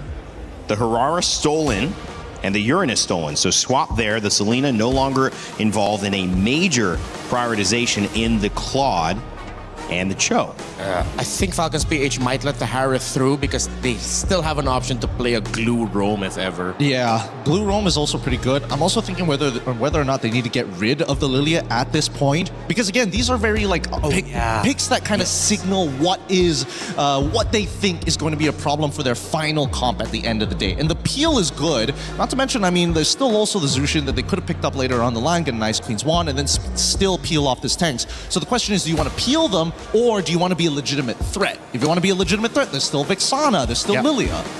Some really good choices here for the mid lane. For the gold, I'm pretty sure the Falcon's man is also thinking about what to give Sano. He has 2 signature picks with his most prolific heroes, Moskov, Bruno. And if you're a Bruno player, that means you also play Brody. So you have 3 picks to choose from, and Falcons needs to be very careful with what they show at Red 4 because that'll make the choice so much easier for Falcons. Man, we don't talk about Bruno in my house. All right, okay? all right. We're big Encanto fans. My daughter cannot stop singing it. Until now, it's been a while. Hey, look, it is really catchy. It is super catchy. Come on, man. Lin-Manuel Miranda, come on. Looking at these final bans, though, I think this one's a really, really tough choice for Mina. At this stage, you've kind of gotten rid of like the big team fight ultimates, and now that you're also getting rid of one more, you've opened up the Valentina this time round, but do you really want to spin Beyblades against the Akai, or like how are we doing this? Spin it. You get the Valentina, then you get the glue. Because with the Minotaur ban, I feel like that's a huge signal that they're going to be going for a There it is. Harith. They close it up with, I guess, Harith, and then... Harith Zushin, but that wouldn't be enough damage unless they play like early game Akai invades. Here's a question. What problem have they addressed from game one so far? And I'm talking Falcons meta, but what problem are they potentially letting go with this draft? The fact that some of their biggest ultimates are going to be also in the hands of Falcons and covering what Falcons needs in their draft. Did they address something in last game, though? The Uranus. Okay. The Uranus was answered. One, at least they get to control at one side of the map to actually sandbag it, right? But in terms of tempo, I don't think they've answered it just yet. I think that they still are going to have a bit of a tempo problem here, but you've already got at least the Cho to help that out. The Moskov as well, okay, totally fine. There's the Jushin, and now we have like a strong, solid mid trio that's very, very hard to punish. Glue? I think it's just glueable, for sure. For sure, right? What else? Well, I mean, what other supports do we have to think about at this stage, other than maybe like the Hilda Max? And even then, it's like not the greatest. You're only going to play it around Super Marco and also the Hirara. Yeah. Energy on stage, sometimes you got to mention it. It's actually caught on this cam, some daps, the coach is going back. I mean, it felt like they liked their draft. Yeah, it's solid. It goes back to the identity of Falcons meta. You get Boyet on the utility jungle. You get Sano on a signature hero, and of course, it's the Gato. Just every time when I think it's going to be something different, it's just a Gato Kacha again. But I can't clear waves. Gato shows up once more. But both sides have very similar idea of how their compositions want to work. The early game is where we're going to have to see whether, you know, Falcons PH can set up that early snowball in that first blood. If not, I think as mid-game starts to come around, there's a lot of defensive tools that Mina can use to deter them. Like, stay back, but as long as I hold my ultimate, you have to respect me. Yeah, it seems like a disciplined game would benefit Team Falcons meta because they have a lot of ways to use that utility, but can they apply enough pressure to get ahead and snowball, especially if they get in this position where they are down and almost out? One game to tie it up or one game to send them home. Team Falcons PH on the verge of victory. Let's send it back over to your casters for game two, where they might find themselves in the knockout stage. Here we go into the Land of Dawn. Falcons meta backed onto a wall. On the brink of elimination, they rely back on their main identity that won them the wild card. Boyet on utility, Sano on a carry, Coffin on Jusen. I was about to say it's comfort. Going back to comfort for Falcons meta in this very dangerous spot that they're currently in. A do or die up against Falcons PH, who based on this series alone have seemed to figure out what has been lacking for them in their previous series here in MSC. You see how they've been very proactive in setting the tempo. And now that they're on a Hirara, it's all the more reason for them to do the same. Oh yeah, definitely. Let's take a look at the emblems here. Sano taking a Master Assassin, but losing out already 1v1 up top. At least the Letho gets taken out by Falcons meta's Boyet. But you can definitely see the clear speed difference earlier. Kyle got level 2 so quick, he was able to get the gold crab. So at the end of the day, a full clear plus a gold crab will be a bit better than the Letho plus semi-full clear because he didn't get the lizard up top. And let's see Falcons meta to play the mid differently this time, because earlier it was a clear struggle for them to just rotate out of this. Once again, you see Troll on the Troll, but nonetheless, it's not a guarantee that you have the Spear Wave clear and you tend to win it out, because right now Falcons, you don't really sense where Kyle is just yet. Puffin might just get caught here. There goes the flicker. Forced out again just before the objective spawns. Falcons PH are just so good at this. Right now it's 2 times. First time it was Haji on the Selena who's forcing it. Haji! Okay, he gets caught there. Fortunately has a dash, so he will get away, but Troll is actually going for it. First blood over to Falcons meta. And isn't this great? They have an Akai in their side, and they take out the mid from Falcons PH right before the objective. They bet out the flicker of Coffin, but yeah, that's definitely way more worth it for Falcons meta. They're able to pick up the kill. Just when I was about to say Coffin needs to be way safer up against the Assassin, we see Haji step forward a bit too far, and now it's Sanji who's zoning them away. Unbreakable doesn't land. Sanji flickers out. Troll trying to look for something. Space creation is the name of the game. Sanji actually creates enough and also secures the objective for himself. Heavy spin used defensively. The SOD does land, but Falcons meta, I think it's a clear re-engage from them this time. There's a reason Falcon. Oh, Troll! Oh, never mind. To re-engage once again. All over again. Falcons Mena. They find Ogwin. Wow. Troll goes down in exchange, but that's the heavy spin copied by Haji. They're not going to proceed with a fight. A 1-for-1 in the end on top of the neutral objective. Sanji. Oh, that's remembers. He's not going to get out of that. It's Kyle providing the damage. And so it somehow equalizes the trade. 2 for 2 now on the board for Falcons, PH and Mena. You're right. It's 2 for 2 now. It's just a neutral objective diff. And hey, believe it, Falcons PH to be able to come back from what looked to be a great play from Troll. But we see now why Falcons Mena were able to win the wild card with the utility jungle. It just seems so different from last game where they were playing the Hirara, playing the new meta. Doesn't really suit them, right? Yeah. Go back to your trump card and then play around Sano. Marco with Blaze Nuet.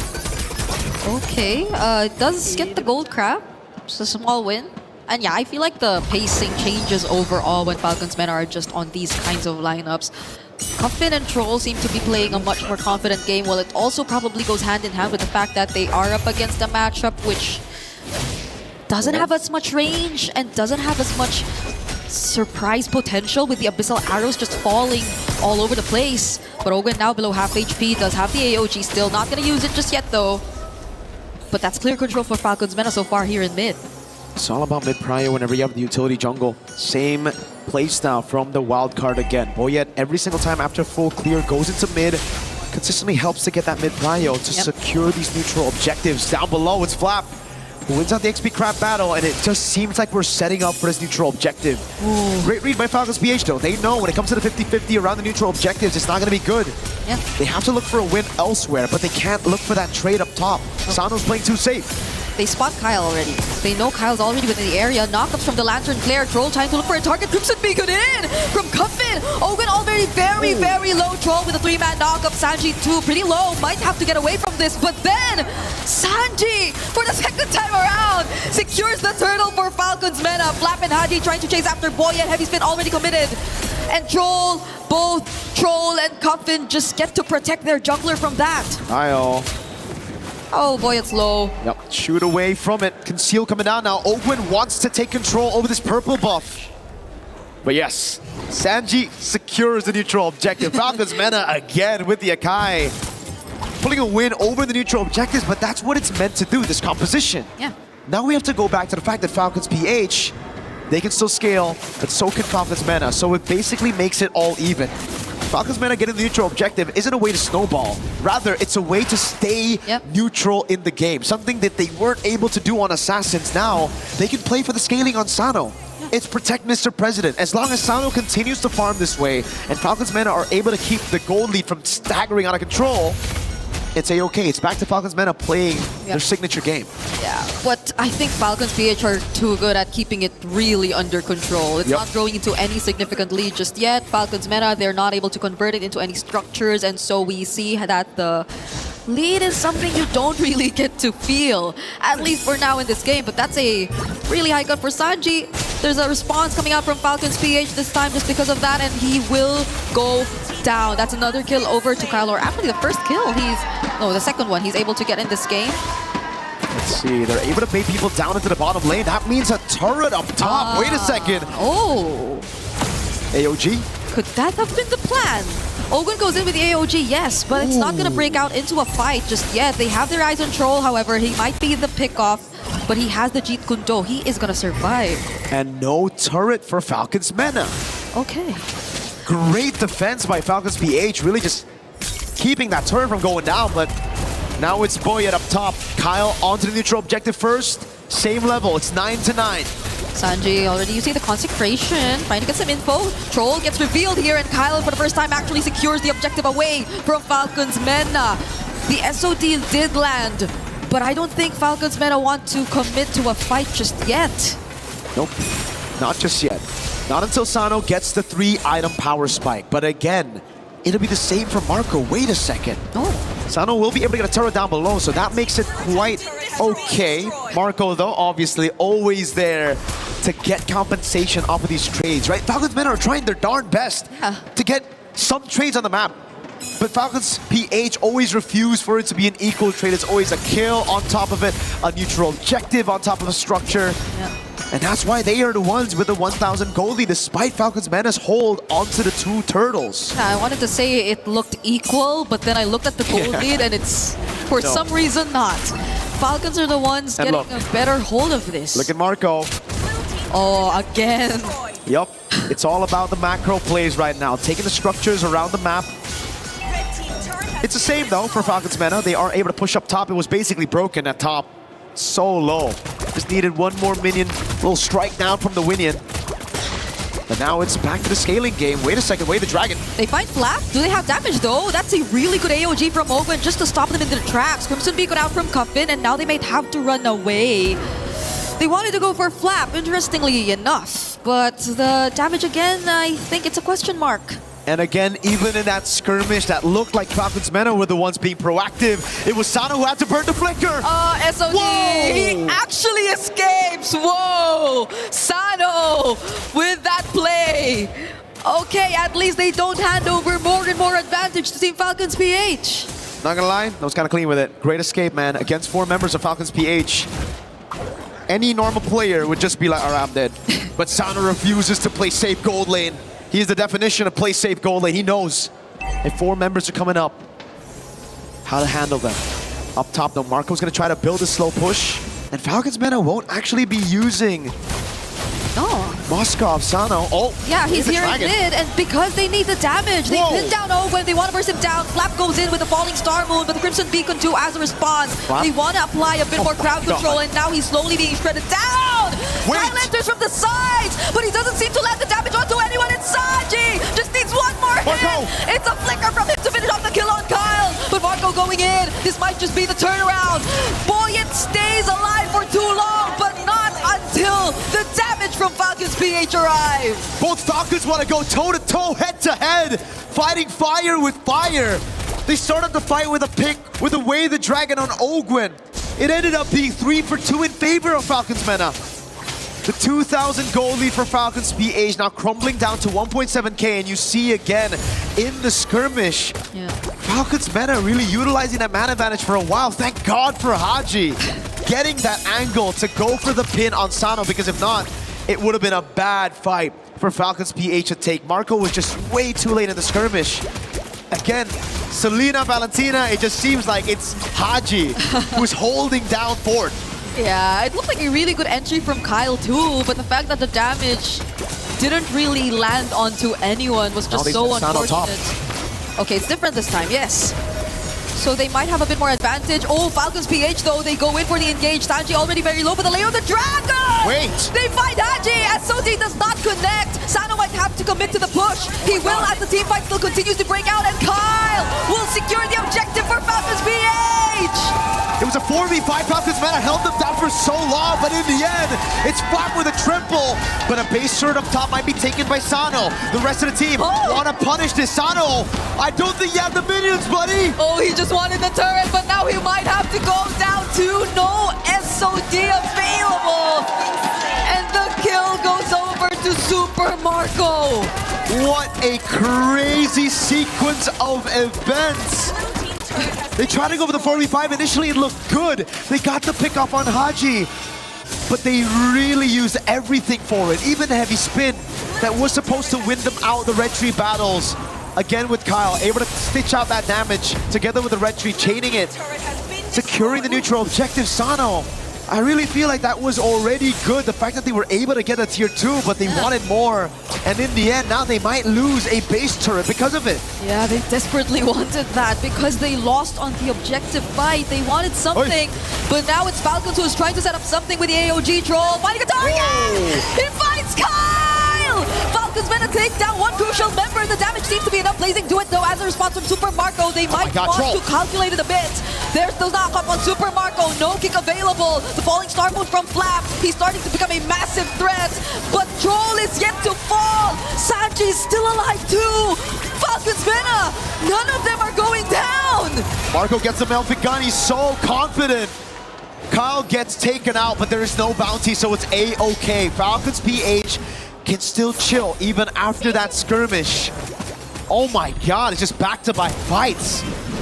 Falcons Mena now. It's all about scaling again for Sano. The Melfic gun already for Marco, so now it's Sano waiting for his own Melfic gun. Let's take a look at the items real quick. Melfic gun on the way. The Fury Hammer is next. I thought maybe there's a possibility for him to go into nature, just looking at the amount of damage that Falcons PH have on him. But yes, he needs the range. He needs to be able to dish out the damage when his frontline tanks it up. But that gold lead is ridiculous, 1,500. A whole item with the Melfic gun. He's going to be able to get the win of nature before the Melfic gun of Sano gets completed. Now it's damage on Troll. Marco as well. Oh, who got it? Okay. Buff Boyet. Boyet still got it with the Retry. Kyle had his Retry on cooldown. At this point, it's just the mid-duo of Falcons Mena who are slightly ahead, and it's not even a significant lead. It's just that they had a bit more advantage, and you saw that, I mean, from the early up until the current point that we're at here in this game, and that's a Skypiercer on Coffin too, so I guess it's at least successful scaling that you see from Falcons Mena at this point onwards. It's just that maybe the decisions should be something they really take into consideration, especially that one time we saw from Sano earlier on. That cost them a bit too much, and now Falcons PH, they are setting the tempo all over again for this upcoming Lord fight. Sano's in the bottom lane. This is going to be this looks great. Oh, Marco low though. Oh, Boyet, they don't want him to get near. But Boyet's trying his best. Heavy spin, 2 heavy spins. SOD could have made it. Haji goes down though. Falcons PH do get the objective, but Falcons Mena now on fight. AOG from Ogwen, that might just have been the means to stop Falcons Mena. Super Marco landing the free hits. He finds a double on both Sanji and Boyet. It looked too good for Falcons Mena, but the AOG and now Sano. Can he get away from this? He's still trying to survive, but Kyle will find Troll. Falcons PH played the long game in that skirmish. They got the Lord. It looked great for Falcons Mena as they got one man down straight up. But it wasn't enough in the end. Falcons PH waited for the resources to be spent, to be burnt down. Then they re-engaged. Marco on the claw, that blazing duet, and the clutch factor you have when you have Mr. Bulletproof in your team. It's just ridiculous. Now, Falcons PH, you're gonna be looking for the throat. Okay, that's amazing. Duet from Super Marco, just blasting Sano, and that's one of the most important members you have on your side if you're Team Falcons Mena. It just seems like such a big difference. It's the sides that you're seeing from Falcons PH really making work. Falcons Mena, they had so much promise in the early for their mid, but now it's Kyle on a killing spree against Sanji. Boyet catches multiple members. It's over. But what can they do? Cuffin flickers out. The Lord is still up, and Troll goes down next. It's a triple from Kyle to close out this game and to close out these series and making it a Maniac 2. Falcons PH will advance to the knockout stage. The last hope of the Philippines. The only team left representing their region, and they made it a 2-0 win against their sister organizations, Falcon Mena, Falcon PH. It was GG, well played. Only one Falcon can prevail, and today, it's the one from the Philippines. It's so weird seeing same exact jerseys, but it is what it is. They know each other so well. Our panelists have mentioned it too. Scrim partners even. This isn't the first time. They've been up against each other multiple times, and you see how they really fought until the very end, especially for Falcons Mena. Reverting back to comforts, taking the risk, trying to play for Sano in the late game. But it didn't work out for them. Falcons PH seemed very much more polished compared to their previous performances here in this series. Absolutely, they really fixed a lot of the errors that we saw in their match against Vitality here. They're finding their craft and playing it clean, not panicking. Especially here, you know, committing, making those decisions, the right ones, not hesitating a single time in this game. Even though there were some dicey situations that Falcons Mena placed them in, again, it looked really good. It looked like this pickoff was great with Haji down 4v5, but they'd already used all their resources, and Flap and Ogwen, these two were too darn tanky. They were too darn good. At the end of the day, with Sano dead, there was no chance for them to defend. Haji with the constant pins, these heavy spin steals, man. Wow, the Kadam machine. Haji, Kadam machine, Selena, Valentina. He's definitely got it this time. We're gonna throw it over to an interview on stage with Flop. Yes, my friends, we're here with Flop. It's Falcons PH that take the win in advance over their sister team. Few questions. What does it feel like to be back here on the international big stage? We feel really good to be back in international, yes. It's a hell of a moment here, but not only are you coming in and being the only Filipino team that's advancing on in the knockouts, but you're also representing the EWC 2025 Club Champions. What does that mean to you as a person and as a team? I think it means a lot because I need to win this one for my team and my bosses, so... That's an extra bit of pressure on here, but you've got a lot of people that are giving you that energy all the way from home. So is there anything you'd like to say to the camera here to all the Filipino fans out there cheering for you? Maraming salamat sa sumusuporta sa amin. Kami ang last hope. The last hope, there it is, Flop and Falcons PH taking it and advancing on to the knockout stage. But you know what that means. It's time to crush a key. Come on over, my friends. All of Falcons PH, and let's head all the way back. Our final key to be crushed here in the group stage of MSC at EWC 2026. 16 teams are now down to only 8. There's one more to fill in the gap. It has to be a team-on-team kill. But it's Falcons PH, the only and final hope for the Philippines that get to crush, guess what? Team Falcons' own. Whoa, back. There it is. Congratulations, Team Falcons PH. Eliminate Team Falcons Mettle and secure their own spot in the knockouts. With that, the key is crushed, the heart is done, and it's one Falcon that'll fly out of the nest. Whereas the other one, they're just gonna have to go back home into that egg and prepare for their next bout.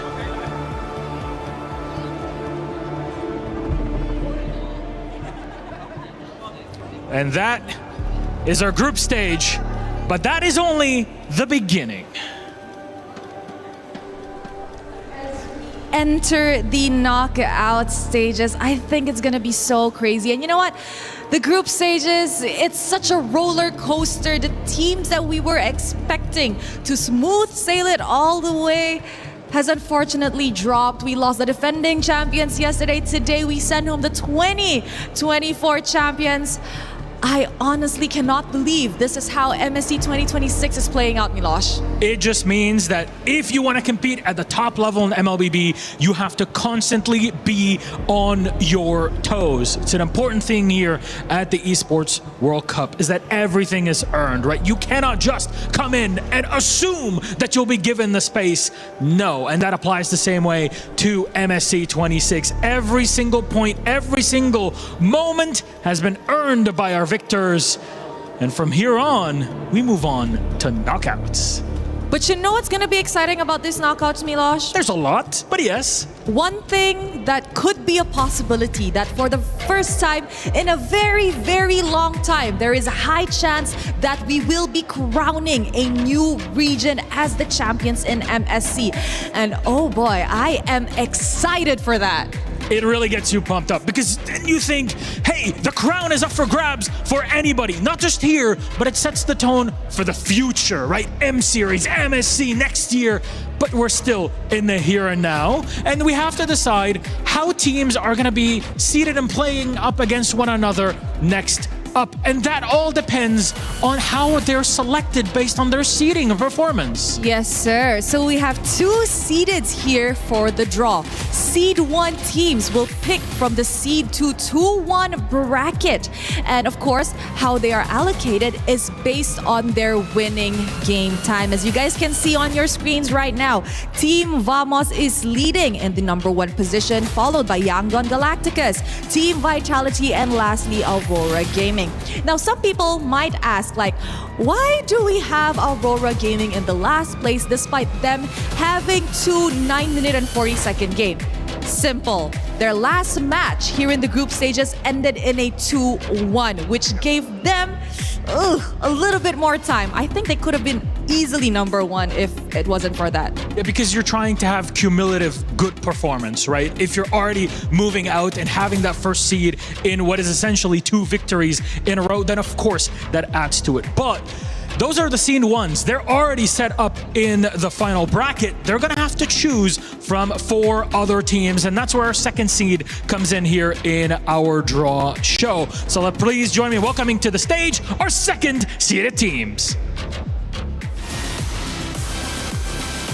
And we'll see them heading out. It's Team Spirit with Kid Bomba, Pro Esport with Saw, Onyx with Kelra, and of course, Falcons with Ogwin. And Falcons PH, that is, if you just missed the action. These 4, one of them will be picked first by one of our teams on the other side in the seed 1. Yes, indeed. So, you know what? Are you ready for it? I'm ready for it. Let's call on the team seated in the first seed. We have Aurora Gaming Lunar, Team Vitality Shogun, Yangon Galacticus M-God, and Team Vamos Error 404, who looks like he's the tiniest among the bunch. He packs a big punch when it's in the game. I can tell you that much. But this is quite simple because the running order is, as Rose mentioned, Vamos, Galacticos, Vitality, and Aurora. They'll be choosing one by one whoever is on the side that they would like to play against. They don't really know what the others are planning on picking. So, Team Vamos will be the first one to choose. So, Error, please join us on here. Hello. How are you feeling today, especially knowing that you're the first to choose, which gives you an advantage? Feels really weird because we got to pick first, you know, out of all these strong teams. You weren't expecting that, huh? Yeah, I wasn't expecting that. Okay, so the moment of truth. Who will you pick in the second seeded team? Team Spirit. Whoa! Wow, okay. Kid come Bomba, on over. Kid Bomba, come on in. Why Team Spirit? Because I think we are really confident against them. Yeah. That's a lot of confidence. Are you going to let him talk like that? I mean, what should I say? He can say whatever he wants. We will see in the game. All right, gentlemen, come on close. Come in. Stare down. Let's go. Face to face. Let's see if you can hold this one, Air. Let's go. Serious face on. Final word before we send you guys off. Good luck. Have fun. Gentlemen, please shake hands. Good luck. And you can move out from the center all the way to the middle. Our first matchup is set. As you saw it, that's Team Spirit versus Team Vamos. Ooh, that's gonna be a spicy one. But of course, we have the next team, Yangon Galacticas with M-God. Hello, how are you? I'm fine. You're fine, okay. How are you feeling about, the remaining teams here? Oh, they are so good. They should be the one in the doozy. So, moment of truth. Who do you want to go up against? I'm gonna choose Pro. Pro Esports nice. Again. We are gonna have a rematch here. Wow. Okay, Sa. I have to say this, man. He's asking for trouble. It's okay. I'm looking for a rematch also. Do you think you're gonna take him down this time, really, for done? Let's see. All right, let's see, gentlemen, please. One more time, up close. Final words before we get this show on the road. Good luck. Good luck also. Good luck. Shake hands, please, friends. We're not doing weigh-ins for this one, that's for sure. We're doing size-ups in the game itself. Our second game is set and ready. That's Pro Esports versus Yangon Galacticos. Dude, that is crazy. Yangon Galacticos is the reason why they were even dropped to the lower bracket in the first place. Revenge tastes so sweet in knockouts. Ooh, I think it felt so good. Yangon wants to do it twice. That's the sort of moments we're looking for here. But we're left with only 2 options, but with only one team that can choose first, and that is Team Vitality. Join us up here, please. Come on over, Shogun. Hello, sir. Hello. Are you nervous? Not really. Not really. So between these two, who do you want to pick and who do you want to leave with Aurora Gaming over there? I think we're gonna choose Falcon PH. Falcons PH, come on in. Why Falcons PH though? We love greens. They love them greens. They love the greens. I mean, look, it's no secret, right? Team Falcons, Team Vitality in the club championship, they have a big rivalry. What do you have to say to this, man? It's a rematch. Yeah. So we will do our best. We'll do your best. All right, please come on in for one more face-off. I don't think people can keep a straight face and try not to laugh through this, but... Gwen, can you flex? Flex the Shogun. Oh, yeah, there we go. Oh, yeah, now we're talking. All right, final words, gentlemen. Good luck. Good luck, pre. There you go. Shake hands, my friends. And off you go. That's a third game set up. Falcons versus Vitality. Not only in the context of MSC is that super cool, but in the context of the Esports World Cup Club Championship, that adds a lot more to it. Overall, just an amazing matchup. And you know what? For the last matchup, come here, Lunar. Come here. Come here, Lunar. Who do you want to meet, Lunar? That's a pretty hard choice for me, but I will go with Onyx. Yeah, so hard. Hardest question of the day. Honestly, did you expect to pick them? If you had the choice, would you pick Onyx? Either if you're first to, no, but if you're third, I think yeah. Okay. There's a bit of praise on there. What do you got to say? I'll just take my revenge. Oh, it's all revenge matches in this coming knockouts. What do you got? For our group stage match, you also said revenge. All right, get him close, get him close. Bottom Wars, gents. Good luck. Good luck, good luck. Thank you very much, gentlemen. Please, you may leave us on the stage. There's love between all of our teams. That's a big part of the competition. But when we're walking in the server, it is on another level. Yes, but just a reminder to everybody and to all the fans that are watching, the order that we pick the players and the teams today does not determine the final schedule for match day itself. So don't forget to wait for the official announcement. That is it from us on the main stage for the group stages. But of course, we have to throw it over to the panel to break down what happened in this series and in this draw. Thank you, Rose and Milos. What an exciting time. Those were some fun head-to-heads. I like that trash talk. They said revenge already. And so now they're finding a way to see if it'll be real this time or if it'll be a little deja vu. I love what we get to see there. And, also all of them having a little bit of fun with it as well. Welcome back to the panel. I'm Rainday, Renmar, Gideon. Guys, closing out the day. We've got the bracket coming up soon. That will tell, like Rose aptly put in, actually, it's here now. It's not necessarily the timing of when we'll play these games, but here is what it is going to look like. Team Vamos over Team Spirit. You know what? You guys can read it out. Why don't you focus on the matchups that are most interesting to you? A lot of rematches. I think Vamos Spirit are the only ones that isn't a rematch, if I'm not mistaken. And the theory of everyone that Vitality and Aurora Gaming might just be the grand finals of this MSC, the possibility is still alive. It really is. It's pretty crazy how this actually turned out to be so many rematches. Like, of course, I'm excited to see how Young Gun Galacticos are going to face up against Pearl because that was already a banger. You can only imagine that they're going to push it to the 45 minutes rather than the 30s. I'm really excited about this, again, because of all the dynamics we've seen throughout this tournament. It is also really important to mention that we do have a Filipino representative. That was going to be the question. You haven't seen a lot of international tournaments, a lot of tournaments at all without a Filipino representative, and you still won't see one in the knockout stages here without a PH representative in the knockout stages because they've made it through. But against a tough opponent, Team Vitality, who a lot of people are thinking could be front runners in taking this all. Yeah, Team Falcons PH, they're gonna have to really do a lot. I mean, we already saw in their game one of their previous meetup here in the group stages, they were taking it to them up until Moreno on that Selena said, no, I'm taking over, when Finn on the Badang said, it's pretty much done for this Fanny, and then the Sana in that game number 2. So it will be a climb for Falcons PH, but I know and I hope that we just get an unforgettable series from that, no matter the result. I mean, let's not forget that there's also club championships on the line as well, right? So again, this could really not only affect the positionings of the overalls, but more importantly, the further they go, the more points they get. The more points they get, maybe they'll get a fat bonus on top of being champions. So I'm just saying, there's more than meets the eye. Gentlemen, I mean, $1 million for the winner. Tons of prize money, 100,000 guaranteed at minimum for top 8. Talk to me a little bit about the reset that we're going to go through, a couple of days to practice, to prep, and then get ready for this storm that is about to take over the Land of Dawn. Well, I think knockouts, the first few games we're going to be seeing for every matchup, we're going to start seeing some crazier picks. The theories about the fighters in the mid lane that we haven't seen yet. Nolan coming back up as a priority over the Ling.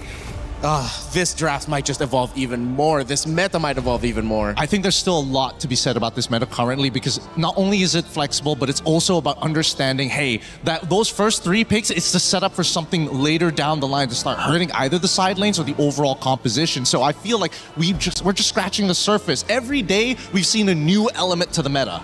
Now we have 2 days that are going to be happening between the next time we play. Obviously, adjustments are going to occur, but for you watching at home, it must have been a blur. This MSC, and we've seen online, we've seen whether it's Reddit or the communities on Facebook or Instagram, talking about how memorable, how unusual this MSC has been. But the beautiful part is it's unusual for MLBB as well to be here in Paris. It's a fresh look. It's a fresh look for a lot of the esports that have transitioned here as it's been hosted in France, which is an exciting time, but it also means it's a new time. It's a time to pay attention, and it's a time to show up big. So everybody who has made MLBB the most watched esport of EWC so far, tune in next week because the action continues. My friends, final words before we take a couple days break and come back for the knockouts. It has been an honor. It ain't over yet, and I can't wait for my mind to be blown with the action we're about to see. I hope we break more records here. I hope we maintain the most viewed esports, because so far, I mean, newer viewers can understand you don't need to know much about the game to see how exciting it is, especially with players of this caliber. Renmark, Gideon, great job today, guys. It's been a pleasure hosting this with you. I'll continue to be there next week after some much-needed rest. For everybody who's watching, everyone a part of the MLBB community, we appreciate you. We love you. Congratulations representing your teams, rooting for the players that you love. That's the passion we love to see, and we accept it, we appreciate it, and we hope you bring it next week because knockouts are upon us. $1 million on the line and a chance to lift a trophy on the Lenovo Legion Gauntlet. My name's been Rainday, and as always, my friends, never give up, never stop gaming. We'll leave you with the SDC recap and say goodnight from Paris.